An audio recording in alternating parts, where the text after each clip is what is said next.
Simon & Schuster Audio presents The Return of Ellie Black, a novel by Emiko Jean. Read by Mizuo Peck and Tessa Albertson, with Nicole Lewis, Rebecca Lohman, Joy Osmansky, Angel Peen, Sean Taylor Corbett, Aaron Ruth Walker, and C.J. Wilson.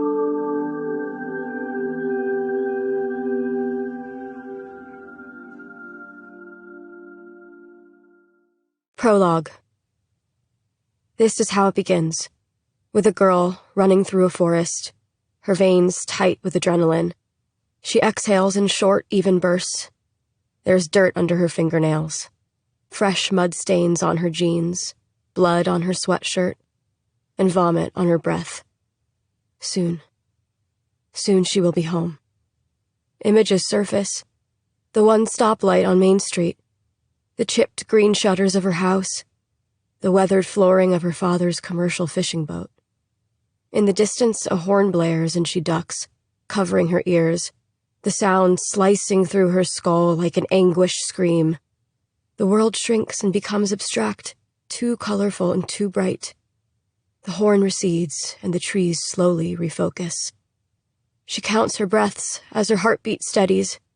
1, 2, 3. Then she counts her steps. 4, 5, 6. How many will it take for someone to find her? 7, 8, 9. Her bones are heavy, her feet tired. She's traveled a long distance. Her shadow stretches ahead of her as if she's chasing it. Come and catch me. 10, 11, 12. Her body wavers. Maybe she should sit down. 13, 14, 15. She pushes herself to keep going. The sun rises higher behind the gray clouds. The air smells of pine and resin, like water and moss, like life itself. Hey! Are you all right?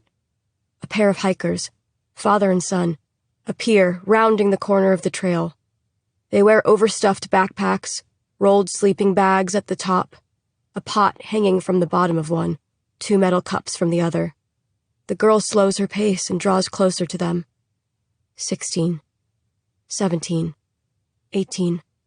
The father places an arm across his son's chest to shield him from the girl, and she falters, caught in the chokehold of their gazes.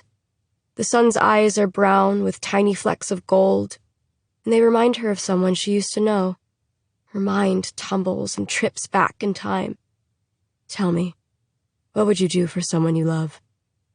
Anything. I would do anything. The father clears his throat. Miss, are you all right? He studies her. She imagines what he sees.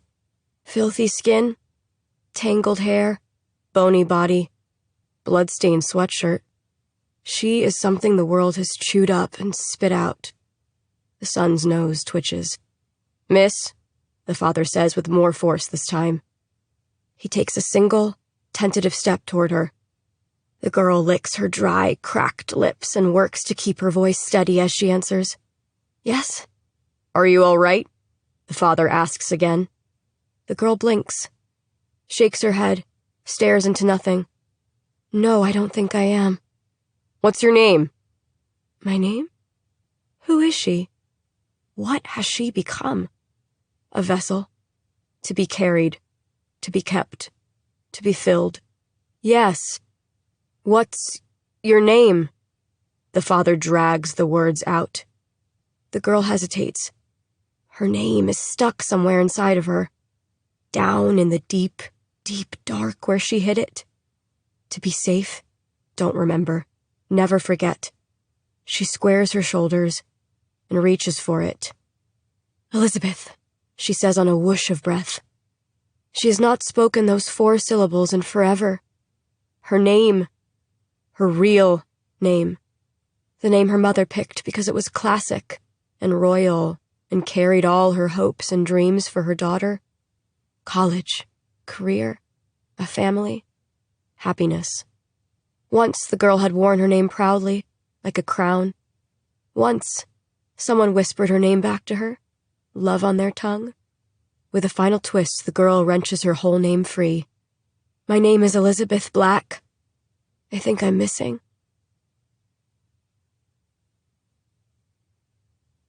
Chapter 1.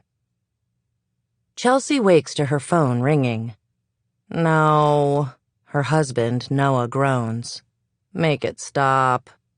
The mattress squeaks as he shifts away from her. Rising on an elbow, Chelsea fumbles for her phone on the nightstand. It's a little after midnight. She silences the ringer and peers at the screen. It's work. Somebody better be dead, Noah mutters. Chelsea smiles at Noah's wry sense of humor. She is a police officer, a detective. Most likely, somebody is dead. Detective Calhoun, she answers, switching on the light and moving to the edge of the mattress, a shiver racing up her spine. Spring in Coldwell Beach is always frigid. Summer, too. Residents are lucky if there are a few days above 65 degrees. This stretch of coastline in Washington is situated between two rocky bluffs and is known for its temperamental weather. Lewis and Clark marked it on their map as uninhabitable. Chelsea. It's her boss, Sergeant Abbott. She no longer blinks when he uses her first name. It doesn't matter that he addresses her male counterparts by their last names. Doesn't matter at all. Got a call. A girl's been found. Sergeant Abbott waits for a beat. She identified herself as Elizabeth Black. At this, Chelsea does blink. Ellie Black. Alive? It's been 2 years. She stands abruptly and switches the phone to speaker. Noah flicks on his bedside lamp. A gold chain with 2 pendants hangs from his neck. 21, his old basketball number, and a saint medallion. Chelsea doesn't remember which. Some spiritual warrior in the battle of good versus evil. What? He sits up and scratches at his beard. She presses a finger to her lips and then fishes a pen and paper from the nightstand drawer while Abbott rattles off information. Hikers in the Capitol State Forest found Ellie Black. He gives her their phone numbers. Ellie has been transported to Legacy Memorial. No word yet on her condition. Chelsea Googles the location. Olympia, 2 hours southeast of Coldwell. I want you at the hospital. I'm on my way. She yanks on her jeans. I've got Douglas heading toward the trail she was found on. A slow, hot pause. Douglas. Sergeant Abbott's son. She's known him since they were children. Both their dads were cops. Chelsea's had been higher ranking, the police chief. And Doug's dad, still a uniform, not yet a sergeant, not yet Chelsea's boss. Doug is a couple years older than Chelsea. He fucked around for a few years before following in his father's footsteps. Abbott recently promoted his son to detective, same as Chelsea, though she'd logged more hours. Chelsea had no problem with it. Really, they rarely cross turfs anyway. She works in family services and Doug in narcotics. She flashes back to one of the precinct picnics, back when they'd been young, when Lydia, Chelsea's sister, had been alive. Doug had been in a group of boys making fun of Chelsea, asked if she'd arrived in a bento box. Chelsea was adopted, full Japanese. The rest of her family was fair-haired and milk-skinned. Even now, 30-plus years later, the memory is visceral. Watermelons spoiling in her stomach. Clouds covering the sun. Laughter bleeding away to tears shed quietly under an oak. After that, Chelsea walked with her neck bent, gaze pointed at the ground. A boyfriend once made fun of her for it, mimicking how she stooped. Chelsea has come a long way since then. Still, she remembers Doug, her ex-boyfriend, and other people like them in the world, as arms trying to hold her down. Chelsea, you there? She swallows twice. I'm here. If this is Ellie Black, I want the guy responsible found. I want an arrest, and I want it soon. Chelsea bristles against the command, but pushes the feeling away. Got it. She punches her arms through her shirt, keeping the phone in one hand. Media's gonna be all over this, he continues. They're going to be watching closely. I will be too. No mistakes. I'll keep you posted. Do, he says. Chelsea hangs up, finishes dressing, and ties her hair back in a tight, low ponytail. Shoes. Where are her shoes? Did I hear right? Ellie Black has been found? Noah follows her through the apartment. It is a nice place. Temporary. The walls are white. The ceiling popcorn. A couch. A dining table. Mostly Noah's stuff, including 2 framed Battlestar Galactica posters, one with a fist raised to the air with the words, "So say we all" underneath, and another a silhouette of a beautiful woman, a Cylon, that states, "Never forget who the enemy is." Chelsea and Noah are both sci-fi geeks. Hasn't been verified yet, she tells Noah. It doesn't happen often, but there has been a time or two over the course of Chelsea's career when someone came forward, professing to be a missing child, all in the hopes of defrauding some grief-stricken parents out of their money. Ellie's parents mortgaged their house to offer a $50,000 reward a few weeks after Ellie disappeared. The timing isn't right for fraud, though. Ellie hasn't been gone long enough to be physically unrecognizable. 2 years, 2 weeks, and 1 day to be exact. Chelsea keeps a calendar with the anniversary marked. Jesus, what are the chances? Noah pauses by the fireplace. On the mantel are photographs.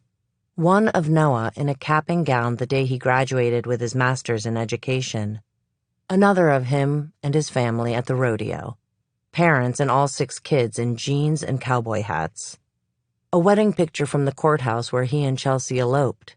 And last, one of Chelsea as a teen, head to toe in camo, rifle slung over her shoulder, dead deer at her feet. Her first kill.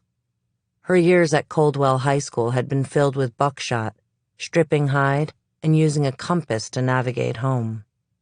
Chelsea crosses the room to the kitchen, where remnants of the curry they had for dinner still spice the air. A safe sits atop the laminate counter. She spins the dial. Nestled inside are her gun and holster. Noah rubs the back of his neck. He's uncomfortable with firearms, even though he grew up on a farm, shooting coyotes on the weekends. Even though he married a detective. I guess we won't be looking at houses tomorrow. He scoops her keys from the counter and hands them to her. She fists the keys. Sorry. The apology is half-hearted. They dated for 1.5 years, have been married for a little over 6 months, and searching for a house since then. A place to settle down. Chelsea has found something wrong with each property. It's all right, I get it. But disappointment lingers in his eyes. When you're married to a cop, there are hundreds of you in the relationship. You, him, and all his cases. Their families. Chelsea's mom used to say. I don't know when I'll be able to reschedule, she says. He scratches his brow. Don't worry about it. Again, a flicker in his expression. Is he tiring of this dance? Chelsea stepping back while he's stepping in? When they met, it had been the same way. Noah chasing Chelsea. Pete's had been crowded that night 2 years ago. It was the eve of Chelsea's promotion to detective. Ellie Black would disappear the next day. Cops pounded her on the back, offering congratulations, asking to buy her a beer, but she'd refused. She'd already stayed too long. Noah bellied up to the bar, squeezing in next to her. I'm Noah, he introduced himself. I just finished my master's in education. I'm subbing at the high school but looking for something full-time. Chelsea was always suspicious of someone who gave too much information. I want to teach gym, physical education, he shouted over the noise. Chelsea signaled Tim, the bartender, for her tab. Noah pressed a hand against his chest as if offended. You're leaving? Was it the gym teacher part? Nope. Nothing against teachers, Chelsea said, scribbling her name on the check. Tim slipped a plastic bag of takeout in front of her. "Tell the chief I said hi," he said, eyeing Noah. She thanked Tim, then slid her gaze to Noah. "I have to get dinner to my dad." Her father was midway through chemo and sicker than a dog, crankier than a donkey. Almost everything tasted like metal to him. He could only stomach hot wings and Sour Patch Kids. She shoved her way through the bodies, Noah on her heels. "Let me come with you," he'd said outside, breath fogging in the evening spring air, hands jammed into his pockets. She paused and leveled him with a stare. "I'm flattered, but I'm not interested in dating right now. My job is busy. My dad has cancer." She waited for the C word to do its work, scare Noah off. He puffed up with a smile. "Let me come with you," he repeated. "I'll help." She scoffed. "Does it look like I need help?" "Nope. But those are usually the people who need the most help." She did not want to like him. "You got some weird kind of savior syndrome?" "Only when it comes to pretty girls." He grinned then, white teeth flashing against his beard. "Fine." She let him come with her, made him leave his car and drove them both, making sure her gun was visible. He whistled low when he saw the house. "Nice place," he said, peering up at the gabled roof. "Come on." She unlocked the door. Her dad was on the couch. Homeland on the television. "Who the hell are you?" her dad whistled out, seeing Noah. All his hair was gone, his cheeks sunken in, and his skin pallid. An oxygen tank rested nearby, the nose cannula discarded on a rose-colored cushion. Her mom had loved that couch. "Dad," she chided, "you're supposed to be wearing this." She fitted the hose back around his head. "I asked a question," her father ground out. "This is Noah. He followed me home." Her dad refused to shake Noah's hand. "Cancer, huh?" Noah said, dropping his arms back to his side. "The farm I grew up on, we had a horse with cancer. She liked these CBD pills the vet prescribed. Maybe that'll help." "You comparing me to a horse boy?" Chelsea didn't try to intervene. She waited to see how Noah would handle it, if he would ask for a ride back to the bar. She kept her coat on. "No, sir," Noah answered, straight-faced and stoic. "The horse was much nicer." Chelsea's dad gave a startled laugh, coughed up some blood, and offered Noah a seat.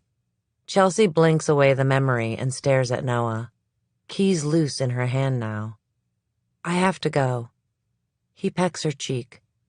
"Be safe." It's what he always says, a futile request.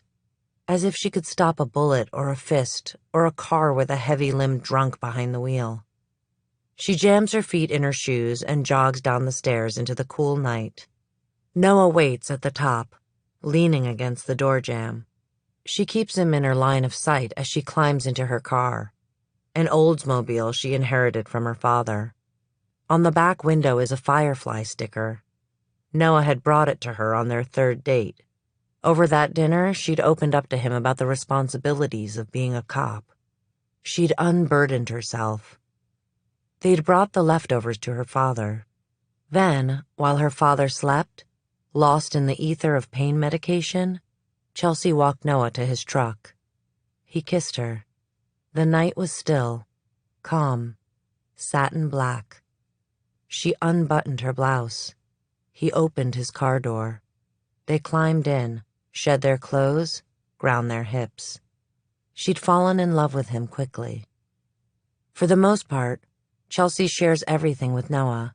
He knows about Lydia, her dead sister. He knows about her parents' divorce.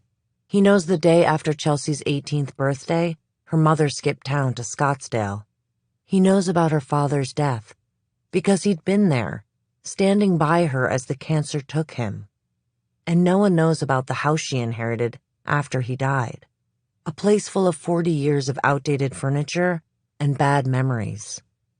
But he does not know everything. Behind the wheel, Chelsea gives Noah a wave, swallowing against the guilt, the fear, the slow drip of dread. She doesn't want to lose him, but can't seem to hold on to him without letting go of something else.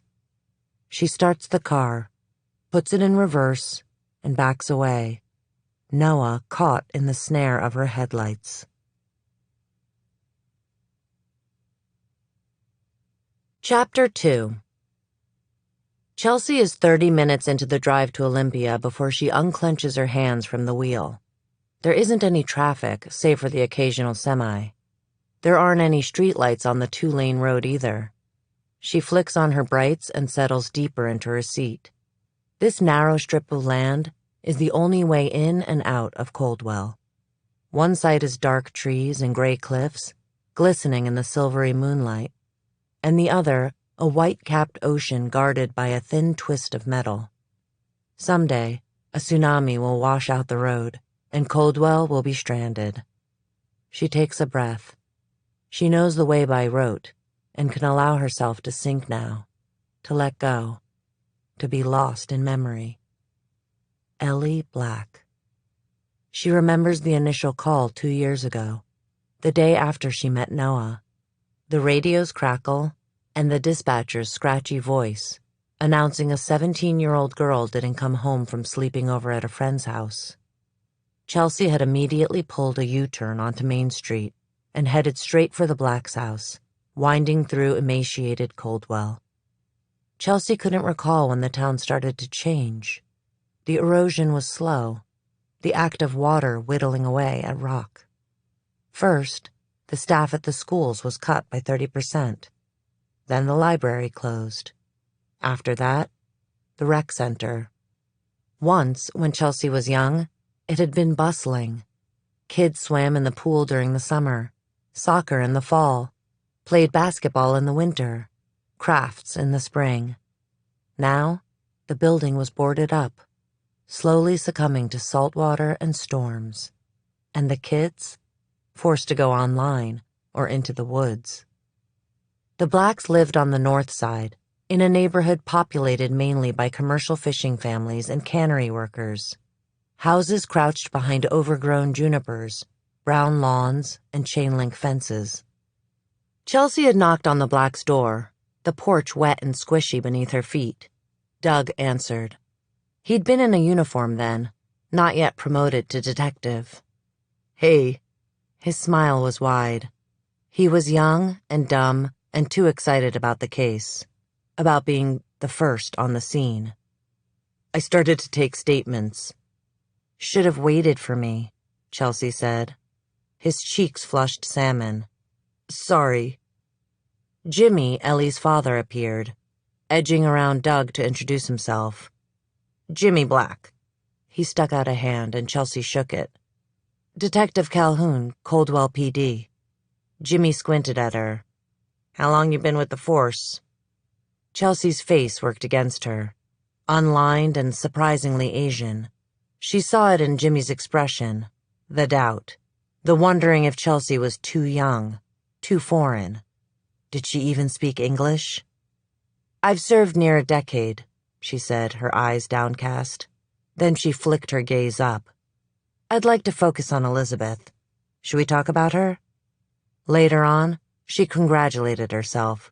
She'd been cool, focused, even though it was her first case as detective. Even though her heart was pounding, an unnerving, reckless beat. Sometimes she wondered at how small she felt. What hands had shaped her, worn her down. That seemed to be enough for Jimmy. He let her in. Thanks for coming, Detective. Call me Chelsea, she had said, shuffling into their living room. Kat, Ellie's mother, was there, seated on a faded blue velvet couch, an undrunk mug of coffee cupped in her hands. Jimmy sank down next to his wife, close enough to touch, but not. Both held their bodies stiffly, as if to brace against a coming squall. Chelsea settled into a worn-out plaid armchair across from them. Tell me what's going on, she said. Dispatch said your daughter didn't come home. Doug posted himself near the door, hands on his belt, feet spread, and chest puffed out. Kat peered down into her cup. "I tried calling Ellie," she explained, a hollowness to her voice that Chelsea recognized as shock. "You never think it can happen to you." "Then I called India." Chelsea could see through to the kitchen, where a recycling bin overflowed with empty bottles. Wine, whiskey, tequila. One of the cabinets was smashed in as if a fist had gone through it. Chelsea jutted her chin at the damage. "What happened to your cabinets?" "I put a hole through it," Jimmy offered calmly. Too calmly? "Got pissed." Before or after Ellie disappeared, the air in the room seemed to still, then pulsate. Kat hung her head. In shame? Embarrassment? Fear? "Before," Jimmy answered low. "I got nothing to hide. You want prints? You want to search the house? Have at it." "All right, I'd like to take a look around, especially Ellie's room, but that can wait," Chelsea said. She placed Jimmy in the back of the line of suspects. She returned to Kat. "Who is India?" Kat swallowed. "I don't know her well. Ellie doesn't have many friends. A week ago was the first time I'd heard her name. Thank God I insisted Ellie give me her phone number. Ellie was supposed to be staying the night at India's house, but India said the last time she saw Ellie was at some motel. They were having a party." Kat placed her mug on the coffee table with an audible thunk. "I feel like I'm in some alternate universe. How is this happening?" There were many things to wrest a person away, but Chelsea decided to keep that to herself. Kat didn't have much more information, and Jimmy had been gone for work. "I'm sure Ellie will turn up. You know girls," Doug offered. "They get crazy ideas and run off all the time." Chelsea's lips twitched, hating the implication that being born female made you automatically guilty of something. Jimmy stood, his hands balling into fists. He was a big guy and kept a bat by the front door. "That's not her. That's not my daughter." He advanced on Doug. "Ellie wouldn't just run away." Chelsea had been quick to step between them, all 5 feet nothing of her blocking the 2 men. At the same time, she clocked the bat, calculating how many steps Jimmy would need to take to grab it. 3, maybe 2. "Officer Abbott," she said, "why don't you take a walk?" It wasn't a question. "Sorry," Doug stammered, sticking up his hands. "Didn't mean any offense." He backed out the door and hung out on the lawn, staring at his phone. Doug liked to make videos and post them on social media. Jesus Christ. He was the typical middle child, always eager to please. "Is it true what he said?" Hope blazed in Kat's eyes. "Does this happen all the time?" Statistics were Chelsea's best friend in situations like this. Regarding girls in Ellie's age group, 16 to 21, they do come back 81% of the time. She didn't add that the odds decrease to 0.5% after 24 hours. Better to let things unfold as they would. "Now tell me more about Ellie." Kat listed off several non-essential facts. Ellie is headstrong, stubborn at times. Her grades aren't great, but she's so bright. Jimmy, remember when she scored high on her writing exam in the 5th grade? She doesn't have a lot of friends, but her boyfriend Danny adores her. All these details to show how special Ellie was. Proof she deserved to be searched for, to be found. There was no way Kat could know a dollar figure was attached to each case. A careful calculation multiplied by parents' wealth, then divided by race and religion. The poorer and darker a girl, the less funds and time the department allocated to her rescue.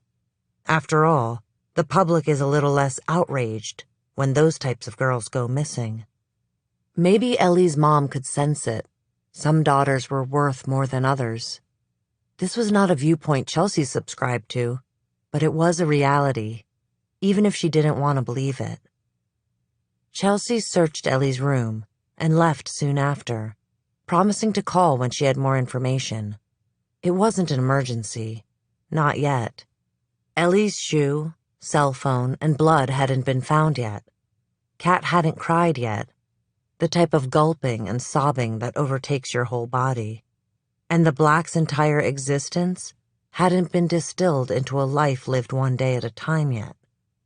Still, Chelsea moved quickly through the regular procedure, interviewing everyone who had seen Elizabeth last, starting with India. "Listen, Ellie and I have only hung out a couple of times. We had fun together, but we're not close," India had said through a rickety screen door. She had pale blonde hair, the kind from a box, and a tiny silver nose ring that glinted in the light. Chelsea smelled booze on her, not fresh, but oozing out of her pores. India was hungover. "It was Ellie's idea anyway," she went on. "What was?" Chelsea prodded. A seagull shrieked and landed in the yard. "The party. I provided transportation, that's all. I'm not her keeper." Got it. The girl was more concerned with the possibility of being in trouble than the fact of Ellie's disappearance. "I don't care about the party. If you drank, did drugs," Chelsea assured her. "I just want to find Ellie." That had mollified India enough for her to send Chelsea photos of the party. Chelsea pieced these photographs together to establish part of the timeline. 11:31 p.m. was the last moment Ellie was captured on film in the motel room. By 11:39, she was gone. She was there, and then she was not. A butterfly dragged away in the wind. Next, Chelsea questioned Daniel Partridge, Ellie's boyfriend. "I was home sleeping," he'd stated, leg bouncing. They were in his house at a little built-in table with wooden benches, stalks of wheat carved into the sides. "Is there anyone that can vouch for you?" Chelsea stared at him without blinking. Lydia, her sister, used to call this her fox face. Most crimes are perpetrated by someone the victim knows. Danny seemed nice, but it was the nice guys you had to watch out for. The mean ones, they wore their crimes on their sleeves, carting them around with all their messy emotional baggage. Nice guys buried things deep. Daniel's legs stilled. His eyes narrowed. "My folks were working, but my mom dropped off some dinner." His parents owned a bar and restaurant on Main Street. A few months earlier, Chelsea remembered, the fish trap had been vandalized. The words "Redskin" and "Go back to the res" sprayed on the front windows in neon orange paint. The Partridges were Chinook. They cleaned up the graffiti, installed security cameras, and hung their tribal flag in the windows. "I'd like to give your mother a call if you don't mind," Chelsea said. "Verify your story." Danny jumped from the bench and yanked open kitchen drawers until he found a scrap of paper and a pen from the local bait and tackle shop. He scribbled his mom's name and phone number and threw the paper down on the table like a gauntlet. "Have at it." Chelsea had offended him, but everyone was a suspect. She'd even tracked Kat and Jim, the way they gripped their cups. Too tightly? Too casually? What kind of details did they offer? Were they too verbose or too vague? The truth tiptoes on a thin, narrow line. Turned out, Danny had a reason to be defensive. He hadn't been home all night, as he'd stated. He'd been lying, hiding behind his outrage. Then she'd interviewed the kids at the party, the teachers at Ellie's school. Reports vacillated about Ellie, from worse to worse. "She was such a fake, pretending to be rich," a classmate said. "That girl? I always thought she'd get herself killed someday," a teacher said. So self-righteous, it made Chelsea want to vomit. Rain splatters the windshield, and Chelsea jolts back to the present. She clicks on her wipers. She's closer to Olympia now, closer to Ellie. 30 minutes and she will be at the hospital. The knowledge tightens around her chest like a lasso. The highway widens into 3 lanes. There are more cars, semis, fast food restaurants, assorted motels, and gas stations. She glances at her phone, discarded on the passenger seat. She should call Jimmy and Kat. Jimmy kept in touch with Chelsea. The last time she saw him was 5 months ago. He'd made a habit of visiting the precinct every now and again, meandering in right when they opened, a carafe of coffee and a dozen donuts from Cottage Bakery in his calloused hands. Last time, he'd presented them to Suzette at the front desk, while making small talk, asking about her husband and grandchildren. He'd straightened when he saw Chelsea, and she led him back to a private room and closed the door. They sat across from each other, a table between them, and began their ritual. It was always small talk at first. "How you doing, Jim?" "All right," he said. "And Kat?" "Oh, you know, she has her good days and bad days. Sam and her family will be moving here soon, and that's cheered her up a bit." Ellie had an older sister, Sam. They'd been born 10 years apart. Not close. Not like Chelsea and Lydia had been. She and Lydia may not have shared blood, but they shared everything else. "You're like 2 peas in a pod," their mother used to say. "That's nice," Chelsea remarked. "What about you? How's that man of yours? I saw him quoted in the paper, taking his team to states." Noah had finished his first year teaching at Ilwaco High School and coaching basketball, leading the team to the 2A state championship. He was devastated when they lost, had gone with his brothers to his parents' cabin to brush it off. "Noah is good." Chelsea paused, knowing the question Jimmy had come to ask. Might as well get it out of the way. She viewed these conversations as akin to putting down an old dog. Why delay? "There haven't been any new leads, Jim," she said gently. "You know I'd call you." Jimmy sighed and removed his baseball hat, cupping the bill between his palms. His hair stood up in little tufts of gray and brown. "Can I see it?" "Of course." Chelsea stood and retrieved the 12 by 12 corrugated box from evidence. She placed it on her desk and reminded Jimmy not to open any plastic bags. "It's still an open case." Jimmy nodded once. He knew the rules. It was always the same. First he read the police report, then the witness statements, looking for anything Chelsea might have missed, any scrap of information that could be the key to breaking Ellie's case wide open. Last, he peered at the physical evidence, handling each piece like a crumbling relic. One of Ellie's shoes, her cell phone with a cracked screen, gravel with blood on it, CCTV footage photographs pulled from the motel and the Pentecostal church next door, all of the parking lot where Ellie's things had been discovered. Semi-trucks and scattered cars blocked any view of Ellie. Chelsea had chased down every owner of every license plate she could make out. Nobody had seen anything. "Just tell me you still believe she's out there." Chelsea began to place the contents back in the box. Were these the last things Ellie held? What would these objects say if they could speak? What secrets might they whisper? "The case is still open.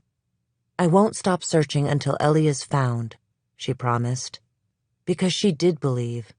It may have been silly, but she had to believe. She cut herself up on the razor's edge of hope. Jimmy nodded solemnly and excused himself on a tremble. Chelsea let him go without another word. She'd learned enough to know Jimmy Black, like most men, required privacy when he fell apart. Chelsea inhales, swimming free of the memories as she rolls to a stop at a red light. A sign for Legacy Memorial is posted at the intersection. It is time. She picks up her phone and dials the Blacks. It rings and rings. 2 years, 2 weeks, 1 day. Ever since Ellie Black's disappearance, Chelsea has volunteered for any case involving violence against women. She always has plenty of work to do. All those beaten, all those bruised, all those maimed women are welcomed on Chelsea's shores. It is a type of atonement, Chelsea understands. She could not save Lydia. She could not solve Ellie's case. The ringing stops and the line picks up. "Low," Jimmy answers. A television blares in the background, but his voice is sandpaper rough with sleep. "Hey, Jim." It's Chelsea. Is Kat around? I have some news. She waits for Jimmy to awaken Kat, and she thinks of their daughter, sees Ellie in the spiral of her mind. There she is, standing in the shadow of a hollow curve, silent, waiting for her turn to speak. Yes, it is time.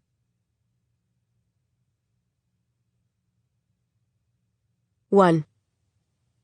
I used to obsess over stories about missing girls. The headlines were always so provocative, so irresistible, like watching a car wreck in slow motion. Back then, I didn't think of the girls as actual people, not living, breathing humans who had been tortured, pushed beyond their breaking points. That could never be me. Never. I'm ashamed to admit that a small, secret part of me was smug. I thought I was invincible. But then I learned. I learned that I didn't need shackles or chains to keep me bound. All I needed was 4 walls of pristine forest. And fear. The kind that festers and blisters, makes your limbs twitch. Yes, the best prisons are the ones created in our own minds. When a child goes missing, the first 48 hours are crucial. Time is of the essence. Facts are cataloged and filed in a report. Where did the child go? Who did the child see? What was the child doing? Let's make it easy. Here's the timeline of my abduction. This is what you probably already know. The day started like any other. Around 7 in the morning, India picked me up for school. I was in the kitchen eating cereal, standing up. A honk rippled through the neighborhood. I shoved one last heaping spoonful of colorful loops into my mouth. Mom wandered into the kitchen. She looked sleepy and small, wearing one of Dad's sweatshirts and pajama pants dotted with Christmas wreaths. It was May. She leaned against the counter and palmed her head. The day before, she'd made me come to work with her, then stay after closing while she drank with her friends. I had to drive us home because she'd been tipsy. She rubbed her face and narrowed her eyes at my bottom half. Christ, Ellie. I doodled on my jeans with a Sharpie, shooting stars, arrows piercing hearts, a human body with a horse head. What? What do you mean, what? Those are brand new jeans. I just bought them for you. Mom was always worried about money, about how much things cost, how much I cost. Sometimes I wondered if I hated her, which hurt to think of. Then I wondered if she hated me, which hurt even more to think of. I'll buy my own jeans next time. I also planned to buy a new phone. That's what started it all. A phone. My current phone was old and had about 2 hours of battery before dying. I'd inherited it from my mom. I was a girl who wanted something and would go to great lengths to get it. She leaned against the counter. Right below the cabinet my dad busted a week ago. He'd been angry at me. With what money? Ellie, you're missing the point. Beep, beep, beep. Mom covered her ears. Christ, she said again. Is that Danny? Please tell him to lay off the horn. I rolled my eyes and dropped my bowl and spoon into the sink with a clatter. Mom winced. The old porcelain sink was original to the house, and we broke more dishes in it than we washed. But the dish didn't break, and I remember thinking, my lucky day. I feel like a fucking idiot now. I dashed from the kitchen, grabbing my backpack. It's not Danny, it's India. I'm staying at her house tonight. The lie slipped easily off my tongue. I had something much bigger planned than sleeping over at India's. Bending the truth was a special talent of mine. Say anything with enough conviction, and you can even fool yourself. Remember? I challenged my mom. I told you last night. Oh, right. I should probably meet her sometime. Send me her number, please. Sure, I promised, leaving the kitchen. Be back early, Mom shouted as I headed for the front door. We're shopping tomorrow with Sam for maternity stuff. India's horn blared again. Yeah, I hollered over my shoulder, backpack in hand. I can't wait. Mom kept shoving us together, Sam and me, hoping we'd become best friends. But we had nothing in common, most of all age.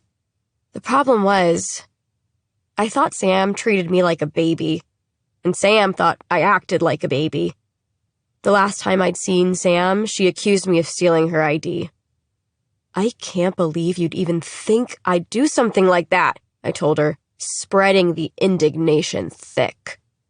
Sam had crossed her arms, resting them on her protruding belly.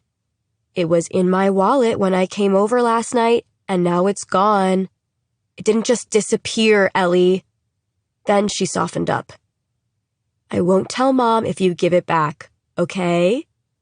But I'd insisted I didn't have it. Outside, India's hatchback idled at the curb. I dove in the front, shoving my backpack at my feet. David Bowie played on the speakers. India's white blonde hair practically glowed in the morning light. The inside of her car reeked. Must, clove cigarettes, stale coffee. I flipped down the visor and applied eyeliner. We sped off, our smiles wide and contagious, so careless, so free, not knowing how little time I had left. At 7:24, we arrived at school with 1 minute to spare. The morning hours blended together. Biology, English, gym. I was present and accounted for in all my classes. Jeremy Davis, Lindsay Jackson, and Stephen Laurier probably even remember slipping me 20s between periods. At 12:09, I scarfed down a vending machine sandwich on the school steps. The words, safe, responsible, and respectful, stenciled in yellow on the risers. An arm caught me by the waist. Startled, I spun around. Elle. There he was. Brown-skinned, a boyish face, tender eyes, the kind that couldn't hide emotions very well. Dark, shiny hair scraped his shoulders. Danny. Boyfriend. Best friend. Love of my life. Have you ever felt that way about someone? As if the two of you invented love? Danny grinned at my half-gone sandwich. Egg salad from a vending machine. Brave girl. I lifted a shoulder. I like to live on the edge. I know you do. How does it feel to be free again? Did I mention I'd been suspended the week before? For possession on school grounds. I had a tiny bit of weed in my locker. Not illegal in Washington. But I was underage. Cops were called. My parents had grounded me, which was why I'd been to work with my mom the previous day. Great. I gave Danny a salute. I'm totally reformed. Ready to walk the straight and narrow. Well, that sucks. Kind of have a thing for bad girls. We kissed. Right in front of the school. The 1-minute bell rang, and Danny and I broke apart. You're still coming tonight, right? I asked. I had a roll of 20s and my sister's ID burning a hole in my backpack. Danny's lips twitched. He wouldn't meet my eyes. Yeah, I meant to tell you, I can't. I have to work at the restaurant tomorrow morning. I need to get some sleep. I have to be up early. Seriously? I pushed out. Come on, Elle. Come on, Dee. It's important. It wasn't really. I wanted a new phone. I'd stolen Sam's ID and planned a motel party, charging kids $20 to drink as much as they wanted. The scheme had good profit margins, enough for me to buy a refurbished phone. I wanted Danny to stay the night with me. There's that word again. Want. Was that the problem? Did I want too much? I think a lot about how all of what happened is my fault. I'm sorry, I can't, he said. The hall was clearing, classroom doors slammed. Danny rested his forehead against mine. I love you. I didn't say the words back. Withholding love was a power play. I had a mean streak a mile wide. Danny sighed. Are we really going to fight about this? Depends on you, I guess. I frowned. He kissed the corner of my mouth. It was our last kiss. I wish I had known. I would have lingered against him. I would have held his hand a little tighter. I would have told him goodbye. At 1:03, 2:30, and 2:55, a flurry of texts passed between Danny and me. The contents are embarrassing, but suffice it to say, I was trying to make my boyfriend feel like a piece of shit for working and skipping out on me. There are lots of moments I'm not proud of. This is one of them. But I was selfish. I was that girl. The one who persuaded other people, Danny in particular, to do things they shouldn't do. What I should have said was that I would miss him. I should have said, never mind, it's a stupid idea. A phone isn't that important. Let's go to the movies instead. But I was stubborn, selfish, foolhardy. By 3:07, I was late again, but it wasn't my fault this time. Our substitute English teacher held the whole class captive 2 minutes past the final bell to finish a poem about a snowman and a Moor. India waited for me in her car. We pulled out of the school parking lot right as the last bus left, around 3:20. By 3:45, we were outside of Coldwell. I tapped out a text to my mom. Remember, I'm staying at India's tonight. I included India's number. Then another to Danny. Will Gunner will be there. It was a last-ditch effort to get Danny to come to the motel. I dated Will before Danny. He'd graduated the previous year and then gone to school on a partial baseball scholarship. He visited during breaks and frequently tried to hook back up with me. You want one?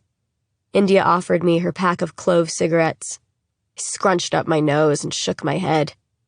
She shrugged, tapped one out, and held it in her teeth. Keeping one hand on the steering wheel, she lit the cigarette with the other, the maneuver oddly graceful. Aw. She squeezed my thigh.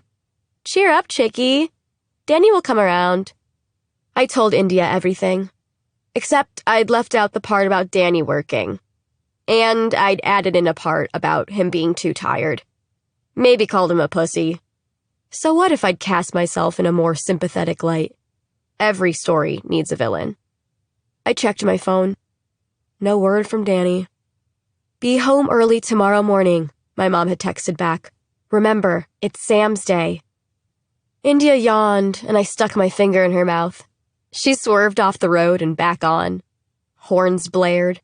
A sedan whizzed past. India held her chest and laughed, righting the car.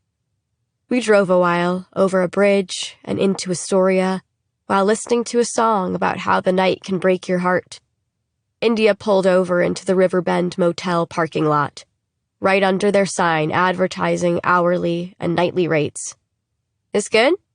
Perfect, I said. India was already texting the address to people. She stubbed her cigarette out in the ashtray.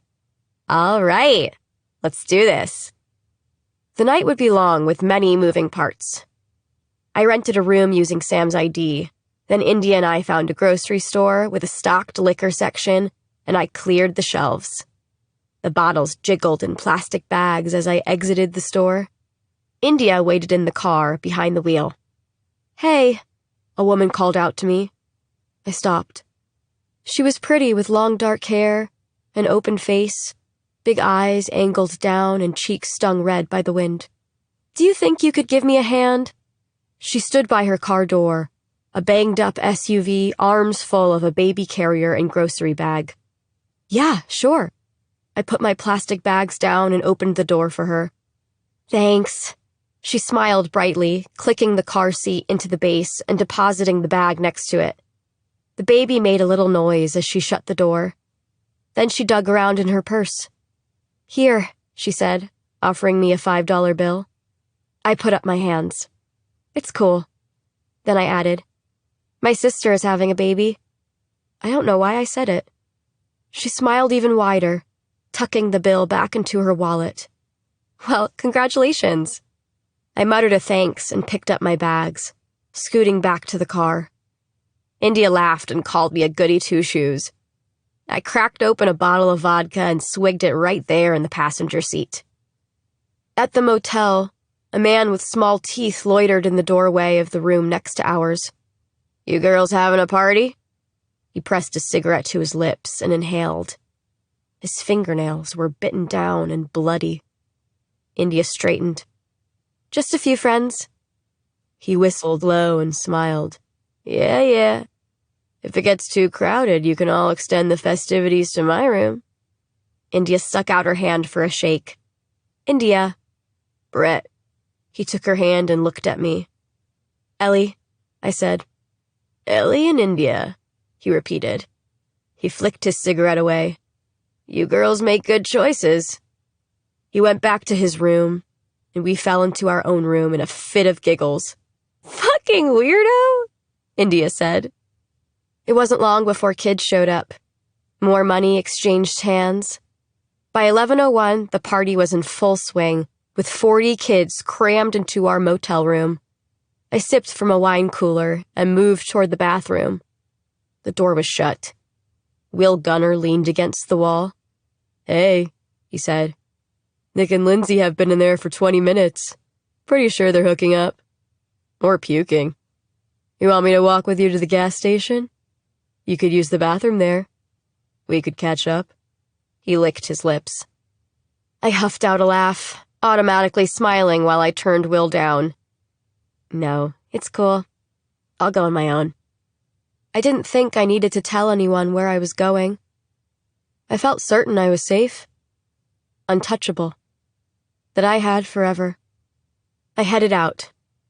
The night was cold, and the air stung my lungs. Brett, our small-teethed motel neighbor, hung out in the open door of his room. "You making good choices?" He picked at his face. I hurried away, passing the vending machines with posted signs. "Are you a victim of human trafficking? Call this toll-free number for help." I have a hard time not blaming myself for what happened next. I wish I didn't. I wish this was not a cautionary tale about what happens to girls who wander off in the dark, who are made to learn there are bad people everywhere. That the truth is these people are not strangers. They are the men who you sleep with, the men you work with, the men you raise. I wish this wasn't what it means to be female. It is not a matter of if something bad will happen, but when. Chapter 3. The hospital is a gray cube with vertical slits for windows. When Chelsea arrives, the parking lot is littered with news vans. She wonders who tipped them off. It could have been the hikers who found Ellie, maybe someone at the hospital, or even at the precinct. She remembers how the media treated her sister's disappearance, like a perverse form of entertainment. A bad taste in her mouth, Chelsea keeps her head angled down as she cuts through the glossy-haired reporters and bright lights. In the emergency room, she flashes her badge to a security guard and then to the front desk attendant. A woman with a heart-shaped face leans against a wall outside the girls' room. She straightens as Chelsea approaches. "Denise," Chelsea gives a curt nod. "I wish I could say it's nice to see you. But we only see each other when something bad has happened," Denise fills in. "I figured you'd show up soon. Thought I'd wait for you. Brought you a coffee." Denise holds 2 cups. Her bangs are cut straight across, and she wears Doc Martens adorned with tiny skulls. A badge hangs from her neck. Thurston County, Public Health and Social Services Department. "Thanks," Chelsea sips, cup warming her hands. The coffee is tepid and strong. "Anybody in there with her?" She nods at the closed door, noting how dark it is inside, quiet as a tomb. A couple of uniforms are posted at each end of the hallway. A flutter of excitement beats against Chelsea's throat. "Nope, Elizabeth is alone," Denise responds. "I spoke with the admitting doctor. She's pretty shaken up. Light sensitivity, clear signs of abuse. Hart is on her way." Hart is the county's sexual assault nurse examiner. Elizabeth hasn't said much except to say her name and ask for her parents. "They're coming." A siren wails in the background. "You want to wait for them?" Denise asks. Chelsea shakes her head. Elizabeth is over 18. Near 20 years old, above the age that she'd need parental consent. "You take the lead?" Chelsea will watch for now. Most assume Chelsea is suited for working with victims because she is a woman, but she is not. She is gruff and distant. "You're just like your dad," her mom, Marianne, said. The words half accusation, half reprimand. A phantom fist squeezes at Chelsea's heart. Chelsea has spoken to her mother twice in the same number of years. Once to tell Marianne that Chelsea's father, her ex-husband, had died. and then again shortly after to announce she'd married Noah. "I'll take the lead," Denise confirms. She drops her coffee cup into a trash can. Chelsea takes one last sip and then discards her cup too. Denise straightens her shirt, inhales visibly, and knocks twice on Ellie's door before inching it open. "Elizabeth?" she calls carefully into the dark. "I'm Denise Little, a victim advocate with Thurston County." She pushes the door open farther. A cone of light floods the room. The girl's eyes are sunken and hollow, fruit without pits, and her hair is matted and crisp, a nest of tangled wires. A shock of recognition runs through Chelsea. Unmistakable. It's her. Really her. Elizabeth Black is alive. Ellie's empty gaze drifts to Chelsea. "Who are you?" Words have fled Chelsea. She is mesmerized. Ellie Black in the flesh. It is a miracle, and Chelsea wants to weep, but does not allow herself to. She wills the tears away until the sensation is a dull ache in her jaw. Denise glances back at Chelsea. "That's Detective Calhoun. She's the primary on your case." "Primary?" Ellie's voice is hoarse. Chelsea closes the door. The room stinks of campfire, sanitizer, and vomit. It's not the worst thing Chelsea has ever smelled. "I work in Pacific County. I'm the lead detective on your case," she says, placid. Denise smiles. "May I sit?" She drags a chair over and eases into it. "It's nice to see you, Elizabeth. We've been looking for you for a long time." "Yeah? How long?" Ellie moves gingerly, limbs poking like shards of glass under the hospital sheet. She's thin. Starved, maybe. Her fingers are so filthy they've left marks on the bedding. The clothing she was found in is crumpled at the base of the bed. It is dirty, rust-colored and wet with mud. Old blood, but new dirt. Chelsea files away this information. It's a puzzle piece, one of many that she'll turn in her hands, seeking the right fit. Denise purses her lips. "Well, I don't know the exact details of your case. My role is to support victims of crimes." Ellie doesn't blink. She does not flinch. "But I believe you've been gone for about 2 years. Chelsea jams her hands into her pockets and settles against the wall. 746 days, to be exact. A lot can happen in that time. Cells divide millions of times over, and it's a miracle. A baby. Another cell divides abnormally, turning a person's insides black, robbing them of life, like Chelsea's father. In 746 days, the Earth does 2 complete rotations around the sun, and Ellie Black disappears and reappears like a magic trick. Now you see her, now you don't. Denise leans a little closer to Ellie. "We have a lot to talk about, Elizabeth, and I'm here to offer support. But before we chat, we'd like to have someone examine you. Is it okay if we have a sane nurse come in and do that?" "Sane?" Ellie picks at her cuticles. Shiny scars track up her arm where the skin has peeled away. A type of burn, Chelsea surmises.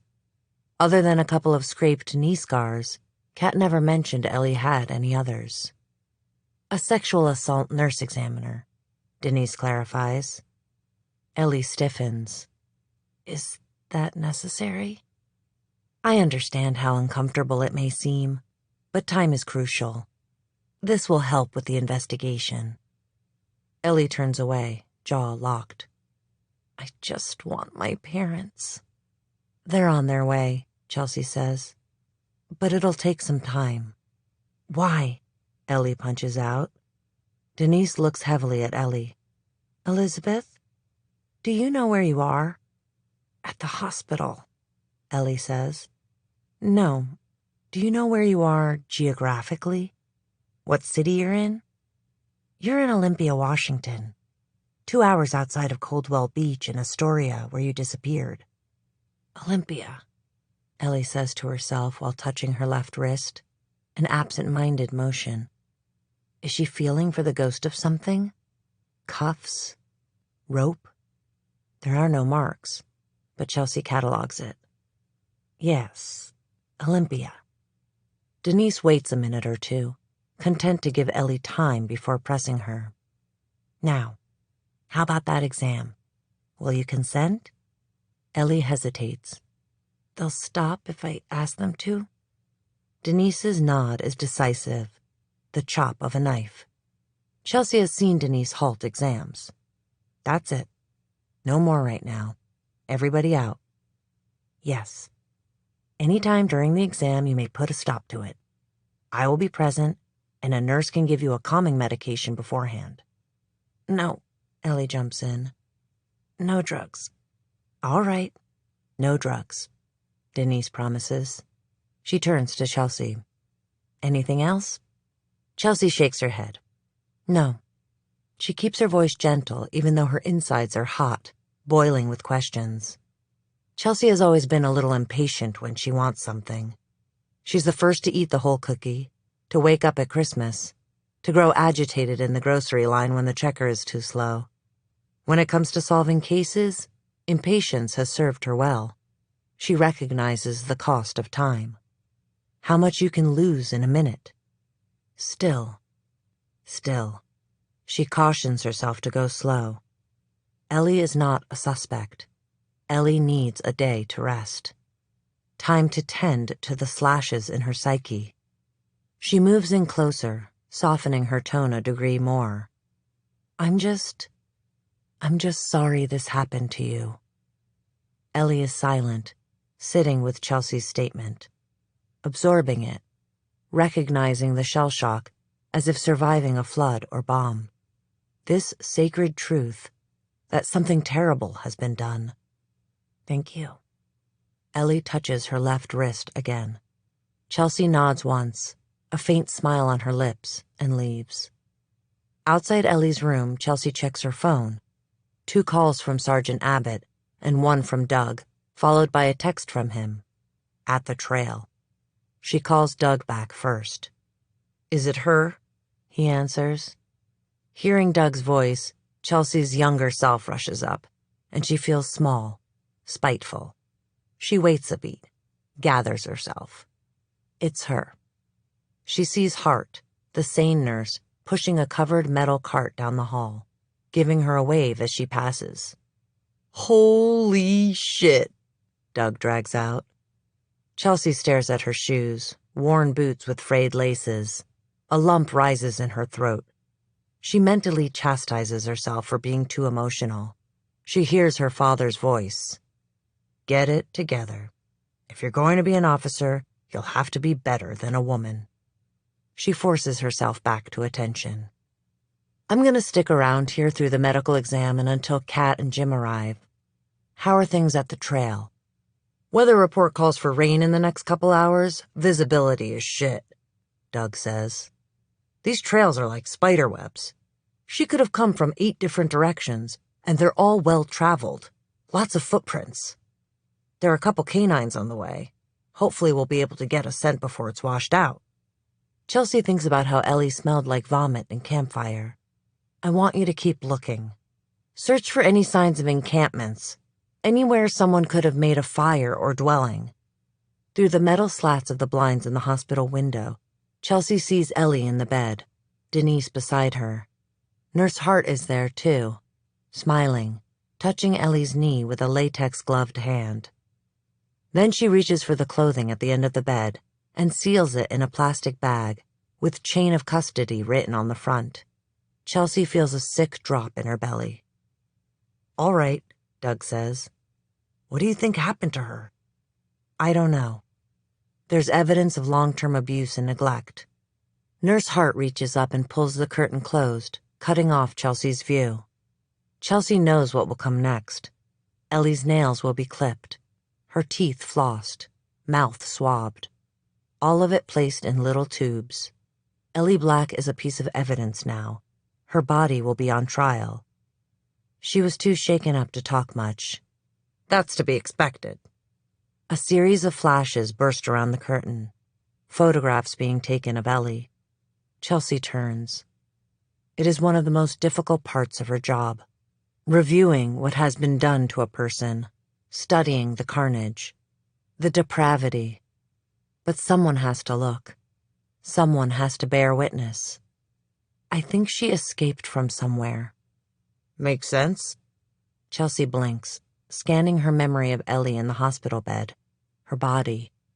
No deep lacerations on her hands or feet, aside from minor superficial cuts. No physical evidence she jumped from a moving vehicle. Probably on foot. That is why she is good at her job. She notices details. She can read people. Had perfected the art of observation during her childhood, carefully watching her father's moods. Got it. What's the perimeter? Good question. Chelsea squints up at the fluorescent hospital lights. How far can a person travel if they're running for their life? Chelsea recalls overhearing a fellow detective talk about a case he worked on in Idaho. A girl chained in the basement of her parents' home escaped and walked through her neighborhood, down the freeway, and into the next town before stopping and asking for help. Make it 15 miles. They hang up, and Chelsea's brain spins and spins. A frenetic whirlwind of the same questions that have plagued her for the last 2 years. What happened to you, Ellie Black? Where do you go?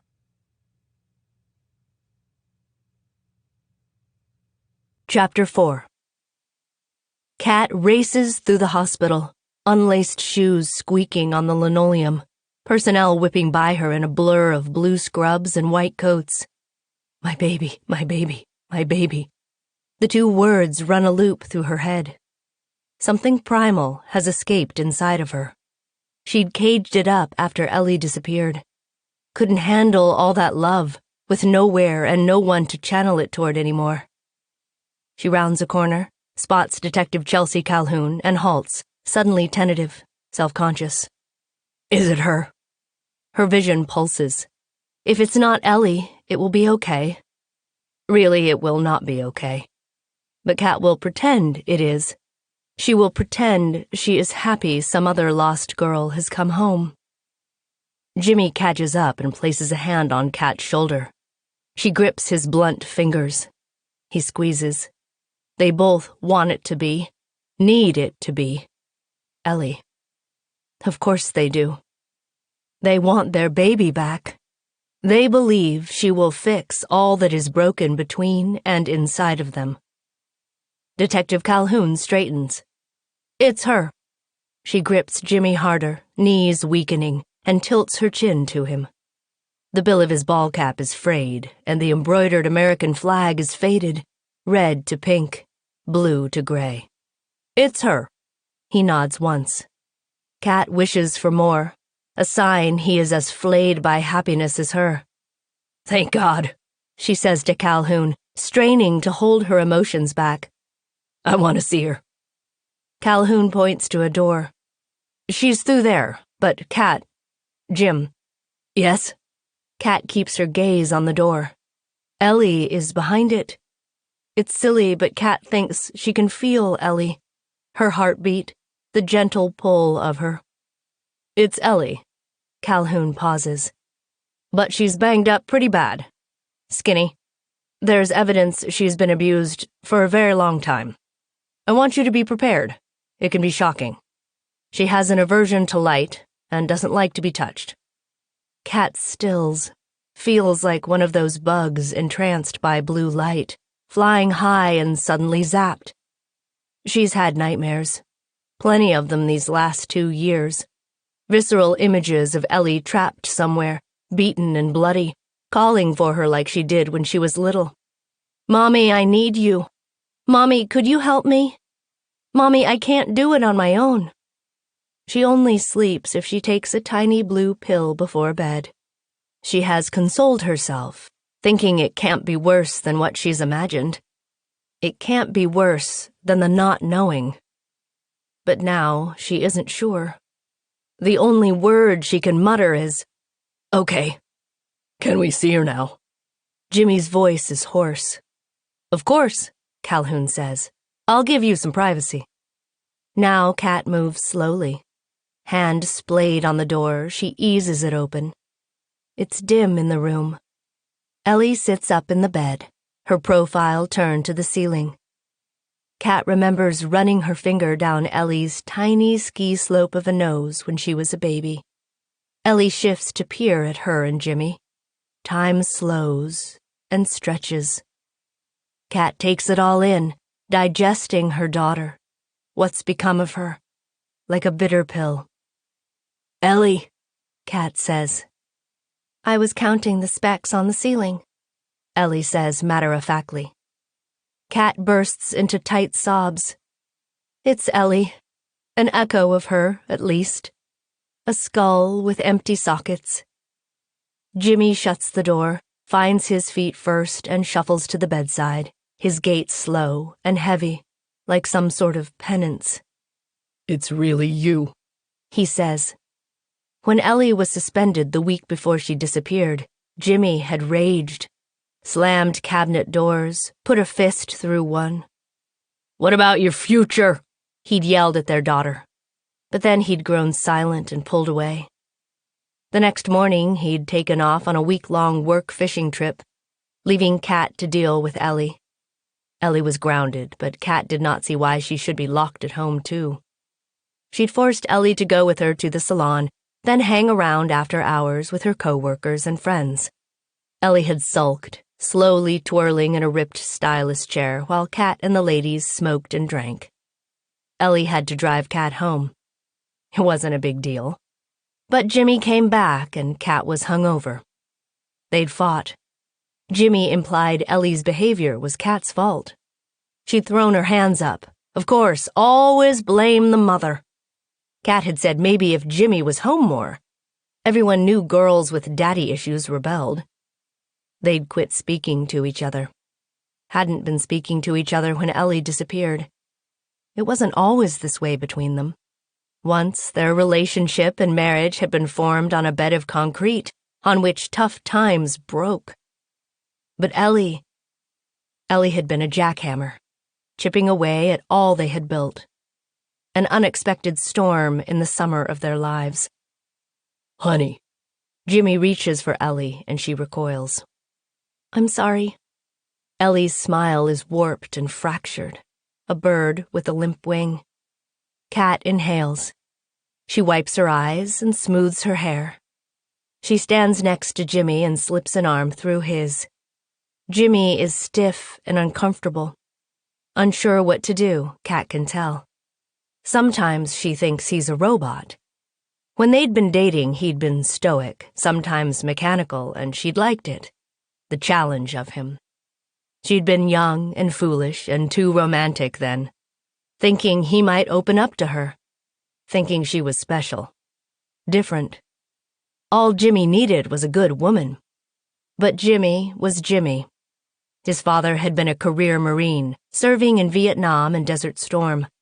He'd been tough on Jimmy, called him a little soldier, stuff like that. And Kat often wondered if that had locked something up inside of him. Jim, Kat keeps her voice light. Why don't you find a nurse? See if we can take Ellie home. Yeah, sure.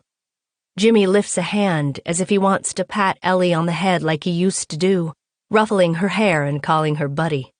This audiobook is free for you to enjoy.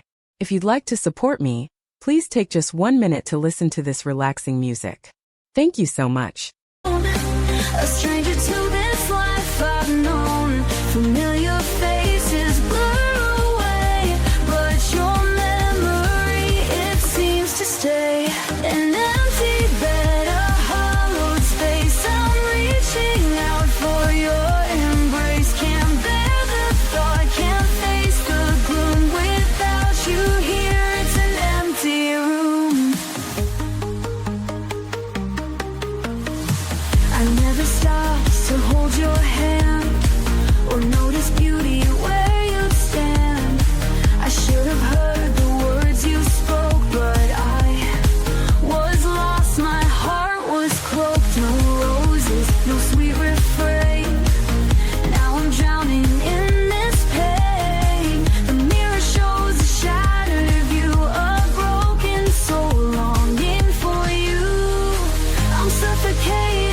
but he just flexes his fingers, as if shocked at the empty spaces between them.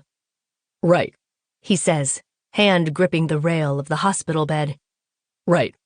He taps the metal, crosses the room, and leaves. Kat slides the water pitcher to the center of Ellie's tray, straightens a stainless steel kidney dish, tucks the bedsheet under the end of the mattress. Are you comfortable? Do you need anything? She wrings her hands. There is nothing left to do but look at Ellie, even though it hurts. Ellie shakes her head. I'm fine. Before Ellie disappeared, Kat would speak to anyone about her daughter. Clients, co-workers, people in line at the grocery store. What to do about Ellie. Grounding her did not work. Yelling did not work. Naked disappointment and shame did not work. Kat had been exasperated. Her daughter was unbreakable. Now Kat sees that she was wrong. Ellie is fractured. Kat stands next to the bed and whispers to Ellie, I never gave up hope, you know?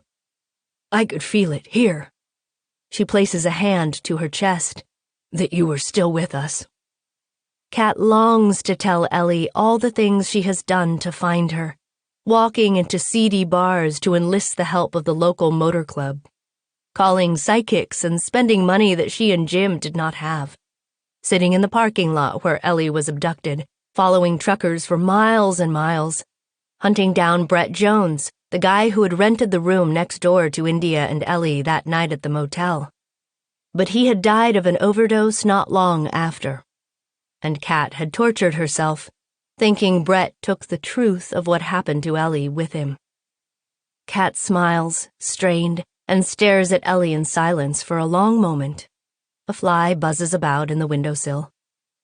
She's flooded with relief when Jimmy reappears, Nurse Hart in tow.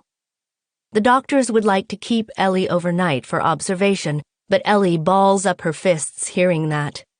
I want to go home. I want to go home. She pounds her bed. Kat twists her mouth. Only for observation? She says to Hart. Surely we can watch her at home. Nurse Hart hesitates, but agrees. She leaves and returns with discharge paperwork. A bottle of pills is pressed into Kat's hands while Hart speaks. Ellie is having acute anxiety. Ellie's pregnancy test was negative. Ellie's blood tests are normal. Ellie should see a counselor, a Dr. Fisher, in Astoria. Then Ellie is released. Kat walks next to Jimmy, wheeling their daughter through the ER, and feels daunted. Maybe she shouldn't have been so hasty asking for Ellie to be discharged so soon. This is kind of like when she and Jimmy left the hospital after Sam, their first daughter, was born. They had been so young, so unsure. Kat couldn't believe the doctors and nurses were letting her take a newborn home, especially when they barely had a home to bring Sam to, only a studio apartment above the grocery store on Main Street. The ceiling laden with asbestos, the walls with lead paint. Sam had been an accident. Kat never meant to get pregnant at 18. Ellie had been on purpose. They'd waited 10 years to have another baby. Everything was supposed to be different with their second daughter. Easier. Soon, they arrive at a set of double doors. Jimmy jogs off to the parking lot to bring the truck around. Outside, the crowd of reporters multiplies, their bodies and voices humming with excitement. Kat grows queasy and protective, and she stands between Ellie and the media, a human barricade. Jimmy returns, and Ellie bows her head and covers her face as they go outside. Voices crest and crash into them. Elizabeth, can you tell us where you've been? Is it true that there was blood on your clothing? Elizabeth, who took you and why? Did you run away? Elizabeth, I'm from the National News Network. We'd like to offer you an exclusive $100,000 for your story. Inside the Black's truck, the voices of the media are muted. Ellie slumps in the back, and Kat is drained, dazed. The drive home is silent, awkward. Kat fiddles with the radio and settles on an oldies station. Thick forest gives way to rocky cliffs and a dark ocean about an hour into the ride. Kat glances back at Ellie. She can't stop. Has been checking on her daughter every few minutes. Ellie has opened her window a crack, visibly inhaling and exhaling. Headlights flash in the rearview mirror. A station wagon approaches from behind, drawing threateningly close. What is wrong with the driver? What could they possibly be thinking? Kat swings her body around to face Ellie, a hungry instinct to protect her daughter. Jimmy speeds up and says, "Probably teenagers. They don't know how dangerous these roads can be." The wagon keeps pace with their truck, its lights flooding the interior. Ellie clenches, flexes her hands, squeezes her knees, her breathing rapid. "Jimmy," Kat says calmly. "let them pass." Jimmy sighs. He flicks on the blinker and moves to the shoulder. The blue station wagon flies by, hand heavy on the horn. It's 3:00 in the morning when they walk through their front door. Kat whips around Jimmy and Ellie. The lights are all on, dishes are piled in the sink, and the television blares with a popular news station. Ellie is the top story. A clip of her exiting the hospital plays on loop. Her head is down, her face obscured by matted hair. A news ticker scrolls across the bottom of the screen. Elizabeth Black found alive. Kat finds the remote and clicks the television off, pushing the button so hard it sticks. "Sorry about that," she says to Ellie. Jimmy moves around the kitchen, dumping his keys into a wooden bowl of loose change, miscellaneous screws, and batteries.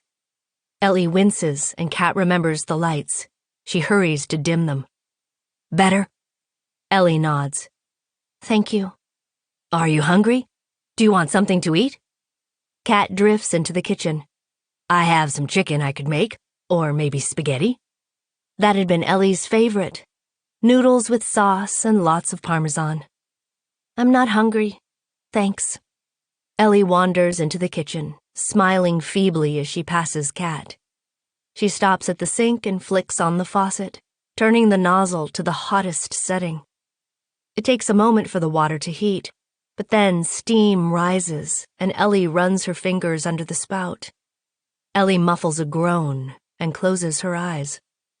Kat startles and her mouth parts, watching the rapture on her daughter's face. It's as if Ellie is touching hot water for the first time.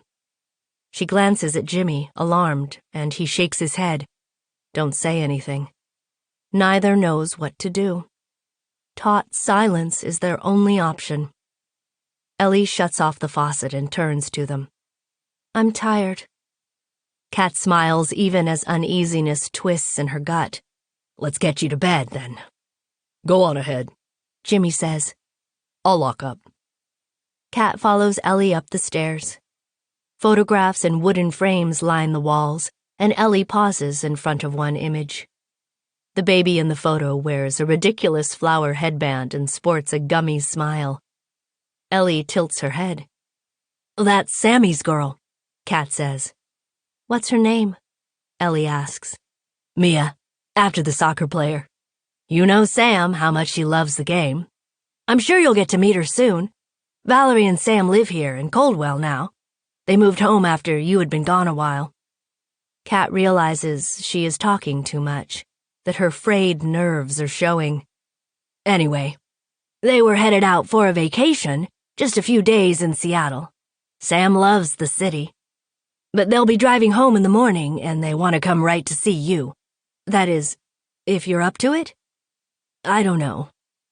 Kat stops as Ellie turns and drifts up the stairs.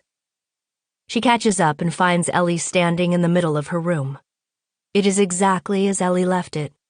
A sloppily made bed, photo collages all over the walls and on her dresser mirror, tennis shoes, a record player, shirts stuffed into a two-fold disorganized closet, a collection of fairy figurines. Kat could not bear to go inside the room. Other than the detectives, she would not let anyone inside the room either. It hurt to see the empty space, but hurt more to imagine someone else in it, cleaning or touching or dismantling all Kat had left of Ellie. Kat wrings her hands as Ellie walks the room's perimeter, letting her fingers run along surfaces. Ellie stops at the light and switches it up and down. 3 short bursts, 3 long bursts, 3 more short bursts. SOS. Morse code? A chill runs down Kat's spine. We haven't touched anything. Kat speaks, a tenor of fear in her force. We kept everything as you left it. We knew you'd come back and wanted exactly that way. Ellie pauses at the window, parts the blinds, and looks out at the darkened view of the sad brown grass, emaciated trees, and rooftops with peeling shingles. Kat knows Danny used to sneak in through that window. She'd look the other way. Maybe she let Ellie get away with too much. Maybe Jimmy was right. She was a bad mom. Not fit. She had known Ellie was lying about spending the night at India's. Moms always know when their daughters are lying. But she'd been so tired of fighting with Ellie. Every conversation was nerve-jangling, like walking a tightrope. She'd let it slide. What's the harm? She'd asked herself back then. She'd only wanted 1 day off from Ellie. 1 night without slamming doors, loud music, or shouting, I hate this house. I hate you. Why did you even have me? What was the harm, indeed? Tomorrow we could give your hair a trim, Kat suggests. It's been a while since I've done any cutting. She quit her job soon after Ellie disappeared. Didn't like the way people looked at her. As if what happened to her family was catching. But I've got my old shears here somewhere. No, says Ellie, quick. I'm not allowed. Kat waits a terrifying second, letting the words compute. What do you mean? Mom, Ellie says at the same time. Kat's insides flare with warmth. Yes? Kat recalls the way Ellie used to say her name. As a baby, little girl, teen, Mama, Mommy, Mom. A spectrum of emotions contained in that one word. Wonder, joy, worry, derision. Kat could tell how her daughter was feeling by how Ellie said her name. How does she say it now? Hollowed out. Painful. I'm going to go to sleep. The warmth fizzles out. But Kat keeps a punishing smile on her face. Oh, okay. I'll be up for a bit longer. Just come and get me if you need anything. Ellie says sure, and Kat is suddenly standing outside her daughter's door, staring at the faux grains of wood. Eventually, she stumbles downstairs. Jimmy is waiting in the kitchen. He's filled 2 glasses with amber liquid and pushes one toward Kat. Thanks, she says, and sips. She okay? She peers at Jimmy over the rim. 3 days after Ellie disappeared, Jimmy abruptly announced he needed to go back to work. Then he'd waited for Kat to say something. All she could do was stare at him blankly and mutter, okay. She sensed his relief immediately. Inside, she was so angry, white-hot angry. But it was better than the fear, better than the anguish, so she nourished it a bit. Eventually, fury turned to ambivalence. Sometimes she wonders if she loves Jimmy anymore, if the only thing keeping them together is a black rope of grief and a thin string of red hope. She wants to sleep.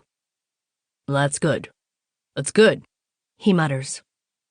They sip in silence, and Kat is suddenly crying. She places the glass on the counter, covers her face, her mouth, muffling the sound, the carnage. Jimmy wraps his arms around her, holding her from behind. She grips the counter and pushes away. She can't look at him, at his clouded eyes. She blames him as much as he blames her. I'm going to clean up. She's going to be okay, Jimmy says. Of course she is, Kat says. She's home now. He nods. I'm gonna head to bed. You come up soon? As soon as I am done, she promises. Jimmy goes upstairs, and the house is achingly quiet. Kat busies herself, and an hour later she lies down next to Jimmy. She does not take a blue pill. Again, it is like she has a newborn. That pressing need to stay awake. The knowledge that she must be ready. Alert. She cannot remain still, and finally she gives in and checks on Ellie. She pads down the hall and flashes to 17 years ago. No, she corrects. Ellie isn't 17 anymore. She is 19, nearly 20.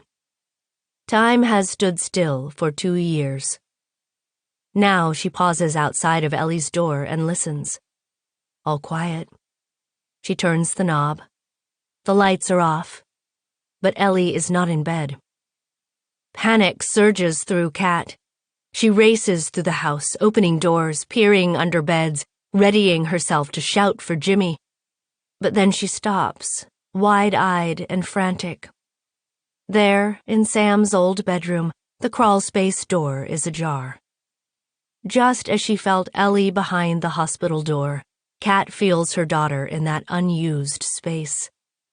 Slowly, she steps around tubs of old clothes and a dusty elliptical machine. She kneels down and pulls the door wide. Ellie is curled up in the fetal position, comforter twisted around her legs. Her daughter's body twitches as if she's caught in a nightmare. This isn't right. This isn't my daughter. This is a stranger. Silly thoughts that bring a burst of bright red shame. But Kat cannot shake it. The idea her daughter has been replaced by a changeling. Somebody else's baby.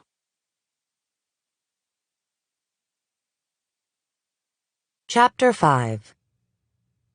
Early morning radio show laughter spills from the speakers of Chelsea's car. She is bleary-eyed, and the sun is nearly rising.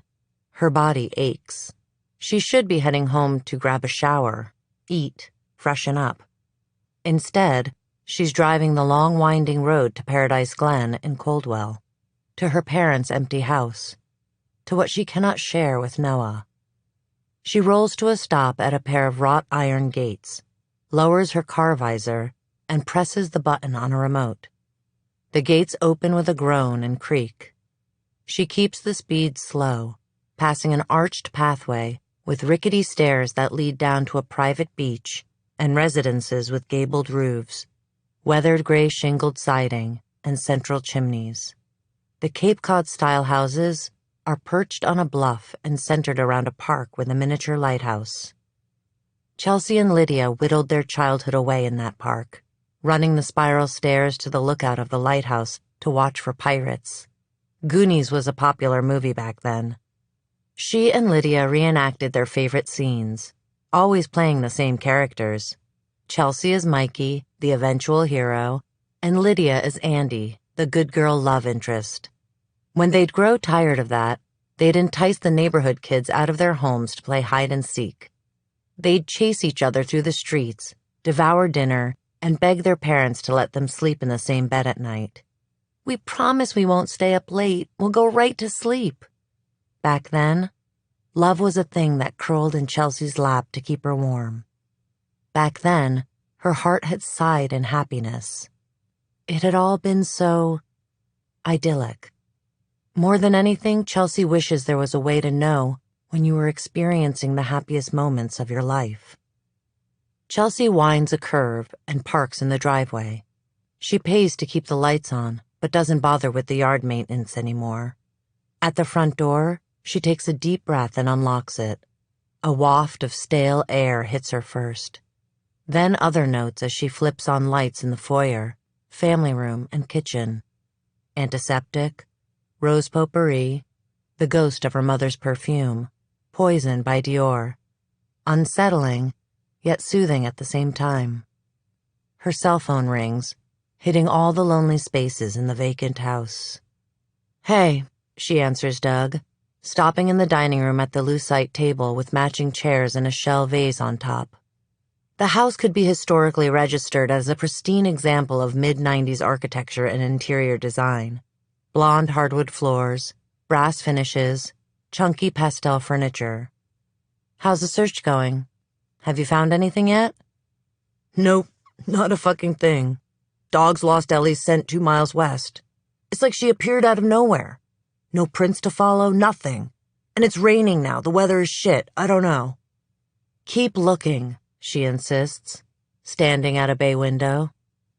The beach is painted in reds and oranges, and wind whips the bare sand. If she cranes her head just right, she can make out the rooftops of Ellie's neighborhood, like toy houses from this viewpoint. You could buy 8 homes in Ellie's neighborhood for the price of the property Chelsea is standing on. It would be easier if we knew what we were looking for. You know that's not how this works. She rubs an eye with one hand, annoyed with Doug. Even though she's felt this way before too. Wishing the work was simpler. Wishing for a break sometimes. Yearning for a slice of shade from the sun. Did she give you anything to go on? Nothing yet. I'm going to visit her in a few hours. Chelsea plans to let Ellie settle in at home and get some sleep. She doesn't want to press Ellie too hard. Doesn't want to break more of what has already been broken. Call me if you find anything. Don't hold your breath, Doug says. They hang up, and Chelsea calls Noah. Hey, she says when he sleepily answers. I'm checking in. I'm back in Coldwell. You at the precinct? She pauses and stares at the beach below again. One of her neighbors has appeared down on the shore with a metal detector, scanning the sand. She thinks of things lost, of things never found. No, I'm at the house. It used to be Chelsea's family home. Then it was her parents'. Then it was her dad's. And now it's just the house. A lonely, lost place, stuck somewhere between here and gone. It all makes her slightly numb. Her father got it in the divorce. Her mother hadn't wanted it. She had wanted to move to Arizona to make a fresh start. Oh yeah? He says with interest. Must be close to finishing boxing everything up. In the garage is a stack of flattened boxes. Nothing is in them. Nothing has been packed. This is what Noah does not know. He believes the house is nearly done. But each time Chelsea went to touch a box or remove an item from a shelf, she was suddenly paralyzed, her chest cold with fear. Hands shaking, body plunged into some deep, dark abyss. She understood it. She was afraid of letting go, of dispersing the last home Lydia knew. Her father would call her too sentimental. She felt weak, conquered like a deer standing at the end of a rifle. How could she tell Noah all this? She was ashamed, inadequate. It's a big house. She moves to the kitchen and touches a pill organizer on the counter, one of those 7 days a week AM/PM things. It's empty now, but 7 months ago, there were so many tablets she couldn't snap the lids closed. Her dad had been taking 31 different medications toward the end. He'd refused to have a nurse in the house, wouldn't let anyone but Chelsea or Noah help. There isn't any dignity in dying, he'd told Chelsea. Let me keep what I have. Don't subject me to a stranger. She could not refuse him. We could hire someone, or you could let me help you, Noah says. Chelsea swallows. I need to do it on my own, she's told him. Now she's quiet. At her silence, Noah says, Babe. His voice is low. I'm going to try to get some work done here. She deliberately keeps it vague. She leans a hip on the dishwasher, one of the newer items in the house. Her father insisted it be manufactured in America. It was part of his way of thinking. They don't make things the way they used to, all of these exports from China. It always weighed on her, and she wondered what he thought of his Japanese daughter. But she kept silent. All right. He pauses. Love you. You too, she says. After, Chelsea wanders the house. Lydia's door is open a crack. The contents precisely as she left them. A peeling poster of Into the Wild above her desk. fairy lights strung around her canopy bed, a Tiffany heart bracelet on her nightstand, along with a toy VW Beetle, the car she wanted when she turned 16. Chelsea can still feel Lydia here. In this small corner of the universe, tucked into the folds of the pink gingham curtains, the group of Beatrix Potter bunnies with frayed ears and a chunky white iPod, Lydia endures. Here, Lydia is still 15. Here, Lydia is still alive. She moves to her father's office at the end of the hall. The walls are covered in plaid wallpaper and photographs of him, iron-jawed and lionized, with local law enforcement celebrities. As the chief of police for Pacific County, he'd rubbed elbows with sheriffs, mayors, even the governor of Washington. There are also animal heads: white-tailed deer, moose, elk, bighorn sheep. The furniture is substantial. A large mahogany desk, 2 leather armchairs, a gun safe with an etching of the American flag carved into the metal. Chelsea's father had been a bulldog of a man, not large but imposing, compact and clean-cut, with red hair giving way to gray. He did not smile often, and when he did, it was reluctant, almost painful, like granite cracking. Now his desk is littered with Chelsea's open case files. She prefers it here over the precinct. Chelsea's department is filled with men who speak too much about themselves and ask too little about others. Plus, there are other things. The uniforms wear personal t-shirts under their blues, sometimes sports teams, other times slogans, and most recently their favorite, "It's okay to be white." They'd had those special made, snickering to each other like frat brothers.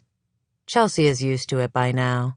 She has always been an outcast, a castaway. She sits in her father's worn leather chair and fires up the computer. The Coldwell PD insignia appears on the screen. She logs in to her email. Only one piece of new mail. Fire season in Coldwell is a few months away. Would Chelsea like to volunteer as a firefighter? She moves to the shared drive. A new report is logged. The evidence collected from Ellie at the hospital. She clicks it open and scans the doctor's notes. Signs of long-term abuse. Severely underweight. No fingerprints recovered from any of the clothing aside from Ellie's. Not a surprise. A few dog hairs. Had Ellie been kept somewhere with animals? The blood on her sweatshirt is old. From a previous injury? Chelsea shudders as she clicks through the photographs. Jarring images of Ellie's body, her legs bent and open to show bruises, a metal ruler against her thin skin. She studies them like a road map, hoping they will lead to whoever did this. Chelsea's phone chimes with a text from Sergeant Abbott. Status update. She writes back with pertinent information. Doug is at the trail working that angle. She's reviewing the evidence and will take a run at Ellie later this morning. Chelsea clicks out of the file and into her contacts to find Dr. Fisher's number, the counselor Ellie was referred to. They've worked together before on cases. Abductions, kidnappings, abuse. She leans back in the chair and rubs her eyes as the phone rings on speaker. It is common for her to touch base with counselors. Chelsea's job is to catch whoever did this and build a profile. Who was Ellie before? Who is she now? How has she been fundamentally changed? The sentence will fit the damage done. Detective Calhoun. Cerise Fisher's voice is smooth and alert, despite the early hour. Dr. Fisher, Chelsea says. I'm surprised you answered. I was planning to leave a message. I received an interesting referral late last night, which kept me up. I assume you're calling about Elizabeth Black? Chelsea finds a heavy silver pen on her father's desk and grips it. He'd thrown it at her mother once. He'd been working a big case. Up early in the morning, then until all hours of the night. She wasn't sure what her mom wanted, but she did recall the sound of the pen as it hit the closing door. How her mother had ushered Chelsea and Lydia away, saying, "Let's give Daddy some space." Chelsea had spent many childhood years tiptoeing past her father's office. When he finally allowed her in, after Lydia died, she'd felt chosen, anointed. Chelsea swats the memory away. I am. She hasn't spoken very much. Dr. Fisher sighs. You know, I haven't seen her yet, and even if I had, I can't divulge anything. I'm not asking that, Chelsea pauses. At the hospital, she seemed confused, disoriented. She didn't know what city she was in or how long she'd been gone. That is quite possible, Dr. Fisher says quickly. You know, the impact of trauma on memory and recall. Hypothetically speaking, Ellie most likely has disassociated. Chelsea leans back as Dr. Fisher goes on about how Ellie's mind has been rearranged, how the accounts of what happened may be impaired, how she may have trouble sequencing the details, how her memories will be like flashes in the dark. In cases like these, the mind becomes a labyrinth. It's a method of survival, I believe, Cerise says. Then, as patients begin to heal, their brains are more like a surrealist painting. Chelsea thinks of melting walls, stairs leading to nowhere, untouched realms, time curling in on itself, warped grief. What is real? What is not? Blood pumps in Chelsea's ears. She renews her vow to find this person, this man. Chelsea can picture him, a figure sliding along the fences of Ellie's mind, biding his time, ready to strike.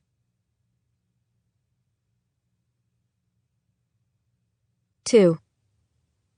Here's a tip for all the girls out there. Never let an abductor take you to a second location. And here are some tips for all the parents of girls out there. Make sure your daughters know there are bigger things to worry about than how much body hair they have, or who is taking whom to prom, or how many friends they have online. Teach them never to pull over onto the side of the road when someone flashes their lights, or to walk into an alley next to a nightclub, or ride their bike down the street in broad daylight, or leave a motel room to find an unoccupied bathroom. To the left was a church with a neon cross. Gas station lights glowed farther down, but I headed across the street to an abandoned parking lot. It was closer, and I was cold. Gravel crunched under my feet. Cars zoomed by on the highway. I passed a few vehicles that I barely glanced at. I don't remember what colors they were or if someone was lurking behind the wheel. Within a few feet, I came to a set of scraggly bushes. I squatted and did my business. I finished quickly and stood. A star streaked across the sky. Hands on my hips, I looked up and made a wish. That's when I saw it. Danny's car parked at the motel. The driver's seat empty. He came. I bounced on my toes and took out my cell phone, ready to text him. But then, hands gripped my shoulders. Alarms blared in my head. A scream built in the back of my throat. One of the hands moved, snaking around to cover my mouth, to muffle my voice. His fingers smelled of dirt and something foul. I gagged. It's the first time I remember the out-of-body feeling. Do you know what I mean? Part of me broke off, detached, and drifted away. I let myself go. I didn't have a choice. Sometimes when I think back on that night, I can almost hear my fractured half whispering, "Go away. Go far away. Stay safe. Stay alive." Now, it makes me sad to think about how far I've gone, how far I've traveled from myself. I'm not sure I can ever return. How do we let go of what no longer exists? I struggled, though. I fought as hard as I could. Black dots sprung in my vision, cold tears leaked from my eyes. All of my power slipped away. My phone fell to the ground, screen cracking. Something sharp stabbed my upper arm. I struggled harder. But soon, my body felt light and weightless. My eyes rolled back in my head. Above me, the stars shone. Dots of white lights in endless black space. Then, nothing. I woke in pitch black dark, and to pain, a sharp kink in my neck, the kind of deep muscle ache that occurs when you sleep too long in the same position. My mouth felt like it was filled with cotton, and there was a strange metallic taste on my tongue, like I'd sucked on a mouthful of copper pennies. The surface I had been sleeping on was cold, and the cold had seeped in through my clothing. I shivered in the dark. My eyes drifted shut. I wanted to sleep more, but I was in pain, and I didn't know where I was. I remembered the party in the motel, India's cackle as I shotgunned a beer. Had I drank too much and passed out somewhere? I listened carefully. Around me, the sounds of the forest waking up, birds and wind in trees. And yet there was no light. A sudden jolt of fear raced down my spine. I should have heard the highway, seagulls, the ocean, but there was nothing. Wherever I was far from Astoria, far from home. I tried to sit up, but my shoulders slammed into metal encased in soft cushioning? The edge of a seat? I lay back down, pain zigzagging across my shoulder blade. My stomach twisted and I dry heaved. Stars danced in my vision. Not the good kind I love to stare at on calm, clear nights, but the bad kind, the kind that signals an imbalance in your brain. A warning light blinked on in my mind. Danger. Danger.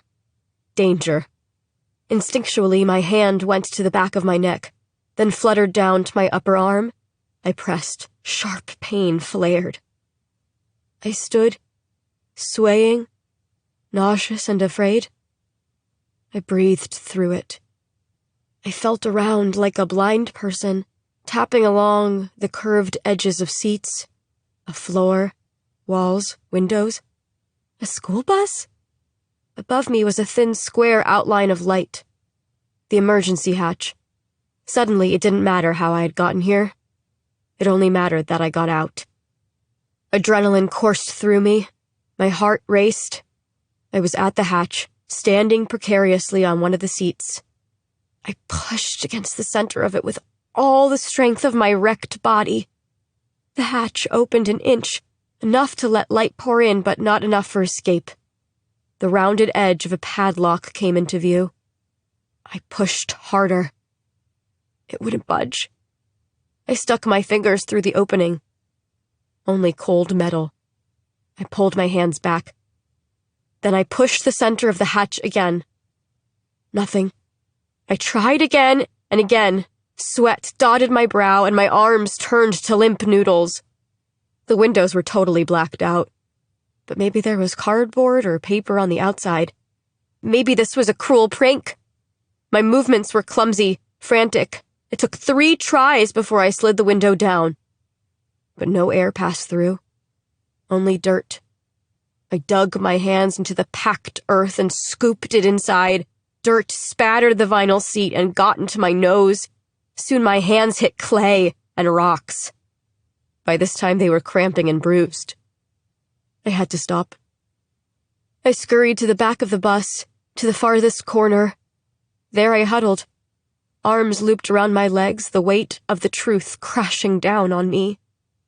I didn't know how it was possible, but I knew it with certainty.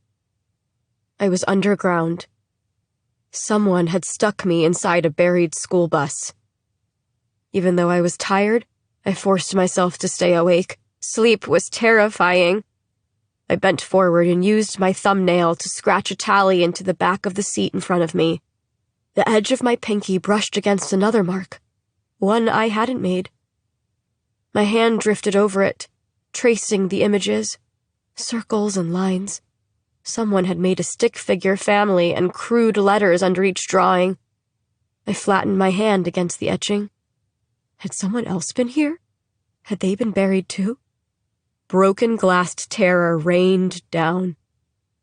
I screamed and screamed until my lungs dried out, until all I could produce was a whimper, a whistle squeezing between my tight throat and lungs, like a little bird in the dark, singing and singing for no one.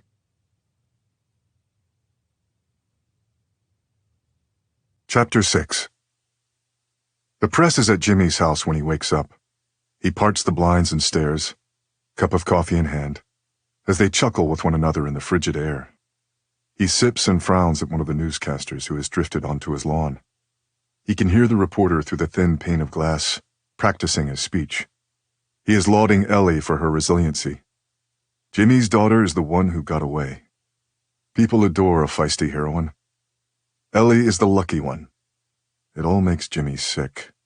Sick and angry. His little girl's name in their mouths. Like most kids in Coldwell, Jimmy grew up ready to fight at a moment's notice. He trembles with the urge to hit something. A maroon SUV parks along the curb. Sam's car. Jimmy's elder daughter's family wades through the sea of reporters. Sam's wife, Valerie, holds their baby, Mia, in one arm and wraps the other around Sam. Both women hunch and scurry toward the house. Mia wails.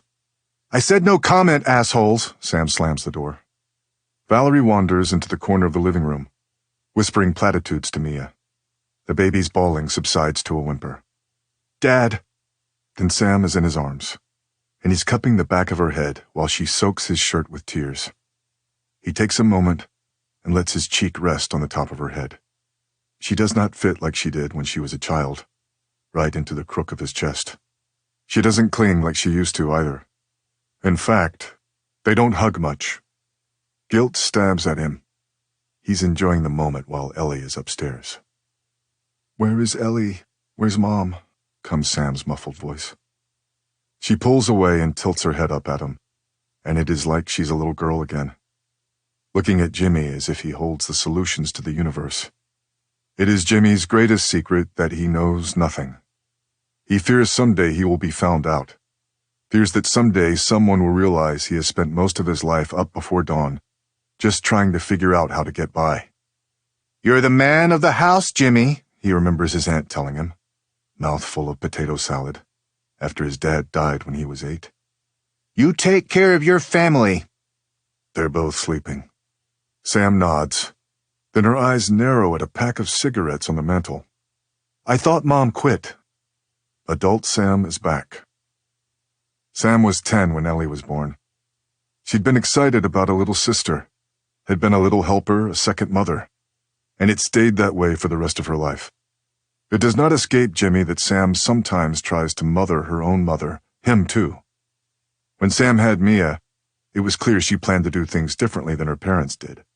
Better was heavily implied. He supposed that was the natural way of things, wanting to fix your parents' mistakes. Jimmy is left-handed, and his father had forced him to use his right. When Kat had been pregnant with Sam, Jimmy made a big deal of never asking his kid to change. Jimmy runs a hand through his hair, surprised at how thin it is. He wonders if he's been asleep the last 2 years, and is only awake now, with the world completely changed around him.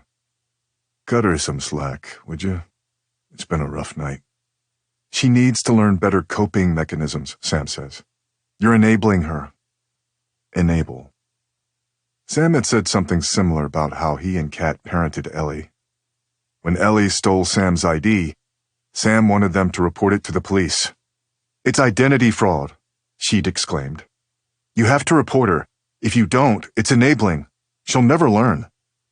Sam's need for control doubled after Ellie disappeared, then tripled when she had Mia. When Kat watched Mia, Sam brought over typed annotated schedules. "You may let Mia cry for 7 minutes when you put her down. Then go back in and gently reassure her that you're there, but do not pick her up. She can have anything organic and nothing with more than 3 grams of sugar." This is the ripple. Sam will be strict with Mia, because Sam always thought they were too soft on Ellie.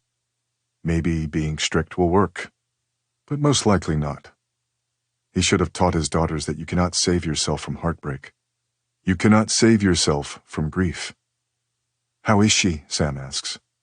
"I don't know," is all he says, honestly. The floorboards in the hallway squeak, and then Ellie appears, a specter in the doorway. Sam gasps and cups her hands over her mouth.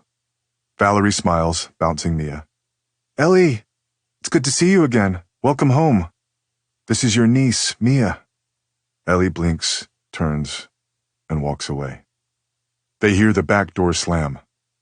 Sam steps forward, but Jimmy throws up a hand. I'll go. Outside, the garage door is open. Boxes line the walls. Old bikes with flat tires lean on each other. There is a broken shop vac, a dented bumper. Jimmy has a hard time throwing things away, believing someday they may need them. It is always good to have something to sell. It is Jimmy's greatest shame Kat worked at the salon while she was pregnant, and after she had the girls. He knew Kat was ashamed too. She used to tell the girls at the shop she was working to keep herself busy. Then she'd come home and add up her tips, carefully stacking the bills. One pile for formula, another for diapers. Too many times to count. He's had to go to one of those check cashing places with interest around 20%. He always went late, right before closing. It could never look the teller in the eye. Ellie, you in here?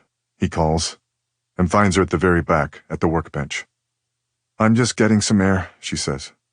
She hasn't showered and wears one of Jimmy's old jackets. The size is too big, and the color, sand, washes her out. He steps forward and picks up a plastic pipe, rolling it around in his hands.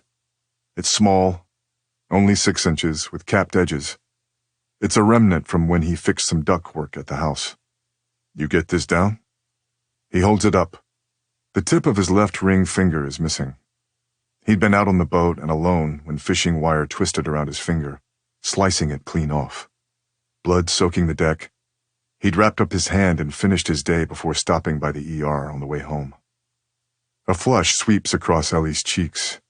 A similar reaction when Jimmy asked her about stealing Sam's license way back when.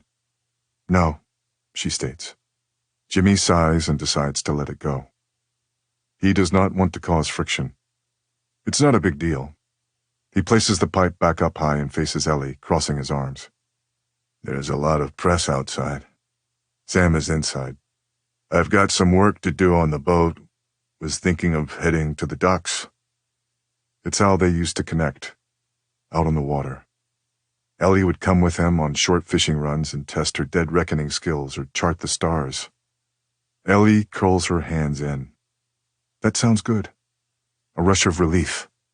Finally, something he can fix.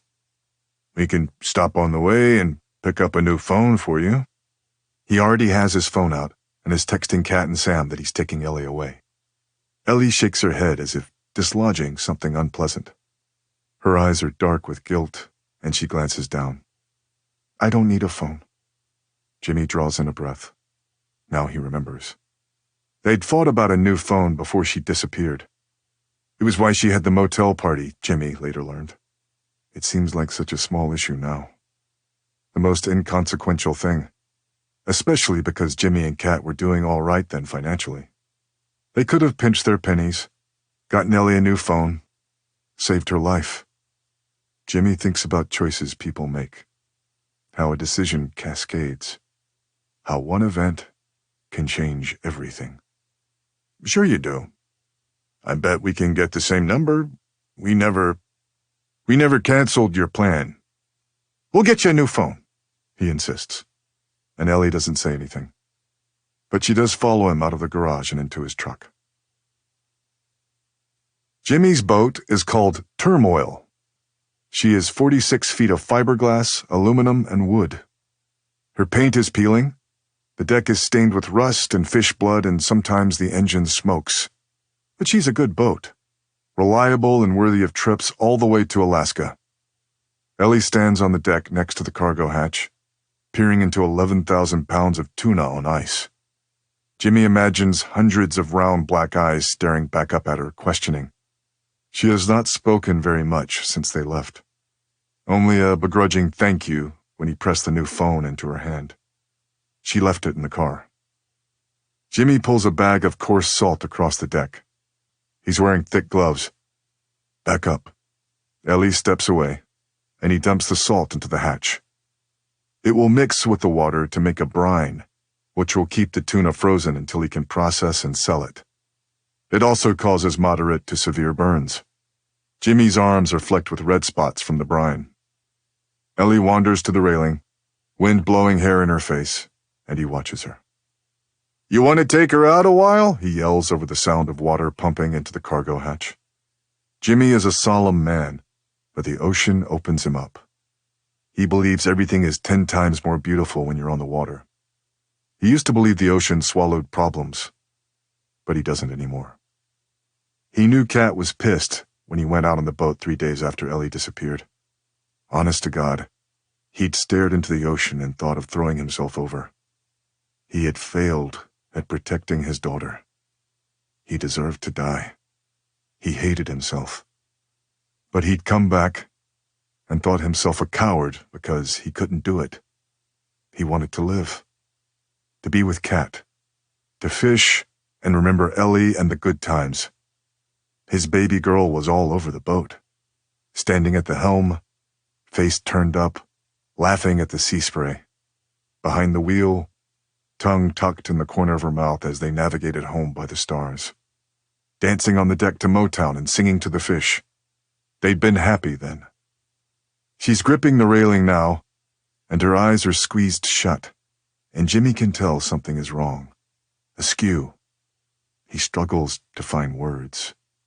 He'd been a quiet boy and had a slight lisp when he was younger. Kids at school made fun of him, called him a girl. So he kind of stopped speaking after that, used the least amount of words possible. While Jimmy is quiet, Ellie darts away. "Ellie," Jimmy calls, but she's already climbing the ladder and running down the dock. Shit, shit, shit.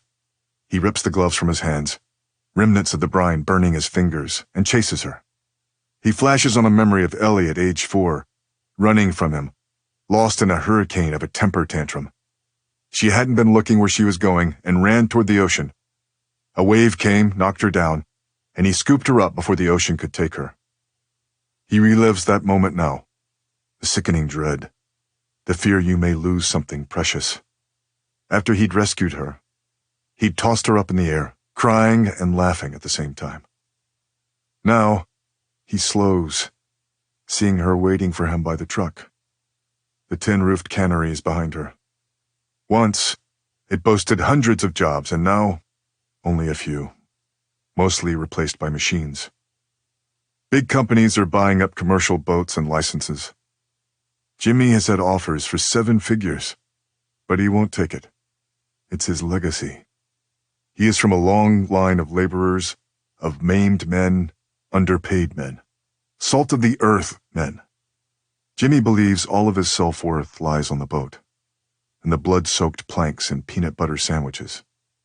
He lumbers forward and watches as Ellie plucks a white piece of paper from the windshield. She stares at it, face drawn, then crumples it in her palm. Jimmy is still regaining his breath when he reaches her. He feels old, out of shape. "Jesus Christ, you can't run off like that." "Sorry," Ellie whispers. She's shaking.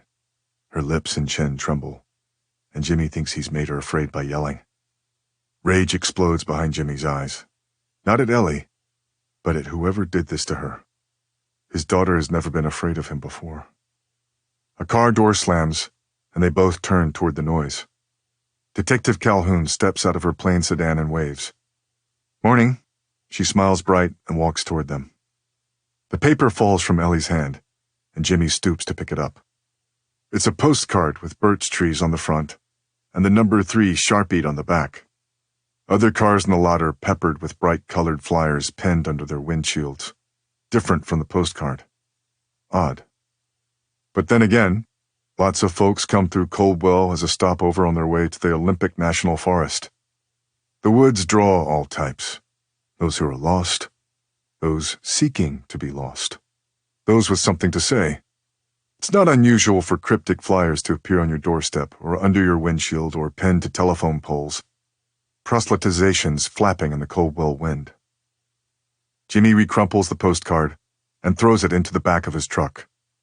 It lands near the leaflet someone left last week on his windshield. A plain white folded piece of paper with 9 words printed on the inside.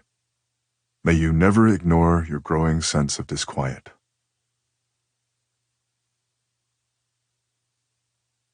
Chapter 7. Ellie.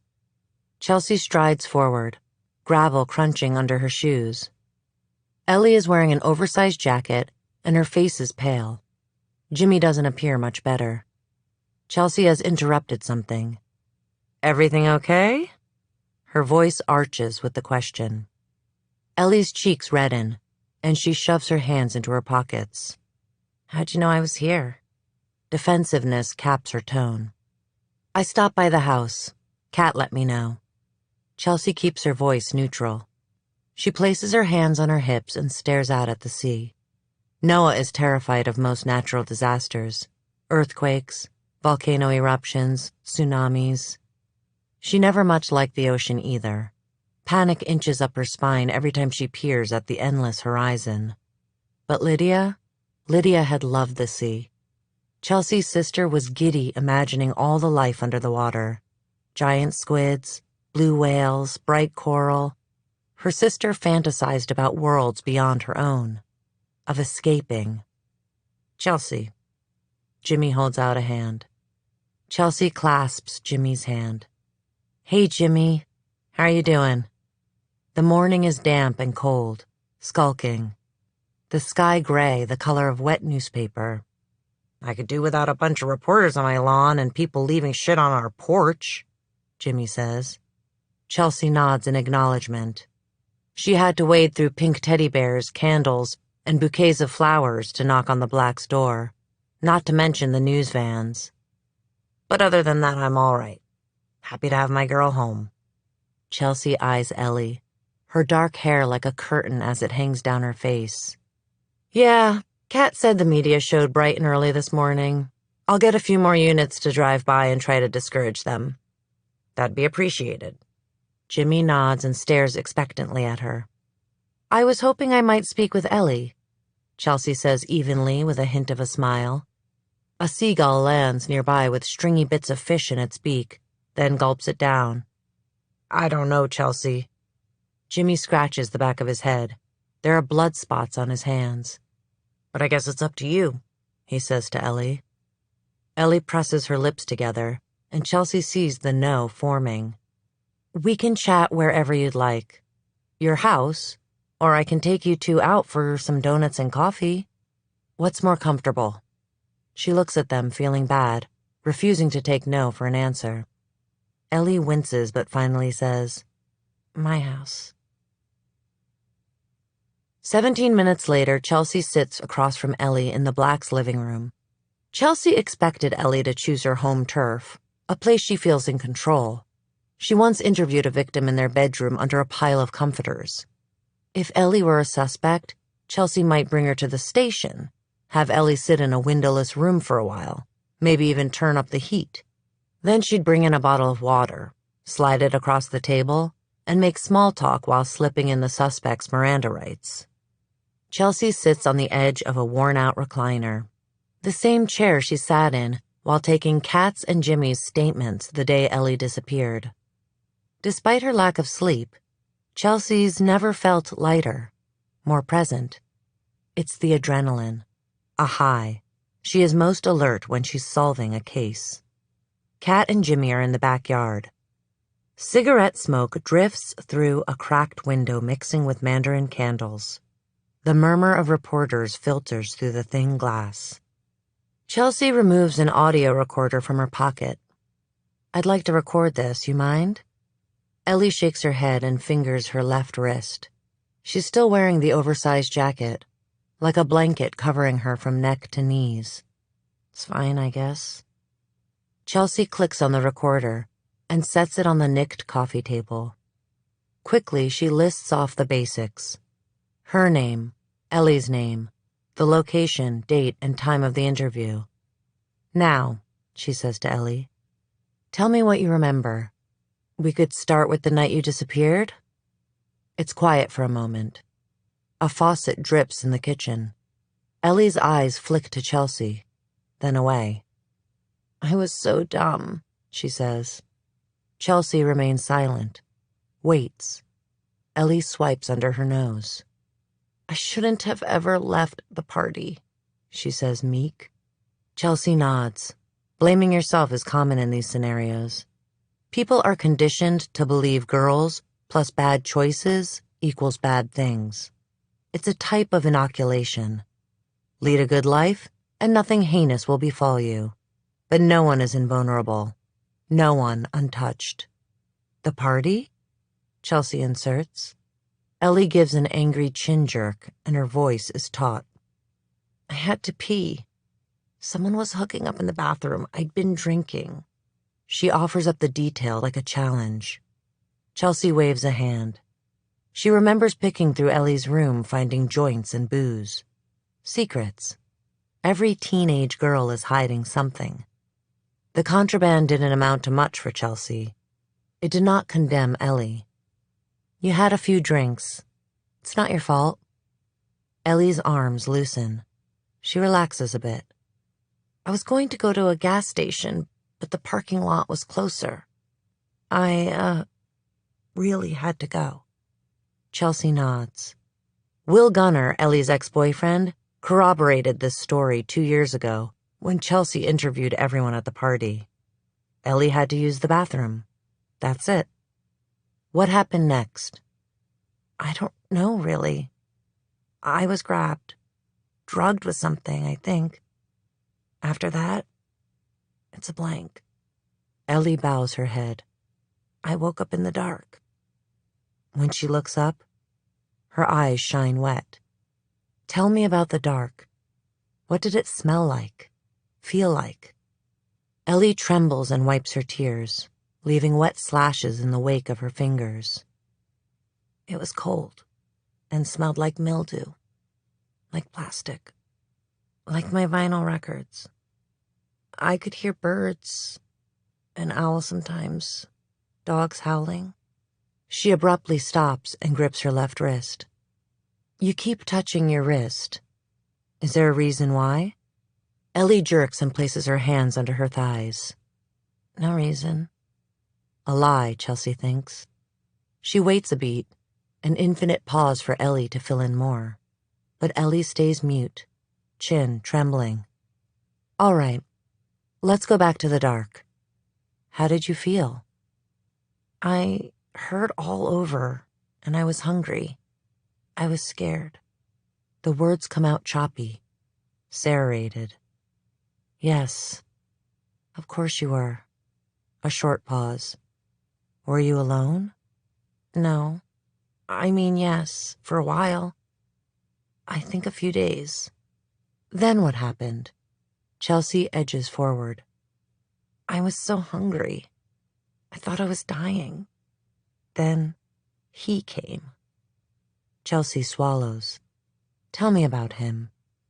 Ellie's eyes flutter closed. I didn't see his face. It was too bright. He wore a bandana that covered his mouth and nose. Okay. What color was the bandana? Chelsea asks. Sometimes details lead to other details.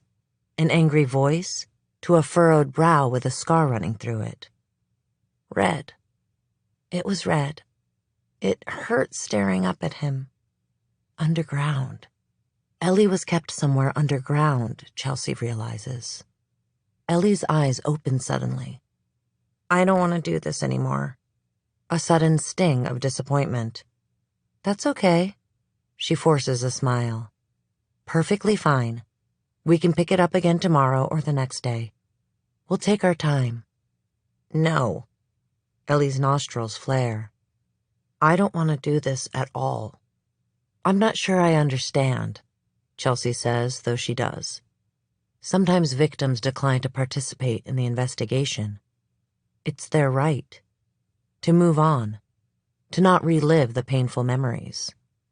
I don't want to talk anymore. I mean, ever again. No, Ellie, please, she says, breathless with a bit of panic. We don't need to plan another time to speak, but let's not go through the formality of ending the investigation, of making anything official, until we're absolutely sure that's what you want.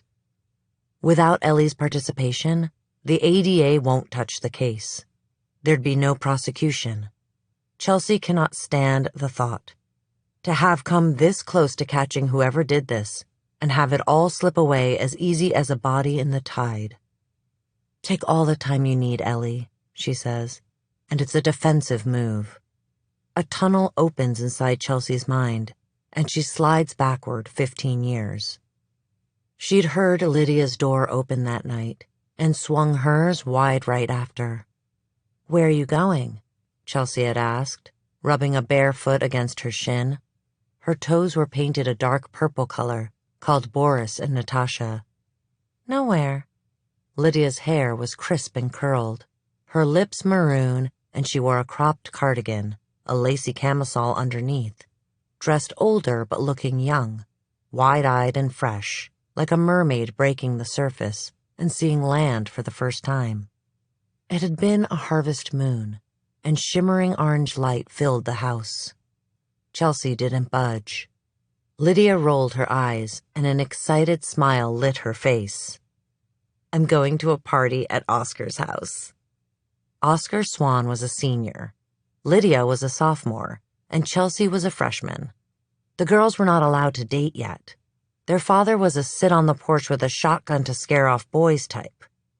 "Can I come?" Chelsea had asked.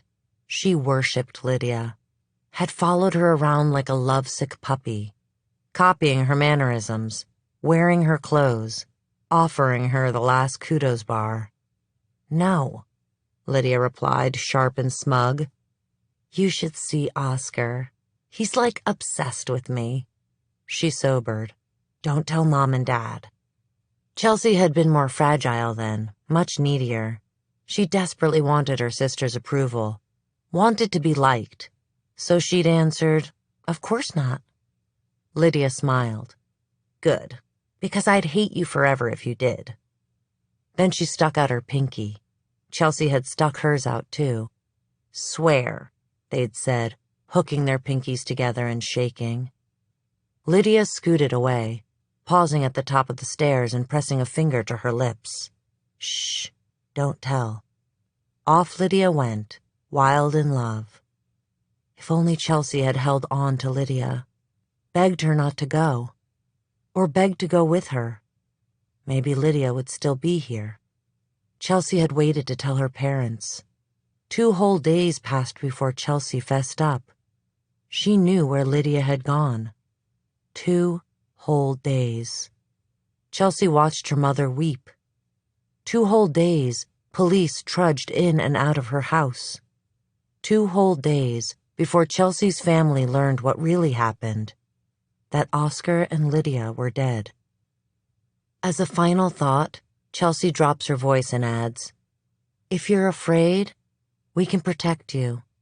There are measures we can take to keep you safe. It is knife-edged in a promise. No one will hurt you as long as you're with me." Ellie gives a short, mirthless laugh, and Chelsea feels its weight. The heavy message inside of it, the looming threat. No one can help me. No one can keep me safe.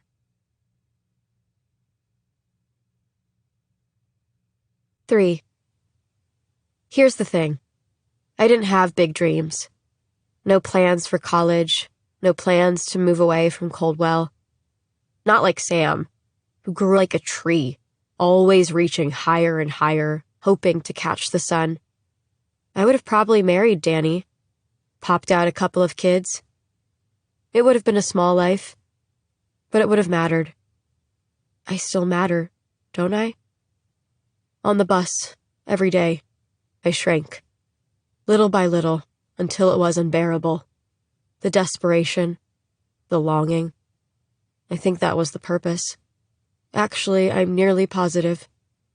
Because the moment I felt like nothing, something happened.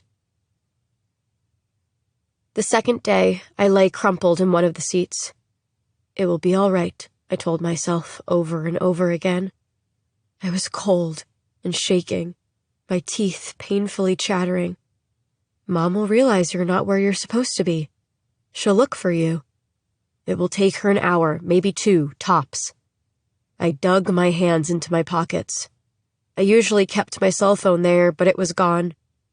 Rain tap-danced on the roof. Dogs howled off in the distance. Mom will call you, I told myself. When you don't answer, she'll sound the alarm. The police will get involved. Dad will return to shore. Danny will lead the charge. Have faith. Keep the faith. They'll find you. All you have to do is listen. In a little while, you'll hear them calling your name. You'll answer back. So I waited. I waited until the light around the hatch faded and the sweat on my brow dried and cooled. I picked underneath my fingernails, where there were little balled-up pieces of skin. Evidence. Had I scratched my attacker? I gathered the skin and put it in my pocket. When I was found, I would present it to the police. I slept lightly and woke with a start. Click, click, click. Something was on top of the bus. Animals. A whole bunch. But just in case, I uncurled my body and went back to the hatch. My arms were stiff and slow as I lifted the square metal door. I stuck my fingers out again, tentatively searching. Hello? I called gently. A wet nose brushed the tip of my thumb, and then there was a scrape of teeth against it. Involuntarily, my arm withdrew, but I wasn't fast enough. The hatch collapsed on top of my knuckles. I howled in pain. Whatever was on the roof turned tail and skittered off the bus. I returned to my corner, sniffling and sucking on my bruised knuckles. I slept again and awoke to an aching bladder. It was still night. I paced up and down the aisle of the bus. Come on, I have to take a piss. Finally, I couldn't hold it anymore. I squatted over the stairs and let myself go. Humiliated tears burned the backs of my eyes. After, I retreated to the back of the bus, far away from the stairs and my filth. I stayed awake this time, eyes trained on the hatch. I blinked when the sun started to fill in the outline again. Another day had begun, and I was still stuck in the dark. On the third day, when the light around the hatch was dimming, I heard a thump, and then another. The rhythmic, slow, heavy tread of human footsteps. I was out of my corner in an instant, dragging my body down the aisle of the bus. I climbed onto the seats below the hatch and screamed. The footsteps stopped. I stilled.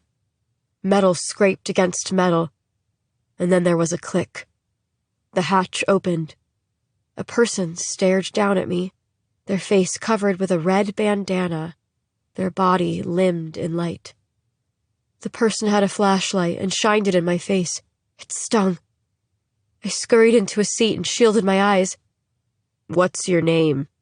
His voice was thick and deep, and his skin was white, the color of sheep's fleece. Dogs crowded at his heels. German shepherds that stuck their noses in the hatch and whimpered. Ellie. I shook. He made a sound. Something dropped into the aisle. He closed the hatch before I could even blink. No, I moaned. I pounded on the hatch, pain shooting down my arms. My name is Elizabeth Black. I knew he was still up there, listening. The toes of his boots blotted out the light.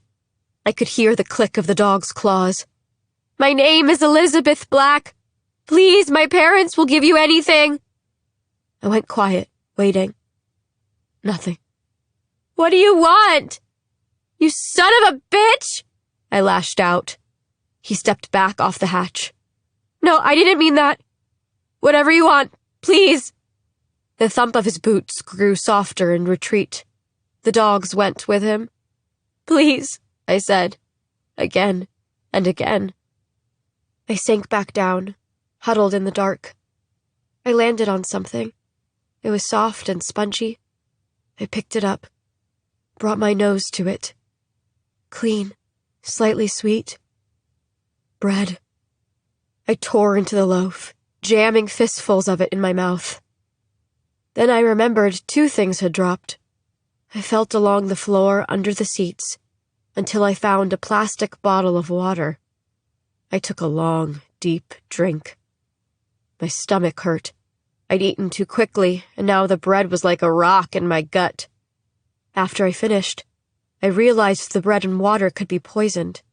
The man could have slipped the same drug he had injected me with into the food. Maybe I should throw up. But the damage was already done. And slipping back into that dark slumber where everything was forgotten didn't sound that bad. I wanted to forget. I took the remaining bread and water to the back of the bus and steeled myself for another night. My head fell back and rested on the old vinyl. My hands fisted at my sides. I imagined my family at home, mostly my mom. When I was still young enough to curl in her lap, the sun streaming through the window. It's painful to think of that now, back when love felt good. Every few days the man came, wearing his red bandana.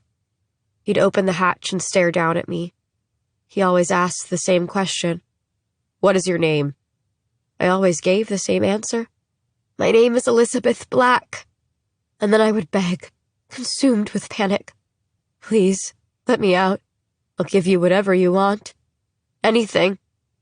He'd throw me more bread and water, and I would scurry to collect it, a dog diving for scraps under the dinner table. I saved the bread and water and rationed them, tucking them both under the seat at the back of the bus where I slept.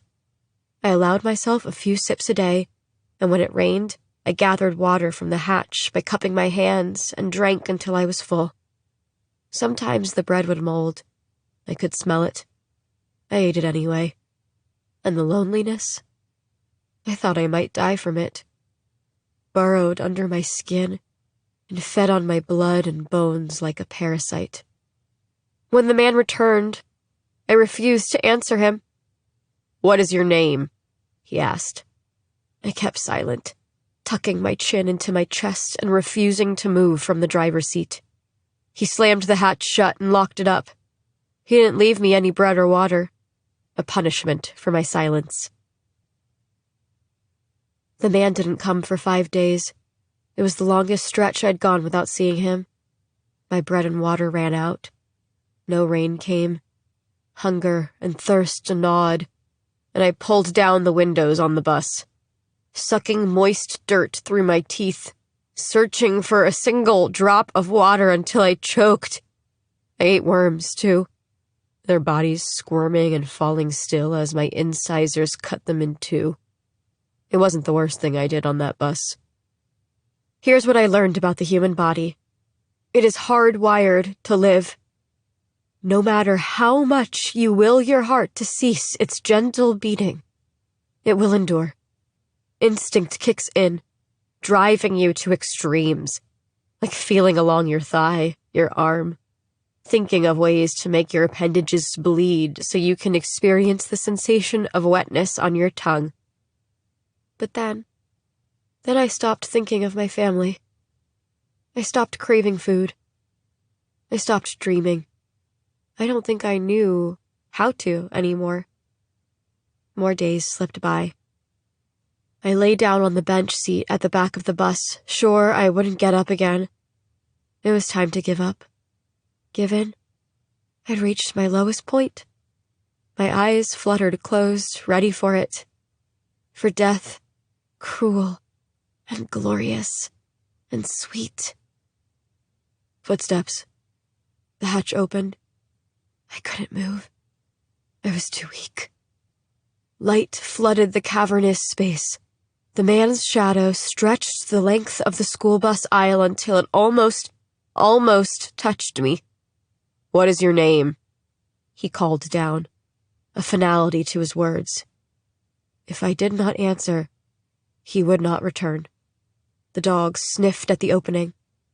I opened my mouth to speak, but the words got stuck in my throat. What's my name?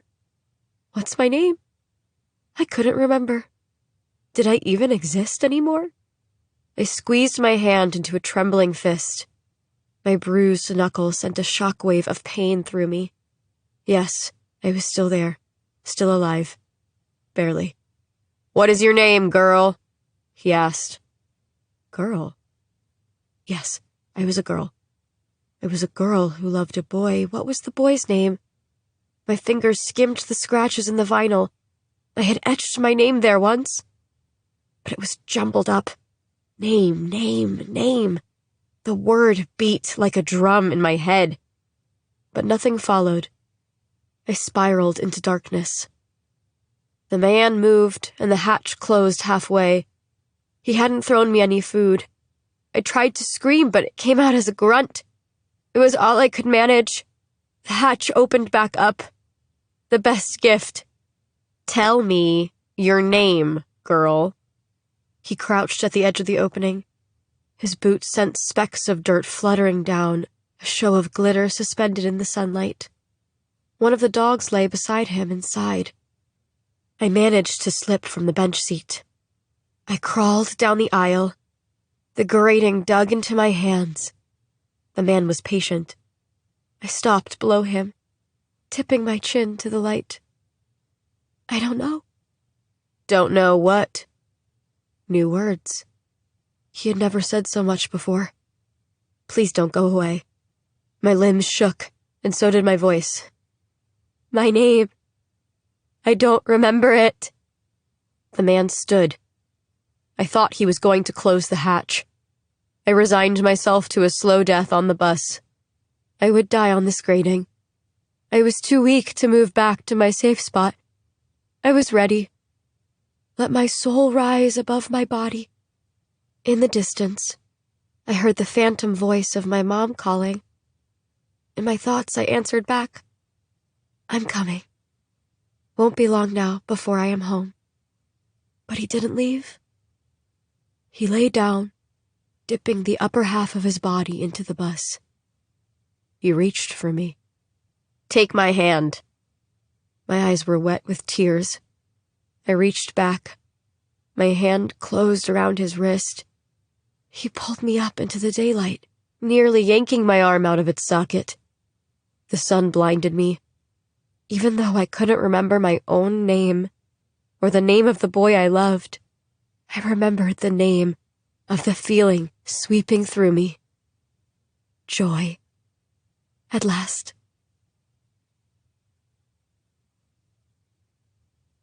Chapter 8. Underground. Dark. A red bandana. Cold. The smell of vinyl. Beneath the glow of a green-shaded lamp, Chelsea sits in her father's office and replays her interview with Ellie Black, listing the facts on a sheet of paper, a loose, non-sequential outline. She clicks off the recording and presses her palms against her eyes until she sees stars. She is stumped, frustrated by Ellie's refusal to cooperate. But she has been here before, standing at the bottom of the well, staring at the stone when she really should be looking up, searching for a new angle. She opens Ellie's case file, mouse drifting to the photographs. The images are still jarring. Ellie with her limbs outstretched, each bruise measured and catalogued.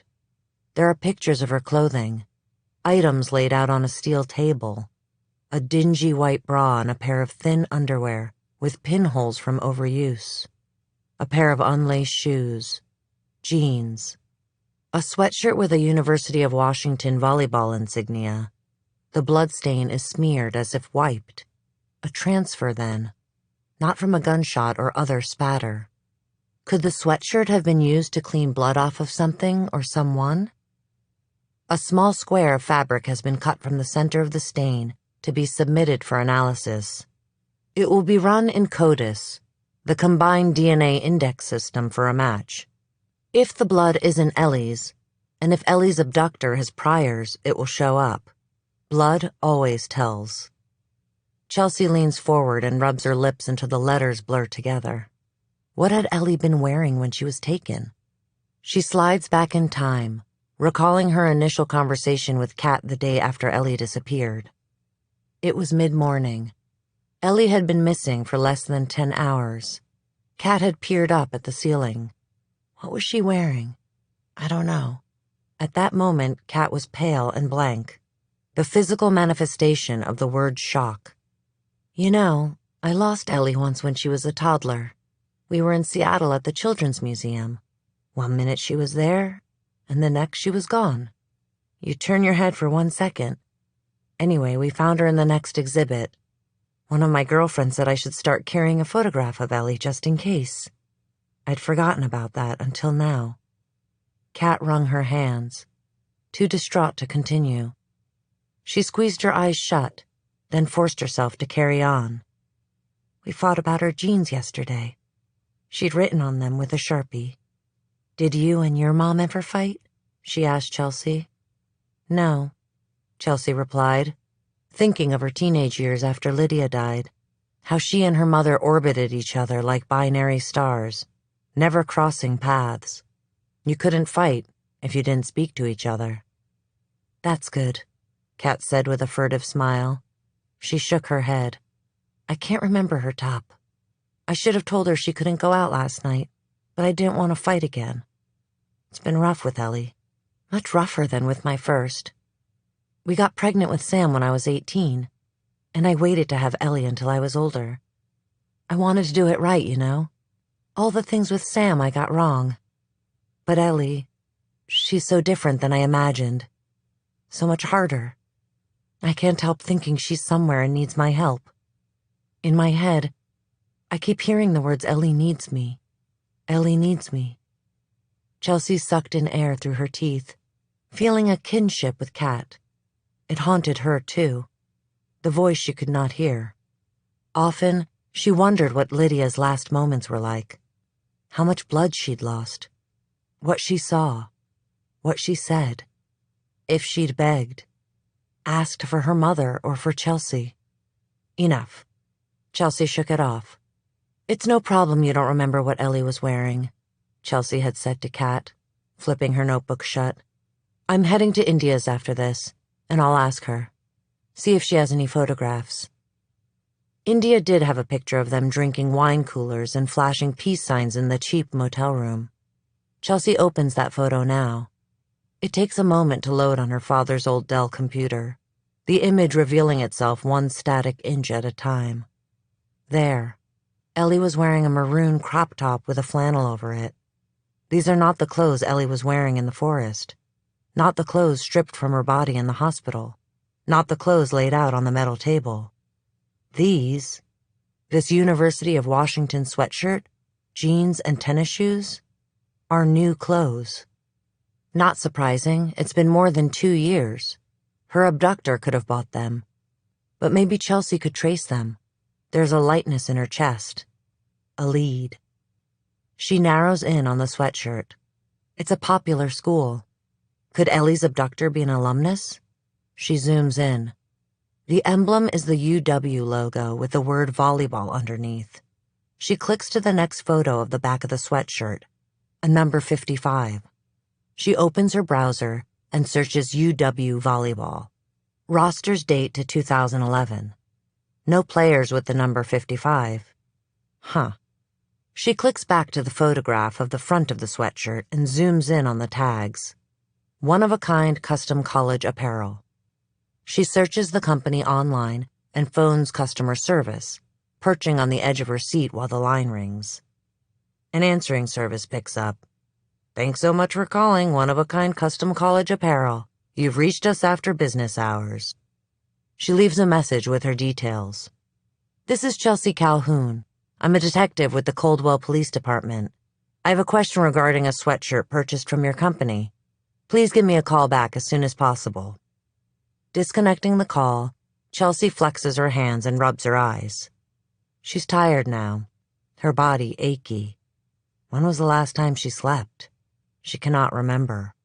Never a good sign. She stumbles to the couch in her father's office and collapses. She dreams of the beach, of Coldwell's rocky bluffs. And it is no longer a dream but a flood, an infinite sleeping memory, a loop she lives in, of a car mangled and crumpled, perched precariously on a wedge of basalt, tipping in the wind. They'd been driving around Coldwell searching for Lydia when they got the call. Her parents told her to stay put in the back seat, but Chelsea had followed them. past the uniform vomiting in the sand reeds, down the path in her pale pink puffer jacket. Below, she recognized the blue sedan as Oscar's car. The driver's door was open. Oscar's body sprawled half out of it. A gouge in his forehead, watery blood leaving a trail down and pooling in his open eyes. One of his K-Swiss shoes was a foot away, lodged on a sharp rock. His fist was full of Lydia's hair. The yellow strands bloated with sea foam, a chunk of her scalp weighing it down. Chelsea's mother screamed and went as if to fling her body over the edge, but a cop held her back. Chelsea's father could not move. His face was white, bleached completely of color. A murder-suicide, police ultimately determined. Oscar killed Lydia, then himself. A shrill ring rends the memory in half, and Chelsea bolts up. She finds her phone on the carpet. "Detective Calhoun," she answers. It is light out now, and she's suffering a faux hangover. Her mouth full of cotton, her eyeballs sticky and dry. "Yeah, this is Gino from one-of-a-kind custom college apparel. We received a phone call from you." His deep voice curls into a question. "Yes." Chelsea scrambles to the desk and pounds the computer awake. The sweatshirt photos are still on the screen. "I'm a detective working a missing person case and have a piece of evidence. Clothing purchased from you. I'd like to track down who made the order." "All right, I'm not sure if I'll be of any help. We ship around 500 units a week. But let me pull up the records. Wait." He pauses. "Maybe I should check with my manager. Do you need a warrant for this?" "No, I don't," is all Chelsea says, and there is quiet on the other end of the line. "You could help me find a missing girl's abductor." She stops, waiting for the idea to take root and blossom. Gino could be a hero. A short beat. "You got a style number?" "I need all 8 digits plus what comes after the dash. That'll help me figure out the year." "Where is it located?" She zooms in on the tag. No numbers, only the company name and size. Small. "Inside of the sweatshirt, left-hand seam." "I don't have that." Chelsea rubs the bridge of her nose. "Without that..." The sweatshirt is gray with a University of Washington volleyball insignia and the number 55 on the back, she says, sharp, insistent, but calm. "Can you search using any of those parameters?" "Hold on. Let me check if any orders came in with a special request for that number. It'll take a minute.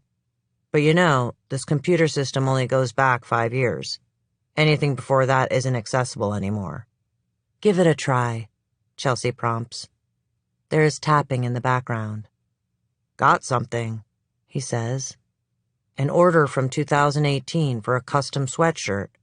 University of Washington volleyball, number 55. He whistles low. "Man, this is lucky.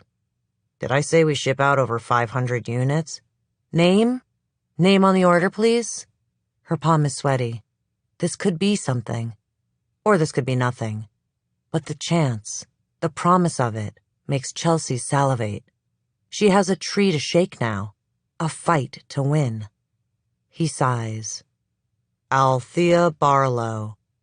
Chelsea takes down the address and hangs up on Gino mid-sentence. She types the name into the computer. A headline appears. "Missing girl found dead." Althea's name is highlighted as the grandmother of Gabrielle Barlow, a 16-year-old girl last seen 5 years ago in a University of Washington volleyball sweatshirt. And found. Found about a year and a half ago, deceased. The story unspools around Chelsea. Gabrielle's body was discovered on Spencer Island, a marshy park area northeast of Coldwell. She'd been strangled. No other details but the date. There's a photograph of Gabrielle. She is roughly the same age as Ellie. Same dark hair, white, big eyes and lips puckered for the camera. Chelsea sits back, unanchored and adrift, but happy to let the tide take her. What new island will she wash up on? She does the math while gnawing on her cheek. Gabrielle Barlow disappeared years before Ellie, but was found 6 months after Ellie was abducted. Their timelines overlapped. What does that mean? Could they have been at the same place at the same time? Held somewhere together? Adrenaline surges through Chelsea's body, and she shoots upright to stand. She gathers her coat, her keys, and gets in the car. Her hands flex around the wheel. She is still deep in the well, but instead of looking up, instead of staring at the stone, she is digging now. What was Ellie doing wearing a dead girl's clothes?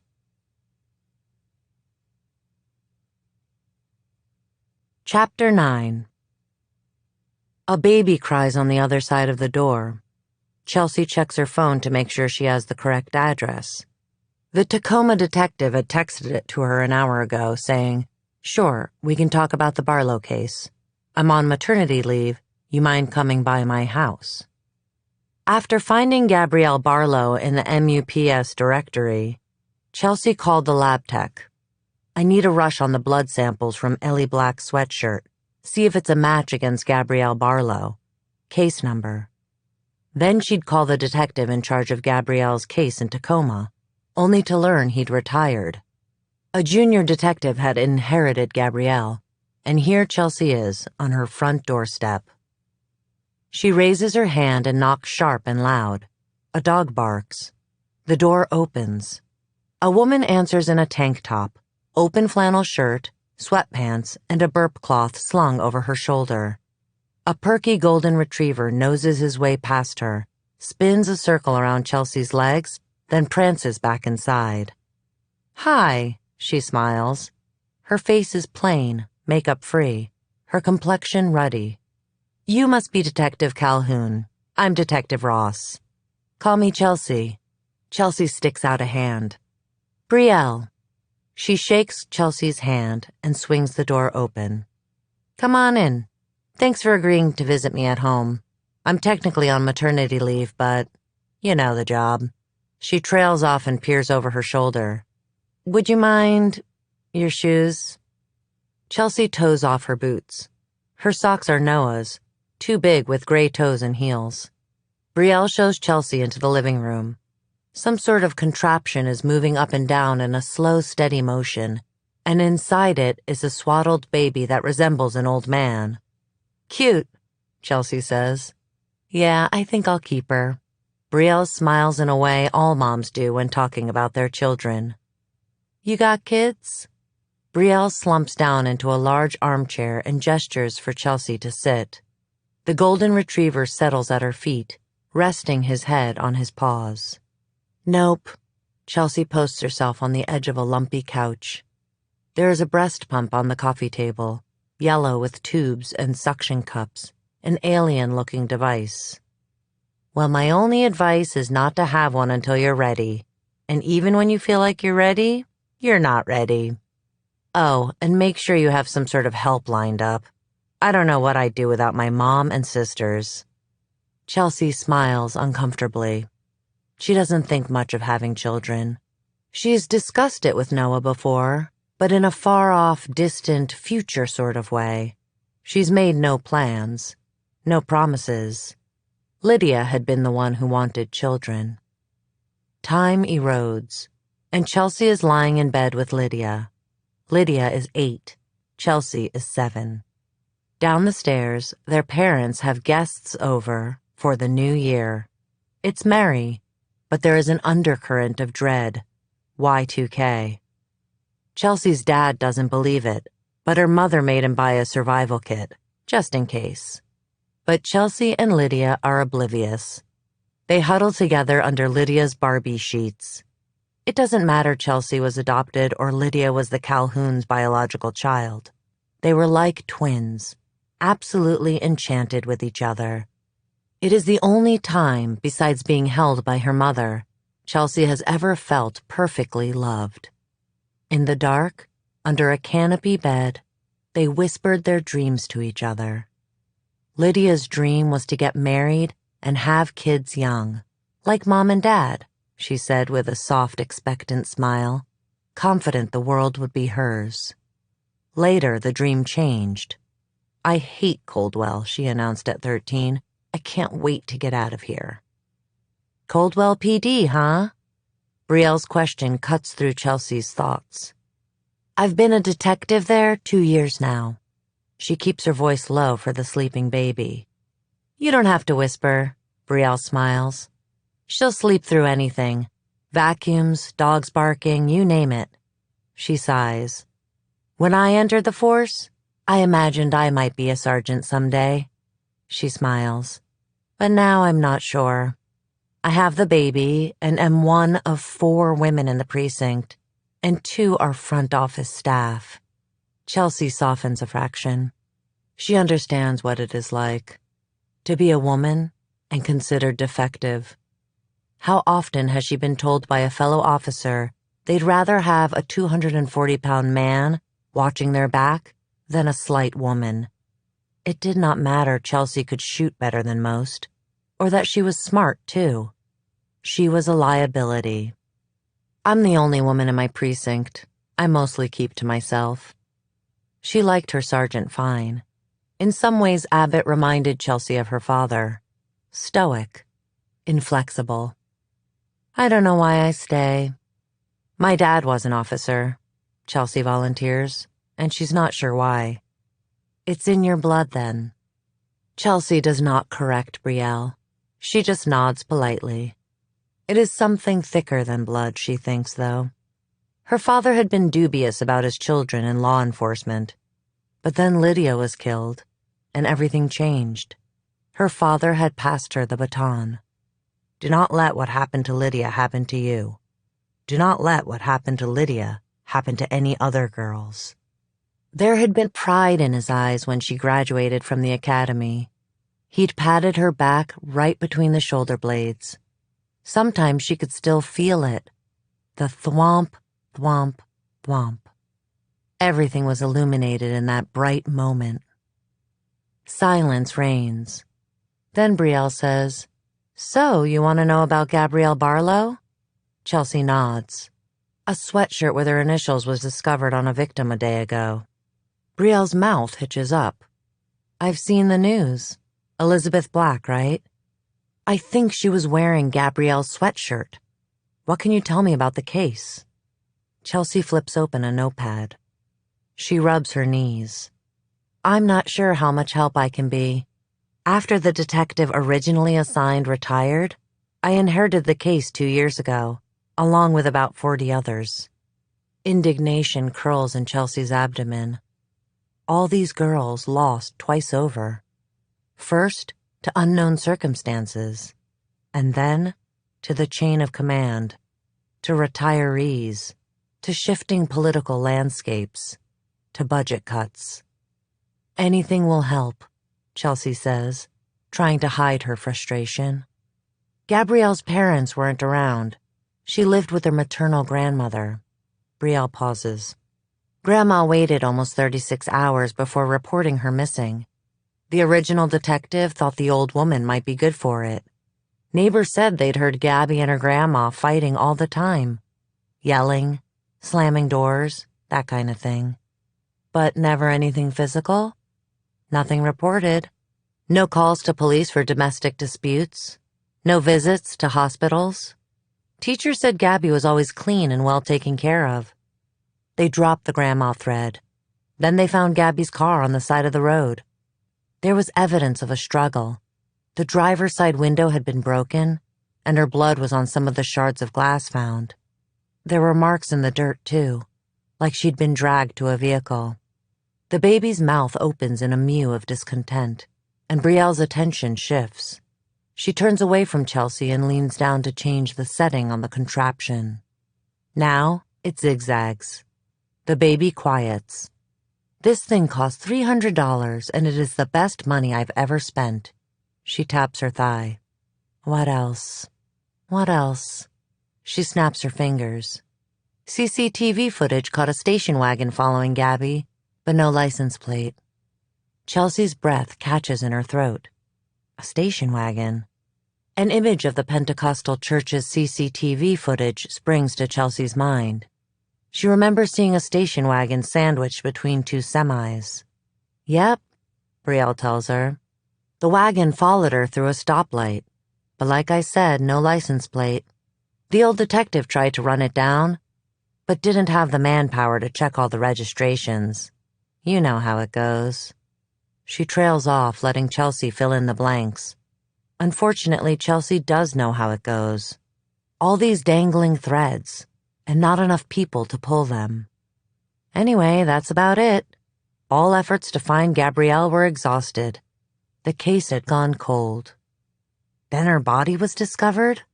Brielle nods. Near a popular equestrian trail. A horse bucked its owner, and they found the animal nudging at the body. She was naked, had been strangled. No ligature marks. They used their hands. Chelsea flashes on Ellie. She'd been bruised, but not around the neck. Still, she could have escaped, or been left for dead. It tracks. Is that why Ellie is so frightened? She isn't supposed to be alive? Could she be scared her abductor will return to finish the job? Any fingerprints? DNA? Chelsea asks, although she knows the answer.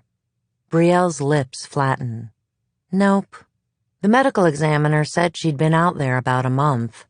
She wasn't killed there, though. It was clear she'd been dumped. We were lucky to determine the cause of death.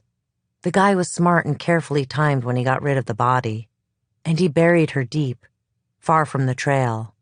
A flash flood came through and caused a landslide, washed Gabby up. Pure chance she was even found. What else? There was wild game in Gabrielle's stomach. Deer. And Queen Anne's lace was found in her bloodstream. Queen Anne's lace? A plant that looks like a weed. I pull it out of my garden every year. Gabrielle was probably eating it. Her teeth were bad, near rotten. Brielle stops and wrinkles her nose. That all? Brielle shakes her head. There were bite marks on her bones, her legs. Chelsea stills. Could you tell what kind of animal? She remembers Ellie mentioning hearing howling. The dog hairs found on her clothing. Canine. Dog specifically, Brielle confirms. Lab says most likely inflicted before she died, Brielle says, and Chelsea shudders. She shakes her head. It's hard to think about, especially after having kids. I'll have all the files forwarded to you, and you can see for yourself. She pulls herself from the chair. If you want to confirm the sweatshirt, you'll need to talk to Gabrielle's grandmother. Okay if I contact her? Detectives could be touchy about their cases. Possessive. Chelsea stands too. Brielle whips out her phone, and Chelsea's dings with an incoming text. Here's the address. I spoke with her this morning. She's expecting you.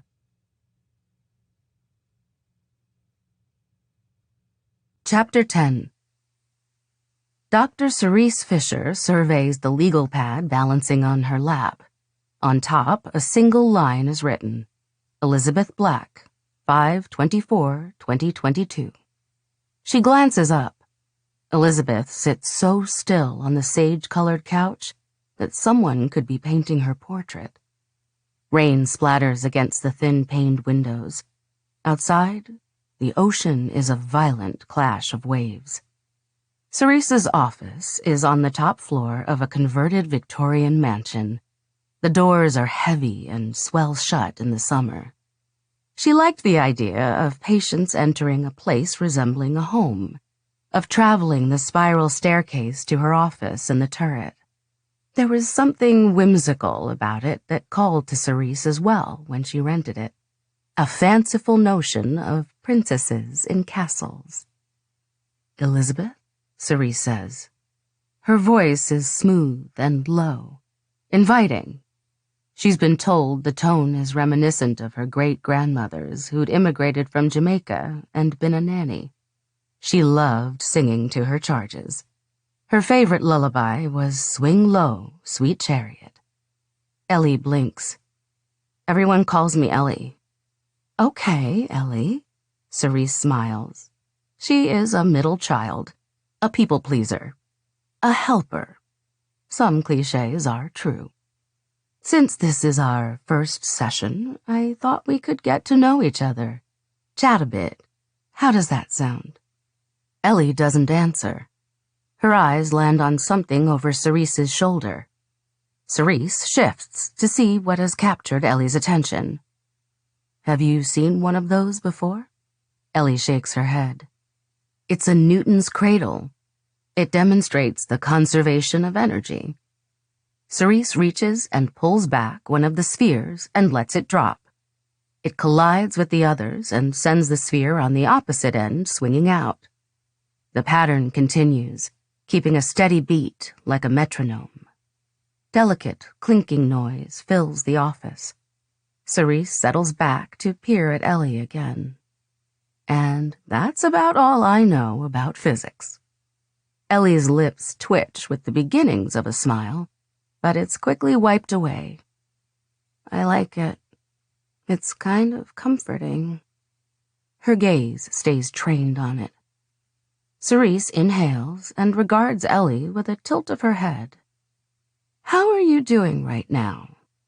In this moment. Ellie's hands flex, and she bites her lip. Are you nervous? No. Her denial is quick, and her eyes flick everywhere, all over the office. The brain is always vigilant, always assessing for danger, searching for threats.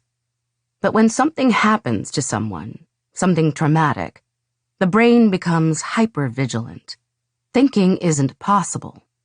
Cerise wonders if this is happening to Ellie, if she's reverted to some primal state.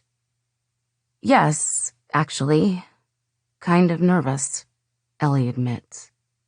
Okay, let's go with that. What's making you nervous? Are you nervous to be here? Cerise perches at the edge of her chair, ready to receive, to listen without judgment. Ellie shrugs. Here, anywhere. Alive. She laughs, but it is dry. No humor in it. Are you not supposed to be alive? Ellie's mouth forms a firm line. Cerise senses she's lost Ellie again to some hollow space. You've been home for a few days now. The hospital report stated you were having acute anxiety triggered by lights and noises. How has that been? Cerise pretends to leaf through the file underneath her notepad. She's memorized most of the details of Ellie's case, but she wants to give Ellie a moment. Fine. The headaches are better. I don't feel... Ellie trails off. You don't feel...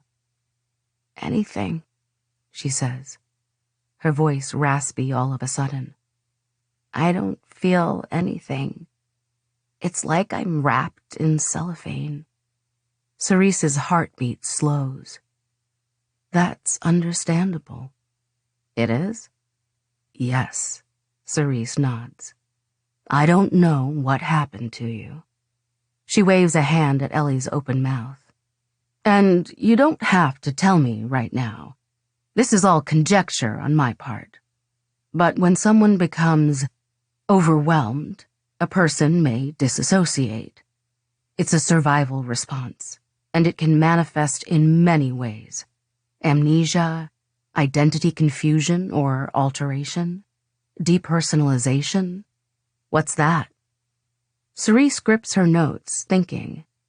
Let's see, how to explain. Depersonalization is a kind of detachment. When you say you feel as if you are wrapped in cellophane, that would be depersonalization. The world is more dreamlike or unreal in that state. Tears pool in Ellie's eyes.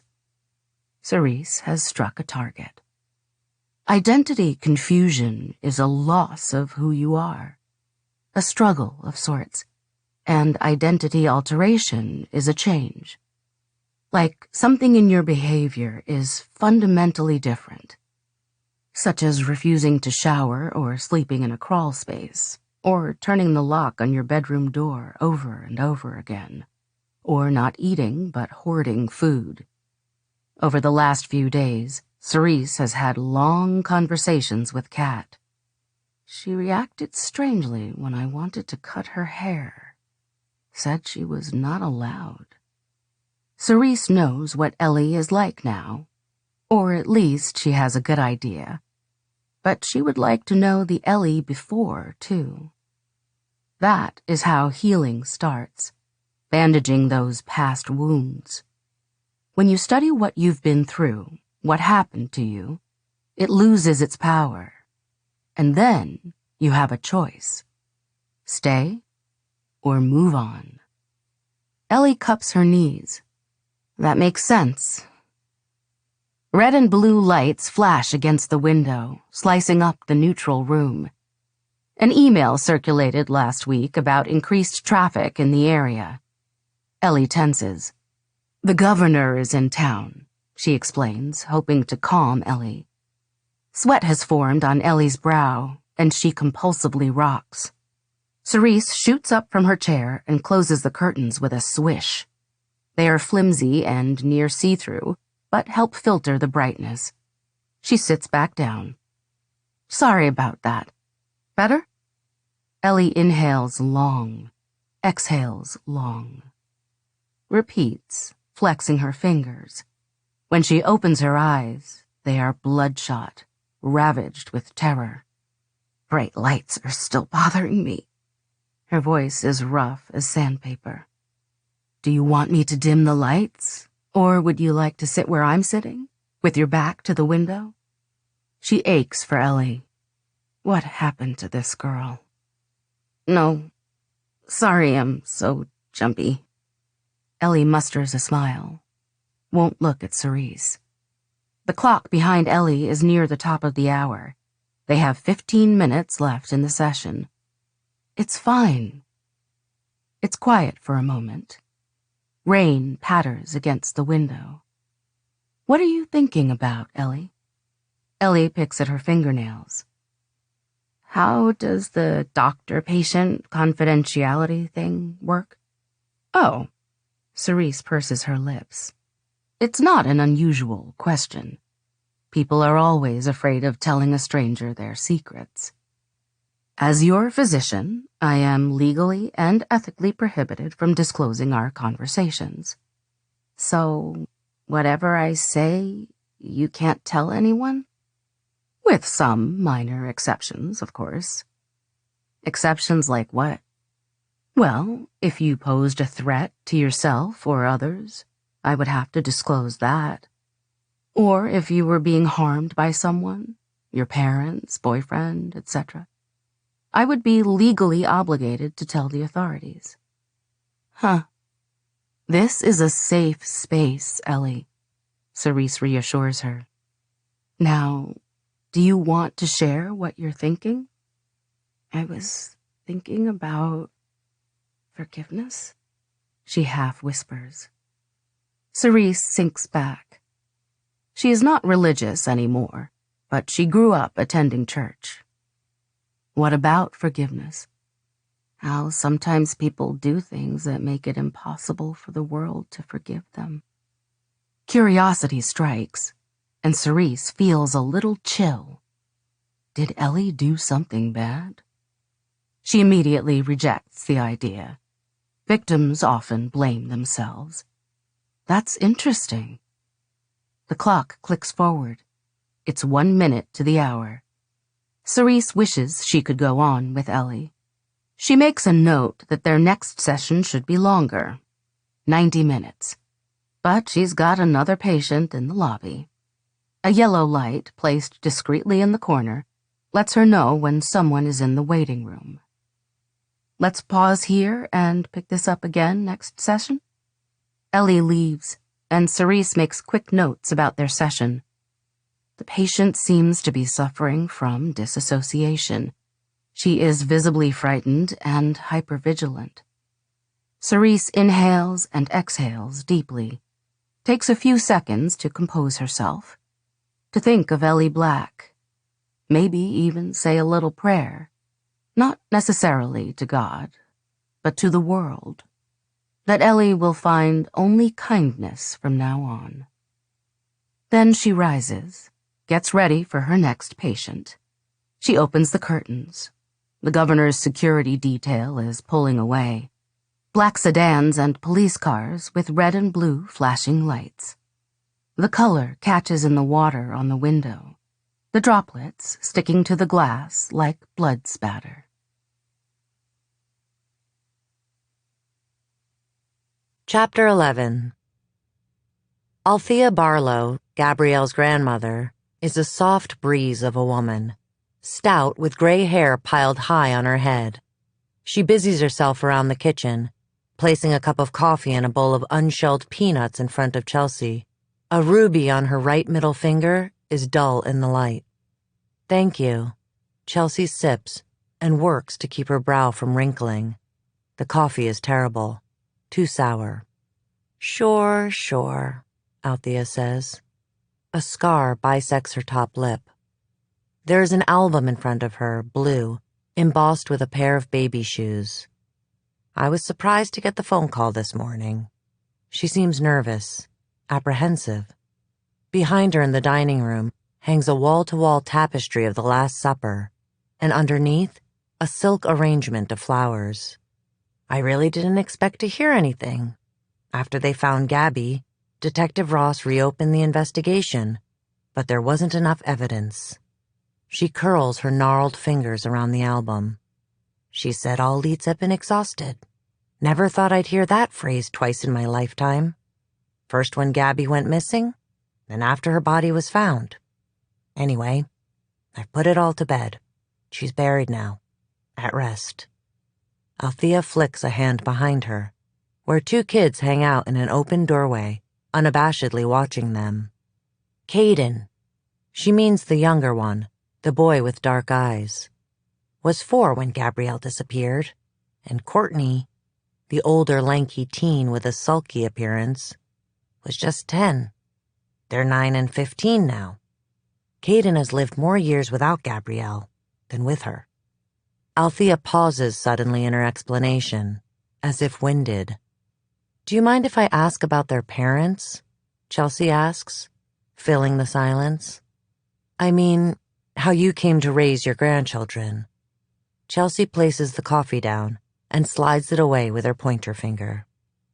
Their mother, my daughter, Crystal, is troubled. I don't like to say too much in front of the kids. Althea drops her voice to a whisper. Alcohol. I got custody of them when Gabby was 8. Their dad didn't want them. Can you imagine not wanting your own children? Never imagined I'd be raising kids again at my age. At the exhaustion in Althea's voice, Chelsea nods. I see. And what about Gabby? Can you tell me a little about her? Chelsea opens a notepad, pencil poised. Althea gives a shallow sigh. Gabby didn't like all the responsibilities that came with being the oldest. I always told her she'd enjoy having siblings when she was an adult. I used to fight with my sister, but now we're best friends. Althea shrugs. Perhaps I asked too much of her. The detectives thought we'd fought, that she'd run away. But that wasn't the truth. Gabby was happy. She loved her life. She flips through the album to the back. Here she is.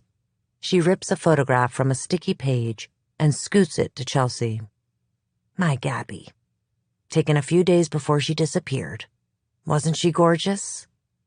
In the photograph, Gabby stands with her sister and brother, his thumb in his mouth. She splays a hand on each of their chests, bent down between their 2 dark heads. She'd spend hours making these friendship bracelets. That was the thing then. Chelsea nods. When she was in high school, it was hair feathers, fishtail braids, and silly bands. Noah says now it's white eyeliner and flannels. The 90s are back. Gabby was always bubbling up with new ideas about something to do, someplace to go. She was the kind of person girls liked and boys loved. Maybe a little too much. She was a pain in the ass, but I love that little girl. She was the kind of person girls liked and boys loved. Chelsea notes Althea's affectionate tone. Lydia had been that way too. Chelsea remembers that precinct picnic again. The boys teasing Lydia, but in a different way. Smiling. Flirting. Detective Ross told me you waited a while before calling the police, Chelsea says, steering the conversation back toward Gabby's disappearance. Althea stiffens, and Courtney steps forward to place a hand on her grandma's shoulder. I did, Althea says. Her grandpa wanted to wait. I shouldn't have listened to him. But I called her friends. I called the neighbors. I even went outside and shouted her name, like I used to when telling her to come in for dinner. Why did your husband want to wait? He figured she'd come back on her own. Gabby always ran late. I used to joke that she'd be late for her own funeral. Her laugh is rueful, edged with regret and anger. He didn't want to be stuck paying for the police fees. Is he here now? Can I talk to him? No. Althea sips her coffee. He lives in Texas now. After Gabrielle disappeared, we couldn't stay together. He came home for the funeral, though. Chelsea understands. Lydia's disappearance was like a knife, scraping out the insides of their family, until only a delicate shell remained.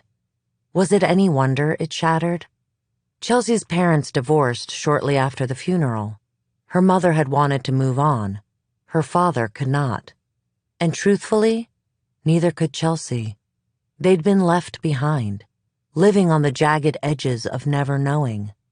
Yes, Chelsea has had a place to bury her sorrow, but her sister's last days are still a mystery to her. Althea waves a hand, and Chelsea blinks away the memory.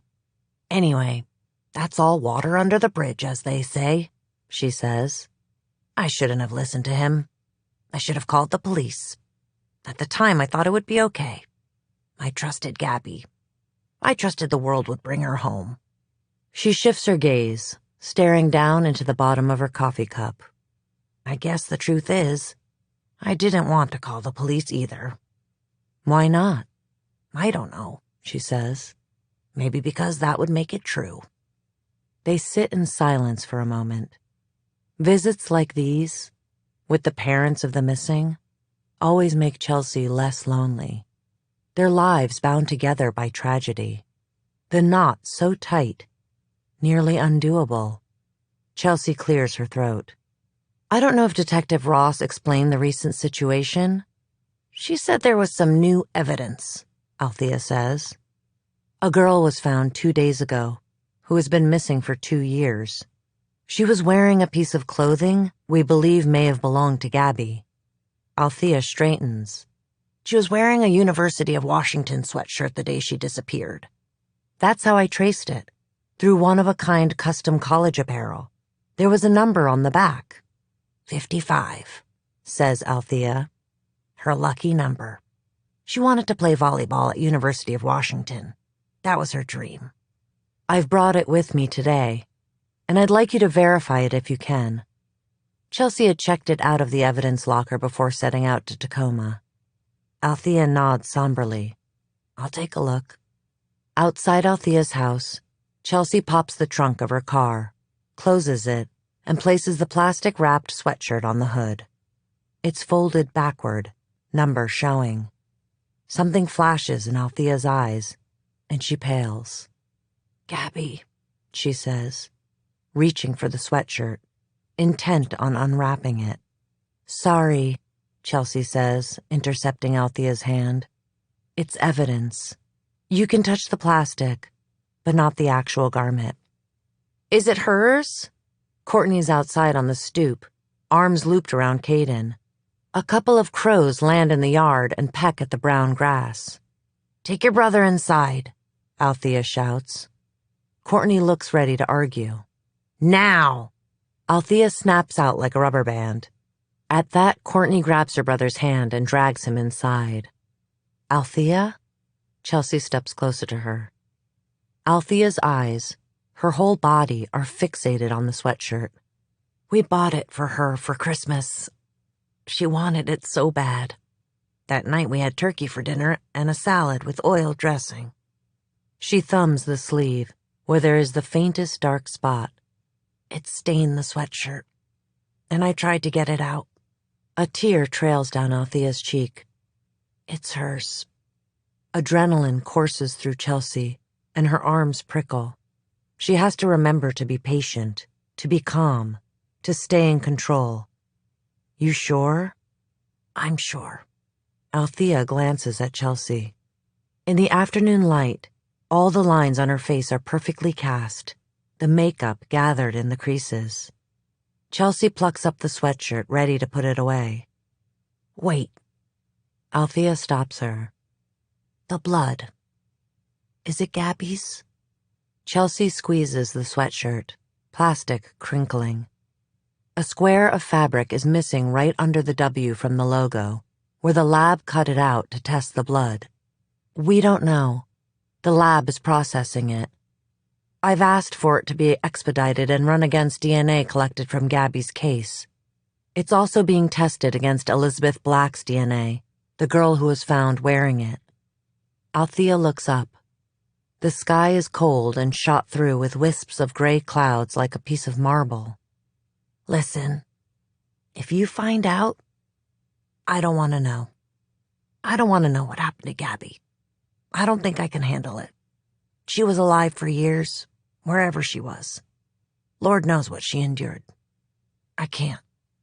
She breaks off with a shudder, then comes back resolute. I've buried her now. Understood, Chelsea says. That was Althea's right. But I believe these cases are connected, and this investigation is only starting. Chelsea hesitates to say more.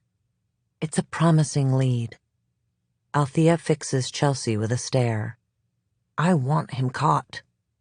She tugs at her ear. But I don't want to know what he did to her. I want to remember her as she was before. Does that make me bad? No, Chelsea says. It makes you human.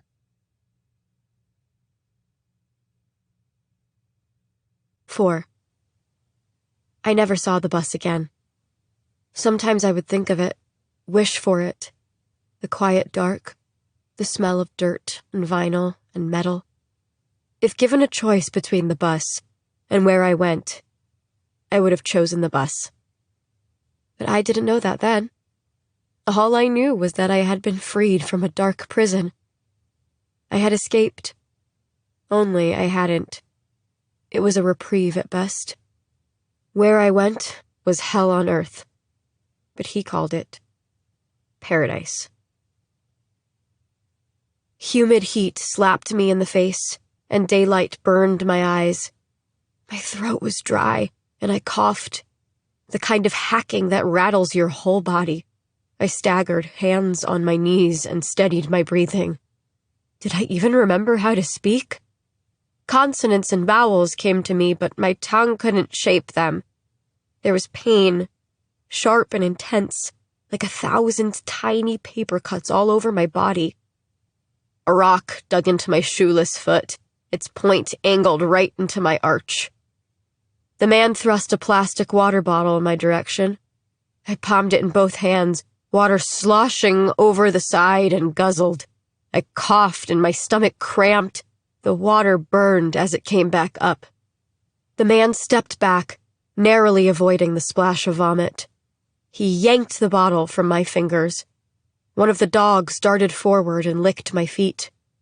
"Sip it," he said. He held the bottle within my reach. I grabbed for it, but he pulled it back.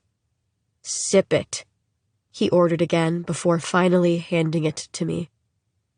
I did as I was told, studying him over the curved edge of the plastic.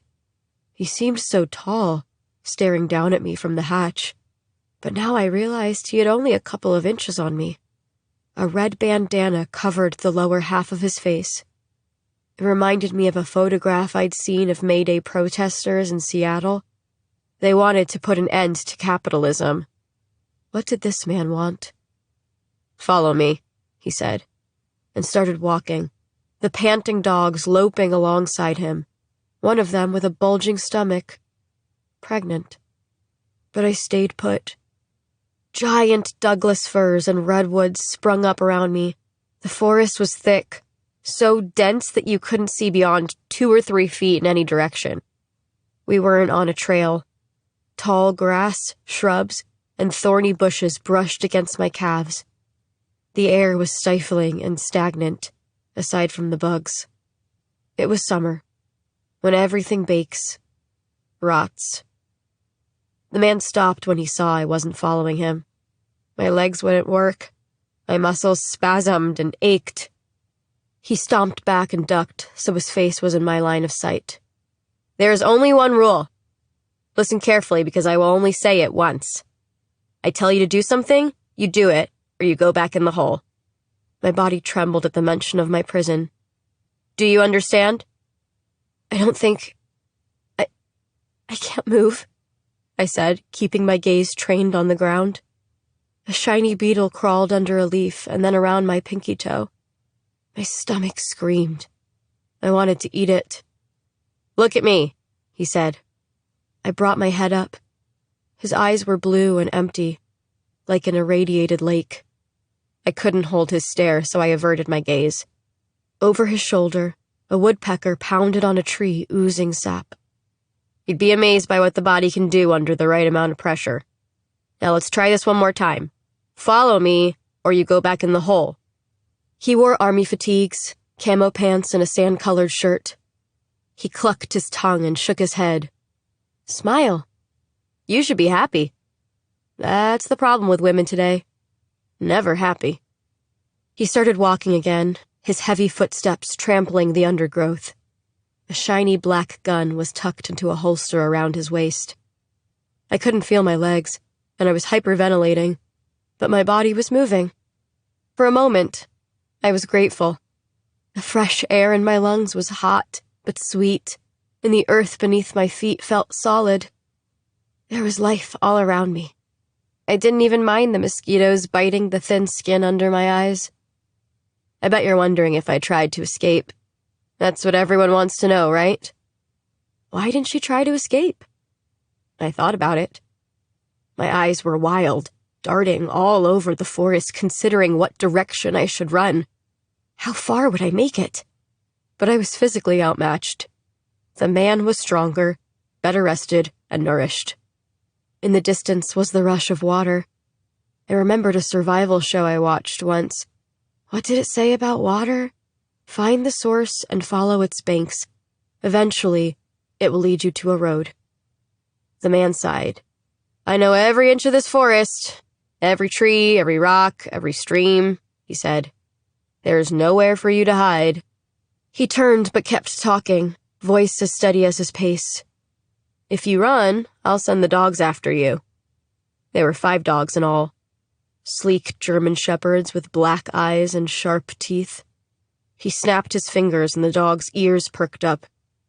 I whistle a certain way and they attack. He stopped, grew quiet, and I was too afraid to speak. The idea of the escape worn down to a nub. We walked for hours following a marked path, trees bound with orange ribbon. My jeans snagged on thorny bushes, and my ankles brushed against poison oak. The next day I would develop a rash and scratch it until it bled. The man stopped once and let me have more water. Who are you? I licked my lips and handed the bottle back. He dipped his head. Michael. You can call me Michael. I counted the famous Michaels I knew. Saint Michael, Michael Jordan, Michael Jackson, Michelangelo. Why are you doing this? I kept my eyes trained on a fern sprouting from a decaying log. Me? He tucked in his chin, surprised and offended. I'm not the problem. He started walking again. None of this is my fault, he went on. I only remember snippets, words that filtered through the pain and numbness. Men were being abandoned, left behind. He had no other choice. After that, we fell silent. I promised myself I wouldn't ask him any more questions. Ever. I folded my arms around myself and pretended all of this was a bad dream. I pinched my upper arms, but I didn't wake up. There was no escape. To live meant to follow. Blisters formed on my heels. The skin on the bottom of my bare foot split open. Pain shot through my calves. I almost fell over twice, but I stayed upright, my legs moving as if answering a call.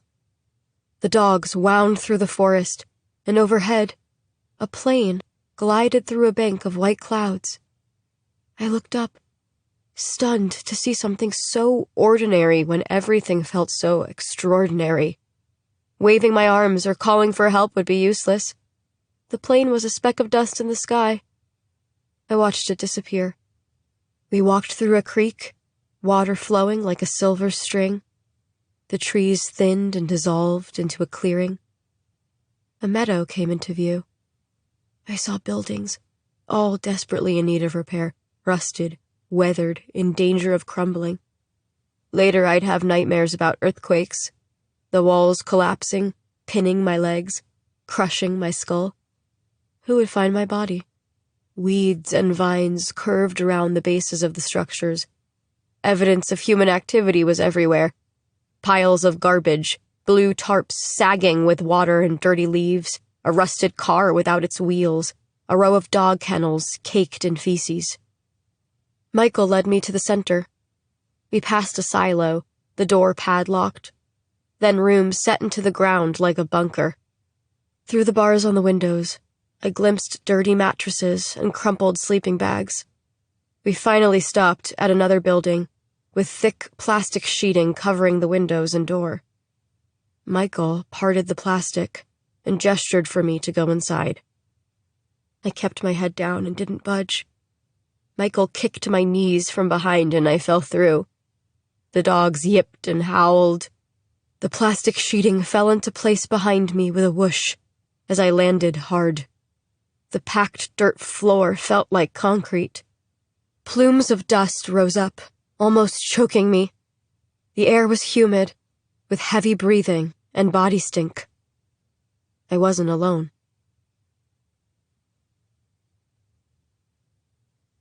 Chapter 12. A few hours later, Chelsea is back, winding Coldwell's familiar streets. She parks near a garbage can with black bags piled against it, slams her door, and shakes out her clammy hands. The anticipation is making her dizzy. The questions, too. She confirmed that Ellie was wearing Gabrielle's sweatshirt. Plus more. A station wagon. Dog bites. She knocks on Ellie's door, bouncing lightly on her heels. The day has grown cold. Kat answers, and Chelsea is hit with the aroma of onion, garlic, and warming spices. She promised Noah she'd be home for dinner tonight. He's making something. He'd told her on the phone, but now she cannot remember what. She'd been too busy wondering about what had happened to Gabrielle Barlow, whether Ellie had known her. "Detective Calhoun," Kat says, surprised. "Hey, Kat." Ellie appears behind her mother like a wraith. There is an emptiness in Ellie's gaze that startles Chelsea. "Hey, Ellie. I know I'd said we'd take some time off the case, but there's been a recent development, and I have a couple of quick questions. We're having dinner soon." Kat's brow dips. It is the first time Chelsea has felt like an unwelcome presence at the Blacks. "It won't take much time, promise." She polishes her statement off with a bright, disarming smile. Kat looks back at Ellie, and Ellie jerks her chin up. "It's okay," Ellie says. "I'm going to finish dinner," Kat says. She floats back to the kitchen. And Ellie curls up in a chair. It squeaks as she rocks back and forth. Chelsea perches on the couch and leaves her jacket on. "How are you, Ellie?" "What's the new development?" Ellie's voice is raspy. Chelsea's gaze drifts to her neck, to the white, unmarred skin. She has Gabrielle's autopsy report now. Brielle sent it over. She peeked at the photographs while driving, nearly getting into a collision with a semi. Not one of her better moments. Gabrielle had marks all over her neck, had been choked to death. There was a bald spot on her head, too. From her hair being pulled? Some bleeding in her ears. Nails jagged and broken as if she'd fought. The usual stuff. Then the bite marks. Torn flesh. Chelsea blanched and had to pull over, roll down the window, breathe deep before starting again. Chelsea looks at Ellie's clasped hands. The nails are even, neatly filed. She makes a mental note to go back through the photographs of Ellie to check if her nails were broken during the exam. Maybe Ellie hadn't been left for dead. Maybe she'd escaped before she had a chance to try anything. As if sensing Chelsea's thoughts, Ellie tucks her fingers under her thighs. Chelsea clears her throat. I was reviewing the evidence from your case. I'm still waiting on forensics, DNA, that sort of thing. But I noticed something on the clothing you were wearing. She stares hard at Ellie, searching for anything. A tell. Of discomfort, fear, annoyance. Ellie stops rocking and pulls her legs up to her chest to hug them. Yeah? The University of Washington sweatshirt you were wearing had a number, 55. Chelsea senses another body in the room and glances up. Kat is leaning in the doorway, kitchen towel in hand. Chelsea returns her attention to Ellie and catches her flinching. No, not flinching. Spasming. The clothing came from one-of-a-kind custom college apparel. It was special ordered by Althea Barlow for her granddaughter. Chelsea gives Ellie a long, measured look. Ellie puts her hands to her ears and begins to rock back and forth. Ellie? Kat says, then focuses on Chelsea, warning in her eyes. Detective Calhoun. Chelsea ignores Kat, lasering in on Ellie. Digging, digging, digging. Does the name Gabrielle Barlow mean anything to you? Ellie stands abruptly, pushing past her mother, and darts into the kitchen. Chelsea rises and finds Ellie doubled over the sink, vomiting while Kat rubs her back. Ellie retches again. Violent tremors rack her body. Kat holds a dish towel to Ellie's mouth. She looks up from her trembling daughter and right at Chelsea, radiating hostility.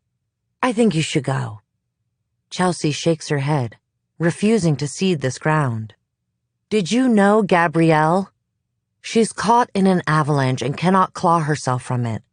Please, tell me. Anything.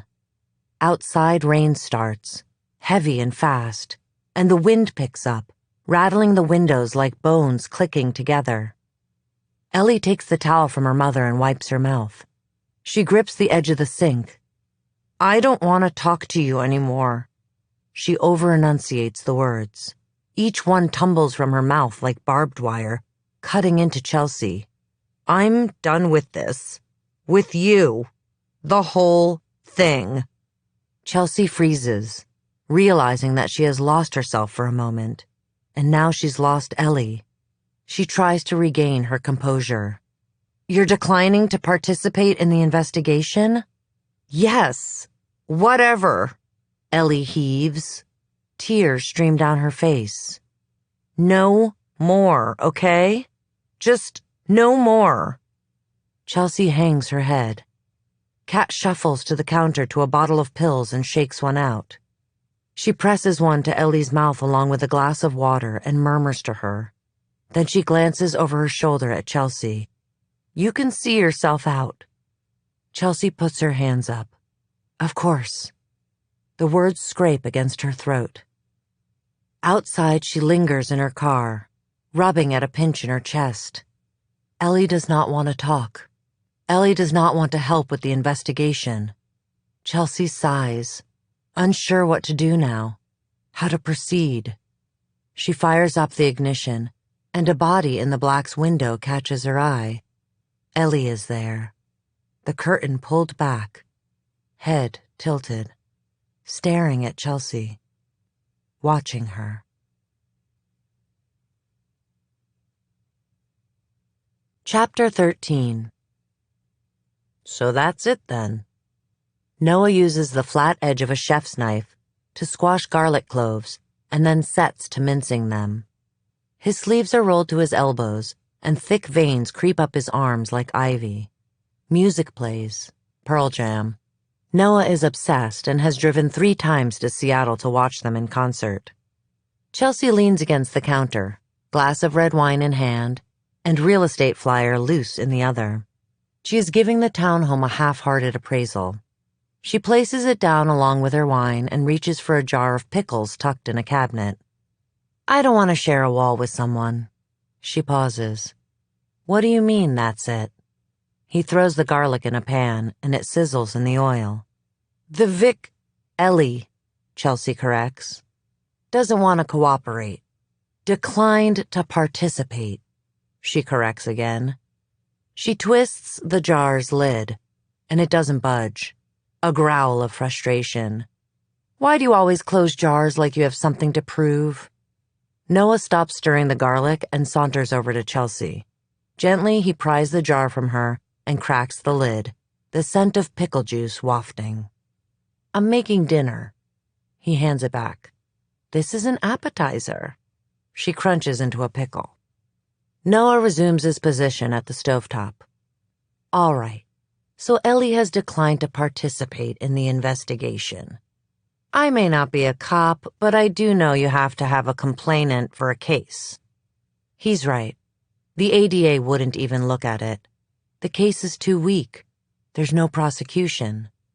But I thought about that. I don't need Ellie. I have another victim, Gabrielle Barlow. Chelsea has sunk her teeth into this, and she will not let go. It doesn't matter if Gabrielle Barlow is outside of Chelsea's jurisdiction. She's in pursuit. Noah shakes his head, equal parts exasperated and affectionate. As he reaches up for some spices in the cabinet, Chelsea admires his back, the way the muscles flex. He is 4 years her junior and went to a school nearby in Ilwaco. He admitted 6 months into their relationship, he'd seen her back then at football games with her father, sitting high in the bleachers under the stadium lights. That's why he approached her at the bar. He'd recognized her. I always thought you were so hot, he stated. She watches in silence as Noah makes the rest of dinner, boiling noodles and finishing the sauce. They plate up and sit at the table.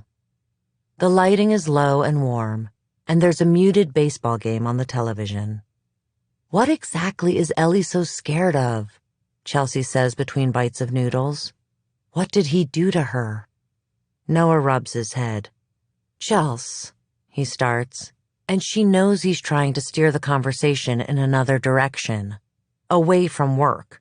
Away from missing girls. Come on, she cajoles. Play detective with me. It's been a while since they've done this. Noah acting as a sounding board for Chelsea's cases. He balls up his napkin and stares at her for a second, quietly pondering until he comes to a decision. You want to profile him? Yes. Chelsea pounds her fist against the table, excited. Noah grins, and suddenly it's like old times, when Noah had been fascinated by Chelsea's career. Back then, he'd wanted to know all the details. He'd listen for hours and hours, lending his ear and thoughts. He tops off Chelsea's glass and then his own, skirting the edge of the bottle with his thumb, and licking off an errant drop of dark red wine. All right. So he snatched 2 girls. Gabrielle Barlow and Elizabeth Black. Chelsea nods. Originally, I thought she'd been left for dead, but she doesn't have the same injuries as Gabrielle Barlow. No signs of a struggle. No bruises around her neck. Maybe she escaped before any major physical damage could be done? Still, I wonder if this guy uses parks as a dumping ground. The search of the park and trail where Ellie had been found didn't yield anything. No campsite, no primitive dwellings. But they hadn't been looking for bodies. It's a good theory, he chews slowly. But are you positive it's the same guy? She arches a brow. What do you mean? It could be 2 different perps. One offs Gabrielle, gets rid of her clothes, and the other picks them up. Chelsea shakes her head. Too much of a coincidence. Plus, there is the station wagon. The dogs. Noah sighs. Okay, so it's most likely the same guy. What do you know about him? Chelsea's forehead crinkles as she thinks. She doesn't have much. Loose facts jangle around in her mind. Well, she starts, he strangled Gabrielle Barlow. That's angry and intimate. On the other hand, how he dumped her body suggests planning and caution. According to the detective that took over the case, it was pure chance Gabrielle's body was discovered. He's smart, controlled when he needs to be. Noah twists the stem of his wineglass. Chelsea has a flash of Noah's hand holding her by the neck, his grip tightening, anger burning in his eyes. Silly. She dismisses the image. That's what this job does. Makes you question the people you love. Ask yourself whether you really know them, whether you can even trust them. But of course she can trust Noah. He is a good man. They have a good marriage. To strangle someone, you have to look at your victim. Look them in the eyes, Chelsea continues. Did Gabby's killer stare at her while he did it? And why did he leave her naked? To humiliate her? Because he'd been humiliated? Both? There was evidence of sexual assault on both Ellie and Gabby, she adds. Maybe he thinks he's in a relationship with them. Chelsea bobs her head. He kept Gabby for years. Does he think he loves them? Does he fear being abandoned? It makes sense. Men like this, misogynists, disempower women, strip them of self-confidence, security, until they're reliant, too weak to leave. Noah swipes a hand down his face. He kept her for years, and then murdered her? What happened? Did she get too old? I thought about that. Maybe he takes one when the other no longer fits his preferences. What are his preferences? He pushes away his plate, the spaghetti forgotten. Chelsea isn't eating anymore either. The discussion is feeding her now. It's hard to tell with just two. Young. Ellie was 17, and Gabrielle was 15. Chelsea pauses. There was wild game in Gabrielle's stomach. Ellie has an aversion to unnatural light. This probably means they were kept somewhere without electricity. Rural. Maybe off the grid. An encampment of sorts? A farm? He's a loner. Yeah. Narcissistic. Hostile towards women, Chelsea finishes. They are not smiling anymore. Sexual assault is less about the act and more about domination. Chelsea thinks of Ellie and Gabrielle, of rings of bruises around the soft flesh of necks, of jackals roaming the streets, making nests in the woods. What makes a man a monster? She whispers. Didn't cry enough as a kid, Noah says. It's a joke, but not a joke.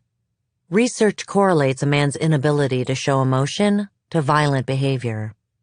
Silence falls again, and the air around Chelsea and Noah snuffs out. Maybe mommy issues, Noah says finally. Or daddy issues. Chelsea casts Noah a grim smile.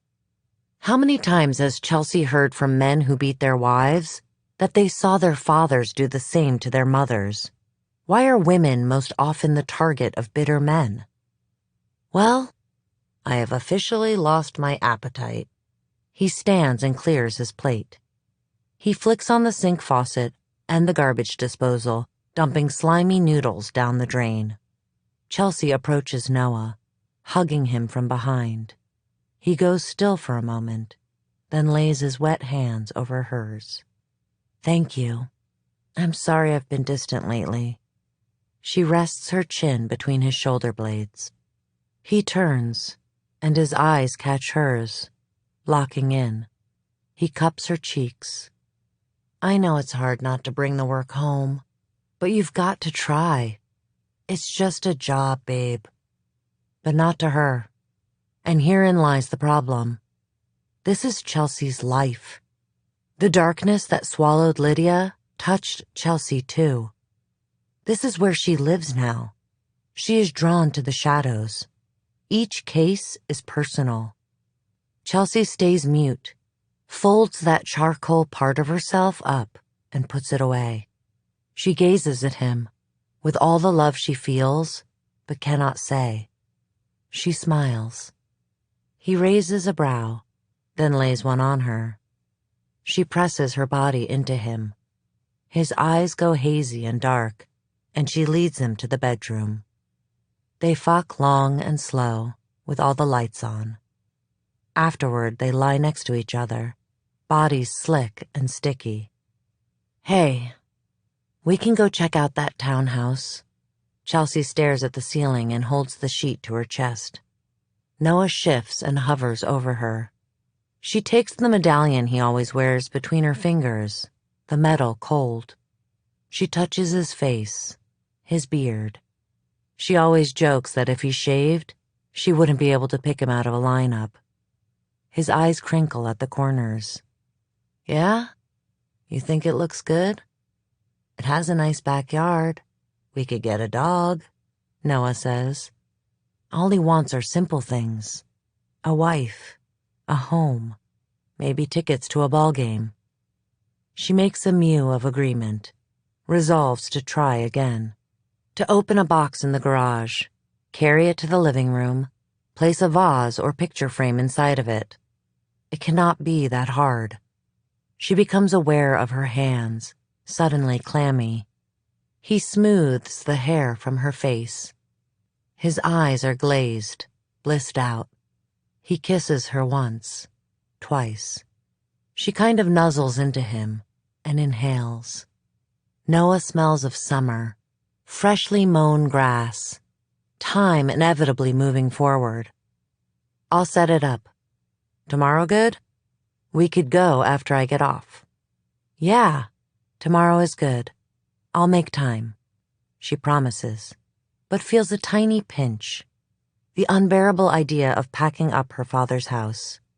And it's compounded by the fact that Noah and Chelsea need the money from the sale of her father's place for a down payment on a new one.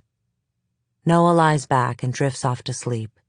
Ever so discreetly, Chelsea shifts and clicks on her phone. She jots down notes, ideas from the conversation with Noah. Noah rustles, throws an arm over his head, but his breathing is steady. His chest rises and falls, the saint medallion glinting in the emaciated moonlight. She goes back to her phone and clicks open the photographs of Ellie's exam, finding the snapshots of her hands.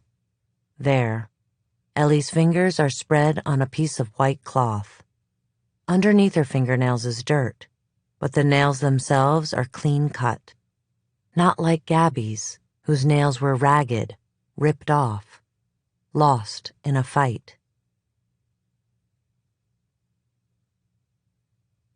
5.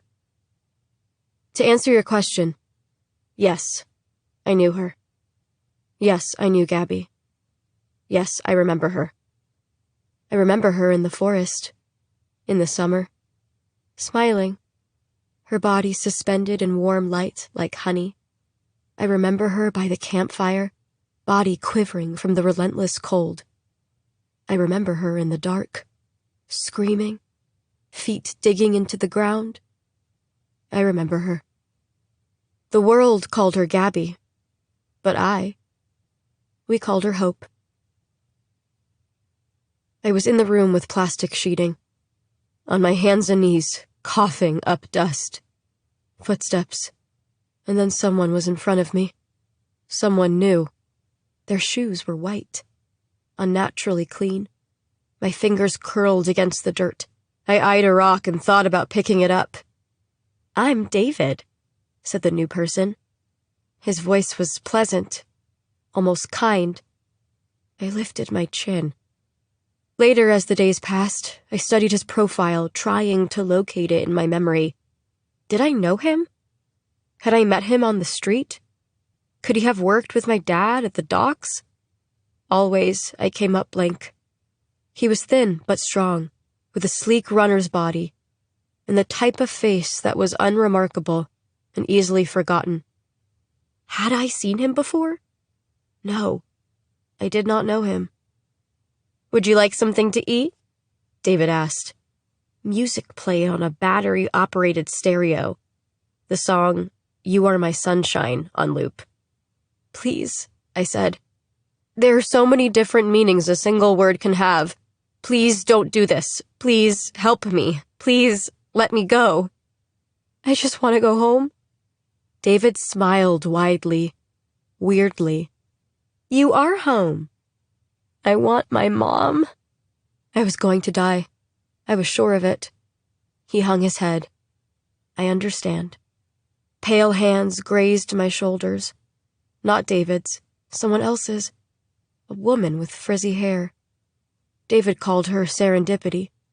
She reached for me, her expression tender despite her haggard, rough look. She grasped my hand. Too stunned to move, I let her help me up, accepting her embrace as I stood. Her arms were sinewy and strong. I'd been alone so long that I leaned in. A natural human instinct to seek affection, gravitate toward shelter. I rested my chin on her shoulder. A piano was in the corner of the room, glossy and ridiculous in all the filth. She pulled away from me and held my cheeks in her dry, cracked hands. Then she moved in close again, not for a hug, but to say, It's an exciting day. One of her bottom teeth was missing. Her breath smelled of must, decay. I stared into the dark pit of her mouth as she christened me with a new name. A secret name. A fate to be fulfilled. When she finally stepped away, I saw the others. They huddled together. One was slender, white, and tall, with a sturdy build and a square, dimpled chin. Beautiful. The other was white, too, but shorter, with fuller hips. I imagined all of our faces were shaded by the same look. Hurt and hungry, cornered by fear. David smiled, and it was the smile of a man who believed too much in his own greatness. He introduced me to my sisters, Charity and Hope. You'll love them as much as I do, he promised. But David didn't love things. He owned them. He was a collector of sorts, a man always chasing the one woman who would not love him in the way he wanted. Serendipity said my new name, and her eyes darkened like a piece of cloth doused in water. You're a very lucky girl.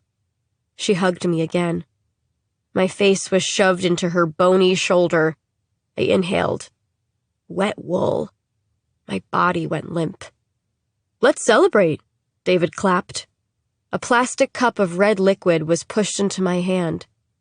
Over David's and Serendipity's shoulders, Hope made the slightest movement, a tense, single shake of her head.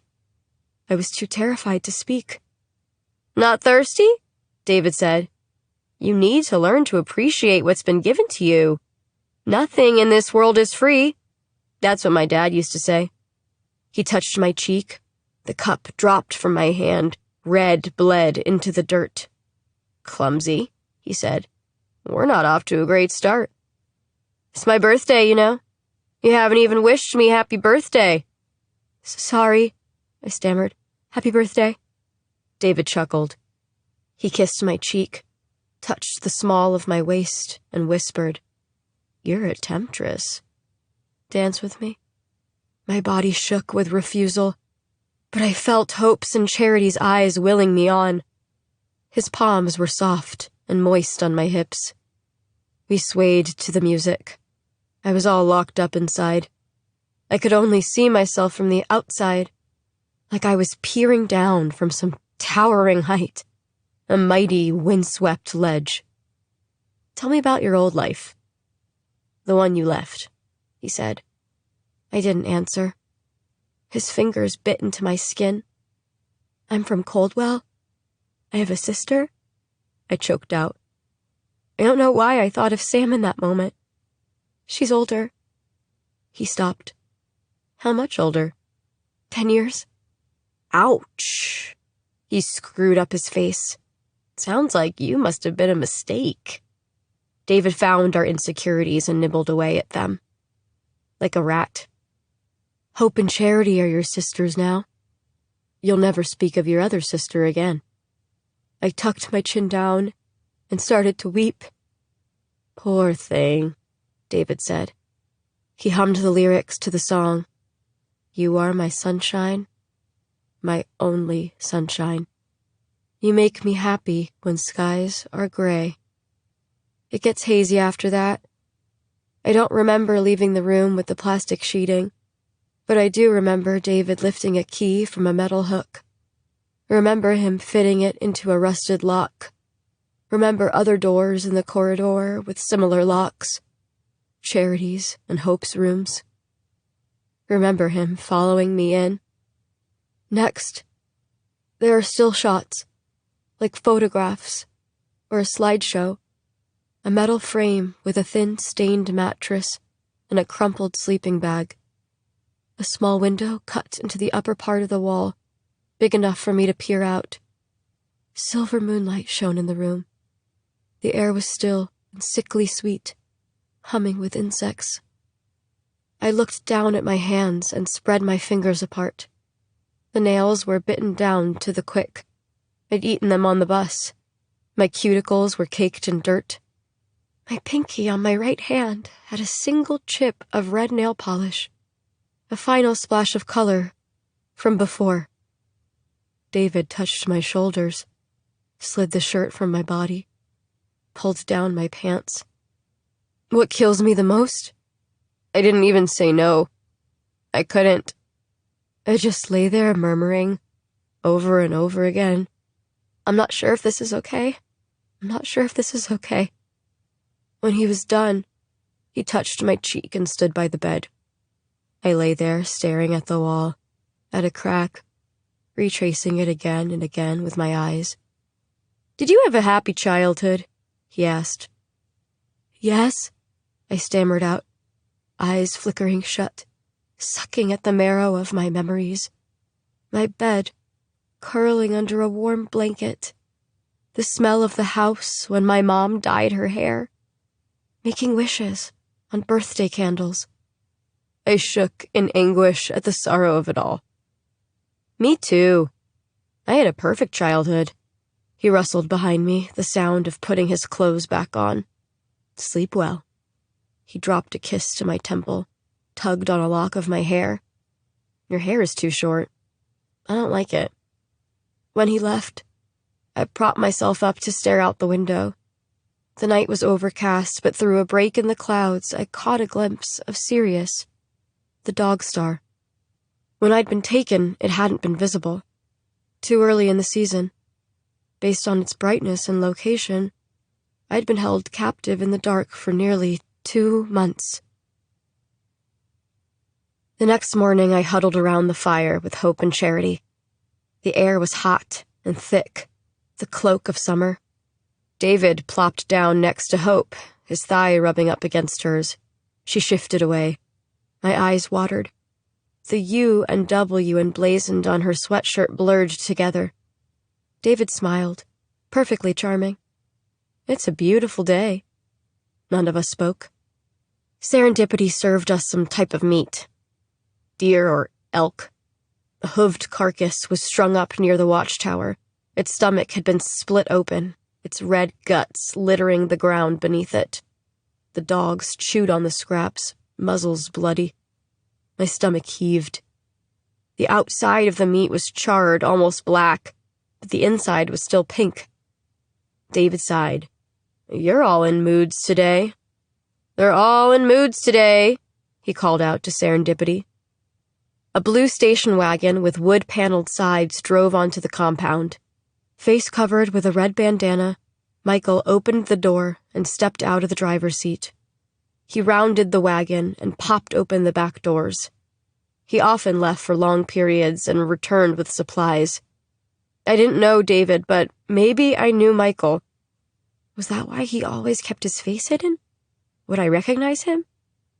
Did I find the low notes of his voice familiar? "David!" Serendipity called, walking toward the wagon. I watched her for a moment, wondering about her, the ease with which she moved. How had she come to be here? Was she taken like us? Or was she here because she wanted to be? David cupped Hope's knee, squeezed, and stood. Duty calls. The pregnant dog trotted over and lay down, panting and hot. I stared as David joined Serendipity, then transferred my gaze to about 50 feet away, to the break in the trees where Michael had driven through, the branches still in the wavy heat. There could be a road on the other side. I could be a few feet away from freedom. My body tensed, ready to explode into a run. I'd find somewhere to hide, wait out the day, and use the night as cover. The stars would show me the way. Don't do it, Hope whispered. I swiveled to her. You won't get very far, she said. Then she addressed Charity. How many girls since you came? Charity's thumbs rubbed the edge of her plate. One of them bent a little backward. She told me later it was from being broken. Multiple times. 2. There were 3 before her, Hope said. 5 total. And who knows how many others. Only a few make it off the bus. My stomach plummeted. I thought about the bus, the relentless dark, the bone-chewing loneliness. All 5 of those girls ran. They didn't come back. They could have gotten away. The words were unbelievable, sour on my tongue. Someone could find us. Charity and Hope shared a look. They pitied me. My optimism, my blind faith. Girls like us don't get found, Hope said. I didn't know what she meant yet, but I would learn over the next few months. David took us because of all the things we weren't. We weren't rich. We weren't remarkable. We wouldn't be missed, other than by our families. What about her? I jerked my chin to Serendipity. Hope snorted. Charity leaned in. Don't ask Serendipity for help. Don't run, don't talk back, and don't eat the meat. Charity glanced over her shoulder. David and Serendipity were distracted. She dumped her plate into the fire. The meat sizzled and the fat popped. Hope did too. They both cast me expectant looks. I followed suit. Silence stretched. I'm scared, I whispered into my metal plate. David won't visit you for a while, Hope said. He rotates through us. Now that you're here, he'll only come every 4 nights. I started to cry, hyperventilate. Hope scooted closer and pressed an old soda can into my hand. I remembered the punch from the night before. Water, she said. It's water. I sipped, and the liquid was cool and gritty going down my throat. Charity's hand touched mine, and I gripped it. You'll be okay, Charity said. Okay. I used to repeat it to myself. It's okay, I would say. 2 words I could whisper 1,000 times in 1 hour. Take these. Hope thrust a handful of hairy brown seeds at me. What are they? Shh, keep your voice down, Hope hissed.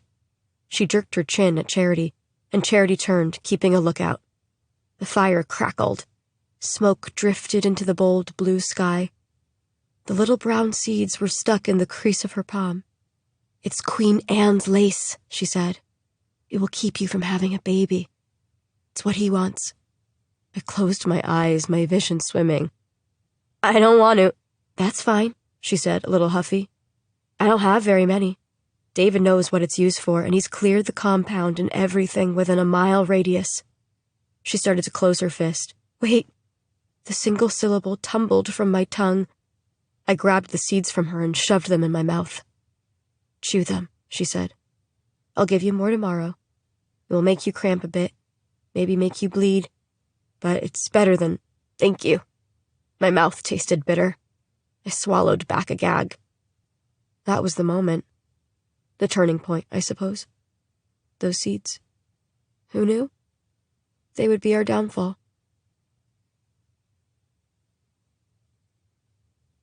Chapter 14. The fish trap is busy. The dinner rush started at 6 and hasn't let up. The restaurant hums with conversation. The clink of silverware and rattling glasses. It smells of the ocean. Fresh fish, mussels, cooked seafood. Danny's behind the bar, leaning against the shelves of liquor. He stares at his phone. A text chat is open, and Ellie's number is at the top. He's done this before. When Ellie was gone, he read their old text messages over and over, stared at her number, even called it to listen to her voice. Out of the corner of his eye, a regular in a members-only jacket raises his glass and taps it, motioning for a refill. Danny ignores him. His thumbs hover over the keyboard. He knows Ellie is back. He has seen her on the news and driven the streets of her neighborhood, but he'd been too much of a coward to call her. Until now, until he saw her dad at Ray's, the grocery store, this morning. They hugged and made small talk. Then Jim had mentioned Danny should come around. See Kat. Ellie. She has the same phone number, Jimmy had casually slipped in. All day Danny has been figuring out what to say. How to say it. Fuck it, he decides, and taps out. Hi, I'm thinking about you. He immediately feels like an asshole. I'm thinking about you. It sounds weak, cliché, with none of the intimacy they once shared. He wipes down the bar and fills a few drinks. His phone lights up with a call. The name Ellie flashing on the screen. His heart pounds. Jesus, he's nervous. I'm taking a break, he yells at the bar back, pushing through the kitchen doors and out the back. He's in the alley and out of breath when he answers, Hello? Ellie? He's frantic, afraid he's missed her again. He'd gone to the motel that night, driven all the way to Astoria and sat in the car berating himself, calling himself a pussy because he couldn't stay away. The whole party was all because Ellie wanted a new phone. It had been a dumb idea. He'd called her a stupid girl in the car, whispering it to himself. He was tired of her. How she didn't take life as seriously as he did. It was the first time he ever thought of Ellie as bad. As a bad person to have around. Then, he hated himself after she disappeared. As if he'd manifested it. For 2 years and 2 weeks, Danny has lived on a highway of regret. Ellie, are you there? Goosebumps break out over Danny's arms. The dumpster he stands next to stinks of fish guts. I'm here. He slumps against the wall of the methadone clinic next door. It's really you. He sighs, feeling the air rush back into his lungs. It's the first time in 2 years that he is completely at peace. That's what everyone keeps saying. A small self-deprecating laugh. Her voice is husky, lower than he remembers. But it's Ellie. I can't believe I'm hearing your voice right now. Danny wishes he was a smoker. He'd like to light up, do something with his hands. Time stretches between them. The only sound is Ellie's breathing. I was about to go to sleep, she blurts. Oh. He cannot keep the disappointment out of his voice. The dull pang from echoing in his chest. I'll let you go then. No, I mean, it's okay. I wanted to talk to you. His face heats up, her words mingling with his marrow. I want to talk to you too. Do you want? Are you busy? I mean, do you want to come over? You sure? He's already heading back to the bar to grab the keys to his shitty car. Yeah, she says, and he has to work to hear her over the hustle of the restaurant. Park down the street, she tells him. Don't let anybody see you. There's a bunch of press. You remember the way? Through Mrs. Johnson's yard, over her fence, and up the tree into Ellie's window. He used to sneak in all the time. They'd have sex in her bed. They couldn't get enough of each other. I won't let anyone see me, he promises. I'm on my way. Ellie's bedroom window is cracked open, and Danny jimmies it the rest of the way.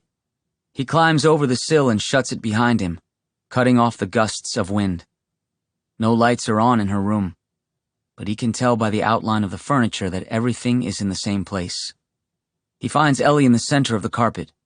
Clothes hang loosely from her frame, like she's a twisted wire wrapped in fabric. In her hand is a phone, and on the screen there is a picture of a girl. One he does not recognize. She has dark hair, a stack of friendship bracelets loops her wrist, and her mouth is puckered, a typical selfie pose. Ellie places the phone down and clicks on the bedside lamp. They stare at each other. She looks not good, and he wonders if she is thinking the same about him. Sometimes he's surprised when he sees himself in the mirror. It all shows on his face, a lifetime of grief doled out in the span of a couple years. Danny, Ellie says, and their relationship, the entirety of the past, comes back to him, curling around him like a wave and sweeping him away. Before they dated, Danny had seen Ellie around the halls at school. Coldwell was a small town, the high school even smaller. Everyone knew she slept with Will Gunner freshman year, and everyone knew she lied sometimes. Especially the whopper about her family being wealthy and only living in Coldwell until their mansion was done being built in Seattle. They didn't have a class together until chemistry junior year. They'd sat next to each other. She was wearing a plastic choker around her neck and smiled mischievously at him, dropping a note on his desk during the lecture. It was a doodle of their chemistry teacher with a dick for a head. Danny had coughed into his fist to avoid laughing. After school, Ellie approached him at his locker and laid a hand on his chest. "Bonfire on the beach," she said. "You should come." Danny thought of all the reasons he shouldn't go to the beach, knew what happened there at night, what kind of kids hung out there. Druggies and flunkies. But he'd grown up working evenings and weekends at his family's restaurant. He'd missed most of his childhood. Ellie was fun. Danny wanted to have fun. Wanted to be a kid. She'd been frustrating and fascinating and fucking mercurial in her moods. And when she'd kissed him at the bonfire, he'd been a goner. He'd insisted on walking her home, and she'd told him to fuck off. "I don't need you to walk me home," she'd said, slurring her words, drunk off her ass and pushing at his chest. After that night, they were going out. They called each other, texted each other. Then he was in love with her.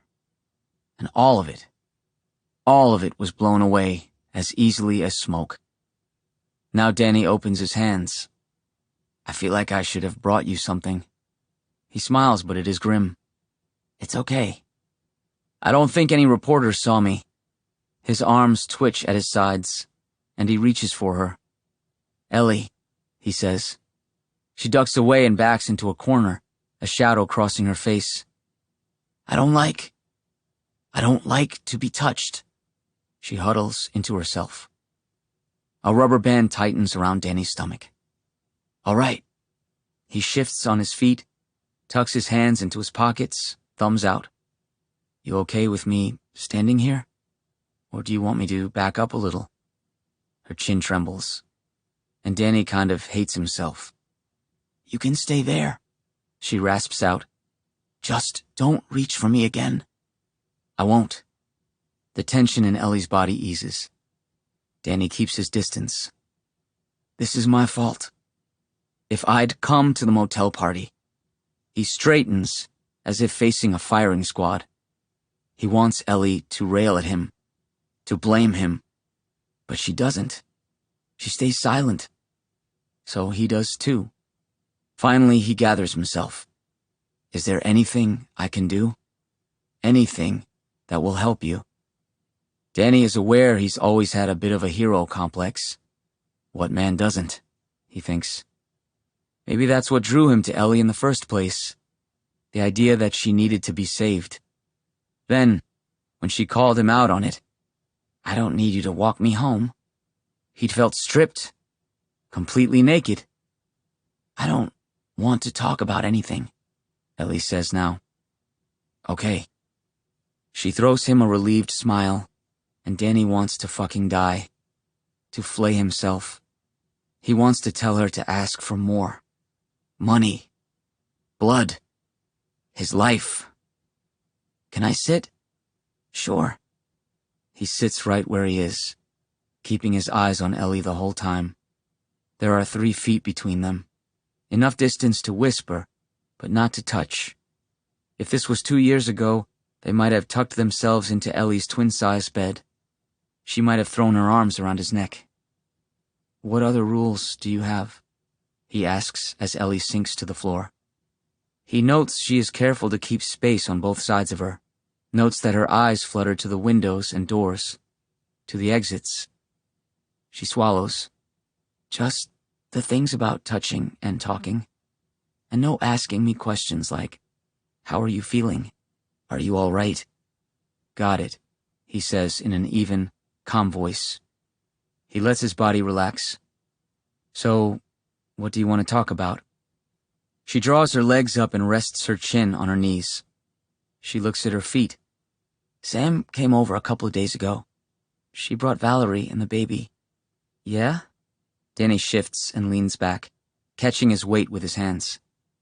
"Sam called the reporters outside assholes," she says, a smile in her voice. Danny chuckles. "That sounds about right. What else happened?" Ellie's record player sits in a spot where the light doesn't reach. She glances at it. "Do you want to listen to some music?" she asks, ignoring his question. Once upon a time, she told him she saw her future in the spinning vinyl and in between the lines of lyrics. As long as it's not David Bowie. Still not a fan?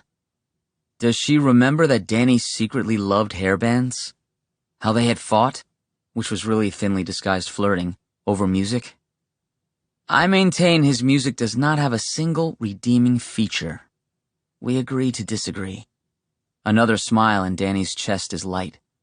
His world turning lazy and slow. Perfect. No Bowie then. You pick. Danny moves to the record player. He rifles through the albums and chooses Johnny Cash. He puts the record on. The vinyl spins and Johnny's deep, melodic voice starts up. He sings about a man coming around and living like a bird on a wire. Danny leans his head against the wall and closes his eyes. The song changes. "You Are My Sunshine," Johnny sings. The music abruptly stops and Danny opens his eyes. Ellie is crouched by the record player, the vinyl gripped so hard in her hands it's warped near to cracking. "I don't like this song," she states, and it startles him, the way she says it. He's not sure what to say, if he can ask why, so he answers with a simple, "Okay, choose something else." She replaces the record back in the sleeve with a tremble. Danny waits a beat for Ellie to settle back against the wall. Then he sorts through the records again. "Dylan okay?"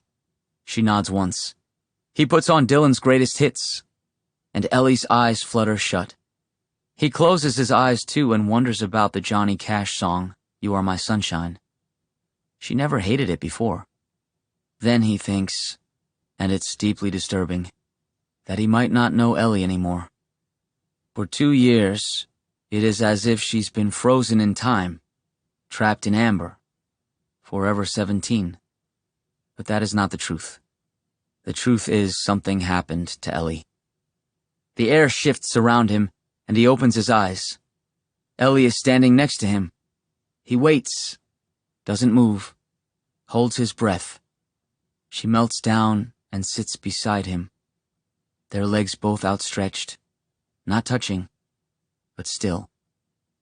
"I'm sorry I freaked out. I'm also sorry if I smell," she says so quietly, so softly, the sound is just a smudge in the dark.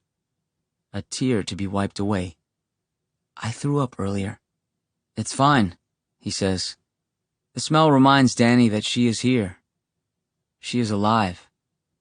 Whatever happened to her during the 2 years she was gone doesn't matter, he tells himself. She is still the person he fell in love with. The only person. The only girl in the world capable of destroying him.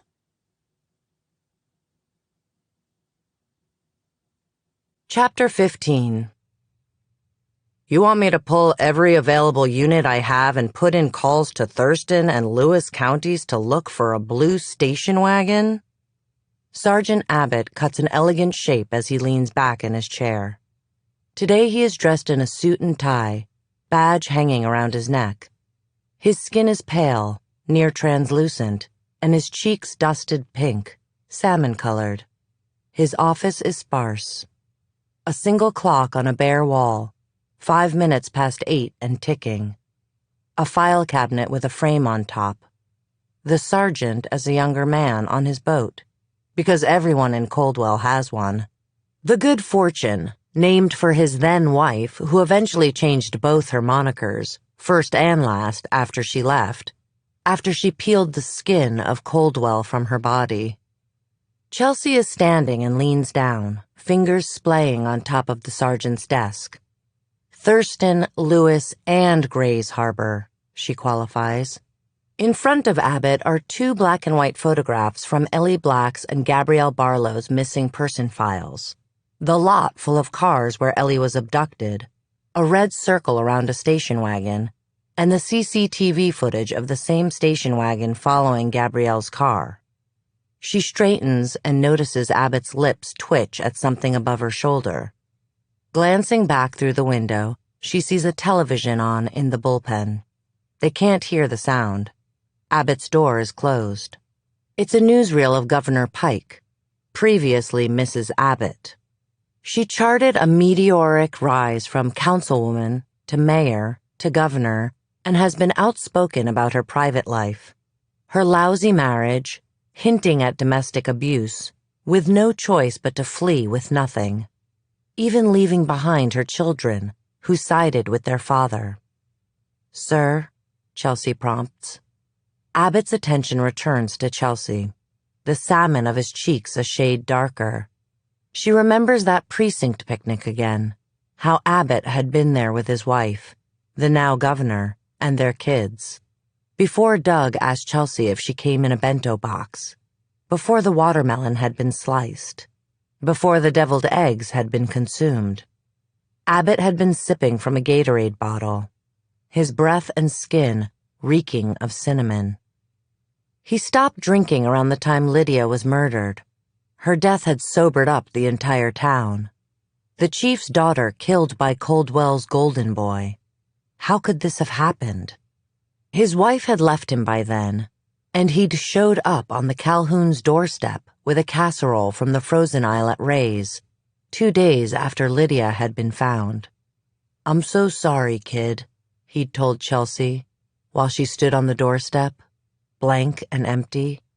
Her father and mother would not come to the door, could not handle the stream of constant visitors. It had been up to 14-year-old Chelsea to field the calls, to make the funeral arrangements, to insist on peonies, Lydia's favorite flower, to accept hugs from strangers. "This never should have happened. You let your parents know I stopped by, that I send my condolences." Since, he'd turned his life around. It had been a slow thawing with a few spots of relapse. A few years back, Chelsea was working late, and she found him in his office, smelling of cinnamon again. Turns out he liked Goldschlager. This was around the time his ex-wife announced her run for governor. "She was the love of my life," he'd blubbered to Chelsea. "Let me take you home, sir," she'd offered. He'd waved her off. And the next day he'd been sober and told Chelsea he was leaving early to go to a meeting. They never spoke of it again. But Chelsea respected Abbott. He was trying. He'd been a drunk, Chelsea thinks, but an abuser? Now he regards her with a frown. Thurston, Lewis, and Grays Harbor. That's a lot of manpower. She keeps her voice from wavering, though her insides are buzzing. It is. The muscle in his right cheek flexes.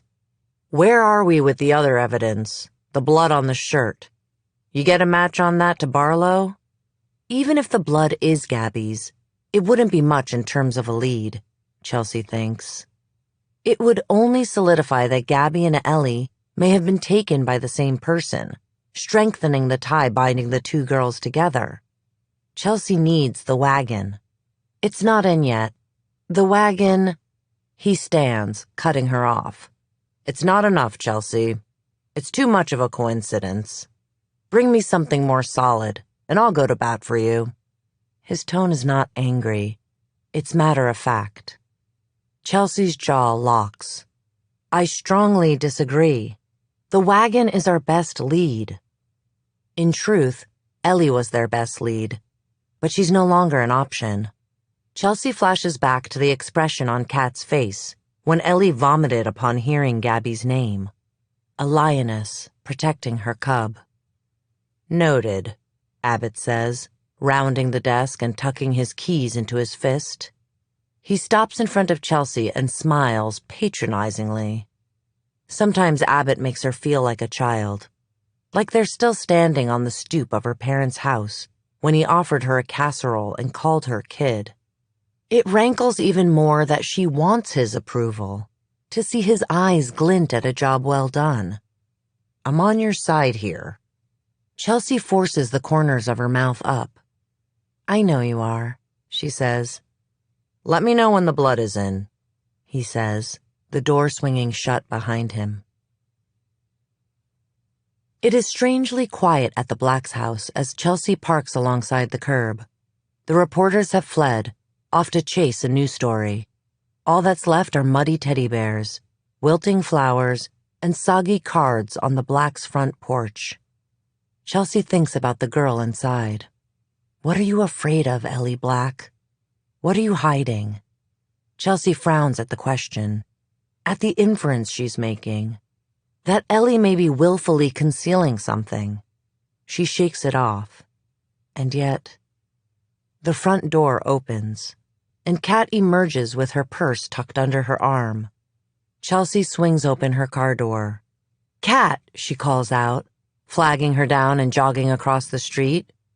I'm on my way to the grocery store, Kat says, rounding the hood and opening the driver's door.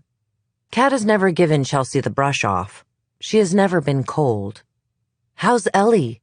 Chelsea's voice curves with concern. She okay? Kat's eyes skip to the house. Chelsea glances over her shoulder, and one of the curtains swishes in the window. Ellie. She's watching again. A siren wails. Every first Monday of the month, there's a tsunami drill. Chelsea looks to the sky, waiting for it to pass. As soon as it does, she says, I'm sorry about what happened the other day. I pushed Ellie too hard. I know that now. Chelsea draws a little closer to Kat. All she wants to do is help. Why can't Kat see they are on the same team? But I know you know what it's like. Those 2 years, wondering what happened to Ellie. Remember when Jim would come to my office? Kat startles. Jimmy came to your office? Chelsea's brow furrows. Jimmy never told Kat? Why? Yeah, he'd come and bring the precinct donuts. Asked to go through the evidence. The keys jingle in Kat's hand. I didn't know. There's another family, Chelsea presses, sensing an opening. Gabrielle Barlow's. Her grandmother Althea might not want to know the details, but she wanted justice. Chelsea does too. There isn't anything she wants more. She will spend her whole life pursuing redemption. Gabrielle is dead, and Ellie is our best lead to finding out what happened to her, to catching this guy. Anything you can tell me about Ellie, anything she shares. She stops, voice suddenly choked with emotion. Kat heaves a deep sigh. She barely talks, but I'll let you know if anything comes up that feels relevant. Kat clutches the edges of the car door, ready to go. But then she pauses, looks at Chelsea, and thinks for a minute. Danny came over last night, snuck in through her window. Her face changes and turns wistful. I recognized his voice through the walls. Maybe she said something to him. Chelsea backs up and nods gratefully. Thank you. She watches from the sidewalk as Kat drives away. Late that afternoon, Chelsea moseys into the fish trap and steers herself toward the bar. There are a few scattered patrons, the die-hard daytime drinkers. A row of slot machines sits against the back wall. Chelsea recognizes Charlie immediately. A regular in the drunk tank, feeding dollar bills into one. Danny is behind the bar, a white towel slung over his shoulder. Her muscles tighten as if readying for a fight. She takes a seat, and Danny's jaw flexes when he lays eyes on her. "Cup of coffee, please," she says. Danny grunts and pours her one. Sliding the mug in front of her, he says, "That'll be $12." Chelsea sucks in her cheeks. "Must be a good cup of coffee." "It's about 8 hours old," he deadpans. Above him is a sign that says, "No assholes," along with another that advertises the special tonight, ribeye, 2 for $1. Chelsea isn't surprised by Danny's chilly demeanor. She thinks back to the first time she met him when Ellie was reported missing, when she was busy chasing down every possible lead. Camera footage from the motel showed Danny's car entering the lot. He'd lied about being at home when Ellie disappeared. Chelsea had hauled him down to the station courtesy of a cop car and made him sweat it out in a box for an hour before interviewing him. "Do you have a temper, Danny?" She hovered over him while he fidgeted. "Ellie was a bitch that day, wasn't she? I totally understand. She made you feel like shit because you had to work." She laid into him until he quaked uncontrollably and slammed his fists on the table. "I was there," he wildly spat out. "I went to the motel. And you're right, she had picked a fight with me that day. I sat in the parking lot, got out of my car, got back in and drove home. And I thought, fuck this, fuck her." He started crying and wiped the tears furiously away. "Oh God, oh God." He'd hyperventilated, his whole body lost in a shudder. "Forgive me. If she'd been with me, none of this would have happened." Chelsea had broken him that day, ripped part of his boyhood away. And that's what he'd been. A kid. A confused, sorry kid who blamed himself. Still, she could not bring herself to apologize. In quieter moments, she had examined what drove her to such desperation, and the answer quickly became clear. Oscar Swan. Lydia's killer. Everyone thought Oscar was such a nice guy, that he couldn't harm a fly, that he couldn't be capable of such a heinous act. Chelsea's eyes flick to Danny as she pours creamer into her cup. Yes, 2 years ago she'd changed him. She deserves all of his ire, his blame. "Heard you saw Ellie last night." "So?" "So?" Chelsea repeats slowly, tapping the spoon against the cup. "I'm wondering if she said anything to you." She pauses. "And I'm wondering if you might be able to keep an eye on her for me." "You want me to spy on her?" Danny snorts. "You're a piece of work, aren't you?" He settles his elbows on the bar until he's eye level with Chelsea. "I know all about you." He stares at her long and hard. "Your sister went missing when she was in high school." Usually when people mention Lydia, their eyes glitter with pity and sympathy. But Danny sharpen with anger. "Your parents offered a $500,000 reward. What was it like having all that money? All those resources? Precincts at your disposal?" He straightens, using his towel to dry some glasses behind the bar. "A statewide search? Helicopters canvassing the forests? A national press conference?" Another stab of guilt. It is true. Lydia benefited from everything Ellie and other girls did not. Lydia had been young and white and well off. Her father had set up a command center in his office, tugging on all his political connections to find Lydia. Money poured in from anonymous donors. News reporters created moving biopics of Lydia's life. 48 hours of constant coverage ending in a helicopter hovering over the crash site. The story after that centered on Oscar Swan, the boy next door turned killer. How could no one have seen this coming? Ellie's case hadn't received 1/10 of the attention Lydia's did. No benefactors, no political favors.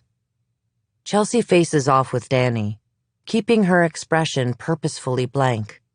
Just then, her phone flashes with a text. It's Noah. "I'm at the townhouse. Are you on your way?" Shit. Her promise to Noah. She'd forgotten. She taps out a quick text. I'm sorry, coming right now. You know this coffee is terrible. Chelsea pushes the mug back toward Danny, liquid splashing over the rim. You still have to pay, Danny says, dumping the coffee into the sink behind the bar. Chelsea's phone buzzes again. Not Noah this time, but the lab. I have to go. Chelsea pulls out a 20 and leaves it on the bar. Don't be afraid to be a stranger, Danny calls out. Detective Calhoun. She answers her phone, the wooden door of the fish trap swinging shut behind her. Detective Calhoun, Tech Kinsley here. The coming evening is laden with cool, wet air. Main Street is quiet. A plastic bag blows down the sidewalk. You got the blood DNA from the sweatshirt? Chelsea pauses next to a maroon sedan with an old Vote for Pike election sticker on the back windshield. Yeah, the tech draws out the word. A mixture of DNA was found, actually male and female. Neither are a match for Gabrielle Barlow. No? Chelsea's mind spins. Not Gabby's blood. She'd been so sure. If not Gabby's, then whose? Another victim? Their abductor? Nope, Kinsley says. But we got a hit on an inmate at Riverbank Correctional in Philadelphia. He's on year 15 of a 20-year sentence. His name is Timothy Salt. He's been in for 15 years?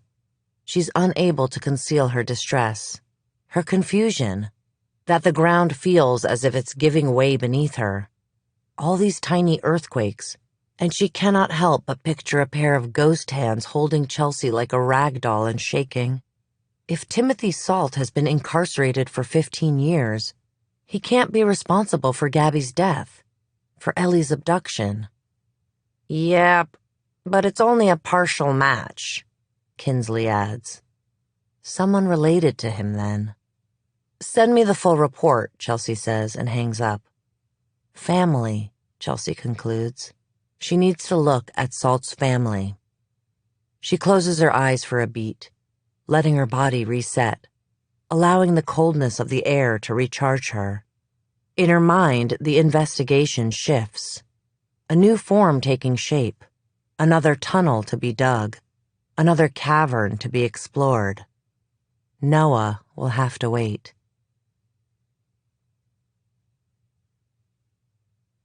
6. Time as I'd known it ceased to exist. We measured the days by the sun inching across the sky, the nights by the changing moon, the hours by David. He liked his girls to be on a schedule. We bathed in the creek every morning and spread peach lotion from a glittery bottle onto our limbs. We were allowed to use the bathroom 3 times a day. David did not let us cut our hair. He made us keep our nails nice with a file. He told us to smile, to say thank you, to be happy, joyful, content. He had rescued us from a world that did not want us. Weren't we lucky girls? Wasn't he a lucky man?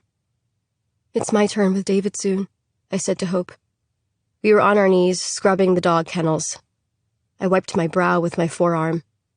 Even in the shade, the heat was stifling. Every 4th night, David visited me. He liked for me to say certain words while I softly scratched his back. Whispers into the night. No, I would never leave him. Yes, I would always stay. I learned to go away in my head. We all had our ways of coping. Hope would refuse to eat or would throw up her food. Charity would scream in the middle of the night and keep us awake. I need more seeds. We're running out, Hope said, bending and using a bristle brush on the side of a metal kennel. We won't last the rest of the summer. I hung my head and touched my stomach, thinking about a baby in there. Hope said another girl before me got pregnant, but the baby got stuck and they didn't make it. I inhaled and stared at the grounds, at the silo where David kept his guns locked up, at the garden we'd planted a few months ago. Not much had come up. A few thin carrots, heads of lettuce that some creature immediately ate, a patch of strawberries consumed by a swarm of bugs. David fancied himself an outdoorsman. The truth was, he was a terrible survivalist. We ran out of food often. Nobody knew how to start a fire without a lighter, and all the shelters leaked when it rained. Michael came and went. Sometimes we wouldn't see him for a few days, and I wondered if he had another life. A job. A wife and kids somewhere whom he'd kissed goodbye, lunchbox in hand before going off to work, to torture us. He'd bring back canned food and gasoline for the generator, and once, a deer carcass. David said he'd shot the animal with a bow and arrow. We could try growing them, I offered. One of the dogs lay with her pups under a maple tree. She'd had the litter a few weeks ago. She'd nipped at David once, and I thought he might shoot her. But he'd smiled. "She's just doing her job," he said. "Mothers are supposed to protect their young." Hope mopped at her brow. She refused to stop wearing the University of Washington volleyball sweatshirt, even though we had other clothes. It was soaked in the armpits, but it kept her skin safe from the sun, from cooking like an egg yolk in a hot pan. Too dangerous. I dumped a bucket of water from the creek on my kennel. "We can make it look like they're growing wild." Too risky. I stopped. "Just listen." "No." She moved down to the next kennel. Minutes ticked by. "How would we do it?" she asked quietly. I hurried to answer. "We can make it look like they're growing wild," I repeated. "If we work together, we can plant them, and then we'll have seeds for the whole winter." "Yeah," Hope stilled, head down. "Yeah, okay. Let's try." I nodded gravely. So did Hope. By the end of the day, we'd finished the kennels, and we had a plan. The next day, Charity and I gathered kindling, and we scoped out places where we could scatter the seeds. A meadow, at the base of a copse of trees.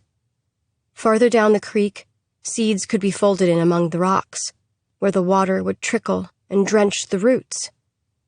The day after, we set to secretly planting, one of us keeping a lookout while the other loosened the soil to place one of the precious seeds in the ground. Then we waited. We checked them as often as we could. Nothing grew near the copse of trees, or the meadow. But one day, Charity returned from washing at the creek, a grin twitching at the corners of her mouth. "They're growing there," she'd whispered in an excited rush. That night, we all shared secret smiles during dinner. It was easy, almost effortless, like stepping from a cliff into a free fall. Near the end of summer, there were full blooms. As soon as one sprouted its lacy head, we plucked it up and harvested the seeds. By the time the trees had changed colors and lost their leaves, we had enough seeds for the winter, and to save for planting again. We built a big fire that night to ward off the cold. Charity rubbed her arms and leaned into the fire. "I'd do anything for some of that generator heat." David slept on the other side of the compound, in a room that overlooked everything. I could see it from my prison at night. He and Serendipity had electricity up there, a heater, and television. David liked Western movies, cowboys and Indians, that type of thing. There'd be popping sounds, horses neighing against the black of the night, mingled with our weeping. "I'd give anything for some real food," I volleyed back. Across the way, David and Serendipity ate separately. Sometimes Michael brought food from a deli. Serendipity would serve David, hovering over him, making sure his plate was full, a napkin within reach. That night, I salivated, watching the two of them share it, teeth ripping into cold chicken, nibbling on macaroni salad, lips greasy from a buttery, flaky roll. Charity stirred her gray porridge. Keeping her gaze downcast, she whispered, "We did it." She smiled into her food. "We actually did it." A thrill stabbed at my chest. Hope grinned, tucking her chin into her shoulder. "I made us something. To celebrate." She pulled up the sleeve of her shirt, where there were little pieces of rope braided and tied around her wrist. She untied two and handed one to each of us. Friendship bracelets. Friendship. The word looped around in my throat, and I blinked away fresh tears.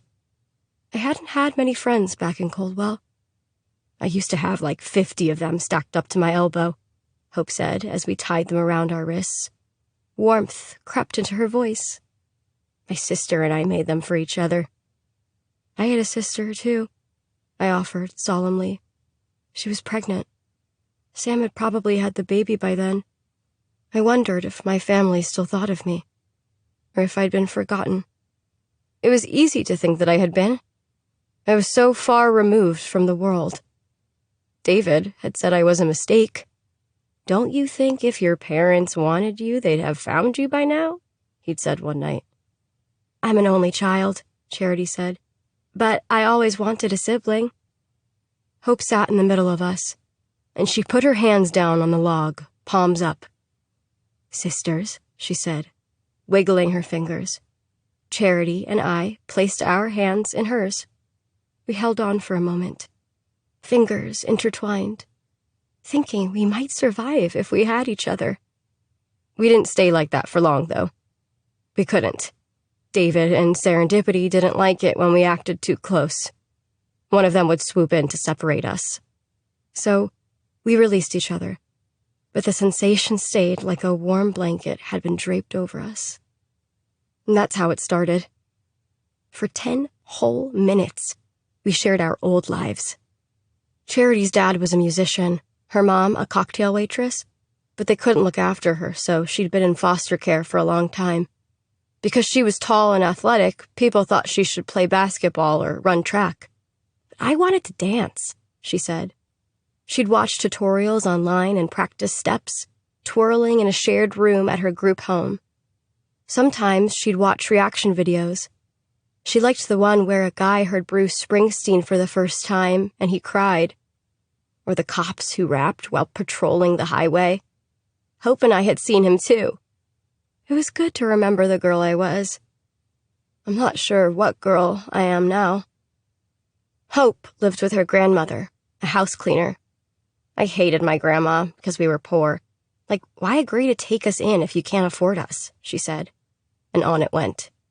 The day's events had made us feel brave, made us cling to our pasts with both hands, made us forget the bone-deep sadness.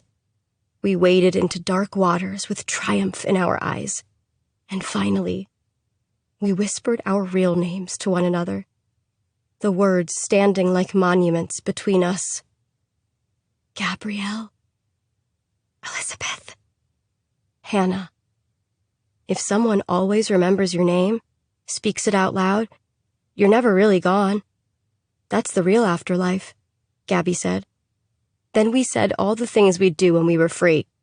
Hug our families. Eat whatever we wanted. Travel.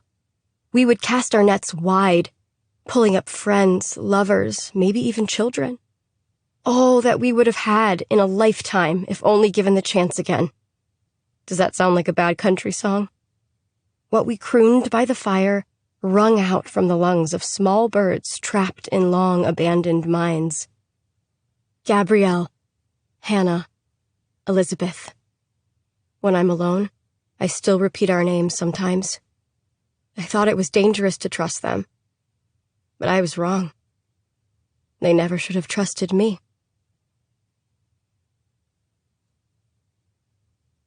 Chapter 16.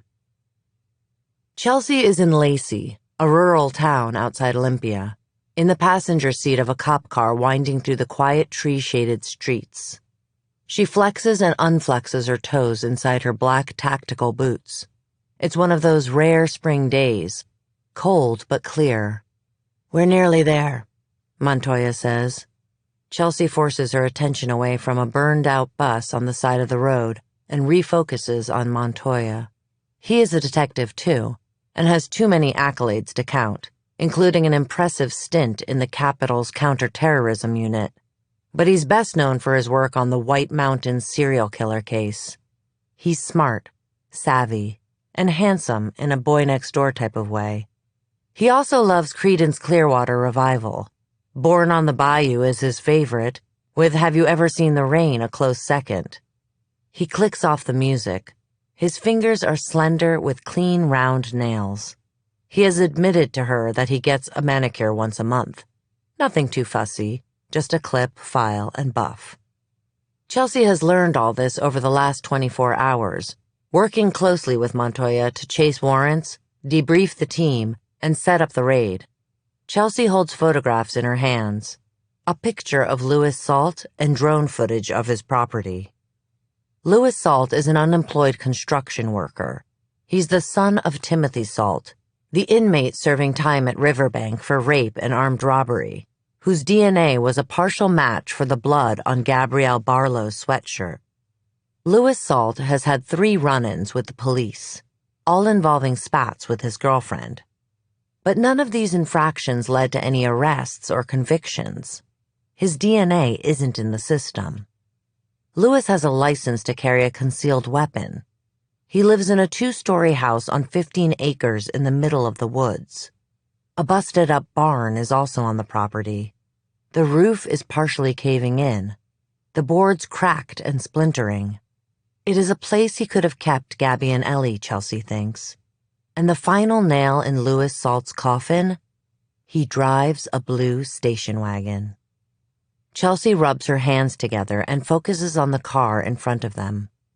All in all, there are 10 police units and 1 SWAT van. She'd wanted something a little more understated, but Abbott opted for flashier. A joint task force between Coldwell, Tacoma, and Olympia PD, co-led by Calhoun and Montoya. Once they get him, Chelsea hopes Ellie won't be so afraid. That she'll come to Olympia for a lineup. That she'll be able to raise her arm and point to Louis Salt through the glass. That's him. He's the one. Maybe then she'll lose the haunted look in her eyes. What's his M.O.? Montoya dips his chin to the picture of Louis Salt, one hand on the wheel. I always wonder what makes these guys tick. Chelsea swipes a thumb over the photograph of Salt, right over his scraggly beard. That's what we're going to find out. Yeah. They pass a splintered wooden sign with Smokey the Bear stating fire danger is low today. Sometimes there is no method to the madness. It often seems that way, but Chelsea knows that violent men are not inevitable. They are not a matter of course, of nature, of being born. Violent men are forged. They are made. All of it is preventable. The cars drift to the side of the road, mowing down brush to park. Doors slam, and officers don flak jackets and helmets and fit microphones into their ears. North Road is secure, Chelsea hears on the radio. Then another voice. South entrance secure. Montoya speaks into his earpiece. Copy. He looks at Chelsea. Your call. We strike at your command. The team draws black masks around their mouths, places helmets on their heads, shifts their shields into position, readies their guns. Chelsea inhales, her skin abuzz. She closes her eyes and gathers herself. For a moment, she is 15 again, 1 year after Lydia's funeral. She's with her father in a G.I. Joe's, a store now out of business, but it had specialized in outdoor recreational equipment. They're buying camouflage for Chelsea, a bow and arrow, a rifle. After Lydia, there were no more ballet recitals or Barbies on the weekends. Instead, Chief Calhoun drove his last daughter to the woods Friday through Sunday, someplace Chelsea could stay out of trouble, and if trouble did find her, she'd know how to handle herself. The first time he lectured Chelsea, his mouth was full of shoulds. Lydia should not have gone out that night. Lydia should not have met up with that boy. Lydia should have known how to defend herself. Lydia should still be here. I gave you girls too much freedom. He finally finished with a swipe of his hand. No more. It had been a relief getting away like that, escaping to the woods with a gun. Her mom was a wreck, and the kids at school stared at her. She'd felt so alien. Lydia had been Chelsea's home planet. Without her sister, Chelsea was adrift. But often, Chelsea wondered if her father, if people in general, should spend less time protecting daughters and more time worrying about sons. The dangerous things boys do. How they might be raised differently. She'd mentioned something similar to her father once, and he'd gazed at her hard, then said even harder, "I don't have any sons." Now she opens her eyes and surveys the street, the team, the perfect day about to explode. "I'm ready," she says to Montoya. He grins, dimples popping in his cheeks, and touches his earpiece. All teams go. Anticipation loose in her chest, Chelsea and the team pile into and around the edge of a Bearcat, a black SWAT van, holding on to metal handles bolted to the sides. Lights turn on along with a siren, and they swarm the farm. The Bearcat speeds onto Salt's property, swerving and stopping short of the front door. Teams of 5 dart left and right to surround the building. Chelsea and Montoya follow SWAT to the front door, rolling up the steps and onto the rotted porch. An officer pounds his fist against the thin wood of Salt's door. Bang, bang, bang. "Louis Salt, Olympia PD. We have a warrant for your arrest and DNA." Nothing from the other side of the door. Not a sound. A single light flickers above him. Cobwebs and dried-up moths hang from it. There's a soggy couch on the front lawn, haphazardly covered by a blue tarp. Mosquitoes swarm above water that is collected in the drooping plastic. Half the roof is nearly caving in, and the paint is peeling off the house. Blackberry vines snake around the foundation. All utterly still. Too quiet. Chelsea's nerves ratchet up a notch. The team uses a battering ram, and the door splinters as it bursts open. Louis Salt stands in the middle of the living room. He's as dirty as the house. Stained Grateful Dead t-shirt, threadbare holy jeans, greasy hair and yellow teeth. Chelsea grimaces, seeing him. "Hands behind your head," the front officer shouts, gun raised. "I didn't do anything," Salt spits out in a slight southern accent. He folds his arms behind his head. He glances down at his midriff, where a dozen police have trained the red dots of their automatic rifles. "I didn't do anything," he repeats. Another team arrives through the back of the house. Salt is completely surrounded. "On your knees," says Chelsea. She steps forward, fast food wrappers and cigarette butts crunching under her foot. "I can't." Louis Salt sways and visibly pales. "I didn't do anything, I swear. Oh my God, I'm gonna be sick." Then he spews all over the dingy carpet, and vomit splatters Chelsea's boots. "Ah, shit, you wanna cuff him?" Montoya asks Chelsea, keeping his rifle trained on Salt. Chelsea nods. "I got him." She lowers her gun and sweeps into action, reading Salt his Miranda rights and zip-tying his hands together. The room reeks of puke. The team stands down, and Montoya directs them to start searching the house. Chelsea squats next to Louis Salt, wipes her forehead with her forearm, and stares at him. She tilts her head. This is him? This is the guy?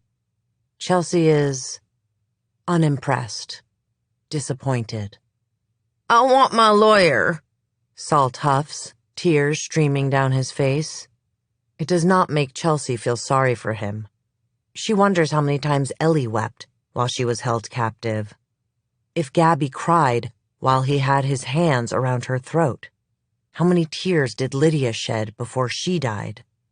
"You can have one soon as we get to the station," Chelsea says.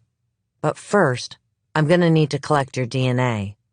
She motions a lab tech forward. "Go ahead. Be a good boy and open your mouth for me." He draws up and purses his lips, ready to spit near Chelsea's feet. Chelsea darts forward and squeezes his cheeks. Good thing she's wearing gloves. "Go ahead," she says to the tech. The tech steps forward and circles around Salt's mouth, with a sterile swab. Chelsea straightens and picks through the house. Not much to see. A brown couch with a slice through one of the cushions, stuffing spilling out. A clunky coffee table from the 70s. The walls are bare and stained yellow. She wanders into Salt's bedroom. There's a mattress on the floor with a dingy white sheet twisted at the bottom. She opens a closet door. A belt hangs from a hook. A red bandana is next to it. All the hairs on Chelsea's arms stand up. She flashes to interviewing Ellie in her folks' living room. I didn't see his face. It was too bright. He wore a bandana, Ellie had said, then added, red. It was red.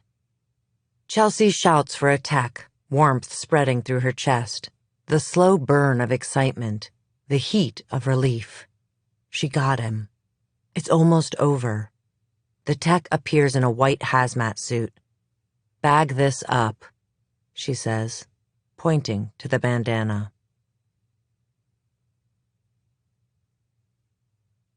Chapter 17. How are you today, Ellie? Dr. Cerise Fisher scrawls a heading at the top of her notepad. Ellie Black, Session 2. It's a bright day, and Cerise has closed the curtains, anticipating Ellie's aversion to lights. A single lamp is on in the corner, its bulb casting a warm yellow glow. Ellie shifts and lifts a shoulder. Her hair is dirty, unwashed. She has not showered, Cerise mentally notes. The same. She smiles at Ellie as if she is an old friend. Do you still feel as if you are wrapped in cellophane? Another shrug. Sometimes. She jots a note down on her pad. Client notes she still feels physically shut down and detached. And other times? Ellie laces her fingers together, gripping them so tightly that the flesh around her knuckles turns white. Trapped, afraid, and that other thing, she slides out. You know when you don't know who you are anymore? Loss of identity? Cerise writes another note and underlines it. Unable to render sense of self. Yeah, I don't know who I am anymore. Ellie covers her eyes with her hands. Cerise has seen this before with other clients, other victims. A gesture of meekness, shame, utter despair. I tried cutting my hair the other day, and I don't know. I held the open scissors to my hair and couldn't do it. I just couldn't. I stayed like that until my hand cramped up. You mentioned to your mother you weren't allowed to cut your hair, Cerise ventures. Why is that? Ellie's jaw works, teeth clenching. She stays mute. Cerise decides to change course. Your parents tell me you've been seeing more people. Just Danny, says Ellie. Quiet ensues once more. How did that go? She gently presses. Okay. Ellie pulls the sleeves of her sweatshirt down and fists them. I mean, not okay. He tried to touch me, but not like that. Ellie's eyes flick, startled, to Cerise. Like what? Cerise carefully controls her expression. She waits patiently for Ellie to elaborate. He wanted to hug me, I think. That's all. But I felt totally freaked out. She stops. Go on. I don't know. A shake of the head. I want to be touched, but I can't stand it. That will come in time. Perhaps you're not ready yet for physical affection. Ellie winces at the last two words. Be patient with yourself. Cerise pauses to gauge Ellie's reaction. Ellie squeezes her eyes shut. New topic, please. Cerise inhales. Sure. You haven't seen any other friends since you've been home? Why not? Ellie shakes her head and gazes out the window at the endless ocean. The water is calm today. I didn't have many friends from before, she qualifies. Got it, Cerise says. She sets her notes aside. I thought you might enjoy some art therapy today. No talking required. Would you be open to that? Cerise hopes drawing may be easier than speaking, that Ellie will be able to show what she cannot tell. Ellie pushes hair away from her face. Sure, I guess. Cerise beams. Great. You're easy to please, Ellie blurts, then covers her mouth, horrified. I shouldn't have said that. Sorry, she says. Rapid fire, body tightening as if she's about to be struck. Hey, Cerise says, and Ellie calms. It's okay. That was funny. It's just that since coming home, I feel like I'm letting everyone down, Ellie tells her. There isn't a right way to heal, Cerise says, and busies herself pulling out art supplies and placing them on the coffee table. Stubby sticks of charcoal, sharp-colored pencils, a row of bright oil pastels, a large drawing pad. It's nice to feel like I'm doing something right. You're doing everything right. I'm going to put some music on, okay? While we listen, I'd like for you to draw something. Ellie picks up the thick pad, holding it with 2 hands. What should I draw? Cerise considers for a moment. She thinks about what Ellie said and follows her instinct. How about what friendship looks like? Ellie said she did not have many friends before.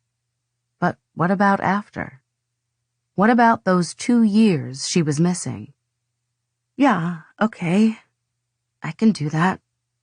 Ellie takes a jittery breath, picks up a piece of charcoal, and starts to draw. The hour passes in a blur. Cerise pretends to work on her computer, but she's watching Ellie closely, the way she seems to be lost in memories, almost in a trance. At 5 minutes till the hour, Cerise clicks off the music, and Ellie jolts upright, pastel loose between her pointer finger and thumb. All right, Ellie, our time is up. Let's see what you've done. Cerise opens her hands, inviting Ellie to show her work. Ellie rips 2 drawings from the pad and places them on the coffee table.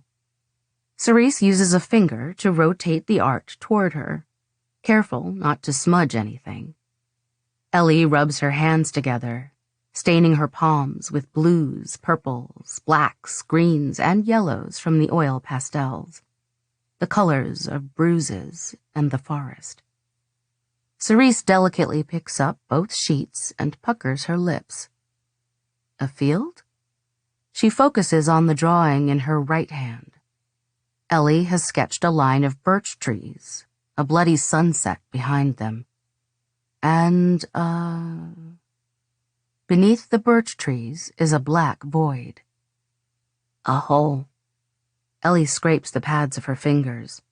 Bits of pastel peel from her skin and fall onto the sage couch.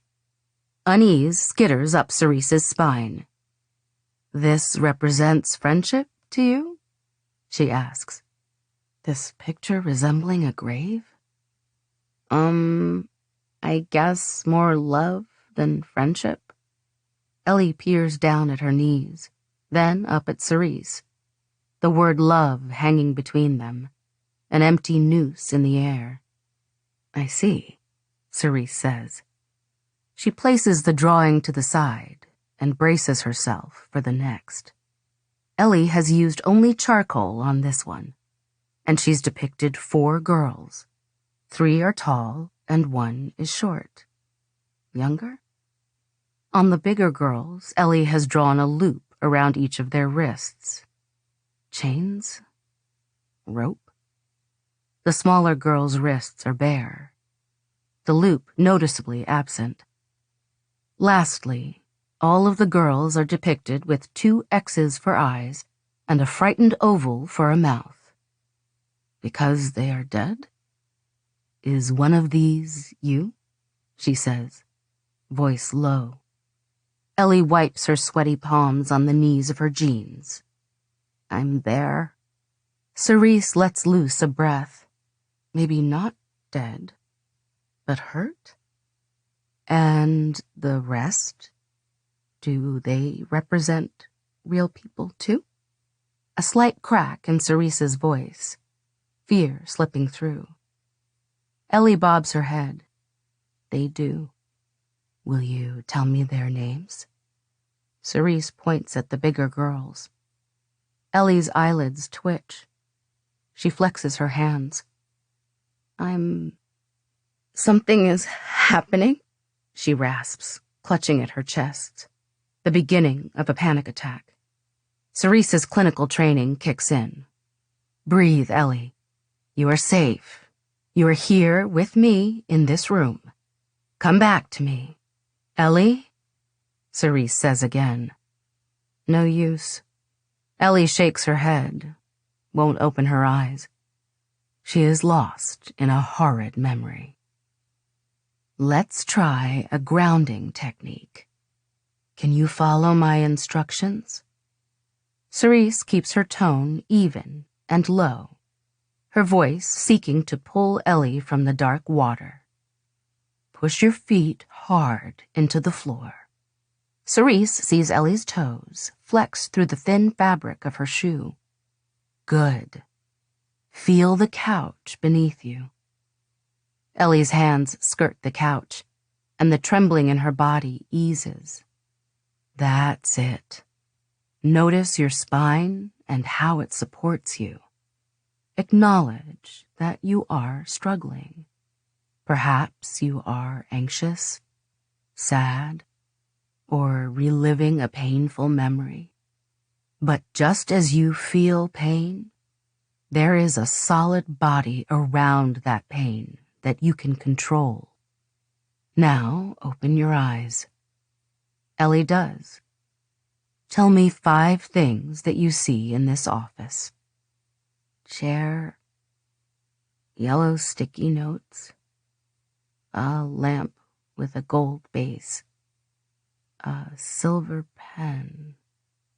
Ellie trails off and focuses on the drawing on the paper. Her mouth moves, but no words come out. What is it, Ellie?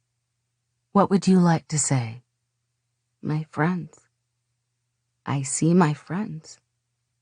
She reaches out and thumbs the girl's images, sadness on her face. The kind reserved for things loved and lost. People who are gone. They were your friends? Cerise asks. No. Better than friends. Ellie touches the loops around the girl's wrists. Then her fingers skirt to the 4th girl, the shorter girl. Reverence in her touch. Sisters. They were my sisters.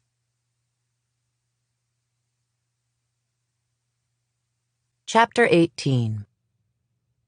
Chelsea folds Louis Salt into the back of a squad car, then shuts herself up front next to Montoya. The engine purrs to a start, and lights flash. Montoya glances back at Salt and says, "You like CCR?" Salt doesn't say anything. His hands are cuffed and pinned behind him. "Creedence Clearwater Revival? The greatest band of all time," he clarifies. "You a fan?" "Not my first choice," Salt spits out, snot trailing from a nostril, hair hanging in his face. "That's too bad. You're going away somewhere where you aren't going to have a lot of choices. Better get used to it now." He switches on Have You Ever Seen the Rain, adjusting the fade to blare on the back speakers. As they drive off, Chelsea grins to herself, thrilled at her well-executed plan. At the Olympia PD station, Chelsea eyes Louis Salt through a 2-way mirror. Still not talking? Montoya stands beside her, a paper cup full of yellow liquid in his hand. He prefers Mountain Dew over coffee. He's changed out of his tactical gear and is back in his t-shirt and jeans, badge hanging from his neck by a chain. Chelsea is in her civilian clothes too, a flannel shirt and jeans, with her badge clipped to her waist. Hasn't said a word other than he didn't do anything. Chelsea crosses her arms. Her patience is wearing thin. It's been 5 hours. She wants a full confession. Nothing less will do. Well, I've got more bad news, Montoya says. Chelsea glares at him. A muscle under her eye ticks. She's tired, that is all. What? He sets his cup down and holds his phone out to Chelsea. They didn't find anything after raiding the rest of Salt's property. Grainy body cam footage plays on his phone. The police sweep the dilapidated barn.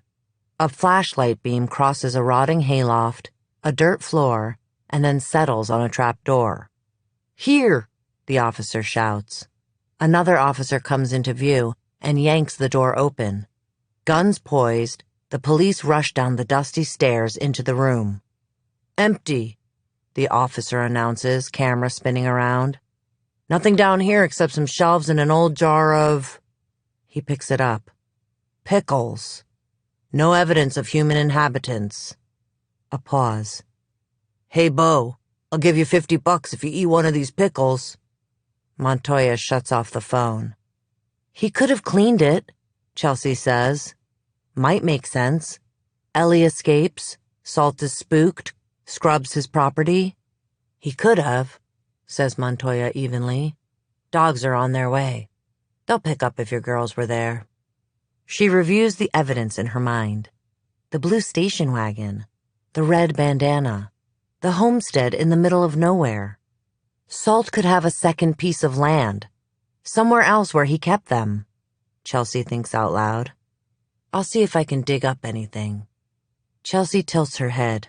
Her instincts scream Salt is involved. It's a hunch. Like the one that cop followed 2 counties over. A 3-year-old kid went missing from her mom's house. The parents were fighting over custody. They searched the dad's place. Nothing. But then, the cop noticed some floorboards that didn't seem to match the others. They found the little girl stashed under there, curled up with an iPad and headphones. The DNA isn't in yet, she says. No point in folding now. Not when Chelsea still has some cards to play. Welp. Montoya glances at the clock on the wall. DNA will take a couple days. Your best hope right now is getting him to talk. We've got enough to hold him for 43 hours. Good. Chelsea lifts her chin at Salt through the glass. I'm not done with him yet. The defense attorney assigned to Louis Salt doesn't show up until 5 p.m. Sorry, she says, buzzing into the precinct, introducing herself to Chelsea and handing off her card in a whirl. Full day in court, she finishes. She wears ivory pearls in her ears, a simple brown blazer, a matching skirt, and nude heels. She stops at the 2-way mirror and peers through it at Louis Salt. You have him in there this whole time? She checks her watch. The raid was at 10 a.m. 7 hours in restraints? We gave him some food and water and a bathroom break, Chelsea defends. A frown. What's the charge? He was brought in on suspicion of kidnapping, rape, and murder. The attorney arches a carefully plucked eyebrow. And? Chelsea sighs and scratches her forehead. She has to tell it all. His property didn't turn up anything, but we did find a red bandana that matches descriptions from a Vic. Plus his car, the make and model, are the same as the one seen on CCTV footage of the crime scenes. Coincidental, the attorney pushes out. Maybe, Chelsea shrugs. Dogs are combing the property right now. And, she adds with emphasis, we found DNA connected to a body found a year ago on a sweatshirt the victim was wearing. The DNA was a partial match for Salt's dad, who's serving time. We took a sample from Salt. The lab is running it right now. If it's a match, Chelsea makes it sound like she's more confident than she is. The defense attorney pinches her nose. They both know what will happen if DNA comes in as Salt's. It's all pretty much a done deal. A trial with a guilty verdict, a lengthier sentence. You get him to talk, and I'll put in a good word with the ADA, Chelsea says. She needs Salt to talk. This is true. And she will speak with the ADA if he does. Also true. But not for Salt. For Ellie. For Gabby's grandmother. If the DNA is a match, if the case is open and shut, Chelsea won't push for a courtroom. She'll push for a plea deal. To spare Ellie and Gabby's grandmother, who don't want to relive it. Your girls, Montoya had said earlier. But he had it wrong. Ellie and Gabby do not belong to Chelsea. Chelsea belongs to Ellie and Gabby.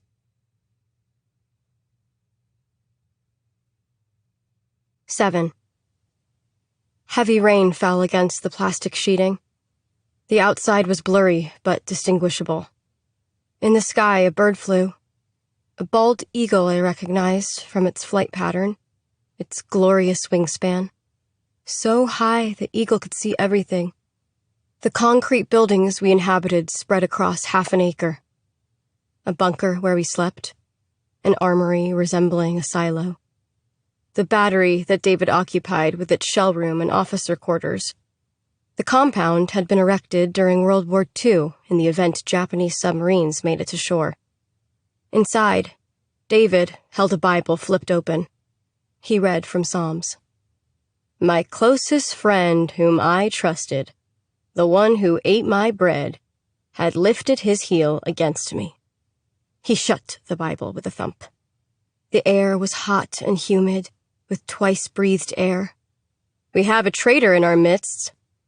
Charity, Hope, and I kneeled next to one another, silent. Serendipity stood off to the side, her arms crossed. A faint glimmer of fear on her face. I'd never seen Serendipity afraid before. My stomach dropped. The plastic sheeting opened and Michael stepped through. He sauntered to David's side. I kept my eyes downcast. I only remember seeing the tips of his dirt-crusted boots and the seeds as they sprinkled onto the hard earth near my knee. I felt Hope shudder beside me. Our precious seeds. Did you think I would not know? That I would not find out? David ground out. Look at me. Michael pinched my cheeks and forced my gaze upward. I tasted blood in my mouth. Whose idea was it? David asked, eyes darting back and forth between us. Nobody spoke. I made a choking noise. Michael let go of my cheeks. David peered down at me. Speak. I hung my head. Then David laughed. A sick chuckle. I see, he said. Pick them up, he commanded, nodding at the seeds. I glanced at Hope, and I shouldn't have. Michael's hand flashed out and connected with her cheek. I said pick them up, David repeated. Hope held her cheek as we gathered the seeds. Once they were in our palms, David marched us outside to the fire. Throw them in, he commanded. One by one, we cast the seeds into the fire. Some of them stuck to my hand, and I had to scrape them off. David watched us, shadows and darkness ricocheting off his face. Foolish girls, he said as the seeds turned black and into ash. Foolish, foolish girls. I squeezed my eyes shut, wishing myself somewhere else, wishing to be a bird or a bug and just fly away. Warmth brushed my wrist. David had hooked his finger under the bracelet Hope had made for me. Pretty, he said. And matching. His gaze drifted to Hope's and Charity's wrists. Those go into the fire, too. Tears began to slide down my face as I worked on the knot. I dropped the friendship bracelet into the fire. Hope and Charity did the same with theirs. More tears came, a gentle heaving as we watched it all burn. It's hard to remember the in-between spaces. What happened next, some of it is a blank. The tick of a second. A blink. I was curled up on my bed when the metal door creaked open, and David entered. Michael was with him. The room seemed to shrink, and my body tightened. David sat on the edge of the bed and patted the seat beside him. His knuckles were bruised and bloody. I scooted forward until my legs dangled off the side. Michael guarded the door, dogs at his feet, tongues dangling. The puppy was there, too. One I named Star, because of the white mark on her forehead. Michael had taken the rest of the pups away one day and had come back alone. Whose idea was it? The seeds, David asked quietly, softly, like the hiss of a snake. And before you answer, I already know. Tell me the truth, and then we will move on. My nails bit into my palms, almost drawing blood. What had Charity and Hope said? That it was my idea? I hung my head, unsure what to do. What game was he playing? What vile trick? Or maybe he spoke the truth. I was so confused. David liked to set little traps for us, and when we fell into them, he would be there at the rescue. I'm hurt. I give you all of this. Food, shelter. And how am I repaid? He squeezed my knee. Hard. Michael found the seeds in your room. Are you surprised? Did you believe we wouldn't be keeping an eye on you? His words wrapped around my neck, a noose growing ever tighter. My father used to sweep my room, and it was for the best. I'm looking out for you. My job is to ensure you do not stray from the path. He sighed. I wrapped my arms around my middle, unable to stop shaking. I have seen the way you smile at each other. You like Charity and Hope. His touch softened. It's not your fault. You are very desperate in your need to be loved, aren't you? But they don't love you like I do. And they are not your friends. Friends wouldn't have told me it was all your idea. No, I ground out, refusing to believe him. My fingers searched for the friendship bracelet, but it was gone, burned in the fire. The greatest trick the devil ever played wasn't convincing others he didn't exist, but that your friends were your enemies. I'm not even sure they like you, he finished. Let's try this again. Whose idea were the seeds? I crumbled, scrunched my eyes closed for a moment, thought about what I should do. It was all my idea, planting and growing them by the creek. Where did you get the seeds? His eyes changed, the shade darkening, the gaze of someone who knew they were powerful, who knew they were in control, who knew they had won. I should have stopped there. I should have sacrificed myself. I should have fought. That's what we're supposed to do, isn't it? Never surrender. Do you ever think about the tiny moments in time? The ones that take seconds? The ones you'd go back and do anything to unravel? This was my moment. The one I regret most. More than taking a piss in that abandoned parking lot. More than fighting with Danny. It's a tangled, black ball inside me. Always sitting in my gut. I opened my mouth, ready to tell the truth, to take the fall. Gabby found the seeds, but it was my idea to grow them. Please don't punish any of them. I stopped abruptly, realizing the word, the name I'd let slip. The name I swore I would never utter out loud. Hope. I had said her real name. Gabby. A plea lodged in my throat as the lock on my door clicked into place. Blink. I woke to a door opening and slamming shut. Then a scream. A pain-filled cry. Please, David! Hope's voice was on the other side of the wall. I crossed the room and banged on the door. Hope! I pounded out. Hope! You were my golden girl, he said. David, came Serendipity's wary voice. She said she's sorry. Shut up! David yelled. Thump. The muted sound of a fist hitting flesh. It quieted. I scooted my bed under the window and stood on it, peering over the ledge. They came around the corner. Michael's hand was locked around Hope's arm, dragging her. She fought back, but it was useless, like closing your eyes against a tidal wave. David followed with the dogs, their mouths foaming, malice rising. Serendipity knelt in the earth, rocking and holding her face. I think she'd gone away, like I sometimes did. My puppy Star trotted across the dirt and lay down near the bars. I curled my fingers around the cold metal, and Star licked the salt from my knuckles. "Hope," I said, over and over again until they disappeared. Then it was silent. I banged my head against the bars.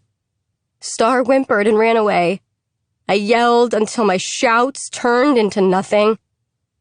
Then I built a cave inside myself, crawled in, and prayed for forgiveness. Blink. Chapter 19. The interrogation room is a windowless, white-walled box with a two-way mirror. Chelsea takes her time settling in at the metal table across from Salt and his defense attorney. "Mr. Salt," Chelsea starts, "let's talk about Ellie Black." Salt turns to his attorney, who gives him a subtle chin dip of permission. They'd spoken for 20 minutes before letting Chelsea in.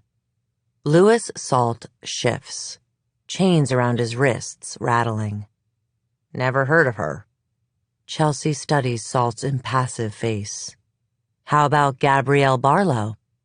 Salt taps his fingers against the table. Bits of grime cling to the corners of his fingernails. "Doesn't ring a bell." She flips open the file and withdraws a photograph of the University of Washington sweatshirt, spread out on a metal table. "A week ago, Ellie Black appeared wearing this sweatshirt.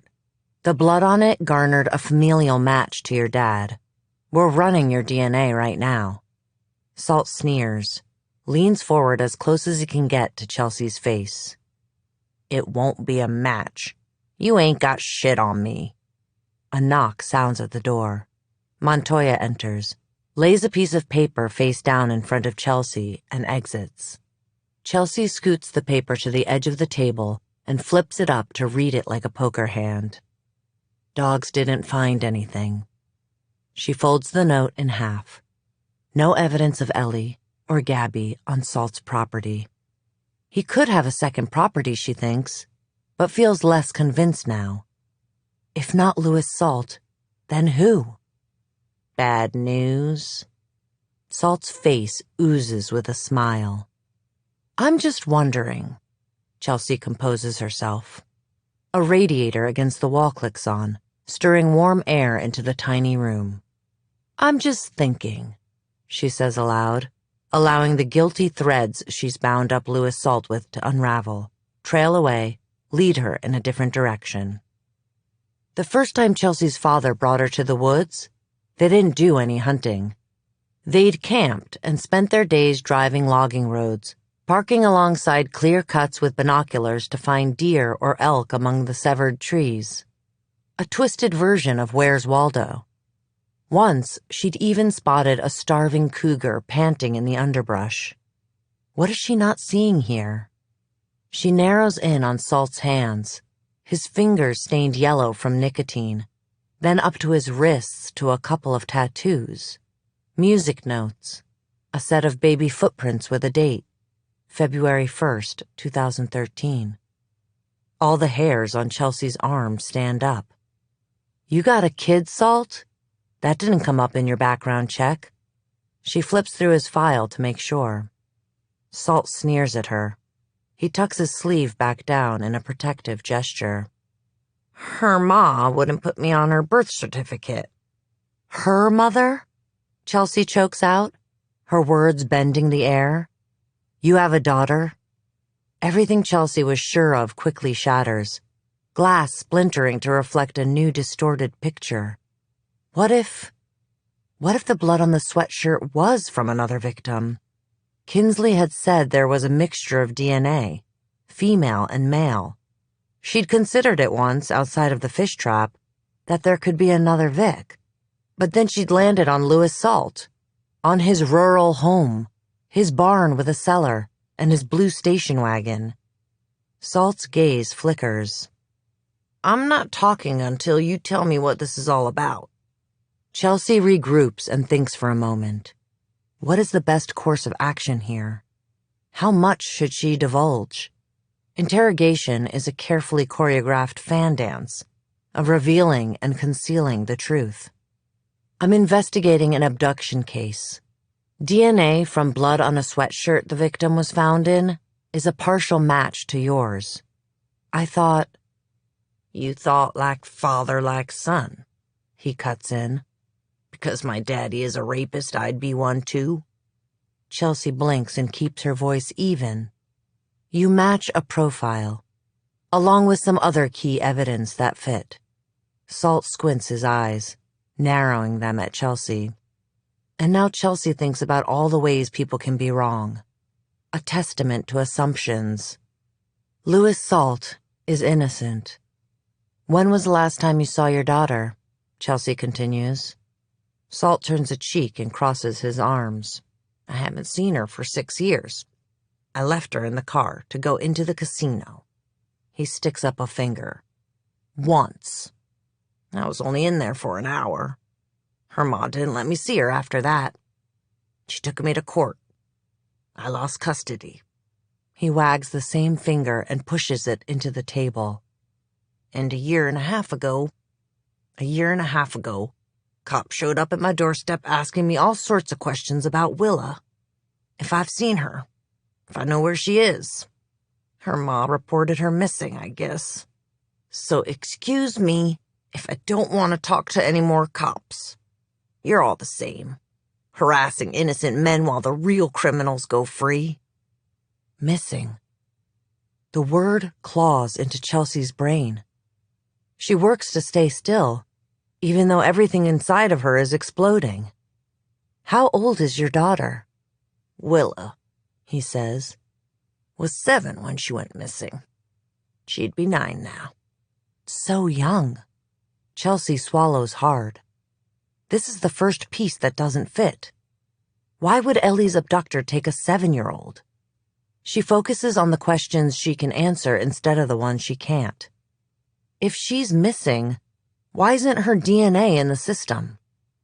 Salt looks at Chelsea for a moment. My ex gave samples.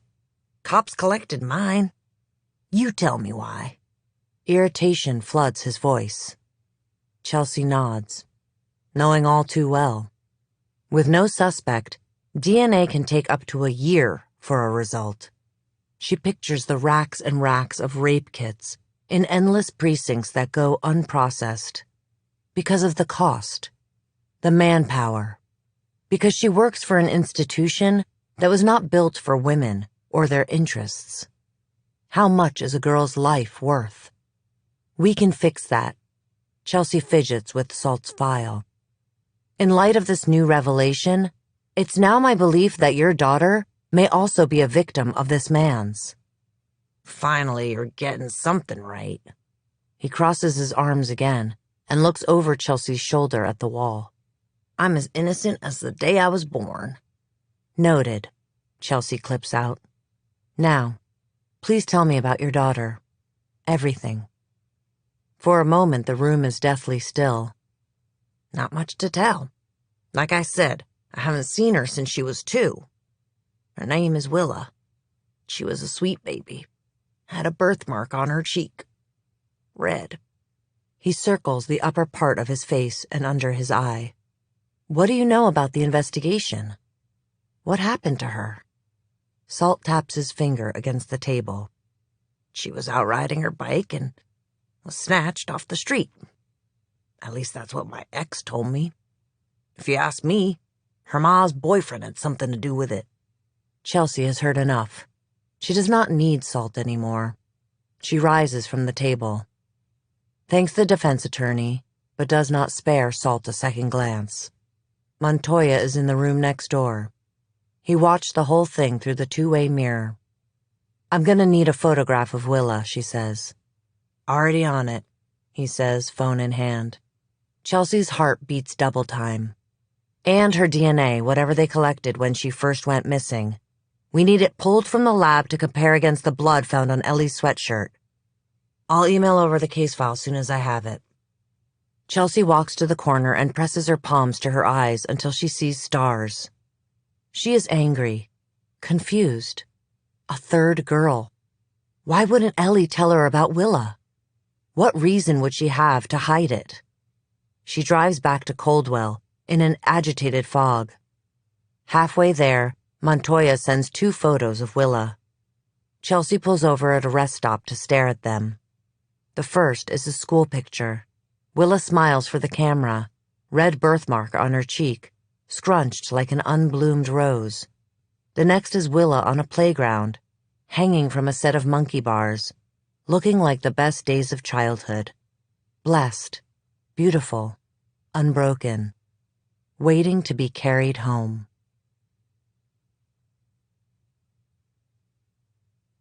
Eight. I guess you're probably wondering about the next girl. Because there is always another girl, right? A girl waiting to be taken, to be swept away. I'll tell you about her. How she came after. In the winter. When everything was dead and cold. How she was blazing. Bright. Hope renewed. A reason to live. My path to salvation. After David killed Hope, I was locked in my room all day. Right about sunset, keys jangled and the door opened. Serendipity stood at the entrance. Her right cheek swollen and nearly black with bruises. She wore a holey sweater, yarn unspooling at the left cuff. "I brought you some food." She stepped in, a piece of bread in her hands. The smell of yeast mixed with the scent of gasoline. A few hours before, David had burned the little patch of land where our Queen Anne's lace had grown. Tucked under Serendipity's arm was a stack of clothes. A University of Washington sweatshirt. Jeans, socks, and a pair of running shoes half a size too big. Hope's things. "And these," she said, setting it all on the bed. "I thought you might like to have them." I crawled across the bed and looked up at Serendipity. "Hope. Me." "The bread is fresh from a bakery nearby," she said, back rigid. "Michael brought it today." I sat on my knees, beseeching. "Look at what he did to you." She ghosted a hand across her cheek, letting it land in a nervous jumble at the back of her head where the hair was thinning and falling out. She smiled warily. "David hasn't been himself lately. You can't imagine the stress he's under. He's going to kill you someday. He's going to kill all of us." My stomach lurched. Tears bubbled. "Just close your eyes for a few moments, and I'll walk right out of here. You could come with me." A flicker. "Oh, I couldn't leave." She lowered her voice. "You have no idea how much David has sacrificed for me, how much he needs me." She stopped, a thought crinkling her brow. "Sometimes I rehearse what I'm going to say to him," she quietly confessed. "You might try that." She clucked her tongue and shook her head. "Look at your nails." I'd raked them against the walls and broken them. "David won't like that." Looking back, I understand now. It came down to cages. Mine was a forest, dogs, angry men. Serendipity's was dependence. But back then, I didn't get it. "Fuck you." Anger jumped in my throat. "You're just like him." Serendipity's mouth slackened. "I'm not." The air in the room changed, expanding with a third person. "Am I interrupting something?" David asked. Serendipity shifted. "I was just bringing some food and clothes." David beckoned Serendipity forward. He whispered something in her ear. She collapsed in little sobs, and he held her, kissing her temple, smoothing her fine, greasy hair. He cupped her cheeks, and she winced at the light touch. "I hate that I did this to you." He let her go. "Give me a moment." Serendipity nodded and scurried off. I watched David from the corner. He stared at the ceiling and sighed long. At last, he crouched in front of me, and grasped my chin. A whine escaped from the back of my throat. Had he heard me ask serendipity to help me escape? This is a hard day for everyone.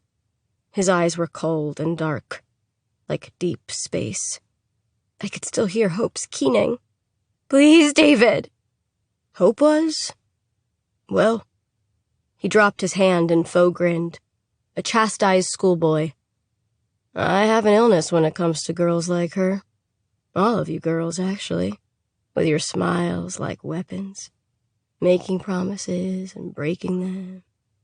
He trailed off. It doesn't matter. I have much to atone for. I take full responsibility. I must be more careful. You all have me wrapped around your little fingers, don't you? What can I say? I'm just a boy, after all. He stopped, sobered. I have learned my lesson. And I hope you have learned yours too. My love has limits. Do not forget. He shifted and squeezed my thighs. My skin tickled as if beetles were swarming it. You can never rely too much on others. Hope was a crutch. I have set us both free. You'll thank me one day. After he left, I held Hope's sweatshirt against my cheek. I could still smell her, see her. I slipped on the clothes, the jeans, the shoes, the sweatshirt. Outside, my body wouldn't stop trembling. But inside, I was still. That was what David did. He broke you down until you were nothing. Empty, and waiting for him to fill you up. I forced pieces of bread into my mouth. The jeans had mud stains on the knees. Other than that, the clothes were in good condition. Clean and warm. The bloodstains would come later. I woke in the wee hours of the morning to a cry. My body was stiff, weak. I listened. Nothing. I couldn't hear anything but the night. Trees caught in the wind, chirping crickets, an occasional owl. The cry came again. High-pitched, unnatural, human. My face turned automatically toward the thin wail in the distance. Again it came, a gentle keening. My fists clenched and unclenched and clenched again. My skin grew clammy. The voice was feminine, young. One of the dogs barked. Far away, the girl cried. And I cried with her. Tears slipped down my cheeks. I let them fall into the grooves of the stained mattress. David had abducted someone else. 2 weeks passed and the cries faded. I tried not to think about why. I was almost asleep when the metal door opened. I backed to the corner and drew my legs to my chest. Michael didn't say anything as he threw the new girl in. She huddled on the floor, a pile of bones with a mop of maple-colored hair, dressed in a purple shirt and pink corduroys. Hey, I whispered after the lock clicked. Her shirt had kittens on it. I nudged her shoulder. Her head turned. Hair hung in one of her eyes. Big, soft, brown eyes. She closed them tight. Her nose was bruised and gushing blood. Underneath Hope's sweatshirt, I wore only a bra, but I slipped off the sweatshirt anyway and handed it to the girl, gently pressing it against her nose. Blood soaked the front of the sweatshirt. What's your name? She didn't answer me. She was so tiny, so much younger than I was. I told her my new name. Silence for a while. The bleeding waned, and I put the sweatshirt back on. She started quaking. Massive, uncontrollable tremors. You've got to calm down, I told her. She did the opposite. The shaking grew worse, and then she started to hum. A soft buzz that reminded me of a beehive Hope had shown me once. She'd pointed out the female worker bees and explained that they were sterile. Their only purpose was to collect nectar and protect the hive. After a worker bee stung something, it died. Nature's suicide bomber. Listen, just breathe. You're gonna make yourself sick. Please. I looked down at my hands, small and incapable. You want to hear a story? What stories did I like when I was that small? I couldn't think of any, but I was desperate to get her to calm down. And I guess I thought the more I talked, the more space I would fill up until there wouldn't be any room for her sadness and fear. I'd scratched constellations on my wall, thinking I could chart the stars and calculate the distance from the compound to home. Foolish thoughts. I told her about Ursa Major, the Great Bear, whose body in the heavens contains thousands of bright galaxies. We're just a speck of dust among them, I said. I explained how the Great Bear turned around the pole, how she was a watcher, a keeper, and the only animal the ancient Greeks believed could weather the solitude and the cold. The heaving of the girl's chest slowed. She grew still. I moved on to Ursa Minor, the Lesser Bear, the speaking constellation, also known as Little Bear. This time I did touch her ear. She didn't flinch or move away. She holds Polaris, the North Star, in her tail, I said. She looked up at me. There was a birthmark on her cheek, red and small, the kiss of a strawberry. I let my mouth curve up into a comforting smile. Hey, there you are. How old are you? She held up 7 fingers. Charity and Hope had never mentioned David abducting anyone so young before. Big tears spilled from her eyes, carving tracks down her dirty cheeks. She dove into my arms. She smelled like urine and unwashed hair. I welcomed her and felt my world tunnel, my purpose change. She laid her head on my chest, right between my breasts, as if I was her mother. I asked her if she was tired, and she said yes. I helped her lie down on the bed. I stripped off her socks and rubbed her feet, holding them against my belly to warm them. Then I carefully replaced her socks, giving her toes a gentle squeeze as I did. I tucked her head under my arm and called her Little Bear. Up until then, I'd still thought of escape. I didn't after that night. I made a list of things I would do to keep her safe. The list was short. It contained one word: anything. I didn't even know her name, but I knew she needed me, and need is such a powerful thing. In hindsight, this was part of David's plan, to bind me to the compound with a string so tight it would cut off my circulation to the outside world. It worked. The sun was beginning to rise when she finally spoke. Her voice was small and hoarse, a razor blade against my skin. I was riding my bike, she said. They called me Grace, but that's not my name. I'm Willa. I squeezed her frail shoulders. Then I fetched a file from the windowsill and began fixing up her hands. I told her how we were supposed to keep our nails, long but rounded.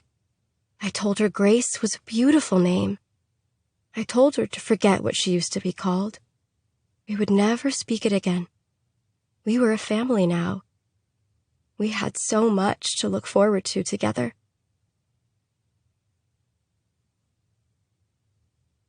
Chapter 20. It is drizzling when Chelsea parks outside the Blacks' house. Kat's car is missing from the driveway. Jimmy's truck, too. Willa Adams. The name tears through Chelsea. A little girl. Only 7 years old when she was taken. 9 now if she's still alive.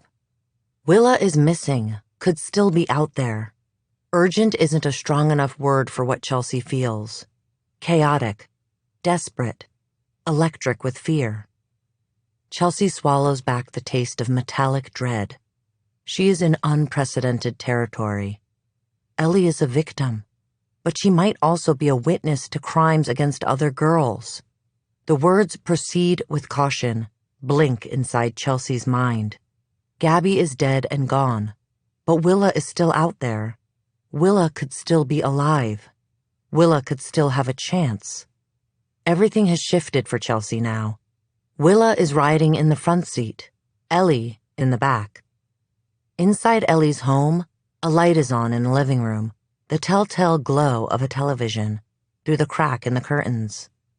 Chelsea texts Ellie, "I need to speak to you. I'm outside your house. You home?" The light clicks off, the television too. Well then. Chelsea's phone chimes. A text from Ellie says, "Sorry, not home, with my mom." Why do people lie? The reasons are varied and wide. To protect someone?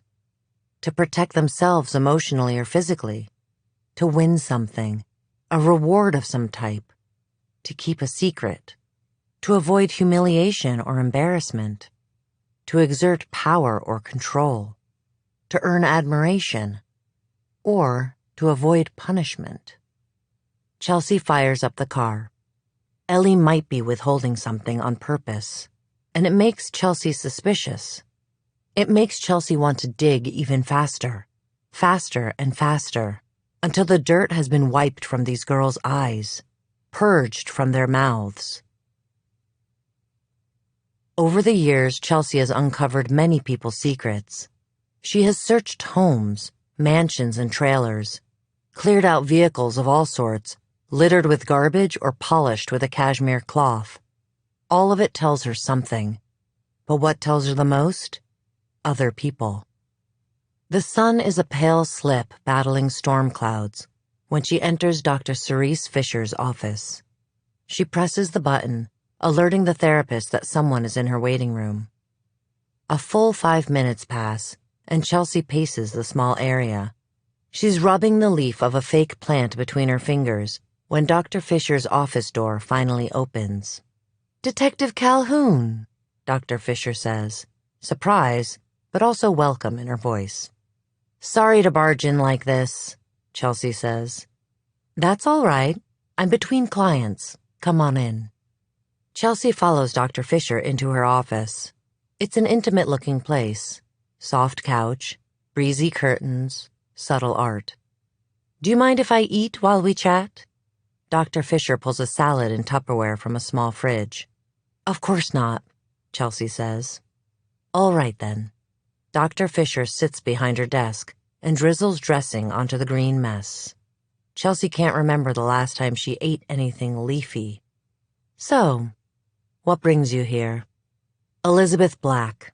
Chelsea sits on Dr. Fisher's couch, perched on a lumpy edge. Dr. Fisher's mouth tightens a fraction. "Chelsea." "Cerise," Chelsea counters. "I can't tell you anything." "Yes, I know. Confidentiality." Chelsea waves it off.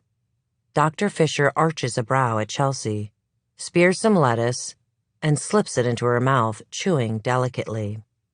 "I'm sorry you came all this way for nothing. I can't help you."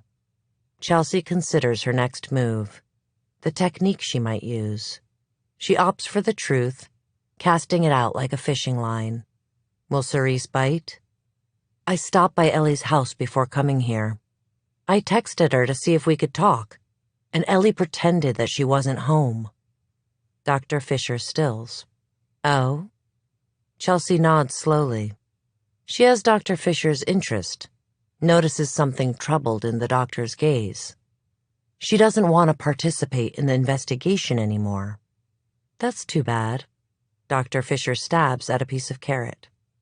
"But understandable, I suppose." Chelsea nods. Lots of victims decline to help police. The criminal justice system is its own mountain to climb.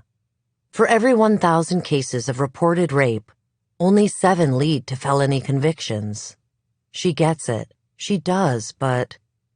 Ellie's a bit of a cipher, isn't she? Chelsea is missing something. A hunch again. She looks up at Cerise. "I can't put my finger on what it is, but something isn't right with Ellie." Behind Dr. Fisher, the heat kicks on. Warm air stirs the room. "I wouldn't say that. I would say that she's a different person now. You cannot expect Ellie to be who she was before." Dr. Fisher's face is sympathetic. "Trauma changes people." Chelsea glances down at her boots. She's tracked small bits of dirt onto the braided rug. She turns back to Dr. Fisher, showing some of her sorrow on purpose, letting the worry darken her expression. The fan dance, that is what she is doing now. There's been a recent development related to Ellie's case. Outside, there's the steady murmur of waves, of seagulls, of the coast, ebbing and flowing. The situation has become pressing. The sweatshirt Ellie was found in belonged to a girl who disappeared 5 years ago, Gabrielle Barlow. Her body was discovered, strangled about 1.5 years ago. Dr. Fisher flinches. There was blood on the sweatshirt. I assumed it was Gabrielle's, but it wasn't. It wasn't? Dr. Fisher's expression becomes strained. Chelsea notes tiredness around the doctor's eyes, too. Chelsea isn't the only one worn down by her job. Why do women do this? Why are they conditioned to give and give and give? She thinks about those 7 cases out of 1,000. Maybe one day it will be 8, then 9, then 10. Small bites are all she'll ever be able to take, and they will have to do. She'll never be full. Chelsea shakes her head. She makes her voice as flat and smooth as polished wood. No, the DNA isn't in yet, but I strongly believe the blood belonged to another girl. A girl who is still missing. Her name is Willa Adams. She would now be 9 years old. Dr. Fisher's hand goes to her abdomen as if to calm herself, her swirling stomach. I believe Ellie has interacted with Willa, that she knows something about Willa and is hiding it, whether by fear or by design. Has Ellie mentioned other girls to you? Dr. Fisher glances at a file on her desk, the name Elizabeth Black written on it. Chelsea can make out the edge of a paper inside, black crayon or charcoal scribbled on it. A drawing? I hesitate to say anything, but in light of this news, she did draw something our last session. Show me. Chelsea leans forward. Dr. Fisher opens the folder and places the contents in front of Chelsea. She was right. They are drawings. 2 of them. One of a field with holes in the ground. The other of 4 people. Girls, Chelsea thinks. One girl is smaller than the rest. Most likely Willa. I'm sorry. I should have called you right away. But I was going to discuss the drawing with Ellie next session and urge her to speak to you about it herself. If I'd known... Dr. Fisher trailed off. It's okay, Chelsea says, but she keeps her eyes locked on the girls, on their open mouths, locked in perpetual screams.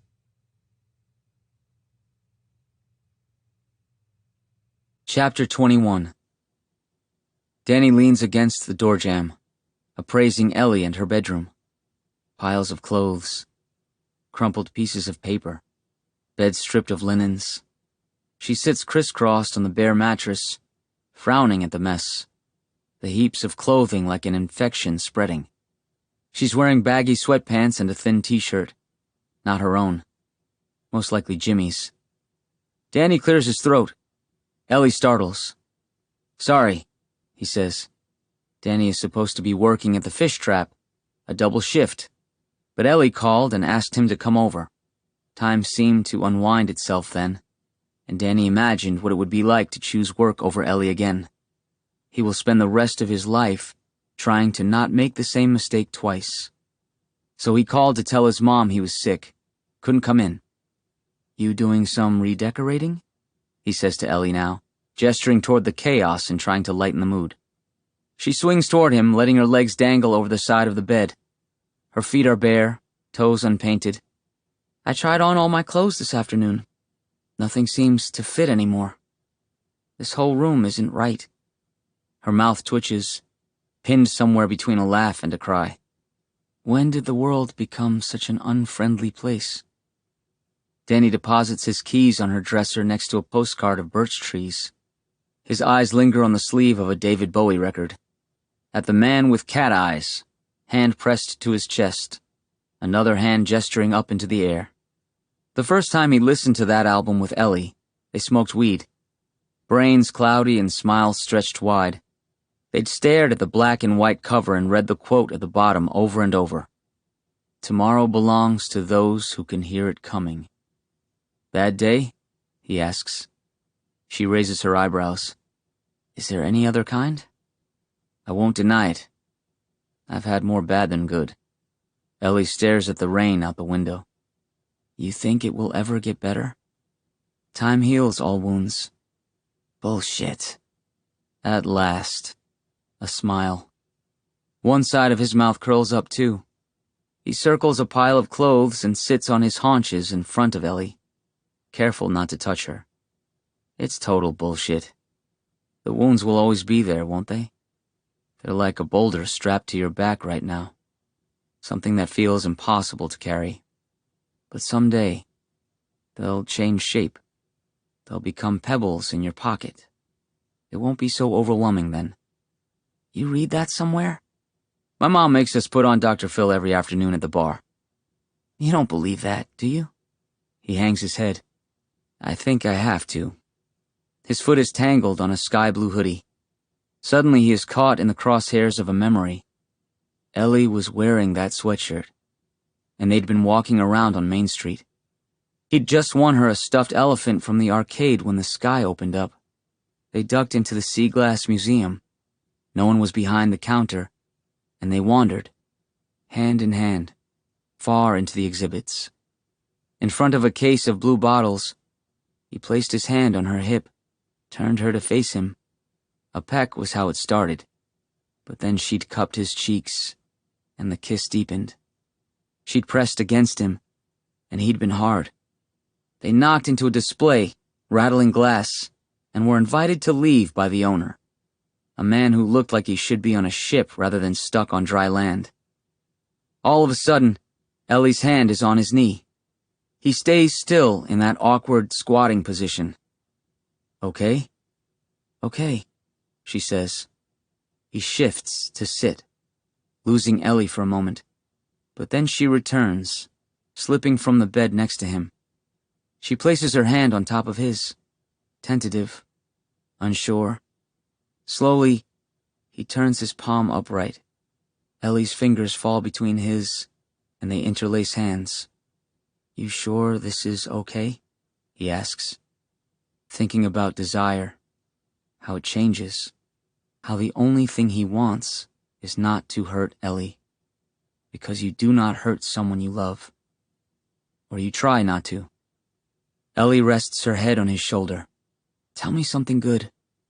He's stiff, afraid to move. Something good? He feels her nod against him, the razor sharpness of her cheekbone. He looks out the window and starts to speak. He whispers to her every good thing he has ever seen. Sunshine, high tide, elk on the beach, a pod of humpback whales, the sky right before the rain, here right now, you and me. I wish you looked at me how you used to. The warmth of her skin seeps through his sweatshirt. How was that? Everything inside of Danny is soft and quiet. Still water. What a sad victory, he thinks. Touching someone and not being afraid. I don't know. Like I was beautiful and unbroken. I want it to be the same. I guess. He does not have the heart to tell her it is not the same. It will never be the same again. Just as the Danny Ellie knew is gone. So is the Ellie Danny knew. I just miss the girl I was. She wipes her face and looks up at him, green eyes glassy sad pools. Thank you for coming over. She squeezes his hand. I wanted to ask you a favor. Would you take me somewhere? Night has come. The sun has set. The road is bumpy. Danny's and Ellie's bodies jerk with the movement of his car. Danny flips on the radio and scrolls through the stations, pausing and passing over a Christian gospel show. Judgment Day is upon ye. He settles on the blues and sets the volume low. You sure you know the way? Ellie asks. Danny nods. His hands tense around the wheel. He does not like this. I want to go where I was found, Ellie had said. And against his better judgment he agreed to drive her. Her phone vibrates and she pulls it out. A glance shows Danny it's from Coldwell PD, probably Detective Calhoun. Ellie presses ignore. I saw her the other day. She came into the diner. He says the last part like a question with a million questions underneath it. What is happening with the investigation? Why does Calhoun want me to spy on you? What happened to you? Where'd you go? Ellie remains silent. Danny takes out his frustration on the gear shift. He does not understand why she wants to do this, why he is helping her do this. The forest is thick and passes by in a gray blur. Danny starts to say something else, but snaps his mouth closed. He slows the truck. They have arrived. On the other side of the road is the mouth of the trail Ellie stumbled out from, blood-soaked and bruised. Yellow crime scene tape blocks it off. Some of it has detached and flutters in the wind. It is a reminder that after a while, everything is forgotten. I have a flashlight, I think.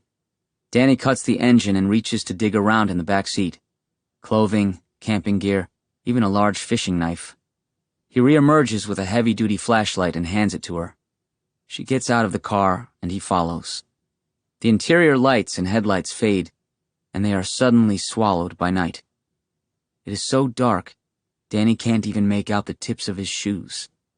Ellie clicks on the flashlight and points it toward the ground, at the faded white of her sneakers. I'd like to go by myself, she tells him. Danny swears. No, Elle. I'll text you every few minutes. As if it will help convince him, she digs her cell phone from her pockets and waves it. He grabs the back of his neck, unsure and miserable. I don't know. I need this, she insists. He sighs and studies her. Is this her way of coping?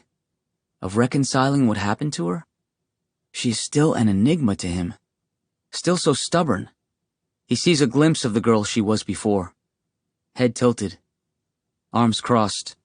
Willing to die for something she thinks is important. He grinds out another curse.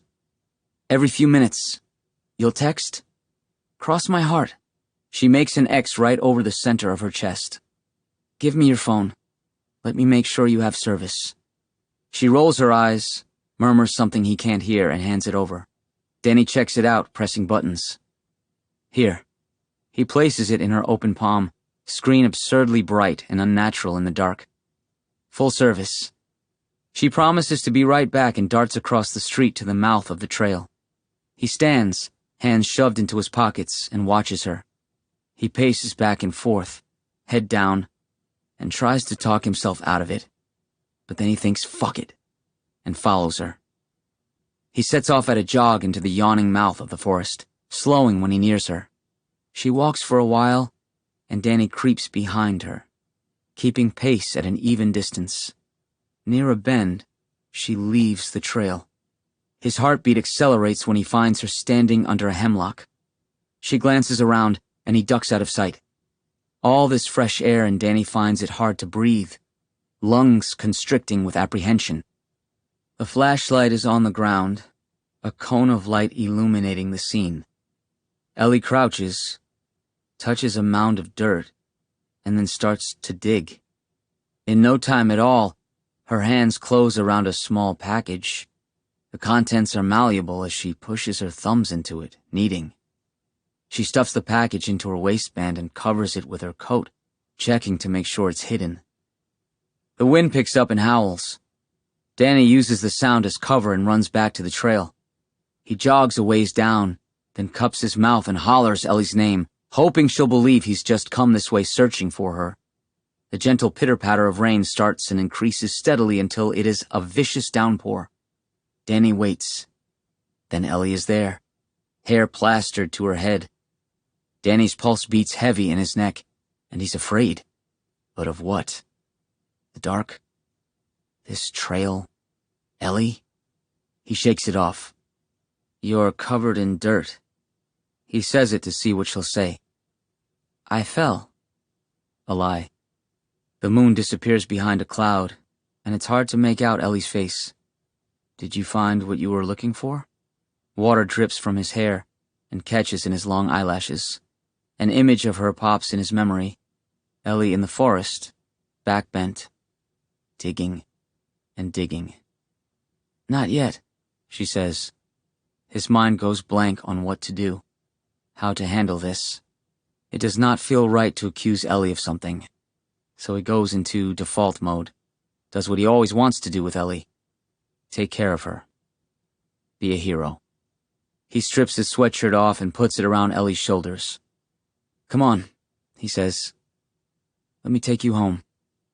The air in the truck is humid. They are a few miles down the road.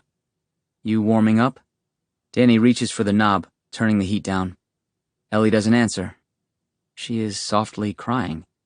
What's the matter? It's a stupid question, he thinks. Ellie shakes and shivers. It's nothing. I'm so afraid. She chokes out. It's okay. He tries to soothe. It's not okay. The words roll out of her like a stomp of the foot. Everything is too jagged, too sharp. It's not okay, and it is never going to be okay. I sleep in a crawl space. I carry around a rage that makes me want to hit people. I look for exits in every room I'm in. I make sure all the windows can be opened. I can't stand to be touched. I can't cut my fucking hair. And every time someone calls me Ellie, I want to tell them it's not my name. Where I was kept, they called me Destiny. A pause. I shouldn't have said that. Forget it. Everything Ellie has admitted is unfathomable. So heinous, what she has lived through. Danny has never seen such an ugly thing as survival. Forgotten, he says, but files the name away.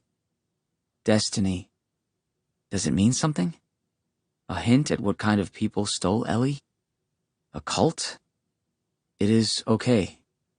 Or it will be. He pauses, grips the wheel tighter.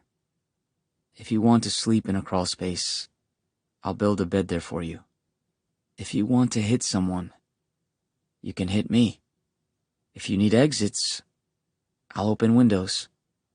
If you don't want to be touched, I will sit next to you. If you panic, I will find a paper bag for you to breathe into, he vows. A sob tears from Ellie's throat, the grief too much to hold on to. The pressure eases. I'm scared, she repeats. Me too, he admits. This is uncharted territory, but I'll hang on if you do. Ellie doesn't say anything, but she does unbuckle her seatbelt and scoot to him, resting her head on his shoulder.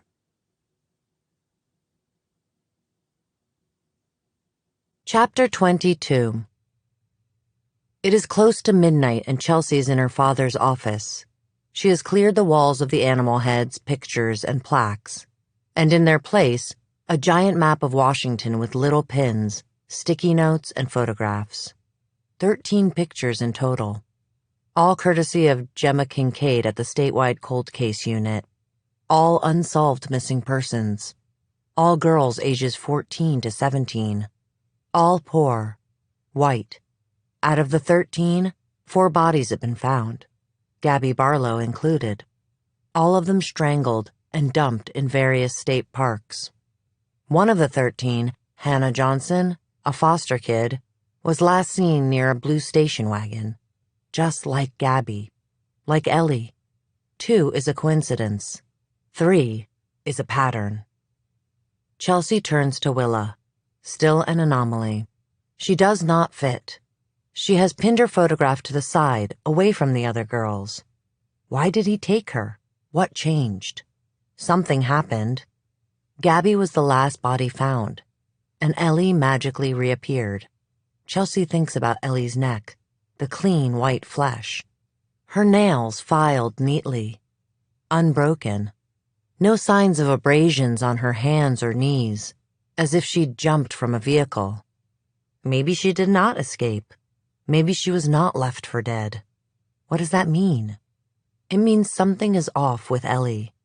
It means Ellie is not saying something. Chelsea rubs her eyes and peers at the wall again. Is this crazy? To think that all these girls are somehow related? That Chelsea, this small-town cop, has stumbled into a case this large? A killer this prolific? That Ellie is somehow the key to it all? If only these girls could talk. What would they say? What terrors would they whisper of? The half-dozen Cliff Bars Chelsea has eaten sit like tiny rocks in her stomach. At her shoulder, she feels the cold silhouette of Lydia. Her sister is suddenly all too present. Her laughter, her scent, her words. Pinky swear. Then there are more shadows at Chelsea's back. A frenzy of missing girls. They do not give answers. They do not speak of what has come to pass. They whisper, "Find us. Please." The words becoming a chant, a command. She tilts her head at the map and silently says, "I will. Promise. Cross my heart and hope to die." As if it is so easy. These childhood vows, made when girls are young, when they slept under beds with fairy lights, ran through streets after dark, rode their bikes, and it was not dangerous to go far from home. She scoops up her phone and dials. The phone rings. "Detective Calhoun, it's after midnight," Kat answers. "Sorry about the late call," Chelsea says, although she is not sorry. She feels like she's racing against a clock ticking twice as fast. "But I need you to bring Ellie to the station first thing tomorrow morning," she says, voice authoritative. She stares at Willa's photo. Chelsea is firm in her decision.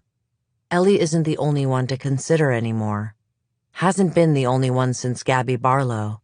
But then, Chelsea had felt time was on her side. Gabby long buried. Now Willa could still be alive out there. Now Ellie is stonewalling her, lying to her. Now they are opponents, staring down at each other from ends of a field. What? Why? Kat is annoyed, slightly alarmed. Chelsea feels as if she's about to wage a war with no winners. But what choice does she have? She will do what she must to find Willa. Even treat Ellie as a hostile witness. "I have some..." She pauses, lets the words bend on her tongue.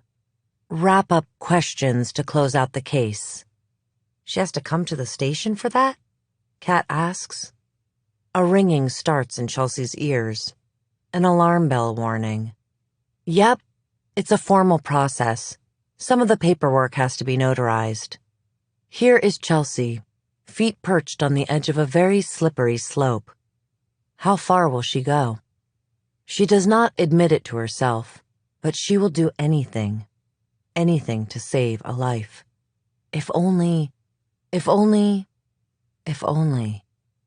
It startles her a bit, realizing the depths she may go to catch this guy. "Oh, okay, sure," says Kat. "I'll bring her in tomorrow." "Great," Chelsea says. They arrange a time, 8 a.m., right when the station opens. Chelsea leaves her father's office. In the hallway, she pushes the door to Lydia's room open. It smells the same. Baby powder and sunflower perfume. Like Lydia. Chelsea flicks on the light and sits on the bed on the white eyelet comforter. Above the door are 7 bold, bubbled letters, each filling a single page. Together, they spell the word freedom. Lydia had made the sign herself. Chelsea had watched as her sister drew the outline of the letters, the smell of Sharpie light in the air, then filled each in with dots, stripes, or little daisies. She wonders what Lydia might have become if Oscar hadn't killed her. She would have traveled, Chelsea is sure, left home and attended music festivals, maybe Burning Man. But she'd always come back, road-worn and weary, and thankful for their bulldog father, their fussy mother, her clingy sister. She would sit at the lucite table with Chelsea and regale her with tales from afar, while their mom, who is still married to their father, made dinner, chicken tetrazzini. Lydia has had pecan pie in Alabama, barbecue from Kansas City, crawfish in Louisiana, but her mother's cooking is still the best thing she has ever tasted. A lump rises in Chelsea's throat, and she gulps it back. She won't allow the tears to come. All these girls, these bright, bold, beautiful girls, all that potential wasted, all those possibilities snuffed out. What could have been? The question stretches to infinity. She pulls one of Lydia's Beatrix Potter rabbits from the bed and screams into it with a shimmering, impotent rage.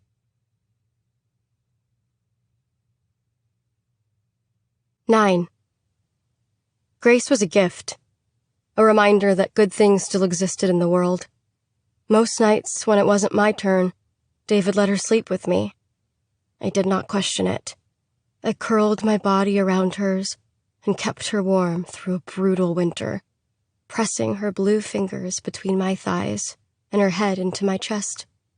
The cold burned off, and in the spring, we chased snakes through the tall grass and found a rabbit's nest. Once we even spotted a fox sliding through the huckleberry bushes. I taught her how to add double digits using a stick and by scratching numbers into a patch of dirt. We dissected owl pellets, too. I showed her the mouse bones like I'd been shown in elementary school. Summer came, and the compound reeked of rot. But we savored the heat and drank it up. In the evenings, we washed in the creek to keep cool. She'd hunch over while I cupped my hands and let the water flow down her spine, which I called a dragon's tail. We sang Ring Around the Rosie and played Cat's Cradle with twine. And I remember being happy then. Is that wrong? Is that bad? That I found the smallest seed of joy and nourished it? She was mine, and I wanted to be everything to her. Tried to be everything. Sister, mother, teacher, savior. Anyway, what's that saying? The days were long, but the months short. Is that how it goes? It's how it went for me. Time had less and less meaning. I'd finally given into it, I think. Finally lost myself in the prism of David's world, trapped forever in the sentinel trees, cinder blocks, and plastic sheeting. I let the wilderness inside, let the darkness swallow me up, and I smiled all the way down. The edge of fall was in the air. The sky was a dark gray. I'd been watching the clouds all day as they grew over the mountains, more and more pregnant with ocean rain. Salmon were spawning in the creek, the water thick with blue-backed and bright red bodies. We reached right in and plucked one up, a female full of eggs that we cooked over the fire. Grace picked at her plate. "I wish this was chicken nuggets," she whispered. "Pretend it's chicken nuggets," I cajoled. The dogs lay around the campground, mouths open, breaths foggy. Star was next to me. She'd taken a liking to Grace, too, always following us around, nipping at our heels, chasing us through the trees. I felt eyes on me, David watching. "Take a bite," I told Grace, low. "I'm not hungry," Grace said, loud, too loud. David rose from his chair. "Grace," he called, voice rolling across the compound like a bad omen. "Come to me." A fluttering, fear beating its wings. "No!" Grace wrapped her arms around my waist, pressing her nose into the softest part of my belly. "No." When I was 5 and Sam was 15, she got a lifesaver stuck in her throat. Sam had charged into the kitchen from outside, her face red and sweaty, her breath wispy, like the air was passing through the tiniest pinhole. Mom called 911, all while rubbing Sam's arm, telling her how brave she was. My mother had this unique ability. She could stand in front of a moving train and say everything would be fine. Just fine. Don't you worry. Anyway, she couldn't do the Heimlich because technically Sam wasn't choking. Tears rolled down my face. I blubbered, "I love you, Sam. I love you so much." Eventually, the lifesaver dissolved. Sam could breathe. But in those few minutes, when she had to fight for the slightest bit of air, I would have traded places with her. It was the same with Grace. "It's my fault," I lied. I brought up chicken nuggets. David floated toward us, hands in his pockets. His lips twitched.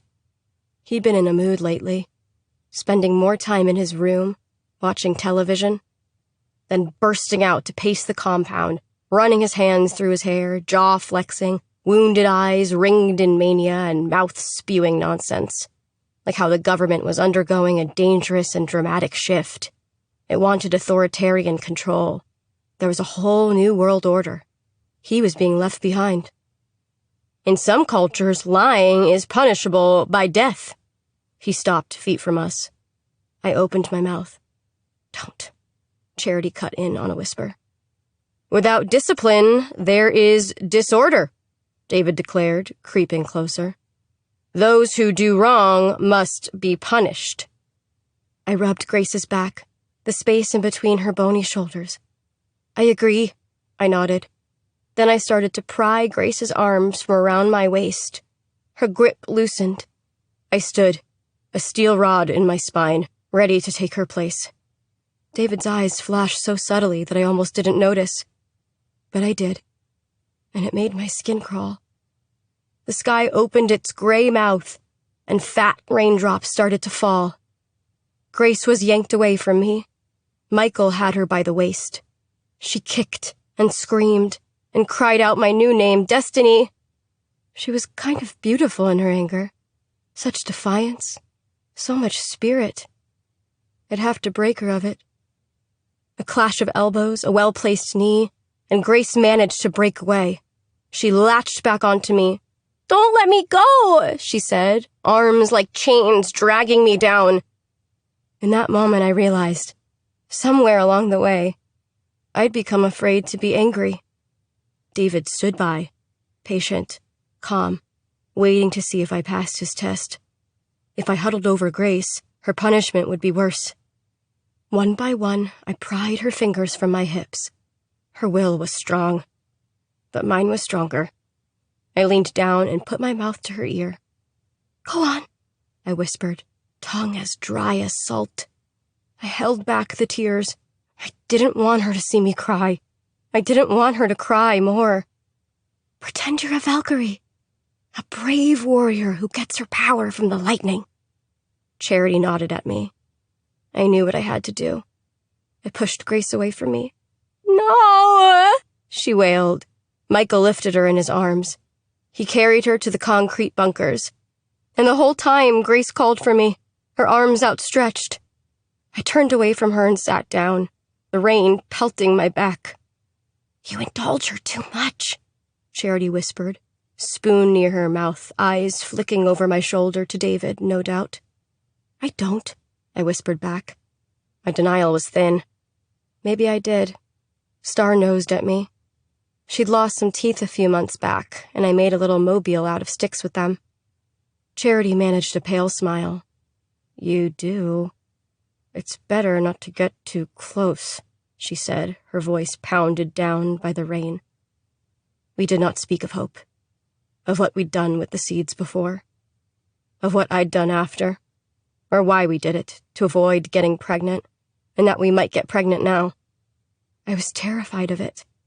I imagined all the scenarios. What if I did get pregnant? Would I try to get rid of it on my own? Or would I have the baby? What if David gave my baby to serendipity, then killed me after he got what he wanted?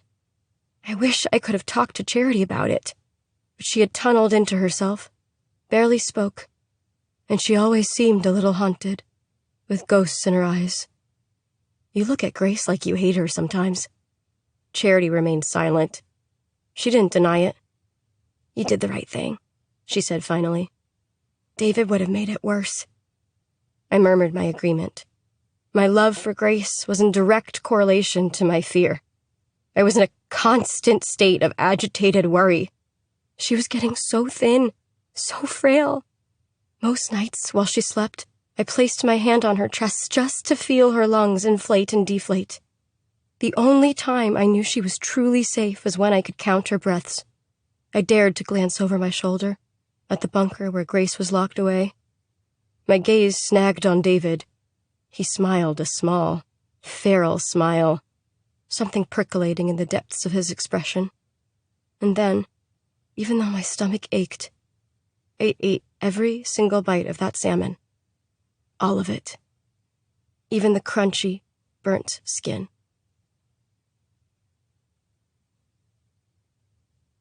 Chapter 23. The following morning, Chelsea watches as Noah deposits a plate full of breakfast food in front of her at the table. Her hair is still wet as she chugs her second cup of coffee. Noah tilts his head at her as he sits down. "You okay? Tired? You got in late last night." Chelsea flashes to her father's office, to the little holes she pierced through the plaid wallpaper to pin up the photographs of the lost girls, to calling Kat in the middle of the night, to fudging the truth. Ellie is due at the station in 40 minutes. "Ellie is coming in today. I want to be fully caffeinated," she says. "Wow, you finally pinned her down for an interview? How'd you manage that?" Chelsea's lips twitch. She focuses on her plate, on the scraps of eggs clinging to the rim. "With my sparkling personality, of course," she states dryly. She blows out a breath and slumps back in her chair. "I'm nervous," she confesses. "This may be my final shot at her, and—" She sees Willa in her mind. She refuses to think Willa might be dead. Instead, she pictures a 9-year-old girl trapped somewhere, a looming shadow growing above her. She hesitates to tell Noah all of it. What might he think of Chelsea's theory? That other girls were kept with Ellie. That Ellie is withholding. And Chelsea's methods? That Chelsea is luring Ellie to the station today under false pretenses. But if Ellie is hindering the investigation deliberately, what does that mean? One word comes to mind. Complicit. Soon she'll be able to explain everything to Noah. Once she has all the facts. Everything has to go right. That's all. The corners of his mouth tug up. You've done dozens of victim interviews. Not like this, she thinks. He reaches out, closing the distance between them, laying a hand on top of hers. You've got this. He is so steady, like one of those jagged rocks rising from the tide on Coldwell Beach. Waves breaking against it. She turns her arm so her palm is up. They interlace fingers. "You're right," she says. She grips his hand, holds on tight for a moment, wishing she could give him everything he wants from her. She'll be able to someday, she thinks. After she settles the Ellie case. After she finds out the truth. Chelsea will be free.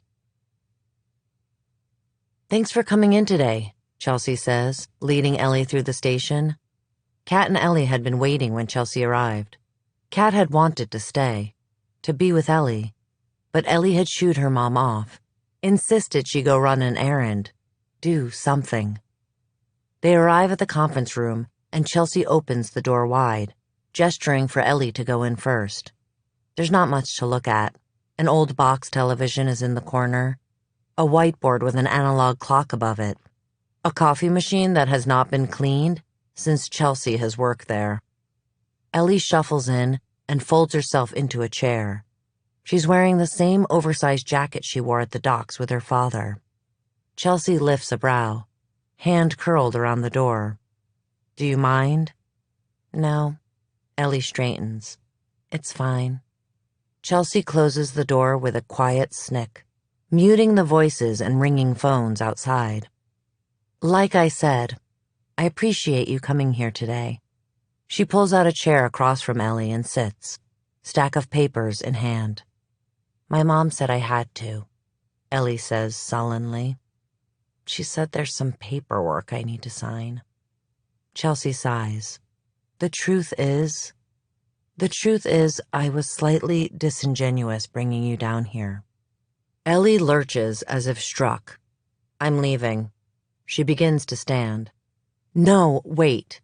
Chelsea stands, steps toward Ellie. "I need to speak with you." Ellie pauses halfway to the door. She shakes her head. "I can't help you." "Why can't you help me?" Chelsea studies Ellie. The way her mouth closes into a single white line. How her hands flex at her sides. She is hiding something. Ellie's eyes flick to the door. 5 minutes. That's all I need. Chelsea rushes out. You don't have to say anything. Just let me talk to you. Ellie melts back into the seat. 5 minutes. Thank you, Chelsea says, and lets a few seconds tick by, holding the stack of papers. I'm sorry if I'm a little out of sorts, she starts. I had too much coffee this morning, and I've been awake all night. And yesterday, I was in Lacey. We got a familial match on the blood on your sweatshirt. I mean Gabby's sweatshirt.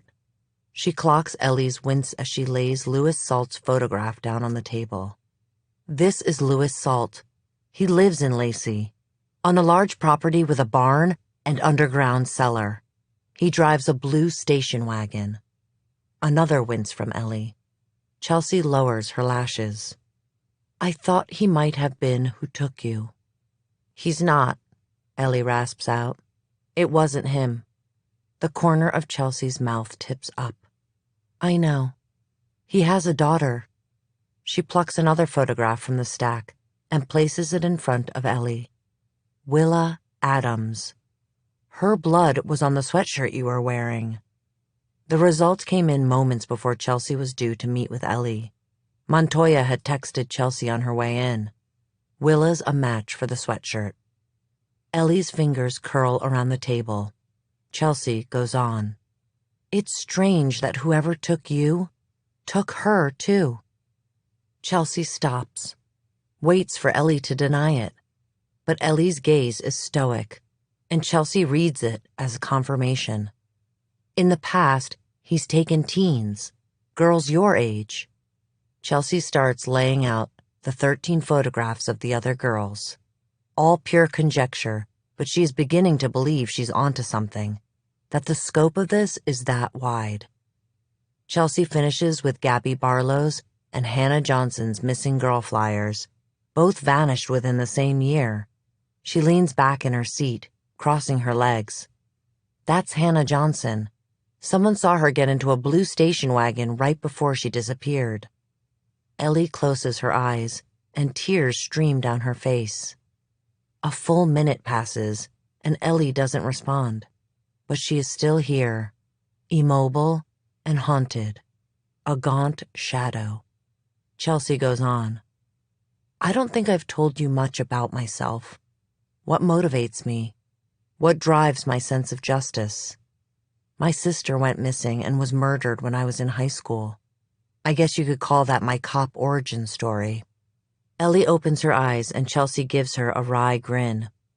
We didn't know what happened to her for 2 days. Where she went. If she was okay or hurting somewhere. I think about that a lot. The not knowing. I also think about what I could have done differently. I was the last to see her alive, Chelsea gently admits. The night comes back to Chelsea, watching Lydia walk down the stairs and out of her life forever. Sometimes she replays it in her mind, choosing differently. Instead of tucking herself back into bed, she should have shaken her parents awake, turned all the lights on, and chased Lydia out the door. In some ways, she's doing that now, chasing other missing girls, refusing to let another be lost because of her inaction. I have so many regrets about that night. I wish I would have stopped her. Sounds like you'd do anything for your sister. Ellie's voice is thick with tears. Chelsea nods. I would. I would have done anything for her. I understand, Ellie says. Chelsea thinks about Sam and Ellie, how Kat said they weren't close. I heard this anecdote once about how you can fight with your sister over a glass of water, but if she needed a kidney, you'd be the first in line, Chelsea says. There's a memory somewhere in Ellie's faint smile.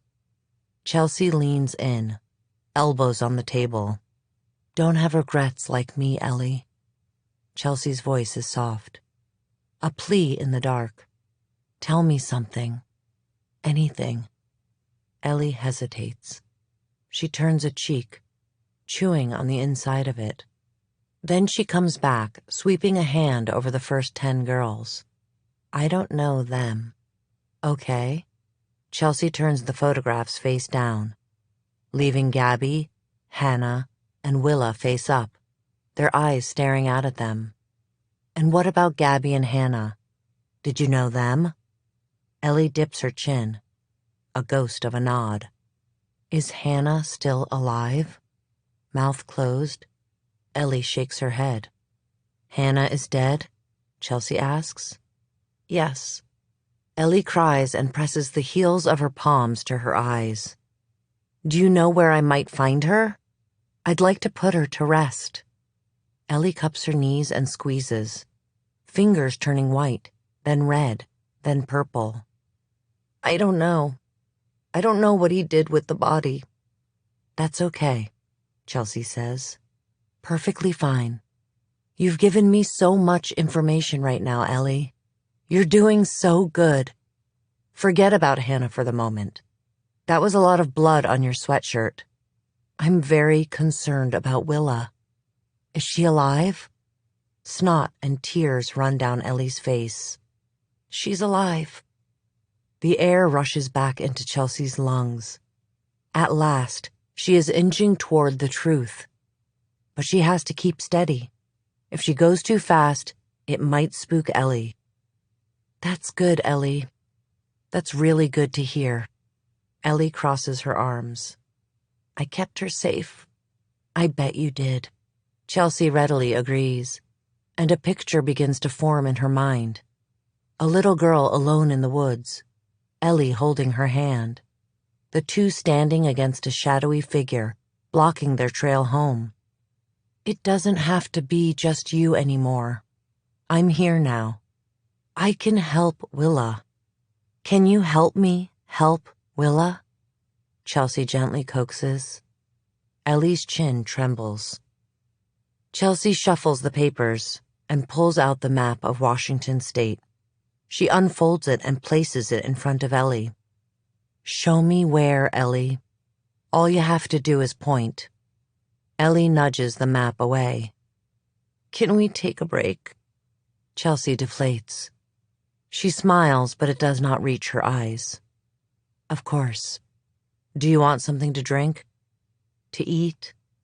Ellie stares at the wall. I want to go home. My stomach hurts. What about Willa, Ellie? Chelsea almost adds, I bet she wants to go home too, but digs her teeth into her tongue. She's made so much progress, she doesn't want to take a step too far.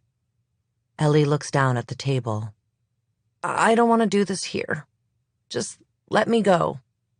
Her eyes skate around the conference room, landing on the door's small window, as if worried someone is watching. Come over tomorrow, and I'll tell you everything. I promise. Chelsea squints at Ellie, trying to read her. Sure, she says. Tomorrow. I have your word? Yes, Ellie says, rising to her feet.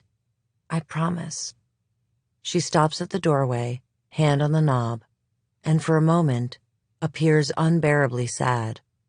But it is only a glimmer. Here 1 second, and gone the next. The guy, the one who killed your sister, they ever catch him? She asks, a storm in her eyes. Oh, Chelsea stands. He died with her. His name was Oscar Swan. He was her boyfriend. Nobody thought he was capable of it. He was very charming. He killed her, and then himself. Ellie's gaze drops to the floor. I'm sorry. We'll catch this guy. Chelsea's brow crinkles with good intention. Thank you, is all Ellie says. Thank you, Chelsea says as the door swings shut behind Ellie. She waits a beat, her promise hanging so thick in the air. We'll catch this guy. It is palpable. She swallows against the want. So close, so very close. He is nearly within Chelsea's reach. And in less than 24 hours, he'll be in Chelsea's grasp.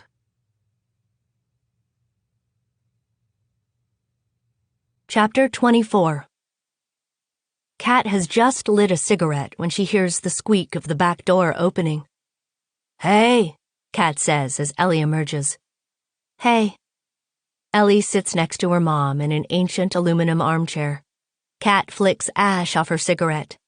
She always gets a tiny buzz on the first inhale. It's fading now. "Want me to put it out?" Ellie hasn't said much since Kat picked her up from the police station. But Kat did notice the way Ellie sat in the car, still and quiet, wringing her hands. When she'd asked Ellie how it went, Ellie had said, "Fine," then disappeared into her room. Disappeared. Kat thinks of the word. All the different meanings it has. The way someone can be right in front of you, but still be missing. Kat checked on Ellie all day, pressing her ear to the door. The noises behind the wood were strange, sometimes a cry, sometimes a muffled bang. Maybe Ellie was angry again? Many mornings, Kat has woken to find that Ellie has destroyed some part of her bedroom, ripping up photographs, upending the mattress, and once breaking a glass. But now Ellie seems calm. Ellie shakes her head. "No, it's okay. I kind of like it." A pause. "It reminds me of the 4th of July. They'd had barbecues back when Ellie was little. Kat invited the ladies from the beauty shop. Jimmy grilled. Once this house had been a gathering place. Once so many lives had been lived here. So much laughter shared. Kat smiles at the memory. "Maybe we'll have a party this year." Summer is right around the corner, but you wouldn't know it with the wet weather. There is the slight smell of ozone in the air, the scent of a storm brewing. Ellie shrugs and plays with the zipper on her jacket. "That'd be nice." Kat studies Ellie, this folded-up version of her daughter. She'd always thought Ellie was a touch dramatic, howling when she skinned her knee, screaming when she burned her mouth on a bite of macaroni and cheese, acting as if the sky was falling. Ellie lived with such intensity. Why had she wanted to drill it out of Ellie? Why had she shushed her and told her to be quiet? But now she sees the laughter, the fighting, the crying. It had all been a gift. All of it. Kat drags on the cigarette again. "When Sam was pregnant, she refused to sit in these chairs because she was afraid they'd collapse beneath her weight. Your dad thought she was being silly. 'These chairs were built before you were born and will be here long after you're gone,' he said." She exhales. Smoke winds its way up, a vine curling into the night. "Anyway, he was sitting in one a few weeks later and the legs gave way." Ellie chuckles. Kat does too, but then her smile wavers. "It was the first time I laughed, really laughed after you." Another headshake. Her eyelids are hot, swelling warm with familiar tears. "I felt so guilty." "It's okay for you to be happy." Ellie whispers the words like a final wish. Kat nods vacantly, gaze lost in the brown grass. "I always wanted girls. Just daughters." She has said this before, too many times to count. "They never leave you. Boys get old, have adventures, and then get married, and they're not yours anymore. Girls do all that too, but they always come home." A fat tear escapes Ellie's eye. "I'm sorry." Kat's expression softens. "I wish there was something I could do. I want to fix things for you.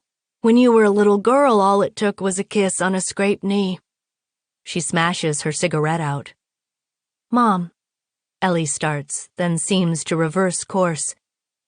"You think I could borrow your car tomorrow?" "Oh." Kat frowns, thinking about it, thinking about letting Ellie go. Maybe before, Kat might have thought, what is the harm? What is the worst that can happen? Now she wonders how to live with all this uncertainty, how to help her daughter dig out from where she is and not bury herself at the same time. I could take you. Today, she pretended to run errands when she dropped Ellie off at the police station, but really, she'd driven down the block and parked, waiting. I thought I'd go see Sam.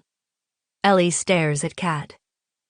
Kat's features flare with surprise, and she immediately softens. Yeah, sure, okay, she says. That would be okay, I suppose. It is all she has ever wanted, for Sam and Ellie to be friends. The older she gets, the more worried she is about what she will leave behind. She'd like Ellie and Sam to be close, to have each other when she is gone. Thanks. I'm going to head up to bed. The chair's aluminum frame scrapes on the concrete as Ellie pushes it back to stand up. Good night. Night. Ellie pauses at the door. See you. Then even lower, she says, Love you. Love you too, Kat says. But the door is already shutting. Ellie is already gone. Jimmy makes a whistling noise when he sleeps. He is dreaming of the ocean and his girls. Kat, Sam, Ellie, Valerie, and Mia. They're on the deck of Turmoil. The day is clear, bright, and cold. Their cheeks are windblown, noses pink, and smiles wide. They cast lines and laugh. They listen to Motown, the Beatles. A flash, and it's the same scene. Only Ellie is younger, and it is the two of them. He's teaching her the fine art of gutting a fish. Another flash, and it's evening, and he's drifting off on the deck, sun-ripe and happy. Ellie is still there, still with him. He feels her lips graze his cheek and opens his eyes. He is awake now, at home, in his favorite chair, and Ellie is a teenager. No, not a teenager. She's almost 20. He keeps reminding himself that time has passed, that he needs to wander from the cave in which he's been living. I didn't mean to wake you, she says. I just wanted to say goodnight. Good night. His voice is gruff. Where's your mom? Ellie jerks her head.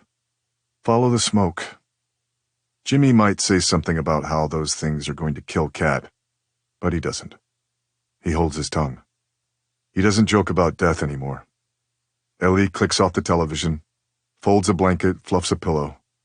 You want to go out on the boat tomorrow afternoon? He asks. Her brow furrows.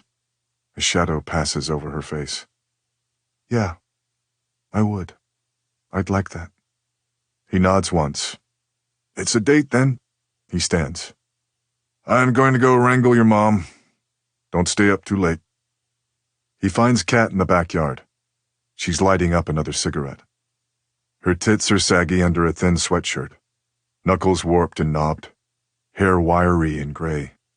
She still looks like a dream to Jimmy, as beautiful as ever. He sits, shakes a cigarette from Kat's pack, and clamps it between his teeth, lighting it.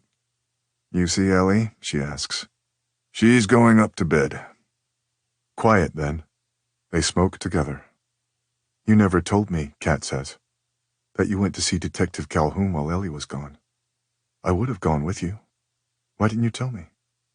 For some reason, he remembers the schoolyard, the boys who made fun of his lisp, the budding terror that he eventually stamped down with stoicism. Then Jimmy wonders what makes a good husband, a good father, a good man. Sometimes he is not sure he knows himself, but he knows Kat. I wanted to spare you, he says. He thinks about how he loves Kat now, how he will always love her. More than the ocean, more than turmoil. He makes a decision. I've been doing some thinking. He curls his hands in. I'm wondering if it's time to sell the boat and license. Yeah? Kat asks casually. But there's a sheen in her eyes. Hope. Yeah, he replies. I'm sorry, Kat. It always made me feel like shit, you working when I couldn't earn enough. Inadequacy and anger rises in Jimmy again. Sometimes he feels like he missed out, that the world owed him something. I never minded that, Kat says. He gazes at his wife. You didn't? No, Jim. We're a team. I was embarrassed maybe back then, but not now. Remember that Christmas with Sam? When we could only afford a box of crayons and a pad of paper from the dollar store? I was sad, but now when I think about it, I'm proud. We made it work. You understand? She asks. He does. If he is honest with himself, he hadn't loved Kat when they got married. And he knows it was the same for her. They'd only been dating a few months when Kat got pregnant. Jimmy was 19, Kat 18. It was a matter of practicality. 2 against the world sounded better than 1. But he'd fallen for Kat over the years, especially after having children. Yes, they'd been a team then, operating on little money and less sleep. They'd earned each other's love. He stares up at the stars. Even in a small town like Coldwell, there's too much light pollution. It would be clearer on the ocean. A part of him will always want the water. But he'll sell the boat. He'd sell everything he has for Kat, for Ellie, for Sam, his family.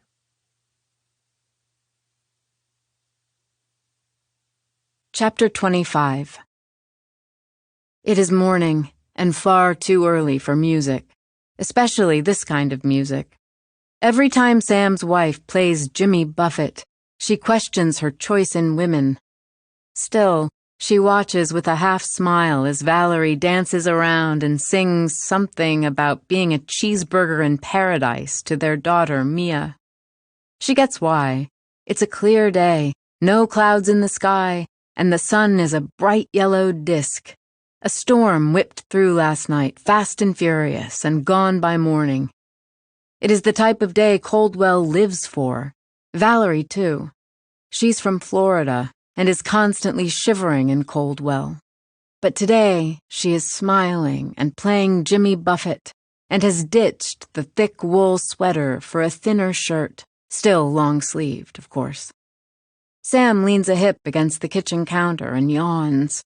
Mia has been on a 5 a.m. wake-up schedule for a while, with a nap precisely at 9 a.m. Sam does not mind. She has always been an early riser. It started when she learned seal pups were usually on the beach at sunrise. She'd wake up the whole house before dawn, banging pots and pans. Her mom would strap Ellie to her back, and her dad would make coffee. They'd sit on the dunes in the tall grass and watch the seal pups bark and roll around, coating their rotund bodies in sand. That had been a golden time. A knock on the door. "I'll get it," Sam says. She sweeps through the living room, turning the stereo down as she goes. "Ellie," Sam says. Mia waddles up and grabs her pants leg. "Hey." Ellie jams her hands inside her pockets. "Come in." Sam smiles wide, slightly manic. She catches Valerie's eyes across the room. Her wife nods encouragingly. They have spent hours discussing Ellie, how to speak to her, what to say and not say, how to love her best. Ellie shuffles into the room, stopping in the middle. "I hope you don't mind that I came by without calling." "Of course not," Sam says. "You want to sit?" Sure. Maybe for just a minute." Ellie balances on the edge of the couch. It took Sam a whole year to decide which one to buy. She thought Valerie might divorce her then. Sam worries a lot about making the right choices, how one choice cascades into the next, like dominoes falling. The anxiety multiplied after having Mia. She could not sleep for fear her daughter might stop breathing, spent hours scrolling blogs about infant formula and the best swaddles. "So what's up?" Sam settles on the floor near Mia, doing that thing all moms do, finding toys on the floor to keep her baby entertained while maintaining eye contact with the adults in the room. "Nothing. Just came to say hi," says Ellie. "Hi," Sam says. People used to joke about Sam being like a second mother to Ellie. She fussed over her little sister, fed her bottles, blew on her food to cool it, held her hand when she first learned to walk. She could tell when Ellie was hungry, when she was tired. Then later, when she had a bad day at school, just by the look in Ellie's eyes. When she lost her virginity freshman year to some kid named Will, when she stole Sam's license, she could always sense change in Ellie. Daylight coming, storms brewing. A sister can always tell. That is how she knows now that Ellie is lying. But she also knows Ellie is sad. She decides not to push it. Ellie casts a glance around the house. This is nice. That's right. Ellie has never been to this house before. Valerie and Sam purchased it after Ellie disappeared. Sam had sobbed the day they'd signed the papers.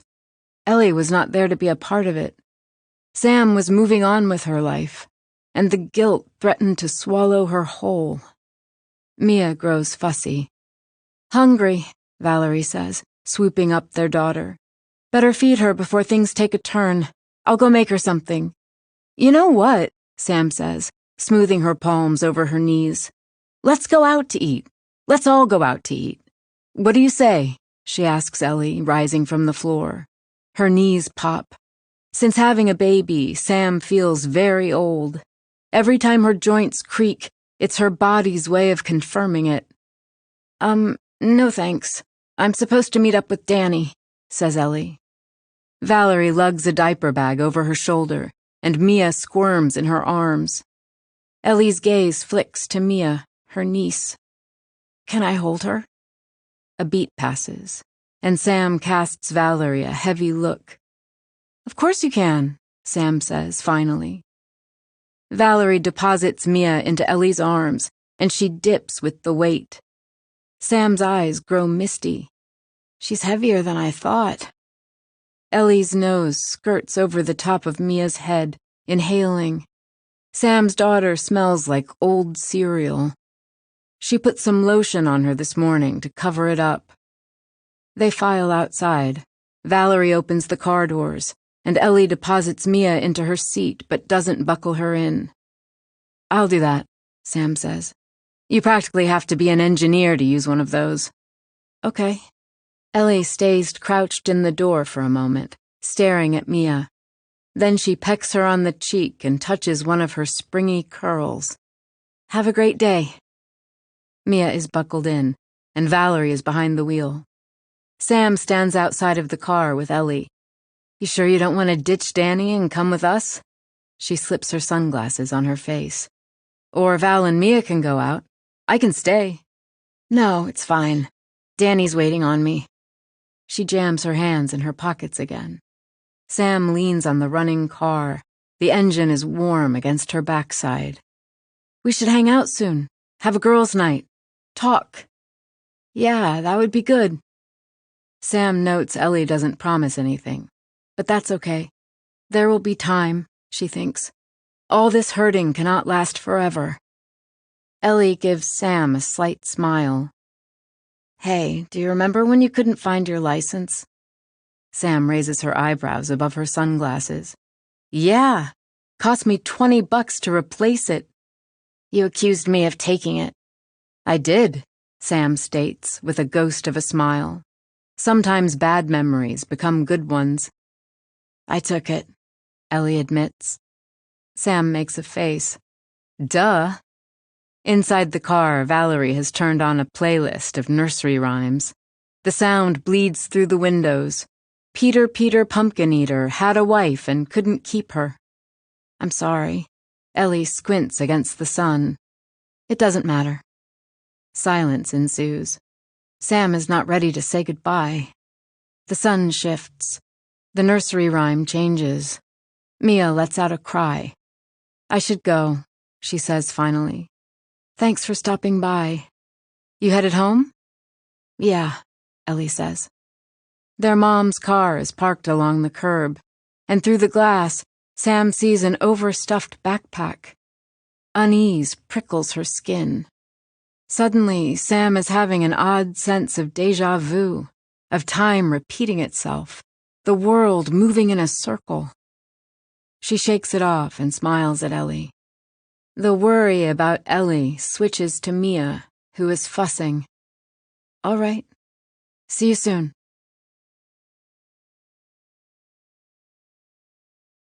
Chapter 26.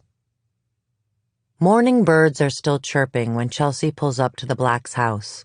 Kat's car isn't in the drive, but Jimmy's truck is. She knocks on the door, and Kat swings it wide open. "Detective Calhoun," she says, surprised. "Hey, Kat," Chelsea says with an amiable smile, even though she notes how Kat is using her title. No more first-name basis. "I'm here to see Ellie." Kat's brow dips. The lines around her mouth deepen with a frown. "She's not here." "She's gone? We were supposed to meet here this morning." Kat bobs her head. "She asked to borrow my car this morning. She wanted to visit Sam." "What is going on?" Jimmy appears behind Kat. "Detective Calhoun is here to see Ellie." Kat gives her husband a tight smile. "We were supposed to meet today, first thing this morning here, to finish our conversation from yesterday at the station," Chelsea clarifies. Her skin prickles with worry. Kat slips from the entrance. "I'll just call Ellie." "Come on in." Jimmy opens the door wider, and Chelsea follows him into the living room. The windows are open. A once white, now yellow curtain swishes in the breeze. The stirred air is soft and sweet, a little dusty. Kat comes back less than a minute later, phone in hand. Concern grows on her face. Ellie isn't answering. Jimmy clears his throat. "Try Sam." Kat nods and dials. "Hey, honey," she says. "Is Ellie with you? Detective Calhoun is here and needs to see her." Kat's brows edge together. "She's not?" Chelsea swallows hard and keeps her gaze steady on Kat. "She said she was headed to Danny's?" "Ask how long ago," Chelsea prompts. Kat does. "An hour?" A pause. "No, there's no need to worry. I'm sure it's all a miscommunication. I'll call you back, okay? Give me a kiss for me." Kat hangs up. "She stopped by Sam's an hour ago but left and said she was going to Danny's." Kat shakes her head. "I don't understand. She never said anything about Danny." "Try Danny," Chelsea says. Kat does, and Chelsea listens. She listens as Kat asks Danny if he's seen Ellie. Listens to the disappointment in Kat's voice when he says he has not. Listens to the quavering of Kat's breath as she hangs up. "He hasn't seen her. He said they didn't have plans today." Kat's hand finds Jimmy's hanging in the air, and Chelsea does not miss how they squeeze each other. Chelsea opens her mouth and the phone rings, the sound shrill. Kat looks at the screen. "It's Sam." Kat answers. "Hi." Sam's voice is a murmur at the end of a line, and Chelsea cannot determine what is being said, but Kat's face whitens with terror. The air in the Blacks' home seems to grow thicker, the breeze a touch more stifling. "What is she saying?" Jimmy asks. Kat ignores him. "I'm sure it's nothing to worry about," Kat reassures Sam. "Let me speak to Detective Calhoun and I'll call you back, okay?" Kat disconnects, looking as if someone has just walked over her grave. Sam says Ellie had a backpack in the car. Dread tightens in Chelsea's chest. A backpack? Why? To run away? "I don't understand," Kat says, and she looks tired. Jimmy, too. Both as if they've been staring into the sun. "You're sure she didn't mention going anywhere else?" Chelsea asks. "No," Kat says. "No." She rubs her eyes. "I don't understand. What is happening? Where is Ellie?" Chelsea flashes to the night Lydia disappeared. Her toes flex in her shoes, feeling the carpet again. The urge to run off after Lydia. If only. It's quiet, and Chelsea realizes Kat's and Jimmy's gazes have latched onto her, searching for answers. Something isn't right, Chelsea thinks aloud. Ellie is missing. Again. She glances at Jimmy and Kat. Where could Ellie have gone now? They've spoken with Sam, with Danny. Both had no idea. Where has Ellie been spending most of her time since she returned? Chelsea glances around the Blacks' house, up the shaded stairs. Do you mind if I search her room? Chelsea slips on a pair of latex gloves in the middle of Ellie's room. Kat and Jimmy hover in the doorway. Jesus, the room is destroyed. Chelsea has been in here before, 2 years ago. She sees her past self rifling through Ellie's things. Tubes of flavored chapstick, photographs of friends, a half-empty bottle of vodka on the top shelf of her closet. It was a different room then, messy but still tidy. Now it's chaotic. This is a room with its hair torn out, with its face clawed, with its throat raw from screaming. A barren, ravaged place. Chelsea starts slow, picking through the piles of clothes. Then she lifts a sheet to peer out the window, opens Ellie's dresser drawers, sweeping the inside, then pulling them out to check the back. All clear. Next up is the closet. She uses a flashlight to search it. Nothing. She places her hands on her hips. She has no clue. Is there any other place Ellie has been hanging out in the house? Kat and Jimmy share a heavy look. I caught her sleeping in the crawlspace a few times, Kat says. In Sam's old room. Show me, Chelsea says. Chelsea crouches low and crawls into the space Ellie has been sleeping in. It's tight and claustrophobic, with enough room for a body to lie curled. Her eyes strain in the darkness. She kneels on a rumpled comforter and splays a hand on a lumpy pillow, the fabric smooth and cool beneath her fingers. Chelsea knows Ellie is not here, but she can sense her in the moldy air, in each dust particle. She flicks on her flashlight. There, something behind a wooden beam catches her eye. She reaches. Her hand closes around a brown package. There is also a pipe remnant and 2 crumpled pieces of paper. Chelsea pulls it all out and reemerges, laying what she found on the guest room's gray carpet. She sits back on her haunches and uncrumples the papers. They are postcards, all of the same photograph. A line of birch trees. Jimmy makes a strangled noise. I've seen that before. His face is white. Ellie was holding one at the truck by the docks when you came to see us. I thought it was some flyer or something, left on my windshield randomly. He trails off. Chelsea flashes to that day, to Ellie standing by the truck, white piece of paper in her hand, watching it flutter to the gravel. What'd you do with it? Chelsea's spine tingles. I threw it on the back of my truck. I'll get it. He turns and trots off. While Jimmy is gone, Chelsea opens the package. It's empty, but there is residue in the corners and cracks. She fishes out a couple of specks. It doesn't smell, but she recognizes what it is. Gunpowder. You have any firearms, guns in the house? She asks Kat over her shoulder. Chelsea's father used to make his own ammunition, and Chelsea remembers swirling the pool of gunpowder with her finger to make concentric repeating rings, like a Zen garden. No. Kat wilts in the doorway. Chelsea turns away from Kat.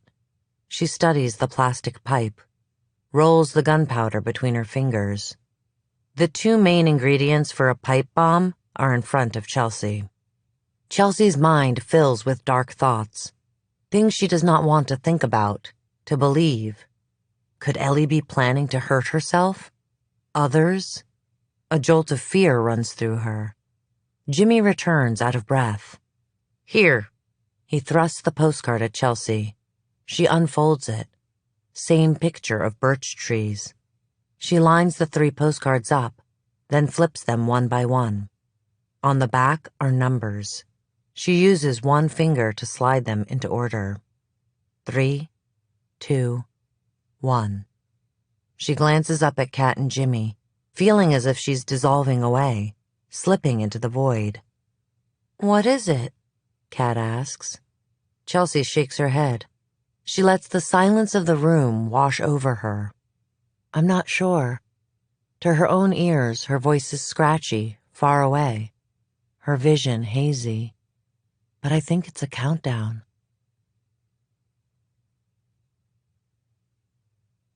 10. You are probably wondering why I did it. That's why you're listening to this, isn't it? I can imagine this is all like a jumbled knot of jewelry to you. Unraveling one piece, only to have another kink appear. Until it's all an impossible mess. It doesn't matter, I guess, when things started to tangle. Only the last snarl matters. If you tug too hard, the chain might break. Or, if you're like me, you figure out a way to save the whole thing. I sold my soul to the devil, and I don't regret it. The air was near freezing. The sky was silver and purple, the color it turns right before snow, when all the light is sucked from the land. The night before, Grace had lost a tooth. "Do you think the tooth fairy will find me here?" she asked, worming her finger into her mouth, prodding at the gummy hole. We were sitting around the fire. Charity snorted and poked at the coals. I smoothed Grace's hair back. It was getting long. I needed to find a way to keep it out of her face since David wouldn't let us cut it. "Of course," I promised. Grace shifted to peer up at me. "Then why can't my mom?" "Can't you keep her quiet?" Charity threw out. I frowned at Charity and patted Grace's knee. "You know you're not supposed to talk about her." I figured I'd find some twine and switch it out for the tooth. I'd planned all the ways I'd sell it to Grace. "Oh, wow! The tooth fairy left you a piece of string? That is so cool. You must be really special." Say anything with enough enthusiasm, and you can convince people it's the truth. A gust of icy wind tore at our backs, nearly dousing the fire. A door slammed. "Oh my God," Charity said, staring across the compound. I followed her gaze. The armory door swung back and forth. "It's open." She rose, as if in a trance. "Charity, no." "It's our chance." Charity glanced down at me, eyes glazed and bottomless, as if she was under a spell. She raced forward. "Stay here," I commanded Grace, and ran after Charity. I found her in the armory. Sick, pale sunlight streamed through a tiny opening at the top of the tower. Charity smiled, and it was a little wild, a little lost, too deep inside. "I'm going to kill him." She picked up a revolver and met my eyes. We could be free. The unspoken words passed between us, skating on the frozen air. A dizzying sensation, like biting into a warm, ripe peach in the middle of summer. A shadow fell over us, blotting out the wisp of light. "Put down the gun, Charity," came David's voice. I could feel his body heat, the warmth from his chest. He inched forward and around me. "Be careful. You don't want to hurt anyone," he added, hands splayed. Calm. Too calm? Something felt off. The way he moved with certainty, as if he was sure no harm would come to him. Charity placed both hands on the revolver and drew it up, David in the crosshairs. Seconds stretched into eternity. It began to snow, a quiet, sleepy dance. David's chest rose and fell with even, unhurried breaths. He looked at me. "Destiny, take the gun from Charity." Time moved slow again, creeping down like molasses from a tree. Charity swung the gun back and forth between David and me. David said my new name again. "Destiny, take the gun from Charity," he repeated. "Do it for Grace." I whipped my head toward the compound. Michael's hands were on Grace's shoulders. An inch or two up and he could wring them around her neck, squeeze, blot out the light. Her life. It happened in a deranged blur. I rushed Charity, putting my shoulder into her midsection and slamming her into the armory's floor. The gun fell with a clatter. Charity pushed out from under me and shrieked. David swung a fist. Once, twice. Blood came away from his hands and little droplets sprayed onto the concrete, even outside. I see it when I close my eyes sometimes. Blood in the snow. He rose up, chest heaving. Charity lay crumpled, her face already swelling, already purple. You did it. He stepped over Charity and smiled, oddly giddy, a little breathless. I had an inkling you might, after the other day at dinner, when I'd wanted to trade myself for Grace. But I had to be sure. What? I asked, ravaged, bewildered. What? This was all a test. David swiped the gun from the ground. He pointed it at me and squeezed the trigger. Click. I winced, ready for pain. Nothing. No blow to the chest. No red stain blooming outward. David's smile doubled. Empty! It was empty! He crowed. You truly love Grace, don't you? I wanted to see how far you'd go to save her. I swallowed and searched out Grace. She was by the kennels, kneeling and poking her hand through the gratings to pet Star. My chin quivered.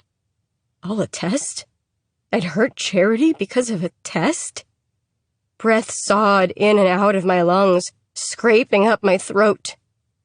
A fog descended, and I started to hyperventilate and laugh at the same time. Was I as mad as David now?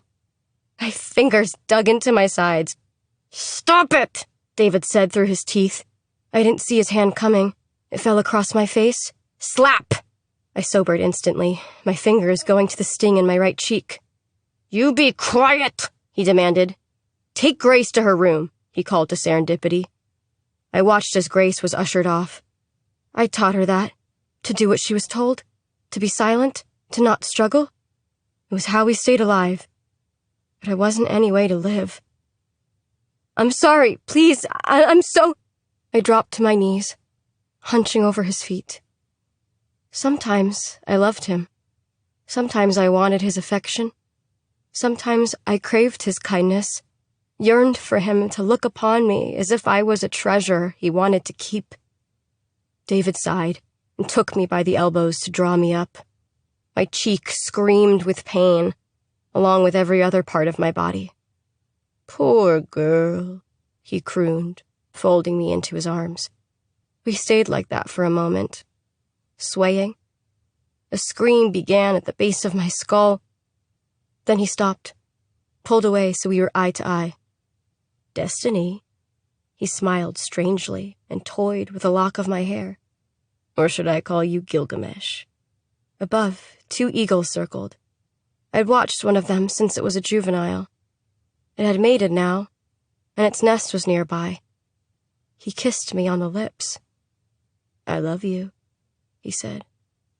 I was all mixed up inside, shapeless, twisting and drifting until I was a speck of dirt on an infinite timeline. The sun exploding, a black hole consuming. I love you too, I said. Is there a word for loving the thing you fear the most? He kissed my forehead, his touch spreading through me like a virus.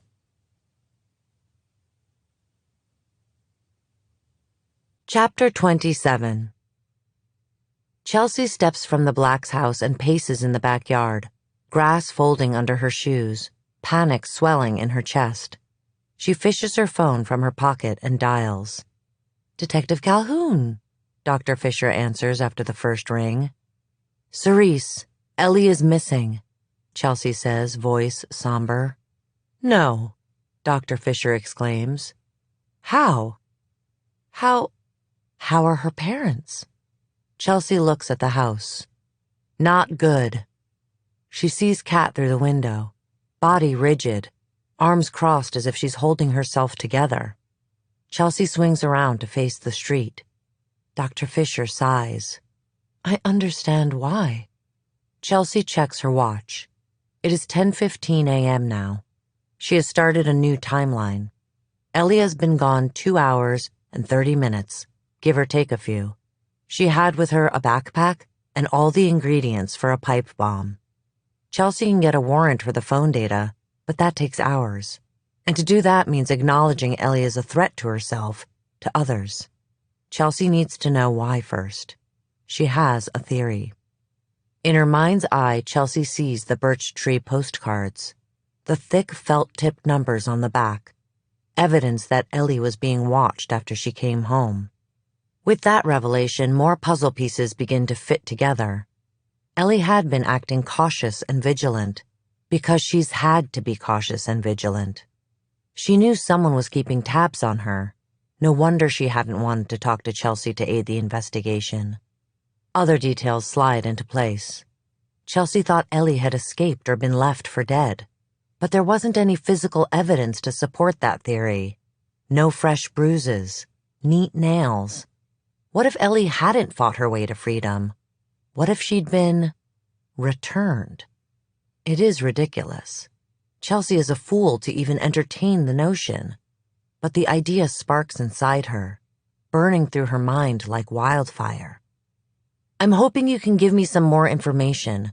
What you two talked about, Chelsea says to Dr. Fisher. Something in her chest tightens, a twisted knot of desperation and fear. I believe Ellie's life is in danger.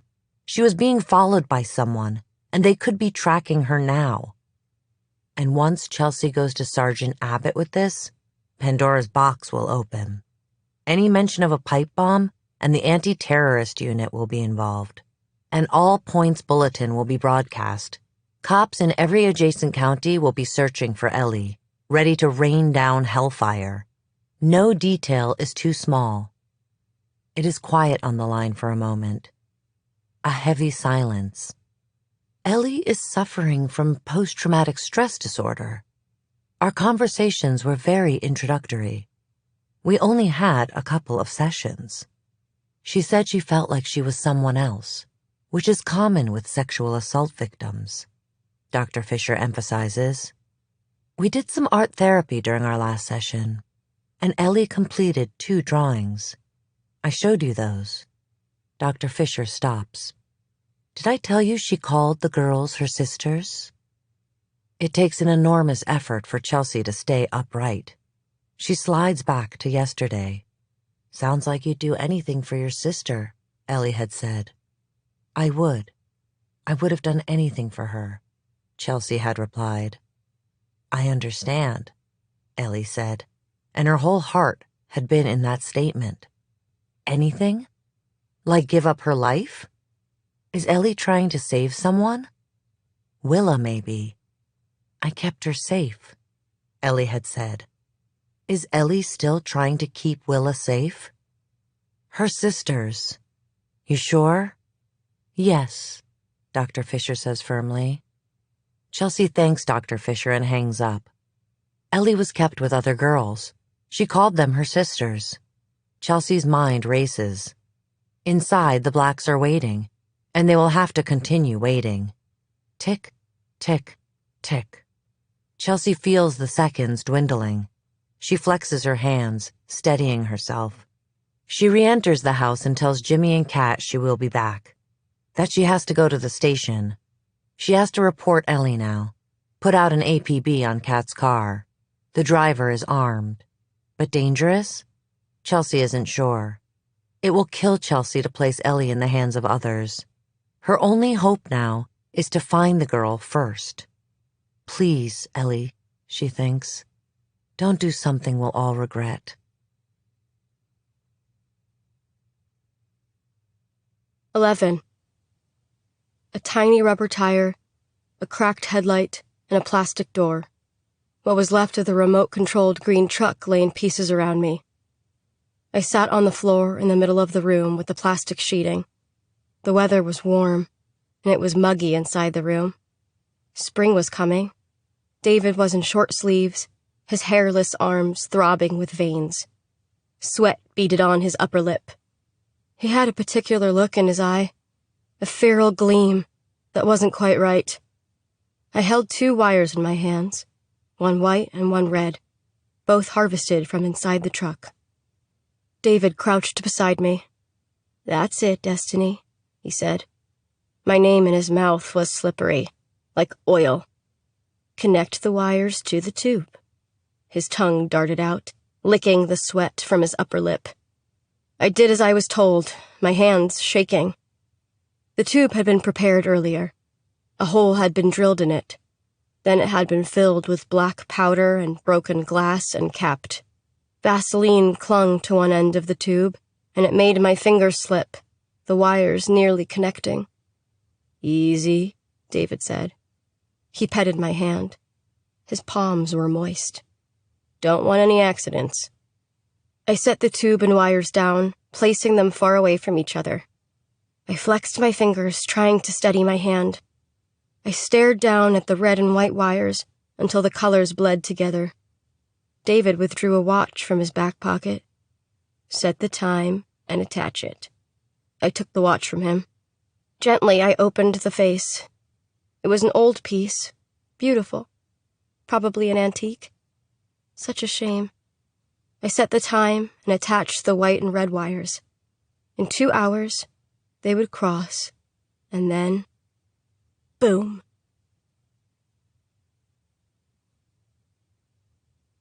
Chapter 28. Chelsea drives to the station in half the time it usually takes her. She steps inside the precinct. It's the usual chatter. Phones ringing, paper shuffling. Suzette at the front desk shoots Chelsea a smile, and she tries to reciprocate, her mouth grimly twitching. Despair gnaws at her guts.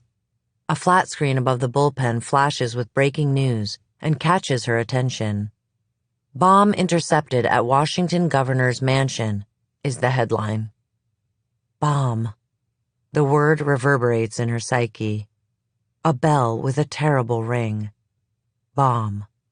Bomb. Bomb. She draws closer to the television. Is it her? Or is it suddenly hard to hear? To see? Her vision darkens around the edges, tunneling. Her throat constricts. She finds the remote on Doug's desk and turns up the volume on the TV. The gurgle of conversation dies down, replaced by the news anchor. Little information is known as of right now, but around 11 a.m. today, a security officer confronted a would-be suicide bomber. What is unusual about this case is that the perpetrator is a woman, seen here in this security footage, Fox London says. The screen shifts. A woman in a baseball cap, wearing an oversized jacket, hand pressed against her abdomen, darts across an expanse of green lawn. Chelsea recognizes that fucking jacket. It is Jimmy's, the one Ellie has been wearing. Chelsea's mouth goes bone dry. Ellie. No. The bomber was waiting by the gates for the governor's motorcade, and it is by a sheer stroke of luck that her plans did not come to fruition. The governor was waylaid by a flat tire. The Department of Homeland Security would not confirm the woman's identity, Fox London says over the grainy footage. But a docent recognized the woman. The screen shifts to a gray-haired woman in a fleece vest. Her name is Elizabeth Black. I'd seen her on the news. She's been missing, right? The segment flashes to helicopter footage of the governor's mansion. A sea of police cars outside. Men dressed in SWAT gear. All at once, the phones start to ring. The sound high-pitched and urgent. Chelsea stumbles back. Ellie, what have you done? Sergeant Abbott's office door springs open. Chelsea, he barks, cutting through her fugue. My office. Now. Heart pounding and a little dizzy, Chelsea stands in Sergeant Abbott's office. For a moment, they exist in dumbfounded silence. Abbott's hands flex. A muscle in his jaw, too. Did you have any inkling of this? Abbott sits up straight in his chair, appraising Chelsea like a hawk. She shakes her head, terribly unable to speak. No, she croaks out. Actually, that's not true. I went to the Blacks to interview Ellie and found evidence that she might be intending to hurt herself or others. I was on my way here to report it, but I had no idea where Ellie was going, what she planned to do. Ellie bombed the governor's mansion, or attempted to. The semantics don't matter. How did this happen? This is Chelsea's fault. She missed it. She made a colossal mistake. The world falls away. Chelsea is lying belly down, rifle cocked, and elk trained in her sight. Sweat beads on her brow, and she moves to wipe it away. The elk's ears twitch. "Take the shot," her father whispers. She pulls the trigger, and the bullet lodges into the elk's left flank. The elk is gone. "Damn it, Chelsea," her father berates her. "That's your fault." "I'm sorry, sir," says Chelsea, and she hears the echo of herself that day in the woods, begging her father's pardon. She doubts herself, her ability to do this job. "This is a fucking mess, Chelsea," Abbott states. Suzette knocks and pokes her head in. "Sir, apologies for the poor timing, but Homeland Security's on the line. I've explained the circumstances. They're insisting on speaking to you." "Put them through," he says, and Suzette darts away into the muted chaos of the precinct. Through the window, cops are trying not to gawk. Chelsea hangs her head. How did she not see this? Ellie had been acting strange, evasive even. Chelsea had attributed it to trauma. But could she have been traumatized and turned? Abbott taps a button on his phone, and voices rise from the speaker. There are short introductions. Chelsea doesn't remember their names, director and special agent something or other. Her stomach is unmercifully compressed, as if she's been punched. "We're going to need all of your case files on Elizabeth Black," the person on the phone says. "We're sending an agent to collect." Chelsea's hand buzzes. She forgot she was holding her phone. Ellie's parents are calling. "My detective will ensure everything is in order when your man arrives," Sergeant Abbott promises. He stands, placing his hands on his desk, his mouth close to the speaker. Chelsea sees the ghost of her father in Abbott's mannerisms. He'd acted similarly when Lydia had been murdered, defaulting to some robotic state. She wonders what he's feeling. About his ex-wife nearly murdered. He'd said she was the love of his life. What else? There are questions about Ellie, who she's been visiting, who has been visiting her. Chelsea runs through all of her interactions with Ellie. She thinks of her now, the way she looked at Chelsea as if falling down a bottomless pit. Yes, Ellie was withholding, but a terrorist? A murderer? Chelsea cannot believe it. Chelsea is told not to visit Ellie's parents. A federal agent will do that. Piece by piece, Chelsea is being removed from the case, untangled from Ellie's web. "Do you have any idea where she might be headed?" they ask. Momentary relief floods Chelsea. If they're asking, it means Ellie got away. They have no idea where she is. But then worry slithers down Chelsea's neck. Ellie is on the run. Alone. Confused. Afraid. Dr. Fisher says Ellie doesn't know who she is anymore. Maybe Chelsea can find her. Remind Ellie of the girl she was before. You are not lost. You are not gone. There is still so much for you to do in this world. I'm so sorry that you are hurting. But this is not the end of your story. Chelsea refuses to let it be. "Detective," Abbott barks. Chelsea holds her body rigid. "No, I don't. She stonewalled me at every turn of the investigation." "Makes sense, given what we know now," Abbott says. "It does," the director agrees. "Anything else?" Sergeant Abbott eyes Chelsea. Chelsea smooths her hands on her thighs. She still can't believe this is happening. Finally, she shakes from her stupor. She has only one card left to play, one way to make them listen. Stand down. I believe Ellie is trying to save someone. Another missing girl. A child named Willa Adams. She talks urgently into the speaker, words darting from her mouth like tiny arrows. Willa is young, just 9 years old. She was abducted about 1.5 years ago. The timeline lines up with Ellie's disappearance. I believe they were kept together, and I believe Willa is being used as a bargaining chip, and Ellie has been coerced by her abductors. I know it looks bad, but... She draws in a breath, hoping her voice doesn't reveal her desperation. She needs them to take her seriously. It's not her fault. Not her fault she did this, she pleads. You cannot treat her like a traditional suspect. She's a victim here, too.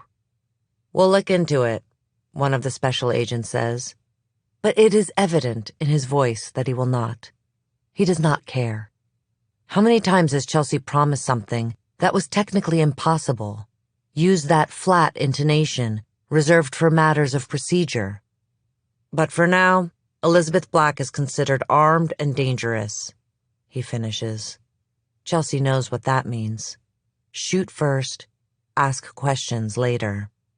She smooths her lips together. I'd like to be involved. Let me help search for her. I can be in Olympia in 60 minutes, 1.5 hours tops.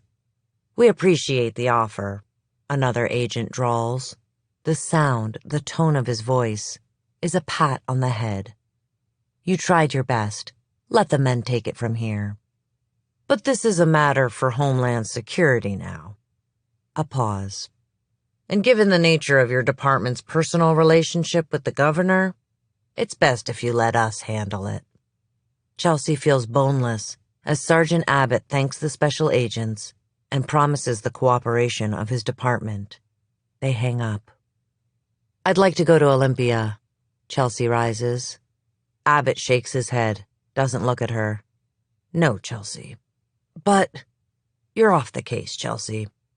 We're off the case, he states unequivocally, jerking his head up, eyes flaring a warning. Do not push me on this.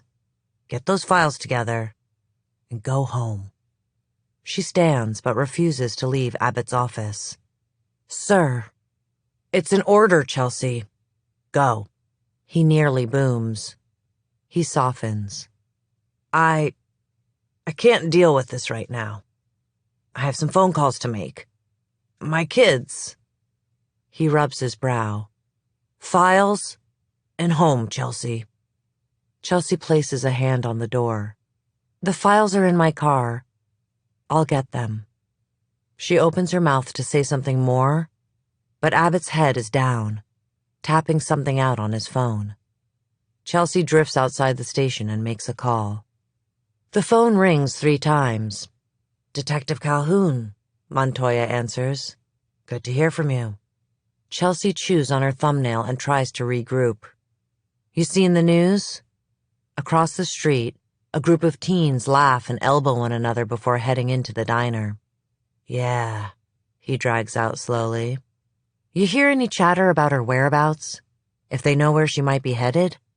Chelsea asks, recalling Montoya worked in the counterterrorism unit for a few years.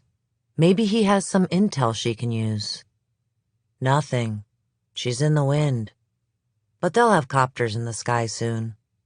A statewide manhunt will be underway. They'll get a warrant to pull her cell records. You know the drill. They'll start pinging towers and zero in on her location. She won't be able to hide anywhere. How long does Ellie have before she is found? Chelsea cycles through cases she's worked or has working knowledge of that involved bombs. Were there any similar to Ellie's? There was that man, a disgruntled contractor, who set up bombs around a concert and got to another state before being caught. How long did it take? 15, 16 hours? They'd found him hiding out in a salvage yard. Shot him in the spine. Now he's paralyzed from the neck down. What will they do when they find her? Chelsea asks Montoya, even though she has an inkling. She paces the sidewalk up and down, chewing on her thumb, eviscerating the skin. Honestly, I don't know. Tactics change fast. and I haven't been on the team in 10 years. But when I was, our initiative was to negotiate first. Since Waco, the FBI has had a directive to avoid civilian tragedies. But this is a Homeland Security issue. It's way different. If they think she's a danger, I mean, she could have more bombs. Chelsea freezes, absorbing the information. Thanks, she says. That's helpful. Will you let me know if you hear anything? Montoya promises he will. At her car, Chelsea plucks Ellie's file from the passenger seat. Her hands shake. Photographs of missing girls spill onto the asphalt. There is Gabrielle with her lips puckered for the camera. Stack of friendship bracelets near to her elbow. Hannah with her face turned, peering up at something far away. Willa hanging from a set of monkey bars. And Ellie on the beach, arms out, bracing herself against the wind. Chelsea stuffs the photographs back into the folder. She waits a beat, staring at the precinct, quiet on the outside. Her father would tell her not to stop. He'd make her chase that elk through the woods. Go after it, he'd commanded. Daddy, don't make me, she'd said, turning to her father. Please don't. He'd been stern, yet tender. It isn't right to leave it like that. No good thing should suffer. She tracked the animal's blood-soaked trail for 6 hours, her father on her heels, tears brimming in her eyes. The elk had collapsed in a nest of ferns. Again, she glanced back at her father. He nodded. Go on. She cocked her rifle and shot it square between the eyes. She grips the folder and makes the decision right then, right there. Shrugs off the self-doubt. Knows what she has to do. She gets in her car, file with her, and heads off. No, she will not stop now.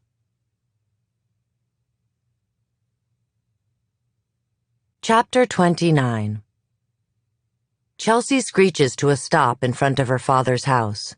She bursts through the front door and makes a beeline for the office, dumping the contents of her file onto the floor. Her hands shake as she pins the map of Washington back to the wall. Find Ellie, find Ellie, find Ellie. The words beat inside of her. She considers the idea of Ellie on a mission. Ellie returned. The landscape begins to reconfigure.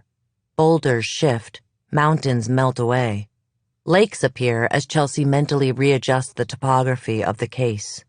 She'd assumed Ellie had escaped, and that she'd been on foot. But what if she hadn't escaped or been on foot? What if her abductor was complicit in her return? What if she'd been driven somewhere? Dropped off? Yes, the puzzle pieces seemed to fit.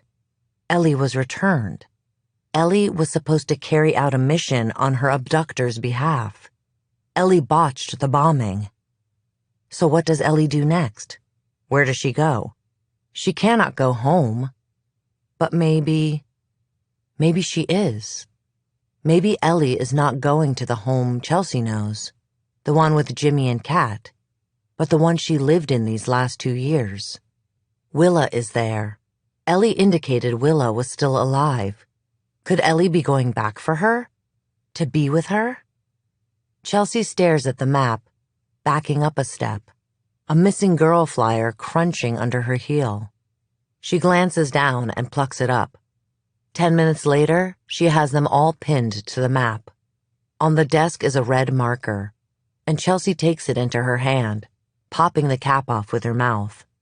Cops can pinpoint someone's location by pinging their cell phones. The signals bounce off towers, and through triangulation, they narrow down an approximate location. Chelsea uses the same concept now, tracing lines from one girl to the next. It's a spiderweb with a clear center, the Olympic National Forest. Every girl she believes to have been taken by Ellie's abductor was within a 3-hour driving radius of that clear center. Chelsea inhales so hard and fast that she grows dizzy. The woods. More than woods.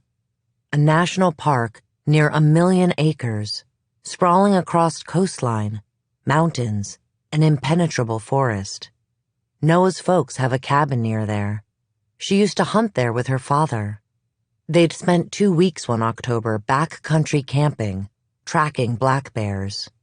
One moment her father had been in front of her, and another gone. She did not know to stay put. Instead, she wandered. She'd been lost, afraid, and forgot about the whistle around her neck. She remembered after a few hours and blew it. His whistle answered a beat later.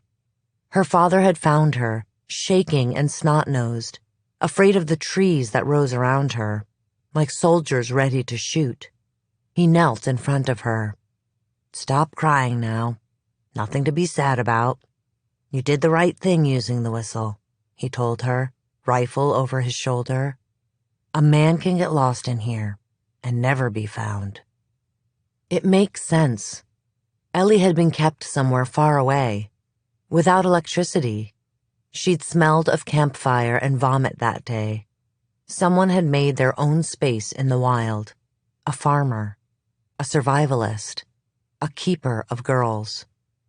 It is heady when a case splits open, and Chelsea feels it now. The certainty is almost intoxicating, luring her in with the promise of a fresh catch. To solve and be absolved. But the thrill is quickly diluted by a figure in the doorway. Noah. He stands for a moment, taking everything in before him. The house that has not been packed.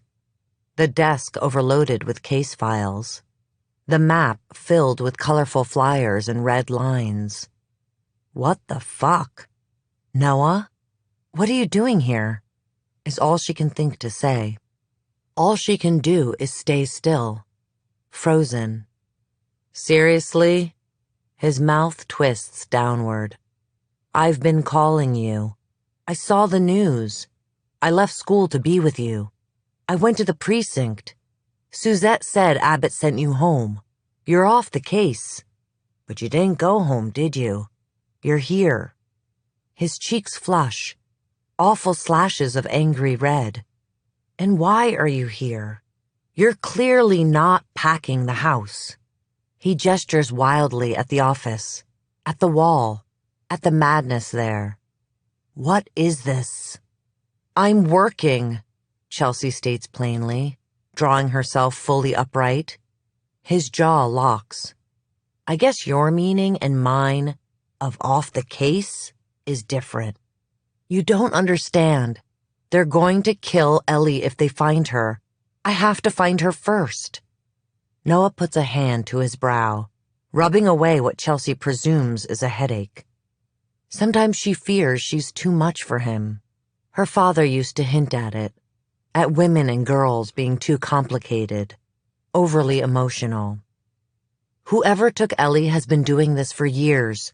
Look at all these missing girls. Chelsea bolts into action.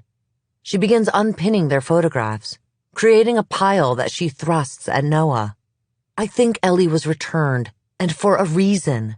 She works hard to keep her voice even, but the mania seeps in. An edge of obsession. She will not rest until the last puzzle piece slips into place. Look, she says again. She shakes the photographs. Her mind is filled with girls. Girls who wear University of Washington sweatshirts. Girls who listen to David Bowie. Girls who love Into the Wild. How the world let them down. How the world did not love them in the way it should have. Look at them. They all fit a certain profile. Except for Willa Adams. But I don't know what I think. Why he took her. But I believe Ellie was forced to bomb the governor's mansion. That she may be going back for Willa. Chelsea. The pity in Noah's eyes makes her flinch.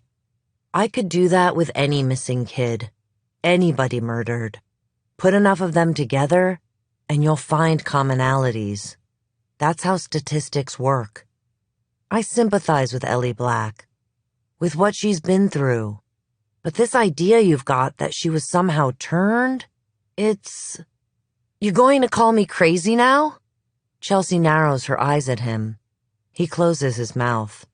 She feels herself folding up on the inside, away from Noah. She levels him with a fierce gaze. You don't believe me. He sighs, sitting with her words. It's not a matter of believing you. Disagree, Chelsea thinks. Belief is all that matters. Noah places his hands on his hips and hangs his head.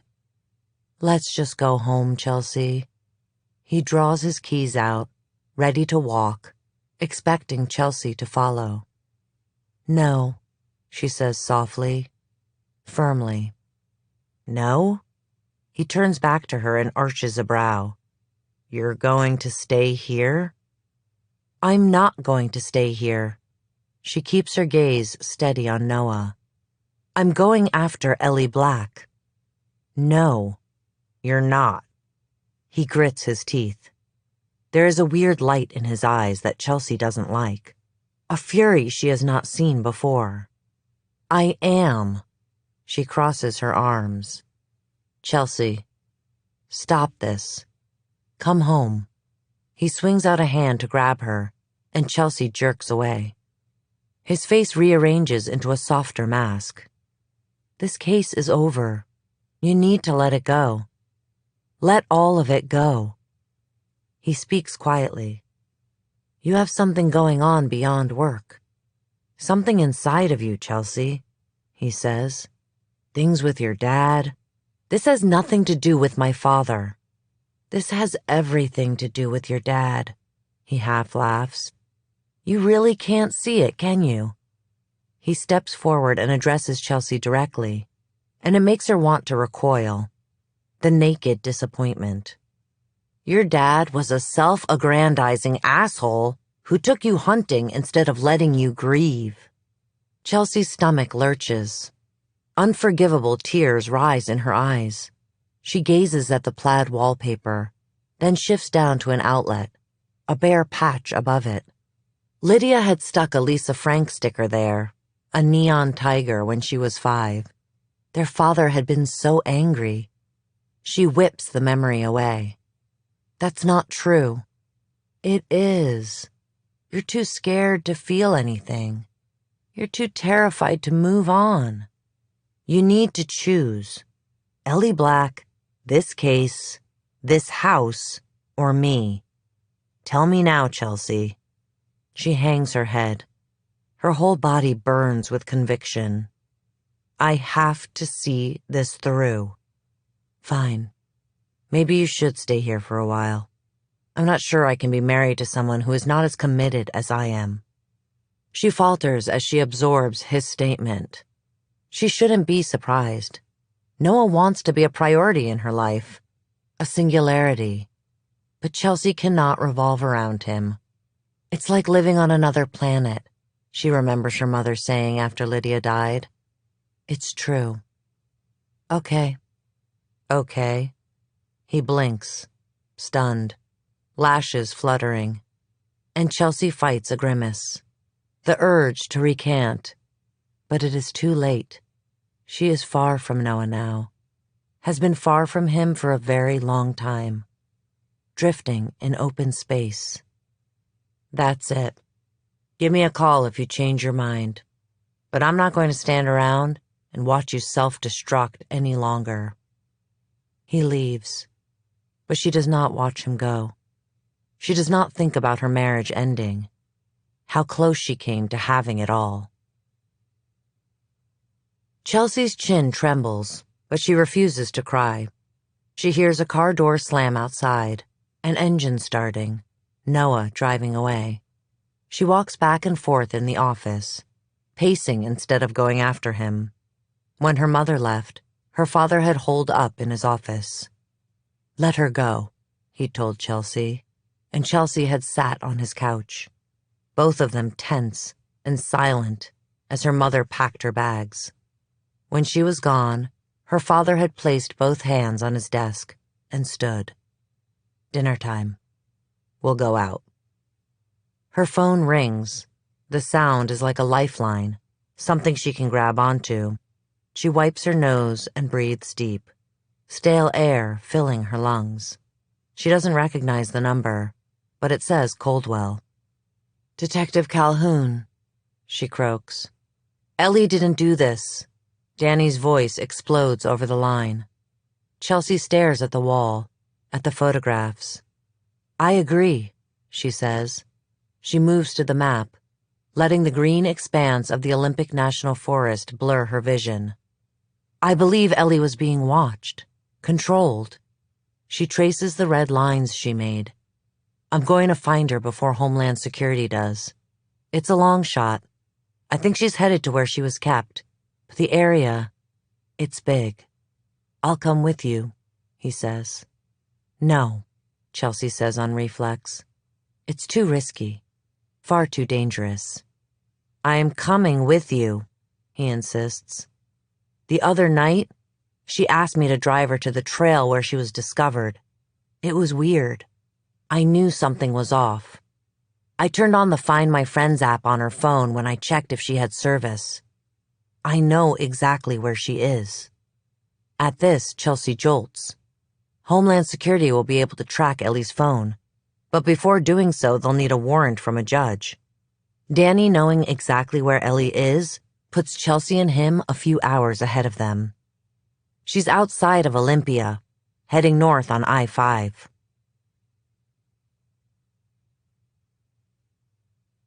"12. We spoke once about regrets. Remember?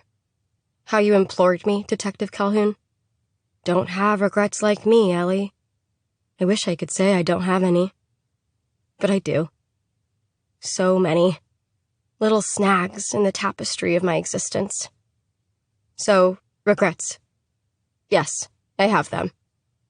I'd like to go back and restitch so many things. I guess it was nice of David to let me come home a few days early to say goodbye. He let me have that do-over. Aren't goodbyes strange? Isn't it funny how you spend your entire life practicing saying it? But when it comes down to the real thing, it's near impossible. My hand clenched around the bright red backpack hanging at my side. Inside it, I could hear the timer seconds ticking down. David and I had been walking for a while. By my estimation, we'd only a few minutes left. I glanced over my shoulder at him. He stood on the other side of the meadow, eyes on me. I looked up at the birch trees stretching into the sky and picked at the peeling bark of the closest tree. I loved birch trees. Their white trunks with long, wistful branches tapered into serrated leaves. This one was old. Even though the trunk was thin, it was tall, a sure sign of a long life. It was almost full, its leaves returning with the spring. It was surrounded by equally tall trees. I laid the backpack at the base of the tree. I paced back, keeping it in my sight. When I was several feet away, I turned and broke into a run. Keeping my head down, I blindly headed in David's direction. David hooked an arm around my waist as I approached, stopping me. "Easy," he said into my ear. "We're at a safe distance." My body went limp. He let me go, and I stood straight and stared across the grove. The red backpack, an angry scar slashing through the green landscape. We didn't say anything else. It came without warning. A sharp, quick bang. I could almost see the air ruffle with the sound. And then I felt it. Pressure in my ears, like the inside of a boiling tea kettle. I covered them, but it didn't help. They felt as if they were bleeding, as if I had ruptured my eardrums. Orange flames and thick, black smoke burned my eyes. I collapsed in a heap. In a matter of seconds, it was over. The grove was eerily silent. Something pelted my back. Rain? I peeked from the cocoon of my arms. Wood and leaves and dirt fell around me. Across the grove, my birch tree had collapsed in on itself, cut off at the knees. The other birch trees were mangled and black as well. The scorched earth around the blast zone smoldered. Beside me, David was speaking, but I couldn't make out his words. The silence was lovely. I turned from him and got to my feet. We watched the forest until the fire went out, until the sky cleared, until I melted away to impermanence. "You did well," David said. We were in his room. He flicked on the generator, heat flooding the room, and I flexed my fingers. "Sit, sit," David motioned to the edge of his bed. My ears were still ringing. My steps were slow. The trees were dead. Gabby was dead. Hannah was dead. I could see my path carved clear and deep, a trench in the blackest of soils. I would become like Serendipity, one of David's henchmen, unable to live without him. I looked at my hands that were responsible for so much destruction. When you take a life, you lose a little of yours too. I never thought it was possible to be alive and dead at the same time. I sat tight on the edge of the bed. It hurt to speak. I'd inhaled some smoke, and the inside of my throat felt like acid. I started to peel off my sweatshirt, the action involuntary, and wrote. David had never brought me to his room, but I knew what he wanted. "We're not here for that." He pulled my sweatshirt back in place. Through the window, I caught Serendipity hanging laundry on a line, surreptitiously glancing over her shoulder every now and again. "I see so much potential in you." David moved about the room, slipping a newspaper from a stack. "You are a survivor, a fighter like me. You care deeply for people, and it makes you strong, capable." "I'm not," I said. "You are," he insisted. "You will be," he insisted harder. He laid the paper across my lap. It was an edition of a local print. The words came together slowly. I hadn't read anything in years. Governor Pike's plans for the future of Washington. "It is my greatest desire that she no longer walk this earth." His voice tightened. "You want to do this for me, don't you? You will sacrifice yourself." I squeezed my eyes shut. Tears leaked out. "I don't think I can. I was not like him. I did not want to be like him. A faceless husk that wished to rend the world in two." His fingers bit into my flesh. He shook me, and my teeth clacked together. "You will do this." Dread clawed at my insides. "I can't. I'd rather die on the compound. Let the dogs pick at my bones. It's impossible." "Nothing is impossible for the man who wills it." "You can." He stopped shaking me and rubbed my arms up and down, up and down. "The weather is getting so nice. Little Grace loves to play in the water. I worry about her in the creek like that. She's so small. I probably only need one hand to hold her down. But then again, I'd hate to lose her. Only a few more years until she's 14. She'd be ripe then."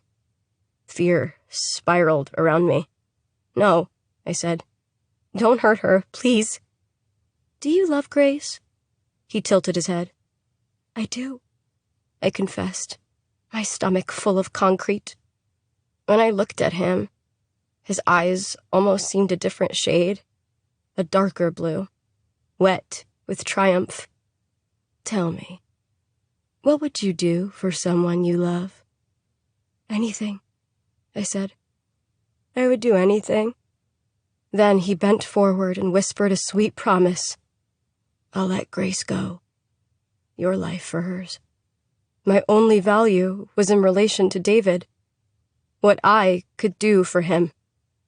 I flinched, and then considered it. I was so tired of the pain in my chest, the numbness, the constant hurt. I had given Grace my shirts, my sleeping bag, portions of my food. The only thing I had not done was bleed for her. Grace still had dreams, and for her, the world was still wide and open. And my life? It was a mistake. A thread to be pulled, to be plucked, discarded and worthless. I might not matter, but Grace did. "Okay," I said, and it was a simple choice. "I'll do it. I'm ready." Then and there, I promised to give Grace all my tomorrows. What is the price of absolution? Of forgiveness? The answer was simple.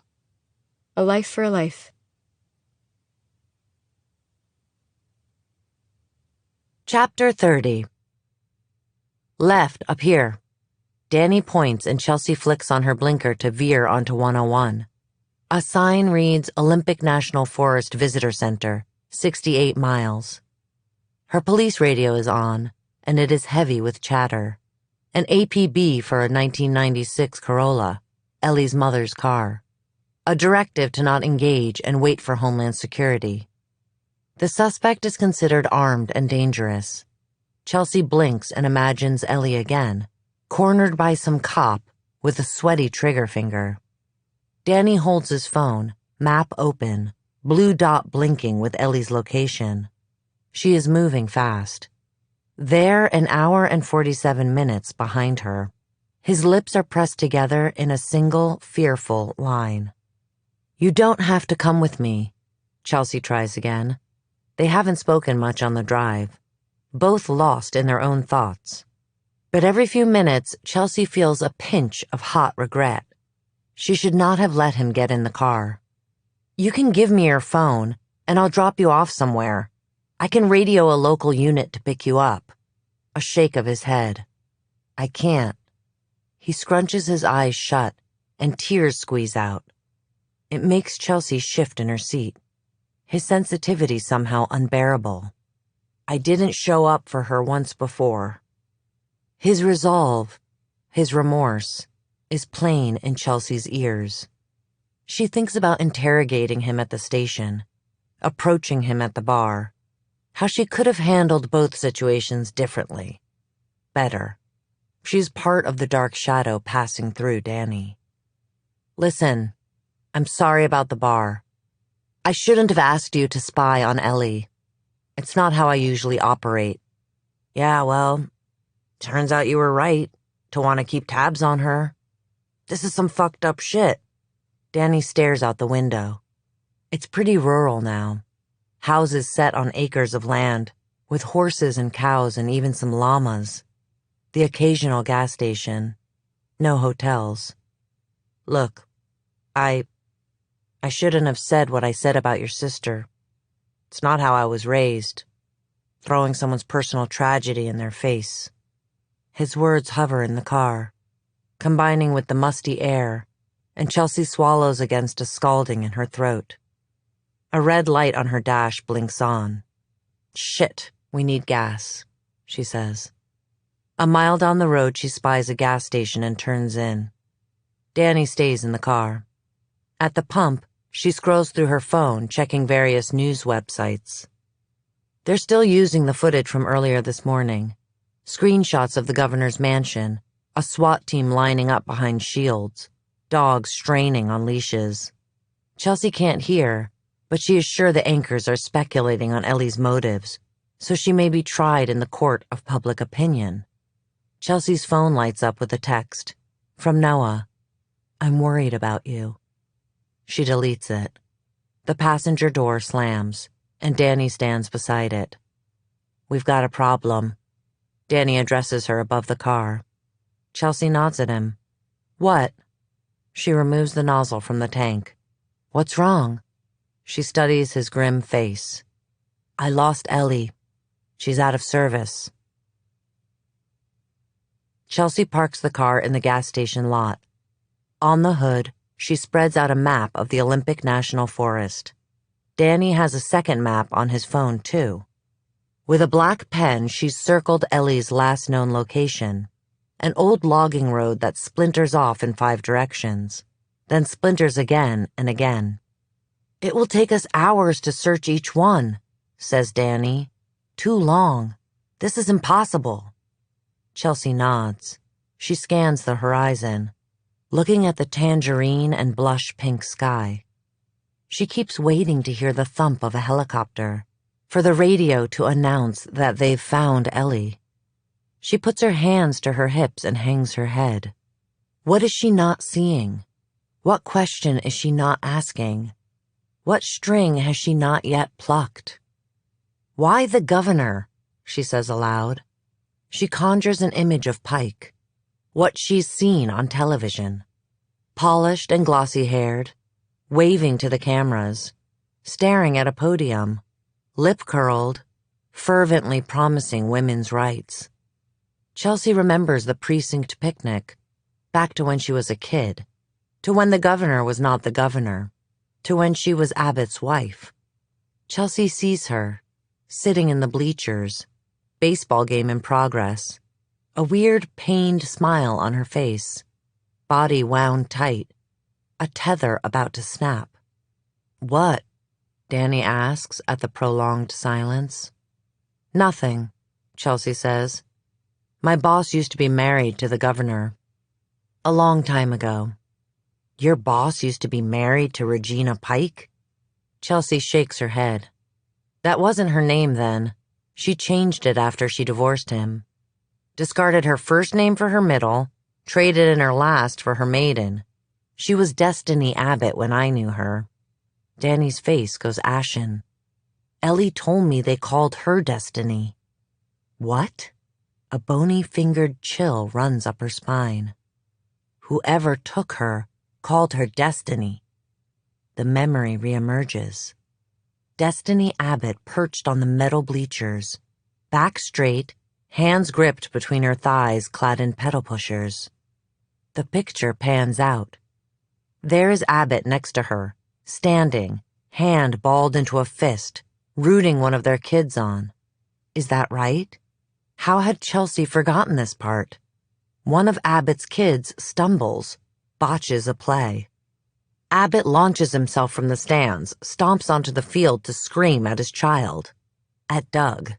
Yes, Chelsea remembers the flop of Doug's hair, how it covered his eyes. How Destiny popped up from the bleachers, the barest quiver in her lip, and marched right onto the field to draw Doug away from Abbott. A few terse words passed between Destiny and Abbott. Abbott stomped off. Then Destiny sat with Doug in the stands, hand under his shirt, using her nails to rub comforting circles on his back. Fast forward, and Chelsea sees herself in the precinct, in Abbott's office, when he professed to still loving his ex-wife. Did he hate the thing he loved the most? Could Abbott have taken these girls? No, Chelsea thinks sharply. It couldn't be Abbott. She cycles through the crime timelines, who went missing and when. She'd been with Abbott.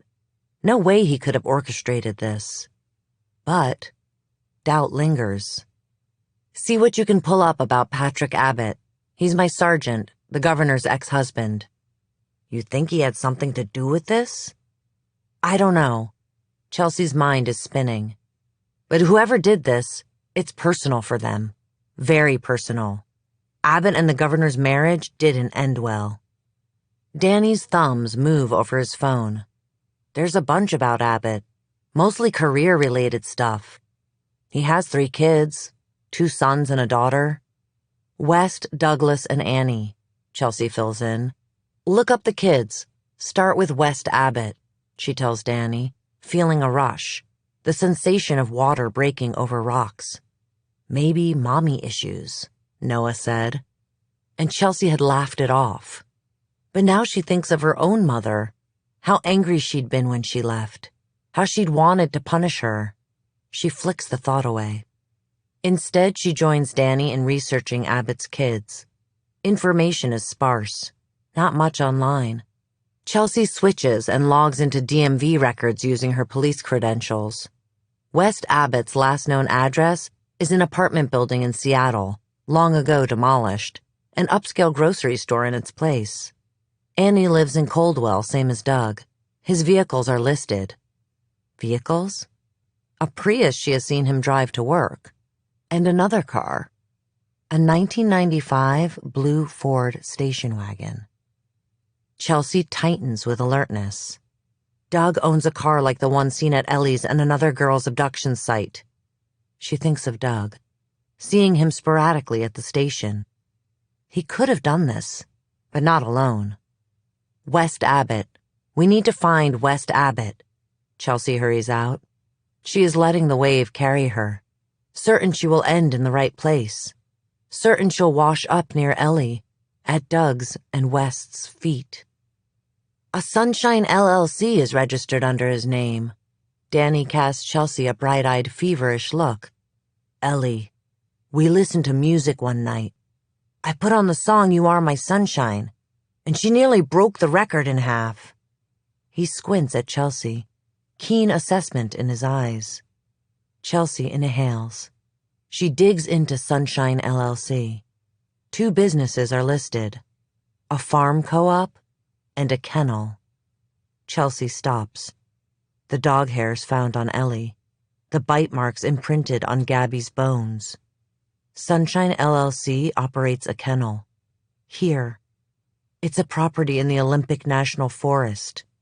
An old World War II bunker the government auctioned off. She punches in the address, 43 miles away. We found them, Danny says. Chelsea can only nod. The whoosh of the discovery wins her. West and Doug Abbott, 2 men she knows. How deeply it cuts. How good it feels, this brutal certainty. Finally. This could be really dangerous, she says once they're in the car, her hand on the wheel. We don't know what these 2 guys have, what kind of arsenal. She pauses. We might not come back. I'm coming, Danny says. There's a stark fear on his face, but something else blazes in the depths of his eyes. All the love he carries for Ellie. He is desperate to sacrifice himself. Chelsea backs the car out of the parking lot and takes a right, heading toward Doug and West Abbott. Toward Ellie, toward whatever they might find. Why is she going back there? Danny finally says once they're down the road. He's tapping his thumbs against his jeans. Afraid, but undaunted. Chelsea nods, acknowledging his question, and remembering Danny doesn't know everything about Willa, the other girls. She thinks about herself, about Danny, what they are risking, why they are risking it. Her thoughts flip to Ellie, the way she touched Willa's photograph, a tenderness to it, a mother cradling her baby's cheek. Love can push you to make the ultimate sacrifice. I think she's going back for someone she cares about. They travel on, and Chelsea thinks about her sergeant and his sons. How they'd been right under her nose. How smart they must have felt, like they'd won, playing hide and seek. But Chelsea wasn't really in the game before. Now, she is. Now, the tables are turning. Come out, wherever you are.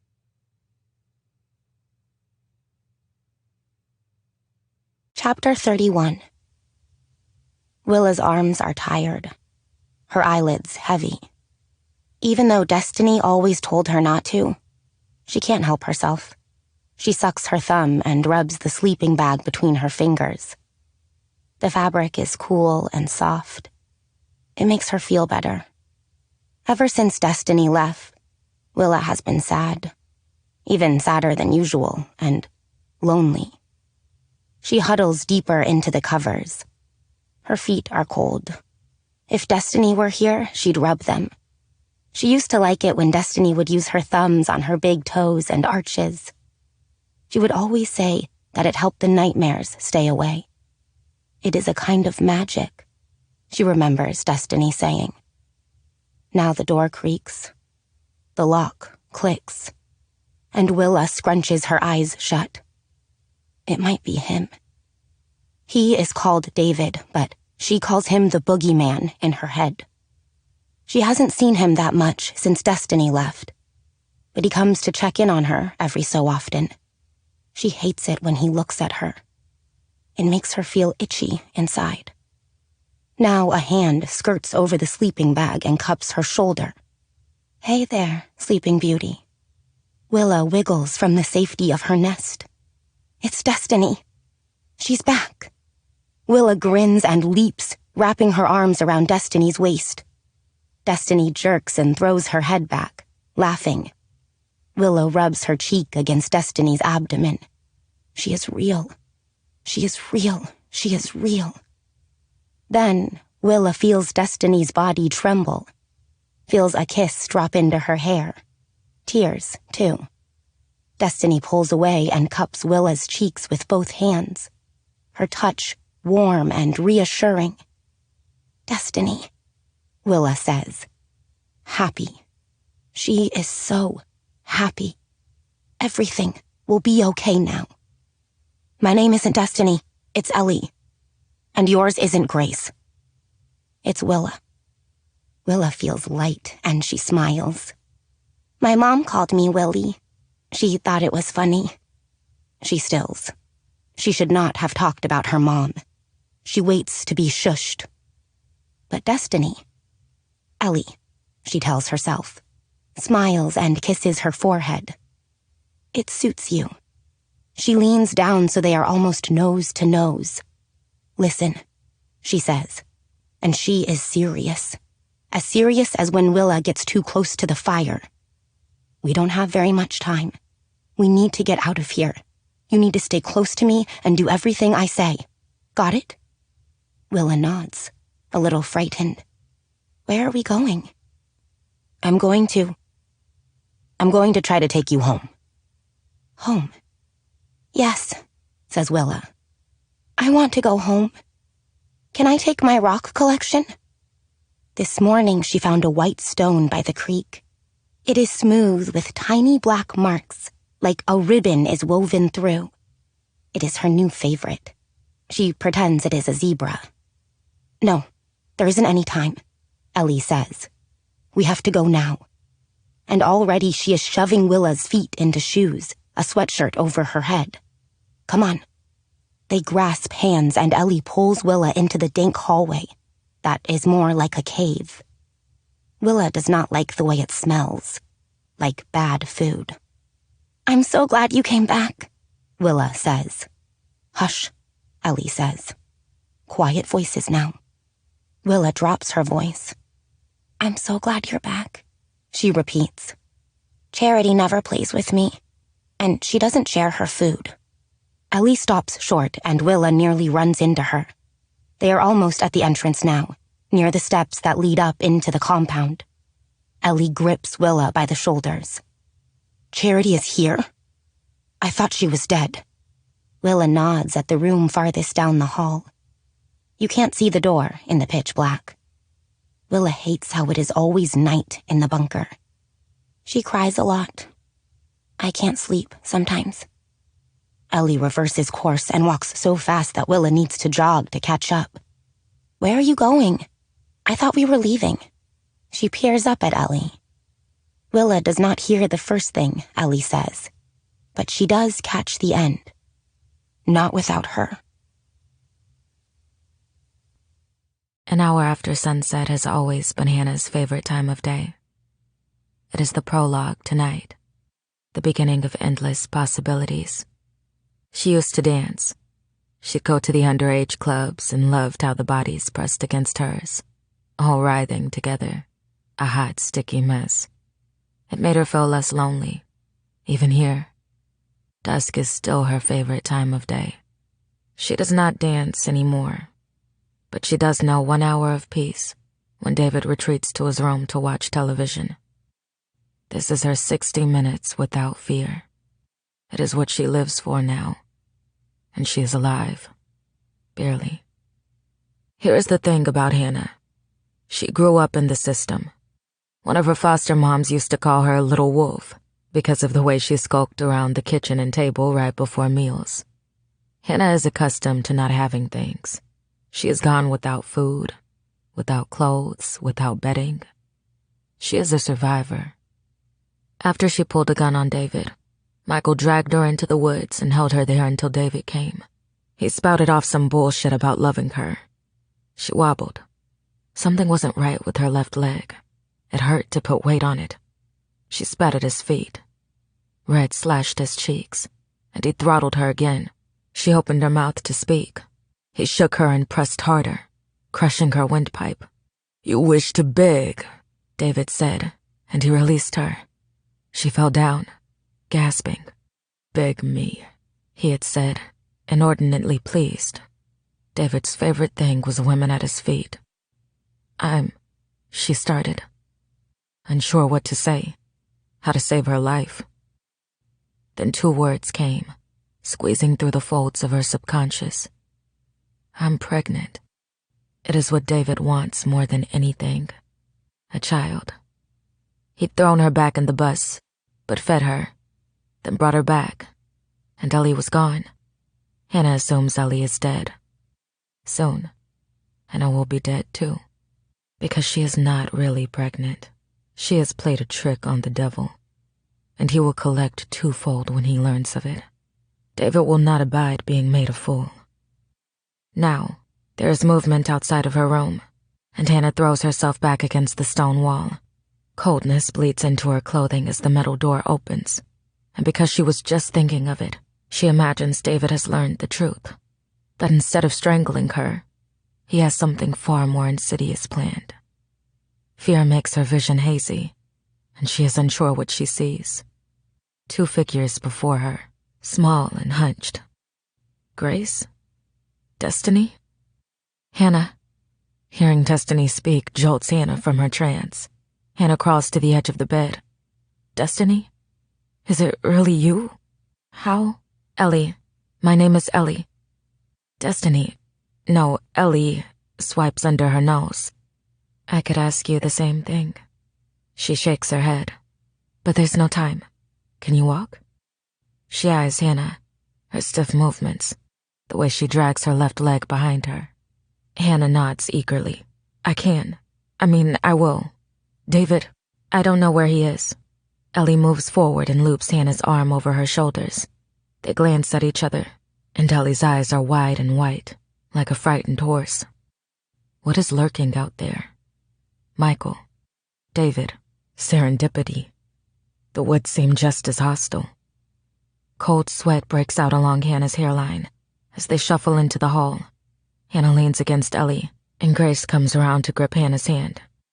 "My name isn't Grace. It's Willa," she states. "That's good, kid." Hannah grinds out. They're in the hall now. Water trickles down the walls. "A mile or 2 from here. I have a car parked," Ellie whispers, the effort of supporting Hannah clear in her voice. "If we get separated, follow the creek north. You remember how to find north?" "Polaris. The North Star," Hannah says, sagging against Ellie. When she'd first arrived at the compound, Ellie had taught her. As they continue on, a sharp pain shoots through Hannah's leg, and bile rises in her throat. She might be sick. God, the pain. She tries not to think about the odds against them, what they'll have to accomplish, how a mile might as well be 20. She won't focus on that. 1 foot in front of the other, she decides. That's what she'll concentrate on. Keep moving until you cannot anymore. Because she is a survivor, this will not beat her. "That's right," Ellie says. "Follow Polaris and stay along the creek. I left the keys on the tire. You know how to drive?" Hannah nods. She does not have a license. David snatched her before she could get one, but she'll figure it out. It's the least of her worries. They trot along and stop at the bottom of the stairs. Hannah's eyes travel up.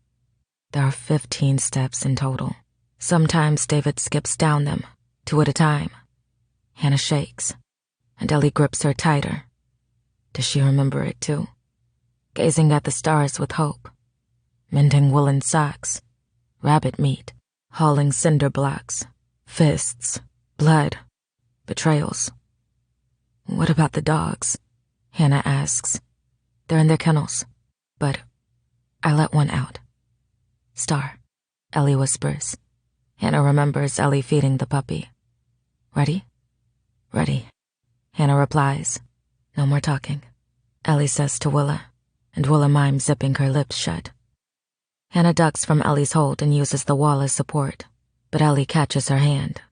Willa takes Ellie's other hand. Together, they embark. Each step, the breaths grow shallower, out of fear, out of pain. But they are together again. That is all that matters. Hannah knows after a life of nothing, It is the small things that count. At the top, Ellie smiles at Hannah, half encouraging, half victorious. Hannah listens and scans the compound. Empty. The whir of the generator. Michael's blue station wagon. But then she notices David's window is dark. Did he go to sleep? No, it is too early. They need to move. And quickly. Well, a voice says. Slowly, Hannah turns, bringing Ellie and Willow with her. David is behind them, hands balled into fists. They huddle together. The three girls wrap their arms around one another. David sticks his fingers in his mouth, and a high-pitched whistle splits the air. Michael follows close behind, a gun in his hand, venom in his eyes. The two men stand over the shaking trio, rising like giants from the dry grass and dirt. If this were a movie, Hannah might strike at David and tell Ellie and Willa to run. But this is real life, and she doesn't have the strength. The girls hold tighter to one another, cowering. Because no matter what Hannah believes, what she thinks, she is not a survivor. She is just a girl. A wolf without teeth.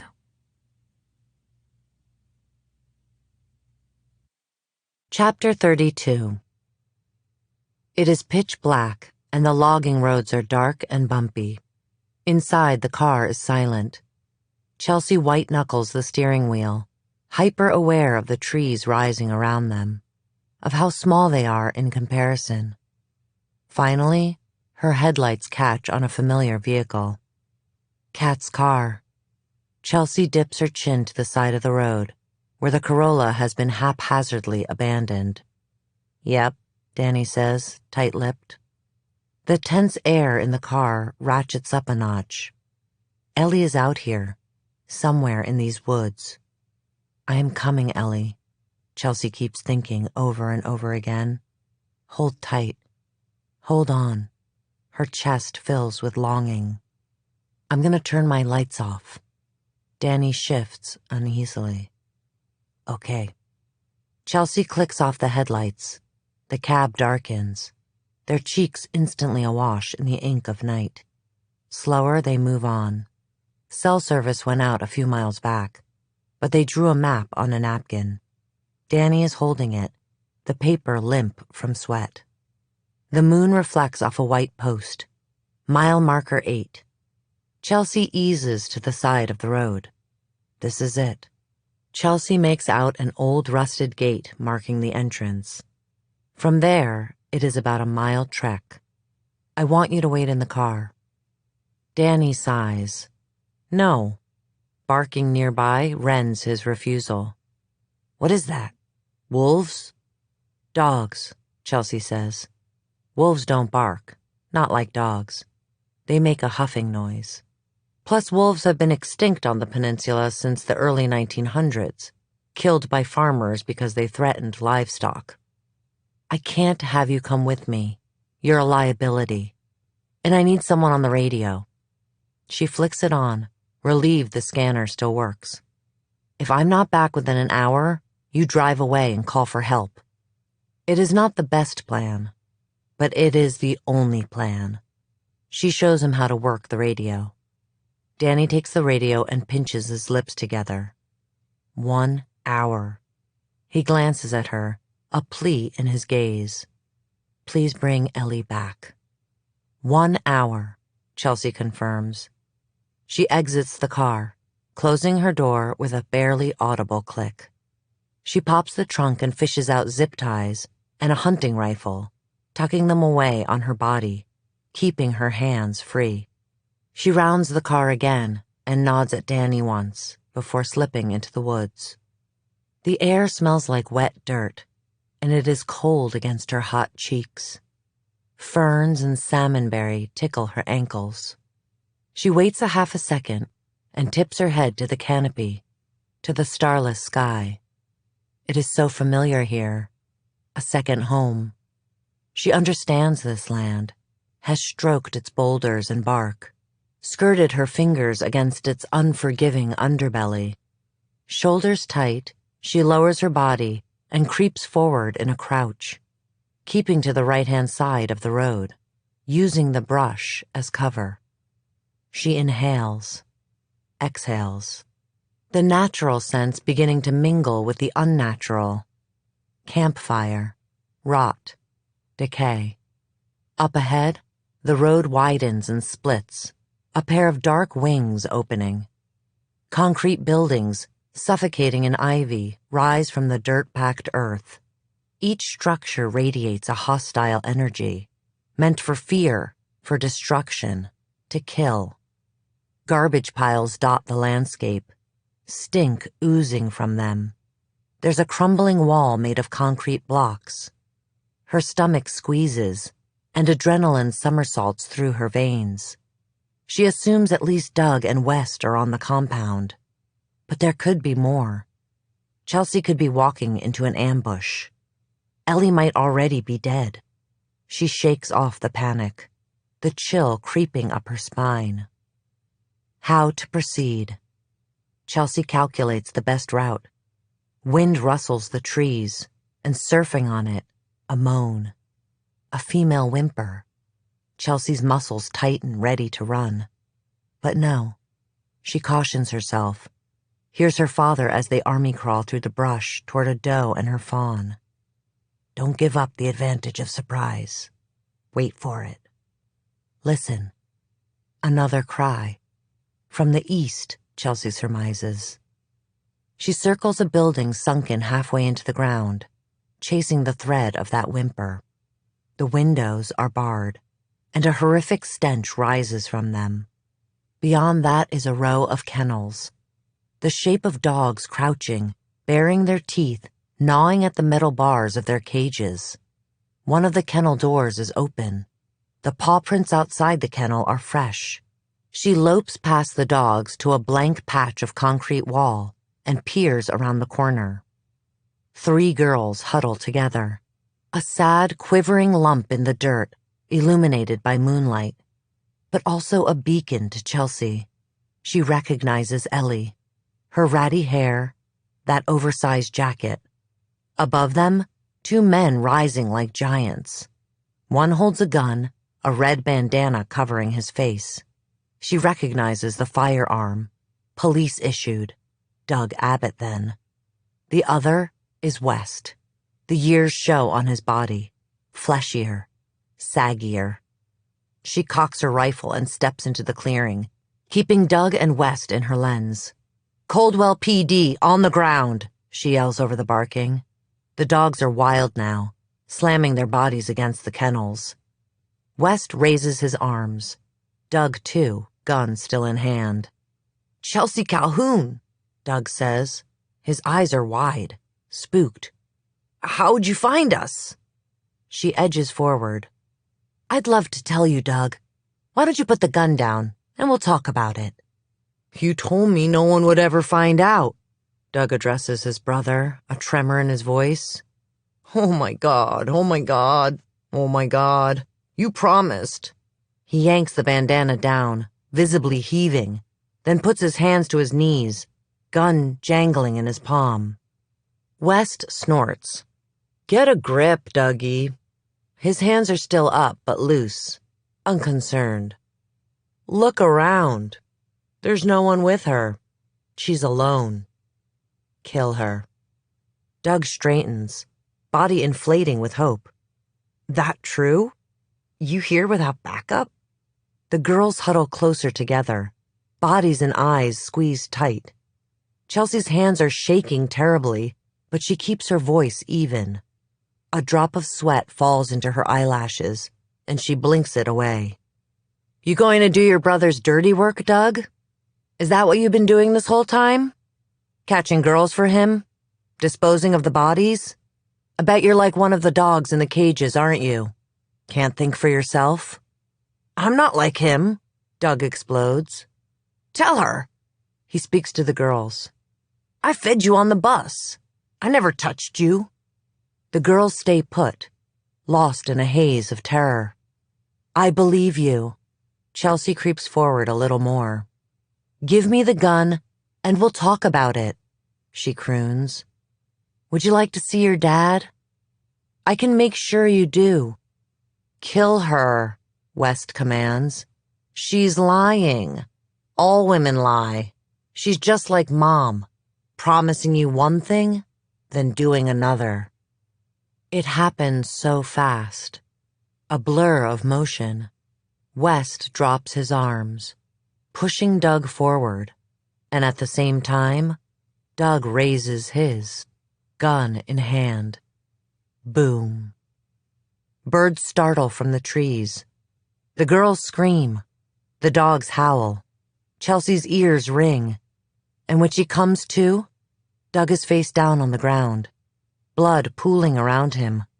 Dark red, thick, steam rising. West's lip lifts in a sneer. You're gonna pay for that, you bitch! He charges Chelsea, and she fires off a shot.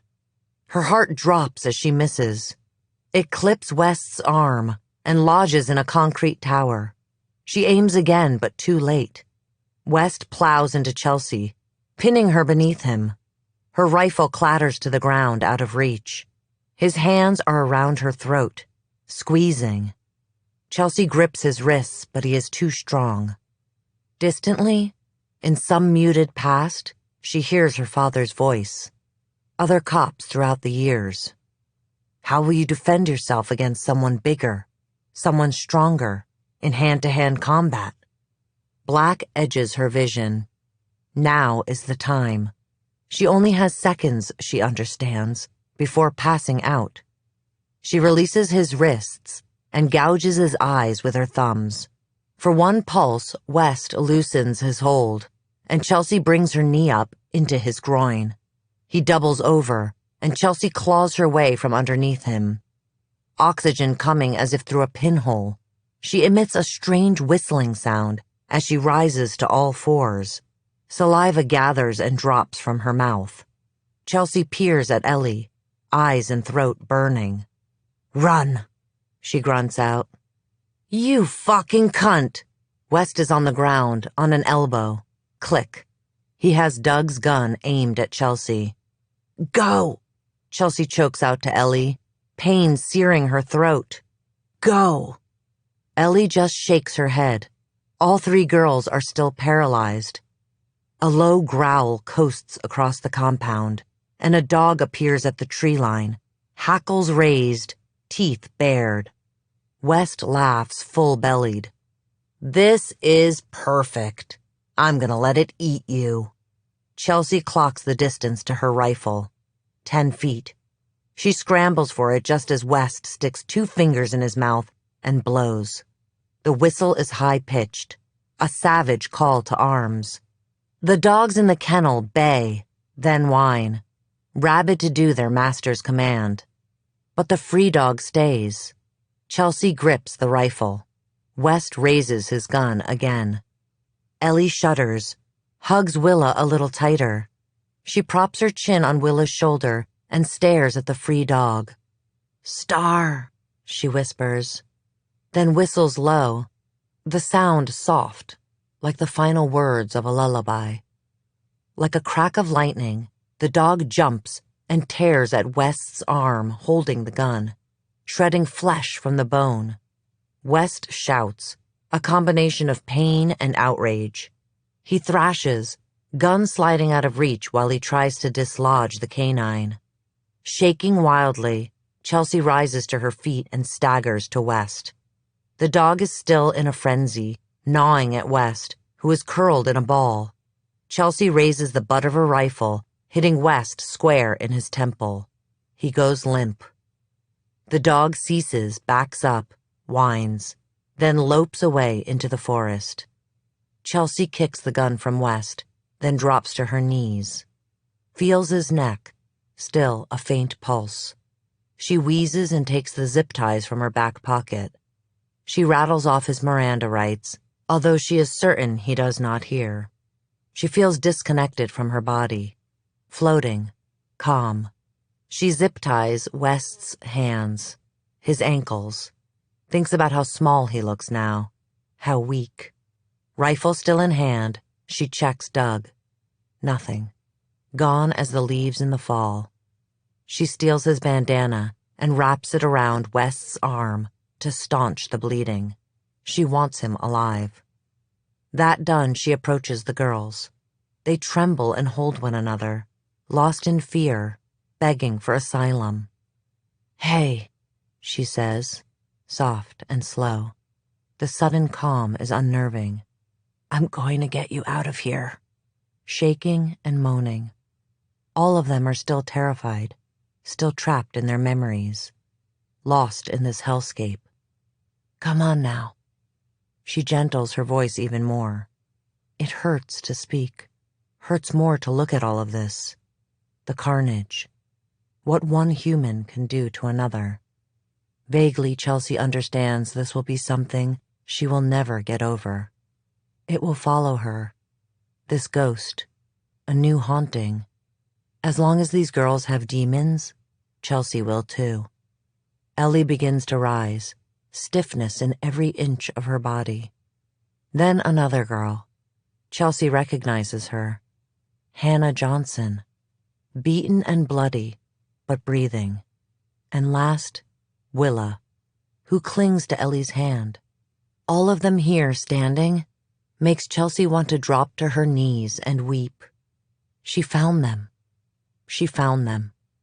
A door slams, the sound echoing, bouncing off the trees. Chelsea whips around as a slim, lithe figure darts into the woods. "Another girl?" she asks. "She's not one of us," Hannah says, words dropping from her mouth like acid. "That's serendipity. She's with them." Chelsea inhales. Could it be Annie? The third Abbott child? She wipes wetness from her upper lip. Blood comes away. Her face is numb. Her nose might be broken. "Got it." Chelsea grips her rifle. "Wait here," she instructs the girls. She sprints away, body aching, every muscle protesting. By sheer force of will, Chelsea continues on. The woman leaves an obvious path of trampled brush for Chelsea to follow. She catches up to her near a creek.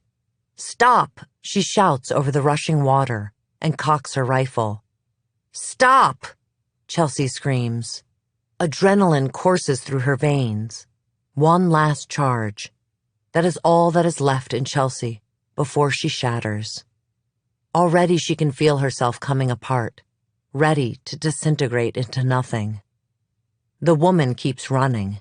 30 seconds and she'll be in the trees and harder to track. Chelsea has no choice. She cocks her rifle, presses the trigger. A third shot cleaves the night.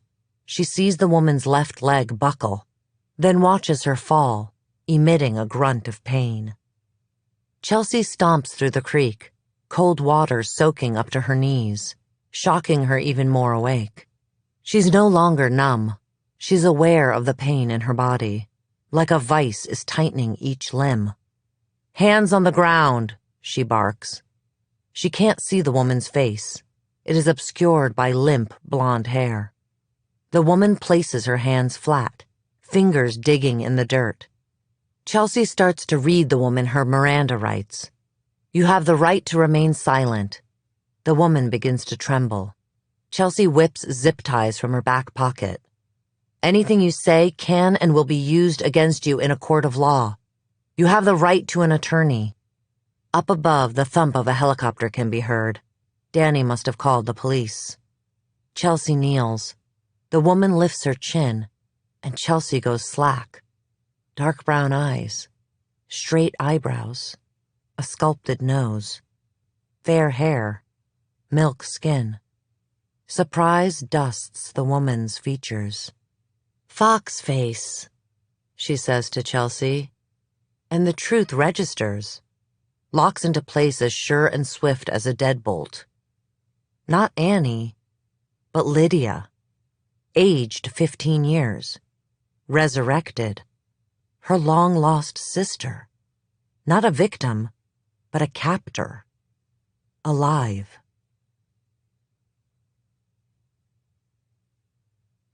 "13. The day I was returned began like any other. I woke up with the dawn, light streaming through the barred window, blanketing the dirt floor. Willa slept heavily next to me, sweetly oblivious. I took a moment to savor everything.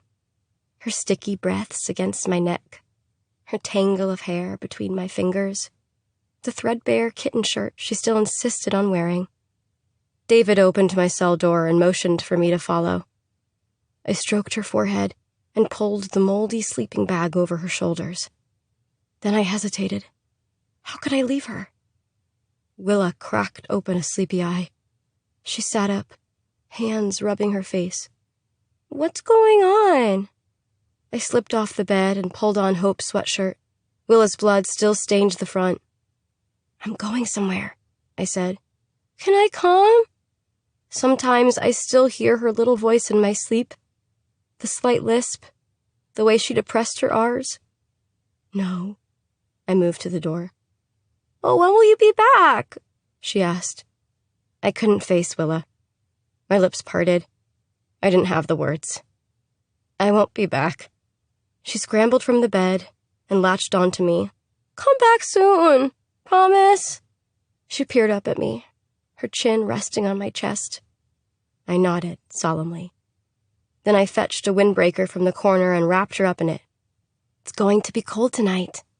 There's a surprise in the pocket. A brown agate I'd found by the creek. Remember, you promised, she said as I stepped over the threshold. I didn't say anything back. David led me through the narrow hallway, passing Hope's door, then Charity's, both rooms empty, both girls gone. We hit daylight, and I squinted even though it wasn't particularly bright. I searched for the position of the sun. The wagon was parked near the break in the trees. Star whined in her kennel, wanting to follow me. David opened the back door and gripped me by the shoulders. He stared into my eyes. Have I ever told you my story about the boat? I shook my head. My parents divorced when I was young. My mother never had a maternal instinct. Not like you. He half smiled. I was angry after. How could she leave us? After all we'd given her. My father was drinking more and more by then. He had a boat, and I took it without his permission. The water was rough, angry, and I didn't know what I was doing. I wasn't out for more than half an hour, not too far from shore. The boat started to take on water. I didn't know what to do. Steering it was impossible, so I hid in the bathroom. David exhaled and leaned against the car. There was this little light in there, and I remember watching it as the water rose above my knees. And finally, the whole damn thing capsized. The light shattered. It was dark, but I managed to right myself. The boat was upside down, and I was floating in that tiny bathroom with only enough space and air for my head. I begged for my life, called out to my mother. I was so scared I was stuck in there for the whole night, enough time for my skin to soften and begin to slough off. Right when I was on the very edge of giving up, divers came and rescued me. My father waited on the dock, and I ran into his arms, this shaking, broken mess. He flexed out the tremors in his hands. I got fixed up and was home within a day. While I rested, my father came to my room. He told me he knew I had taken the boat. He had seen it capsize from the dock. He heard my cries and knew I was alive in there, but he waited to call for help. Then he asked if I would take the boat out again without his permission. I said no, of course not. I had learned my lesson. He stopped. A crow cawed in the distance. I'm sorry, was all I could say. I didn't know why he had told me that sick story. It made me angry. I thought about David on that boat, how scared he must have been, how his fear had turned into anger, rage, hurt, hate, torment. I kind of pitied him. It wasn't my father's fault, David said. He was out of his mind, losing my mother. She should have been there. She should have stayed. A pause. Sometimes David seemed so fragile, afraid, like he knew he was always destined to come up short, to be forgotten. David drew closer to me. He placed the blindfold over my eyes. Make me proud. Serendipity tied my wrists together. The engine of the wagon revved. Michael behind the wheel. I listened to the wind in the trees and the babble of the creek. David repeated the terms of our deal. I'll be watching you and sending you messages. You won't know where I am, but I will know where you are. I'll let you know when it's time. I want to see it on the news. I want to see she's dead. Then I'll let Grace go. He paused. If you breathe a word of this to the police, I will kill Grace. Do you understand? I nodded so fast and hard I thought I might break my neck. No one would believe you anyway, he added. He shoved me into the back seat. Wait, I cried out, my fingers digging into the fabric seat. Panic inched up my spine. Please take care of Grace, please. No answer. Whoosh, the door slammed shut. The wagon started and lurched forward. Pressing myself into a corner, I counted to 5, 10, 20, inhaled, exhaled. I slipped my arms under my feet so that my tied hands were in front of me. Then I waited. For the wagon to stop. For Michael to backhand me. We kept driving. I brought my hands up, thumbs hooking under the blindfold to raise it just enough to see under the edge if I laid my head back at a certain angle. Then I looped my feet through my arms, so my hands were behind me again. We were going fast, flying down a gravel road. I'd lost some time, a few minutes. The clock read 10:21 a.m. I noted the speed on the speedometer, needle hovering over 40 miles an hour. Michael sat at the wheel, bandana in place. He reached up and pushed the rear-view mirror down so he could gaze into the back of the wagon. I hunched over, but counted the right and left turns, glancing up occasionally to catch the time. David may have wanted to stay hidden, but I wanted to know where I'd been kept. By 1 o'clock, we were on a main road. Cars whizzed by. I thought about opening the back door and letting my body roll into traffic, but I dug my fingers into my back instead. After 2 hours, we entered another park. Michael barked for me to lie down, but before I did, I spied a family gathered around a camping van. 46 minutes later, Michael swerved into an abandoned dirt lot. Bear Canyon Trail, number 888, closed for maintenance. The wagon stopped, and I was thrown back again. End of the line for you, Michael said, opening the door. He yanked the blindfold from my eyes. With a calloused hand, he untied my wrists. From the front seat of the wagon, he produced a package wrapped in thick paper. Everything you need is in there. Bury it in the woods. Remember where you buried it. Come back in a few days when the attention dies down. This trail is lightly used, but someone should come along and find you. Wait at least an hour. You got all that? I nodded and took the package from him. Inside was a watch, wires, gunpowder. He grabbed my chin. What are you going to do with the package? Buried it in the woods. I wondered what it would be like to die. Would it be painful? Probably. I hoped it wouldn't be. I hoped it would be over quickly. That it would be gentle, soft. I decided I'd think of my mother when I did it. Willa too. How long are you going to wait before finding help? At least an hour. He forced my chin up. Until then, hide. You got that? He asked again. Yes. Michael watched until I disappeared into the woods. Package in hand, I darted off the trail and let the trees swallow me whole. While I waited for an hour, I repeated the information I'd gathered. We drove approximately 40 miles an hour. We turned left at 10:35, right at 11:55, and so on. I squeezed my eyes shut, and I imagined Willa, that the love I had for her would transcend the confines of my body, that one day she would run wild across a meadow toward a bright future, and I'd be a distant memory, those days on the compound like a bad dream. This was the only way to set us both free.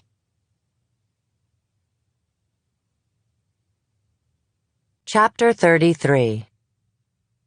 East of Coldwell is burning. Fire season has come to the Pacific Northwest. An immolation of red and orange. Smoke hangs in the air above the Washington Correction Center for Women. Chelsea sits in her car in the parking lot, a sob racking her body, her hands tightening around the steering wheel. Over the last 72 hours, the entire tapestry of her life has unraveled. She visited the hospital not as a detective, but as a patient. Doctors wanted to keep her overnight, but she'd insisted she was fine and caught a cab back to her father's house. Then she'd slept. 14 hours without dreams, only to wake to a splitting headache, a burning in her throat. She looked in the mirror, at the black and blue bruises, and had her first flashback of zip-tying Lydia, leaving her in the woods, unable to look at her sister. She could not process it. The knowledge Lydia was alive vibrated through Chelsea, hitting her stomach, heart, lungs, and liver like an ugly percussion. On autopilot, she had cleared the compound, sweeping the rooms, a loft with a television and generator and a king-size mattress on the ground, another building stocked full of weapons and ammunition, and then the bunker, the rooms underground, with metal doors and padlocks and crumpled sleeping bags. One had stars scratched into the wall, and a mobile made from sticks and dog teeth strung together with fishing wire. Then, after Homeland Security and the police arrived, after Ellie and the girls had been draped with trauma blankets and loaded onto helicopters, Chelsea had followed a marked path into the woods. There, she'd found the bus, opened the hatch. Jesus. The stink that rose up. Human waste. It burned the inside of her nose. Days later, she could still smell it and vomited into the sink. Next came the phone calls from Homeland Security, from Noah, whom she ignored, because she felt so out of control. The sadness came in waves, giant swells that toppled her while she was showering, or trying to sleep or eat. She was vulnerable, confused, as naked and slippery as a newborn baby, terrified to be seen this way.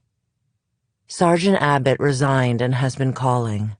She does not answer, but she listens to his long, thick-voiced messages. Abbott had started drinking again. I had no idea, Chelsea. You have to believe me. I don't understand how this could have happened. My boys. Crying, sobbing. Please call me back. There is more we need to talk about. Things you don't know. Chelsea knows enough. She sees Abbott clearly now. A man who could not cope with his own fears, so he drove them into his wife, his children. Chelsea has created a timeline in her father's office. You cannot even see the plaid wallpaper anymore, the patch with the Lisa Frank sticker. She worked backward, aligning dates. Regina Pike wins the popular vote and becomes the gubernatorial-elect. Willa Adams is abducted while bike riding. Regina Pike becomes the frontrunner for governor. Ellie Black is stolen from a gravel parking lot. On it goes. Each time Regina succeeded, West took another girl. Most striking is Douglas Abbott joining the force when his mother remarried. Chelsea has put together that Douglas helped kidnap the girls, then tracked their missing cases on behalf of his older brother. It shows a careful calculation on West's part, a Machiavellian effort. But Chelsea still has many unanswered questions. That is why she is here, today, to see her sister, to seek the unknown. She flips the visor down, dabs under her eyes, and does her best to clean herself up. She gets out of the car. Press vans are parked along the curb, and Chelsea is transported back to the night Ellie was discovered when she went to the hospital. Then, Chelsea had been anonymous, but now they recognize her and swarm. She keeps her head down, dodging microphones and questions. "Are you here to see your sister? We'd love to have you sit down for an exclusive interview." Media have been at the police station and outside the gates of Paradise Glen. Chelsea has even gotten a call from a documentary crew. Acrid wind whips up from the east, and the press fall away as Chelsea enters the visitor area. "Who are you here to see?" a female officer asks behind a desk. "Lydia Calhoun," says Chelsea, voice quiet with disuse. "No press," she states. "I'm not press. I'm her family. Her sister." The female officer eyes Chelsea, and Chelsea is reminded that she does not look like Lydia. She hands over proof, her ID. Chelsea is checked in, searched, and asked to leave personal items in a locker. It is not busy in the waiting room.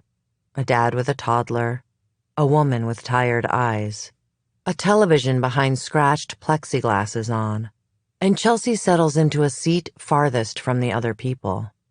Fox London, the silver-haired anchor, is at a table with two pundits, a black woman in a navy suit and a white man in a tweed blazer.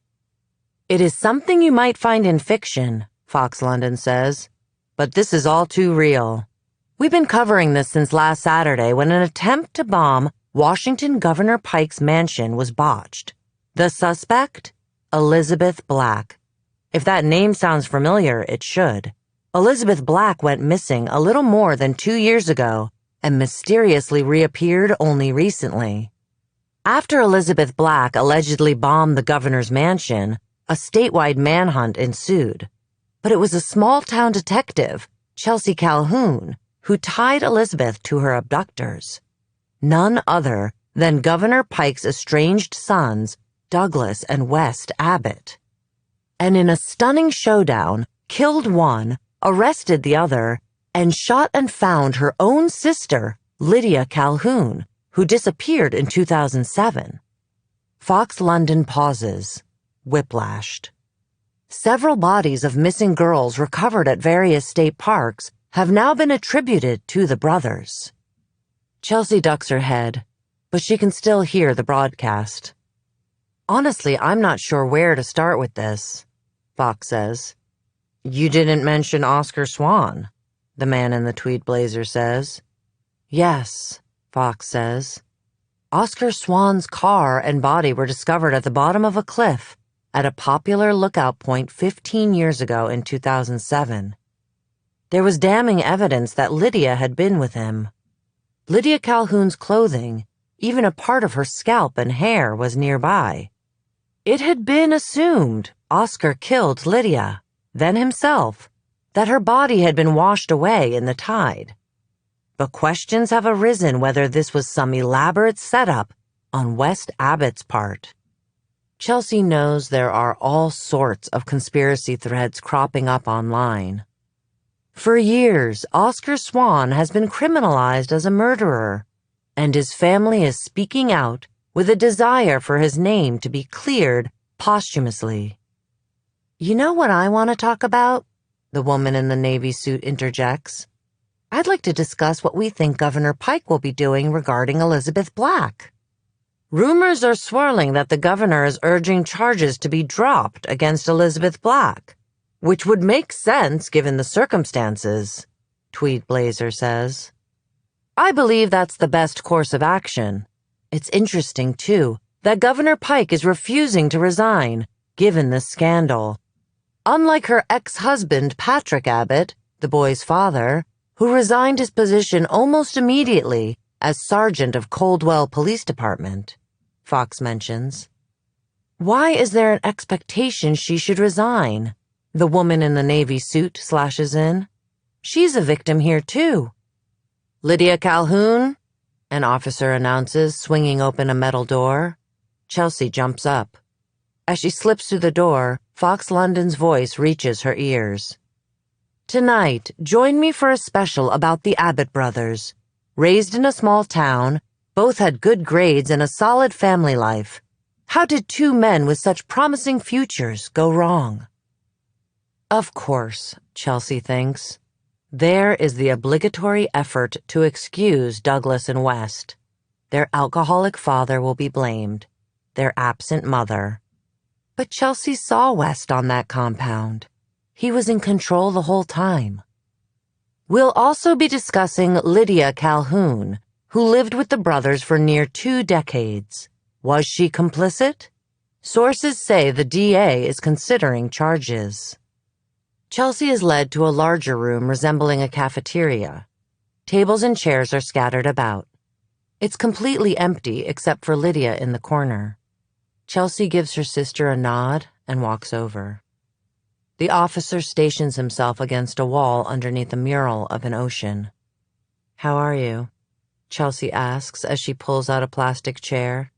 It's a stupid greeting, and it sounds strange, as if Chelsea hadn't shot Lydia, pinned her to the ground, arrested her. "The food in here isn't very good." Lydia perches on the edge of her seat, her hands gripping either side. "But it's usually warm, and I can see a nice patch of forest from my window." At last, Chelsea studies Lydia in the light. The years have been mean to her sister. Lydia's face is hard, all the softness of youth gone. Her knuckles are bony, skin scaly, badly chapped. At Chelsea's examination, Lydia curls her hands in. "What about your leg?" Chelsea glances at Lydia's thigh. Her gunshot had been a flesh wound. 1 night in the hospital, 8 stitches, and then Lydia was transferred here. "Barely feel it," Lydia says. She smiles. "I'm happy to see you." Chelsea can't help but smile too. Yeah. She remembers them as little girls, nights spent laughing, whispering secrets, sleeping in the curves of each other's hollow spaces. They had not been 2 halves of a whole, but extensions of each other. "You look tired," Lydia says. "I haven't—" Chelsea starts. "I don't sleep very well." "Me either," Lydia leads in. "I've missed you," she whispers with honest ferocity. Chelsea's hands shake. Her eyes water. All these years, she'd been so lonely without Lydia. Nothing seemed right. "I've missed you too." The corners of Lydia's mouth turn up with pride. "My sister, the cop. Just like Dad. He must be proud." There's a slight edge to Lydia's words. At the mention of their father, Chelsea dims. "You should know that, Dad, he passed away about 1.5 years ago. Throat cancer."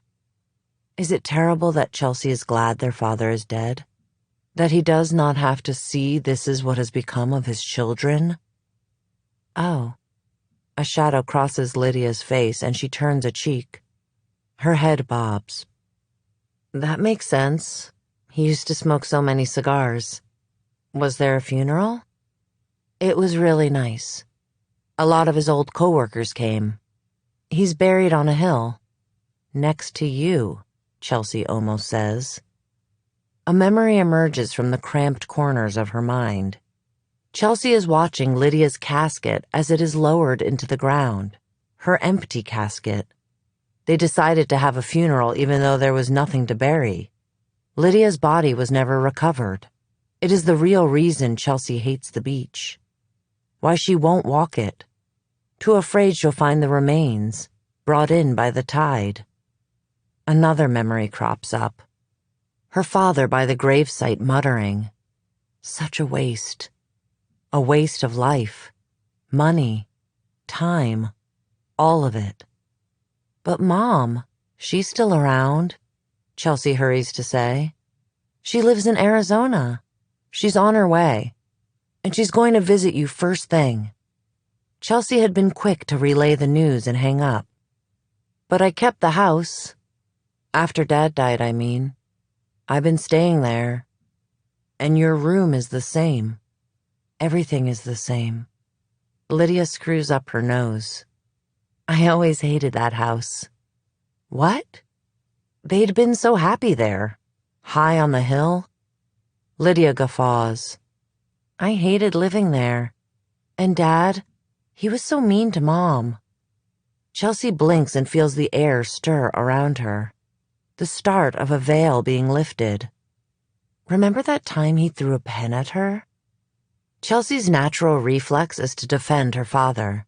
He'd always been stern. That was his way. He was working a case. She was bringing him dinner.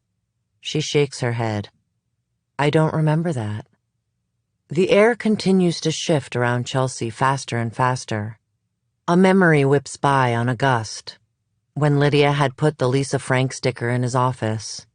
Their father had yelled, and Lydia had balled up in the hallway, rocking back and forth. He'd sent Lydia to bed without dinner. You're married, Lydia exclaims, pointing to the gold band on Chelsea's finger. Chelsea is grateful to pull back from the memory, unsure what to do with it, where to place it on the wall of her father's accomplishments. I am. Time seems to be moving slowly now. It is all surreal. Speaking to Lydia as if the years haven't passed. As if they are still little girls confessing secrets to each other. After Lydia, Chelsea didn't confide in people. No one measured up to her sister. His name is Noah. Maybe you could bring him to visit and I could meet him, she beams. I'm married too, you know, Lydia says as if telling a secret. A gentle forbidding floods Chelsea's veins. To West. We had a ceremony in the woods.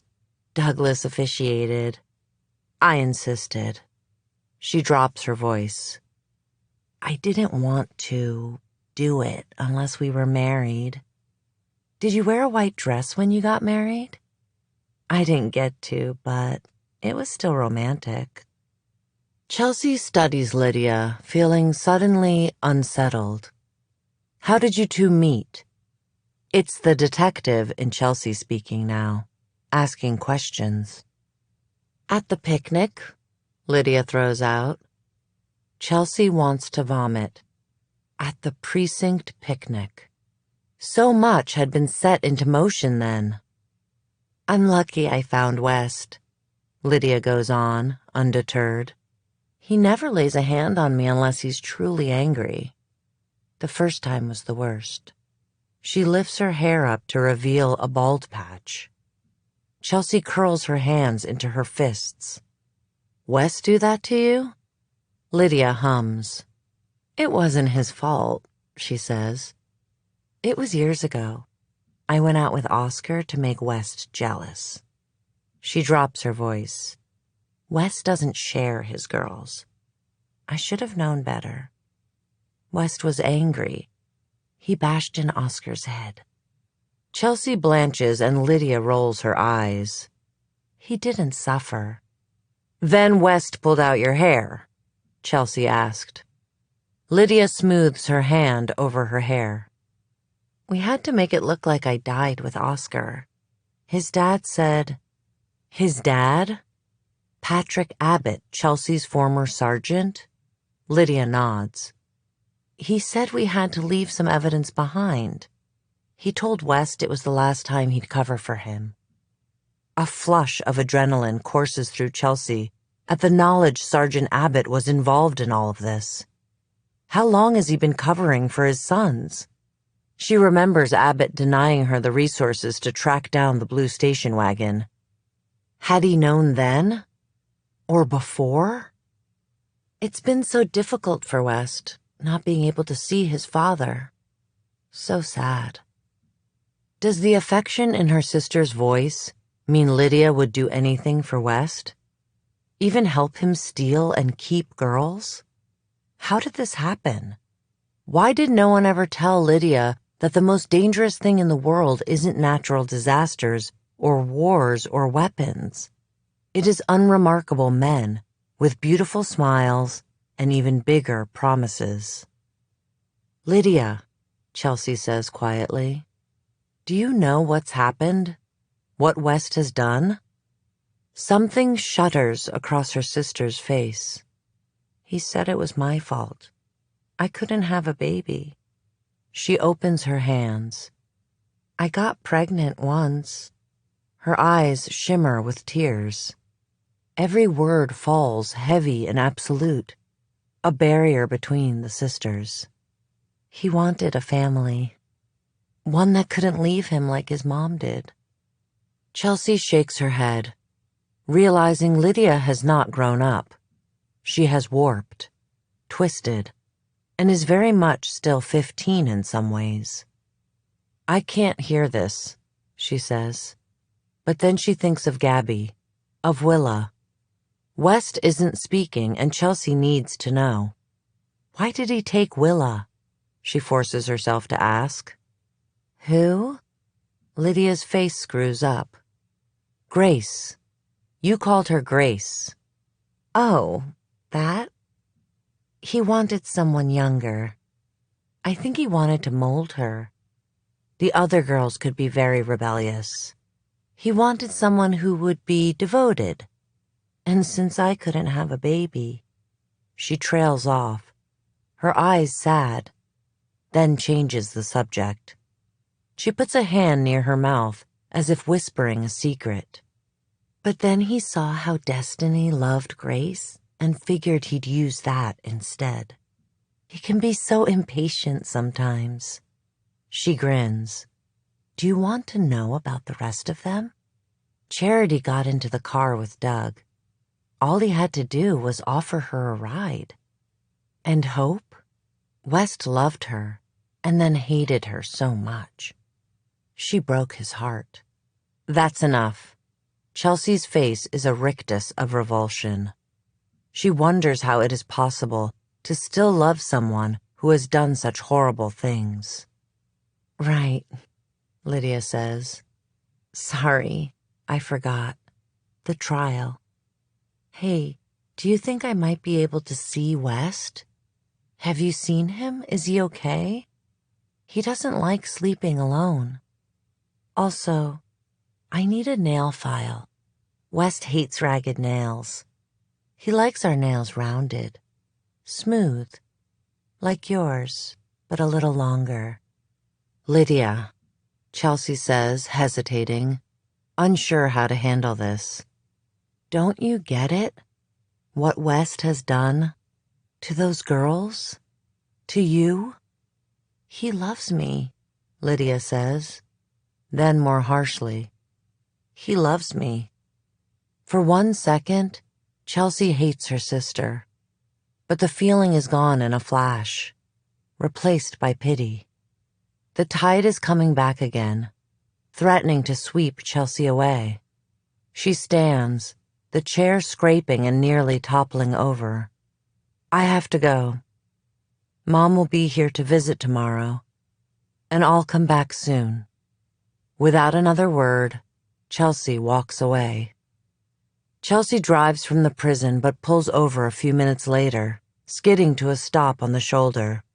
She inhales, screams, beats the wheel, then collapses in a sob. She thinks about the subjectiveness of memory. She reaches for her phone and presses dial on her most recent missed call. Chelsea. Noah's voice is like a hand reaching out for hers. I'm sorry. She half ventilates the words, lost in a whirlpool of reckoning and awakening. I've been wrong about so many things.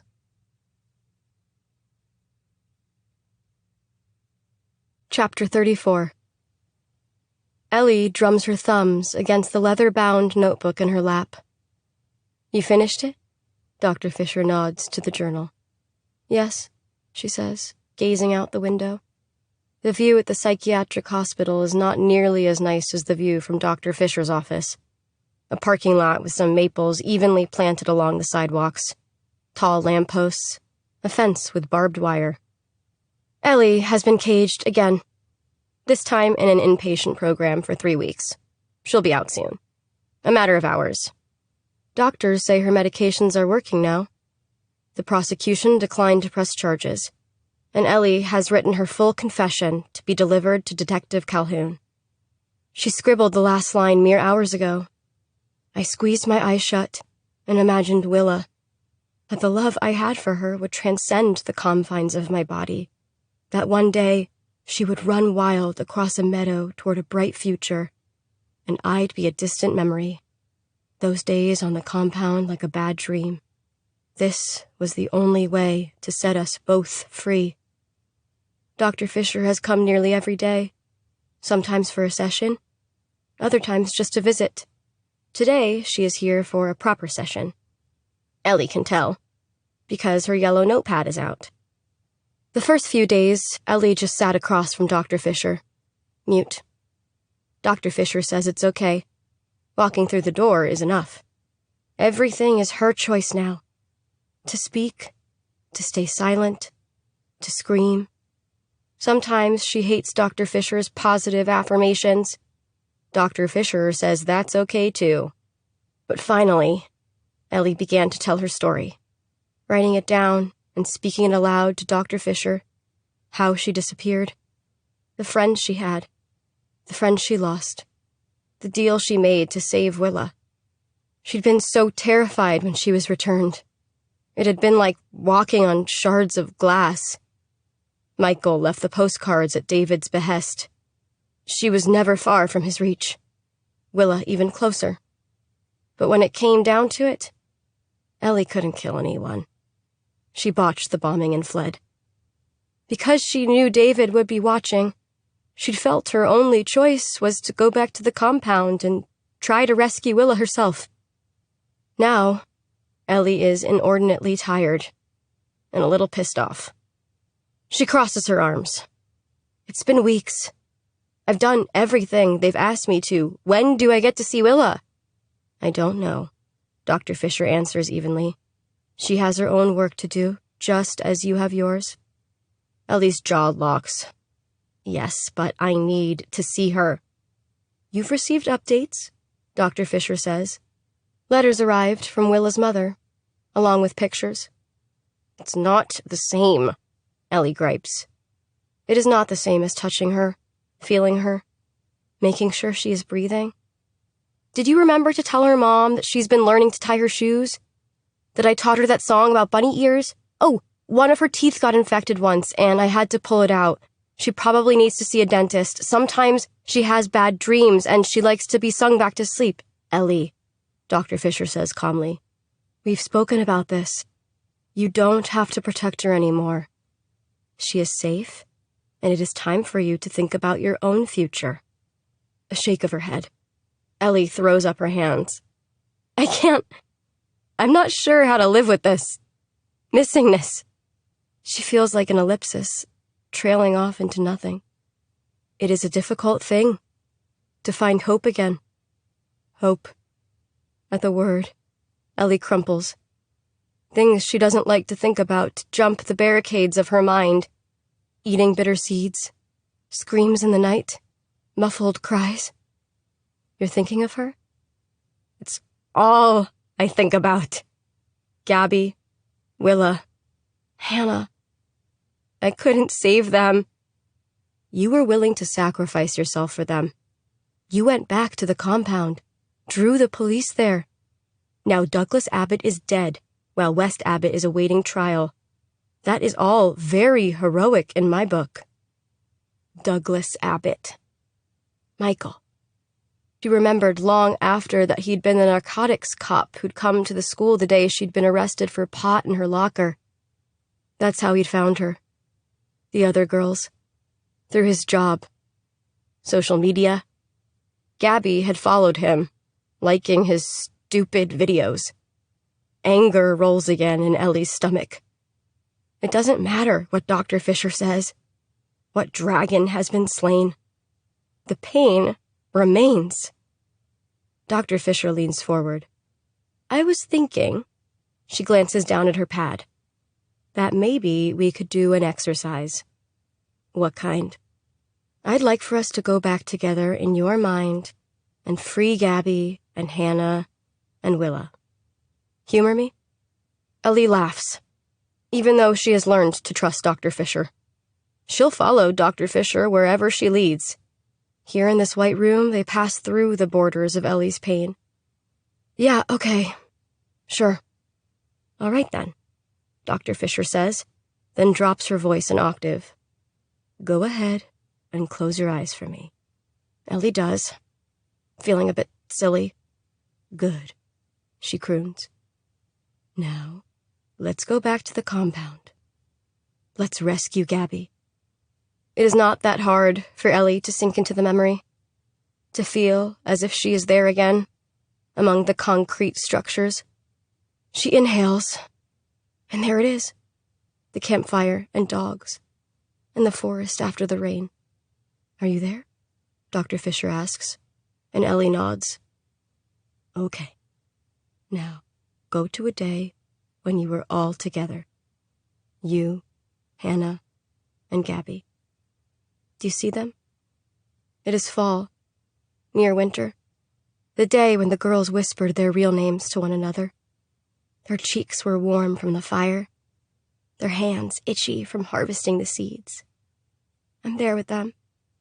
Do you see yourself too? A knot forms in Ellie's throat, and she swallows against it. Yes, she is there, sitting on a log next to Gabby, knees touching. So warm, so alive. Okay, now include Willa. Can you do that? Willa came after Gabby, but it is easy to put her near the fire too, because it is what Ellie wants. For them to be together, to be safe, to have each other.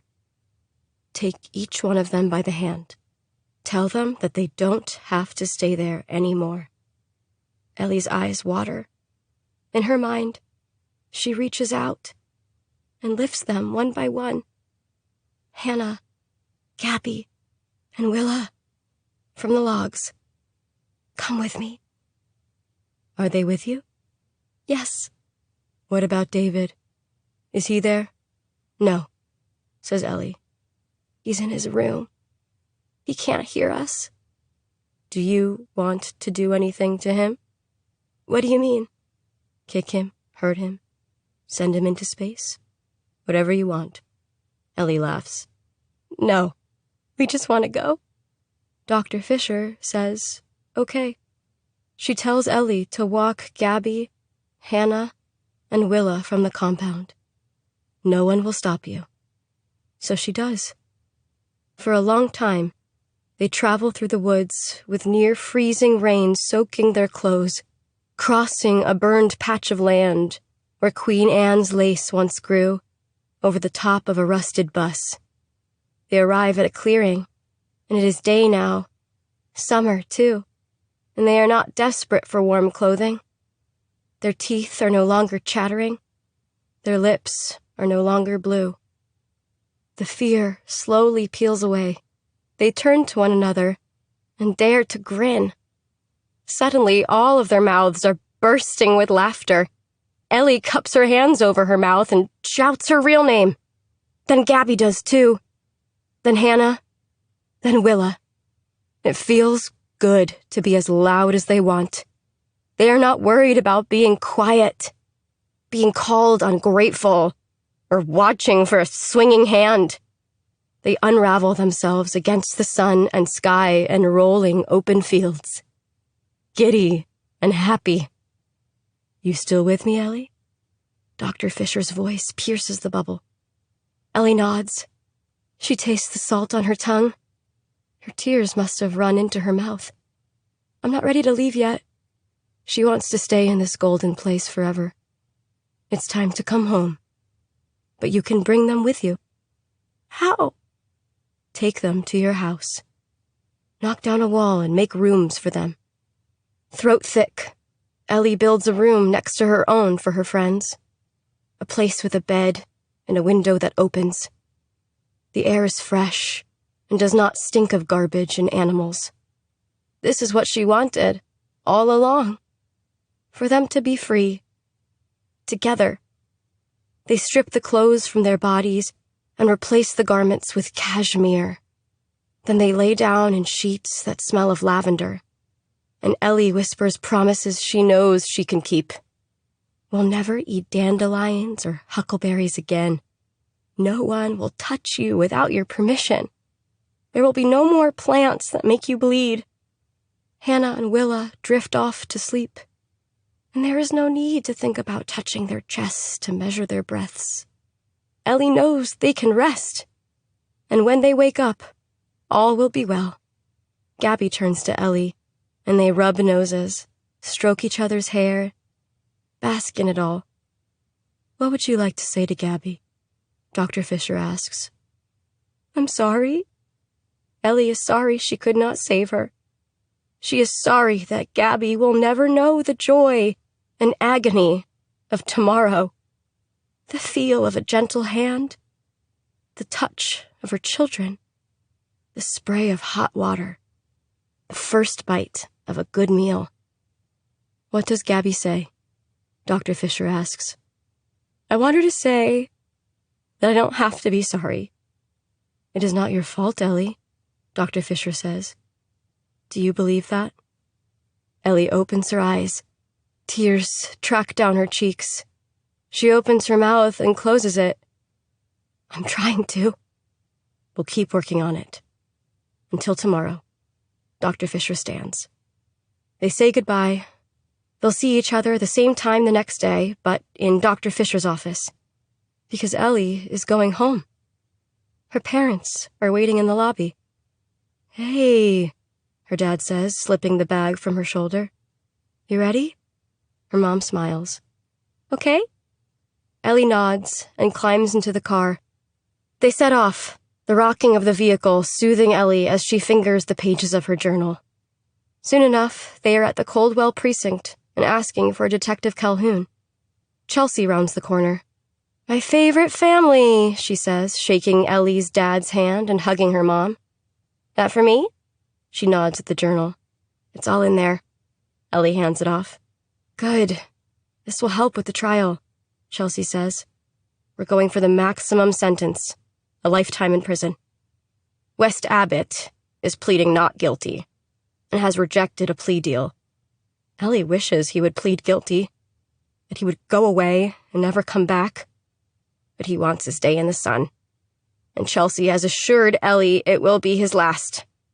Ellie shakes Chelsea's hand again and says goodbye. She loads back up into the truck with her parents. I forgot to tell you. Her mom turns from the front seat to speak to Ellie. Sam and the family are coming over for dinner tonight. Ellie's lips tip up. Sounds good, she says. Her mom turns back around, and Ellie looks out the window. She sees her reflection in the glass and touches her profile, reminds herself that she is here. She is here. She is. She places her hand back in her lap, touches her wrist with the other. Sometimes she thinks she can still feel it, the friendship bracelet Gabby gave her, and she wonders how she is still hanging on, if she will always be living life as if staring down the barrel of a gun. Her thoughts turn to Dr. Fisher, to their conversation an hour ago. Ellie still has a hard time believing it wasn't her fault. What happened to Gabby? To Hannah? To herself? Often she thinks of what she might have done differently. Will she ever let go of the blame? She is not sure. But she hopes she will someday. Just as she hopes that someday the smell of campfire will not make her sick. That someday the sound of a dog barking will not take her away. That someday she will not be afraid. That someday she will unlock the doors, leave the crawl space, sleep in a bed, cut her hair, call an old friend, kiss an old love, hold her niece, laugh with her sister, hug her mother and father, run headlong into her future, carrying the loss in one hand and hope in the other. Yes, Ellie thinks, I will live again. I will be a bird and I will sing.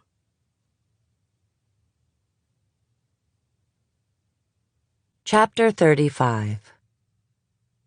Lydia's wooden hairbrush, her paisley robe, her ragged Beatrix Potter bunnies, her white iPod, her Into the Wild poster, her dried roses tied with twine, her toy VW bug car.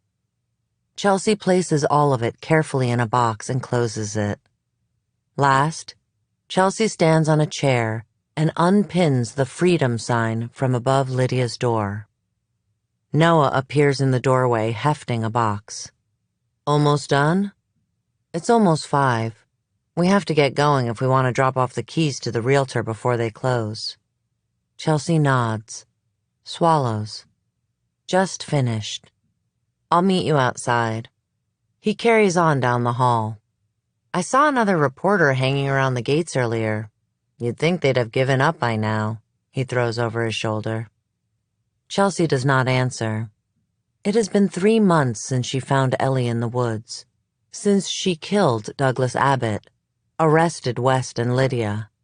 Trials will start within the year, but the media interest has lingered. Chelsea still will not comment, even though she knows exactly what she would say. She would not speak of West, Doug, or even Lydia.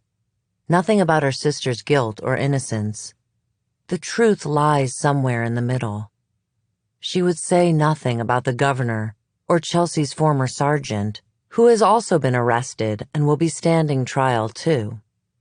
Abbott confessed to tampering with a crime scene, framing Oscar for Lydia's murder.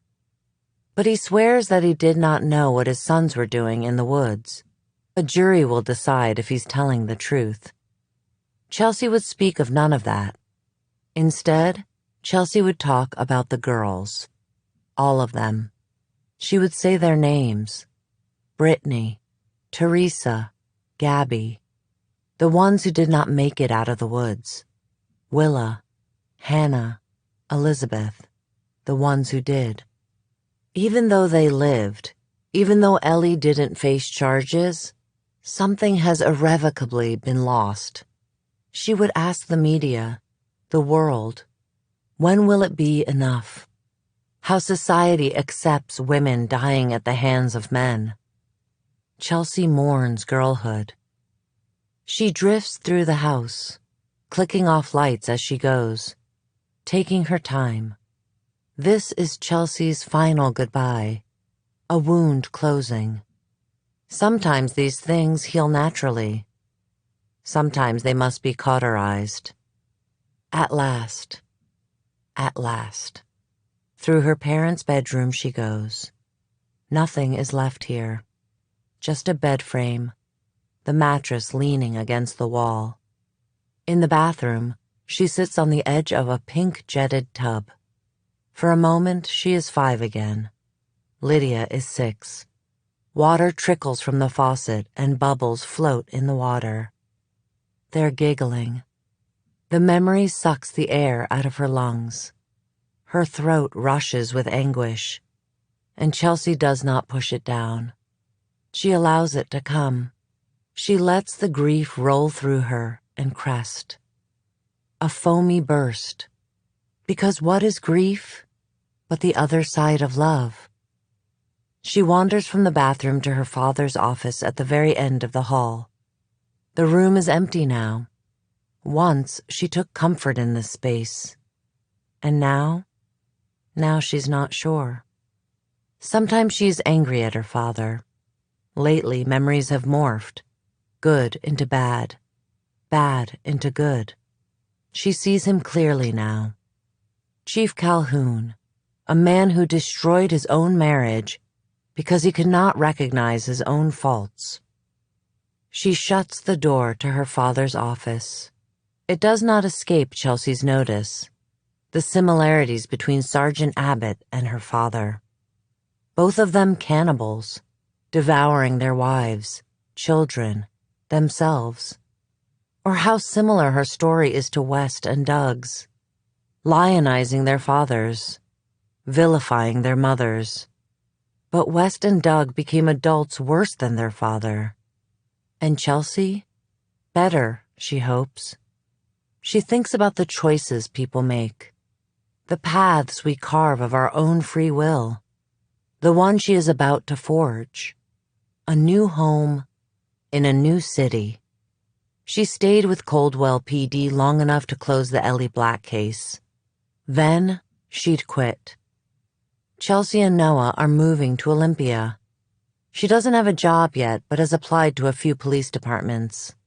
She will see. The past is unchangeable, but the future is uncertain. And Chelsea is ready. She travels down the stairs and feels the ghost of 15-year-old Lydia beside her, skipping out the door, full of girlish dreams, to be free of this house, in love and in danger. Chelsea flicks the final light off. She closes the front door and locks it. On the stoop, she stares at the lighthouse for a moment, sees her and Lydia as children. In the past, the sun is near setting, but the air and concrete are still warm. Little girl Chelsea runs through the streets, up the stairs of the lighthouse, hangs from the window, cups her hands over her mouth and shouts, "Ollie, Ollie, oxen free." That trash? Noah cuts into Chelsea's thoughts and nods at her hands where the papers are cradled, the bubble letter F on top. Chelsea shakes her head. She thinks about putting one life down in order to embrace another. It's going with us. This is a thing she will carry. This is a thing she will keep. This single word, freedom. This is how it ends.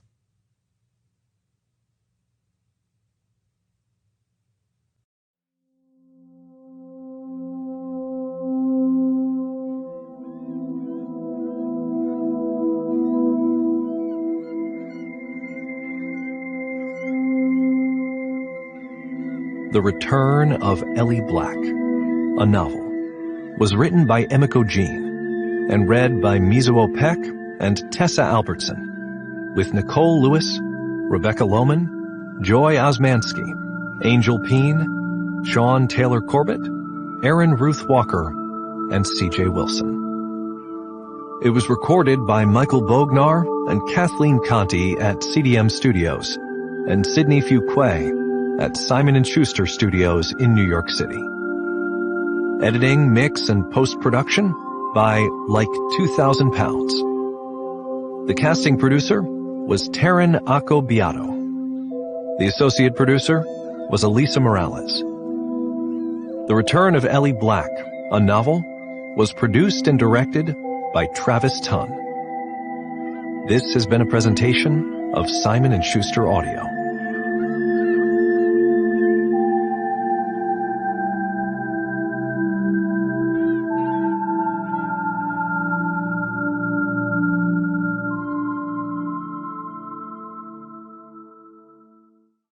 The Return of Ellie Black, a novel, is available in print from Simon & Schuster.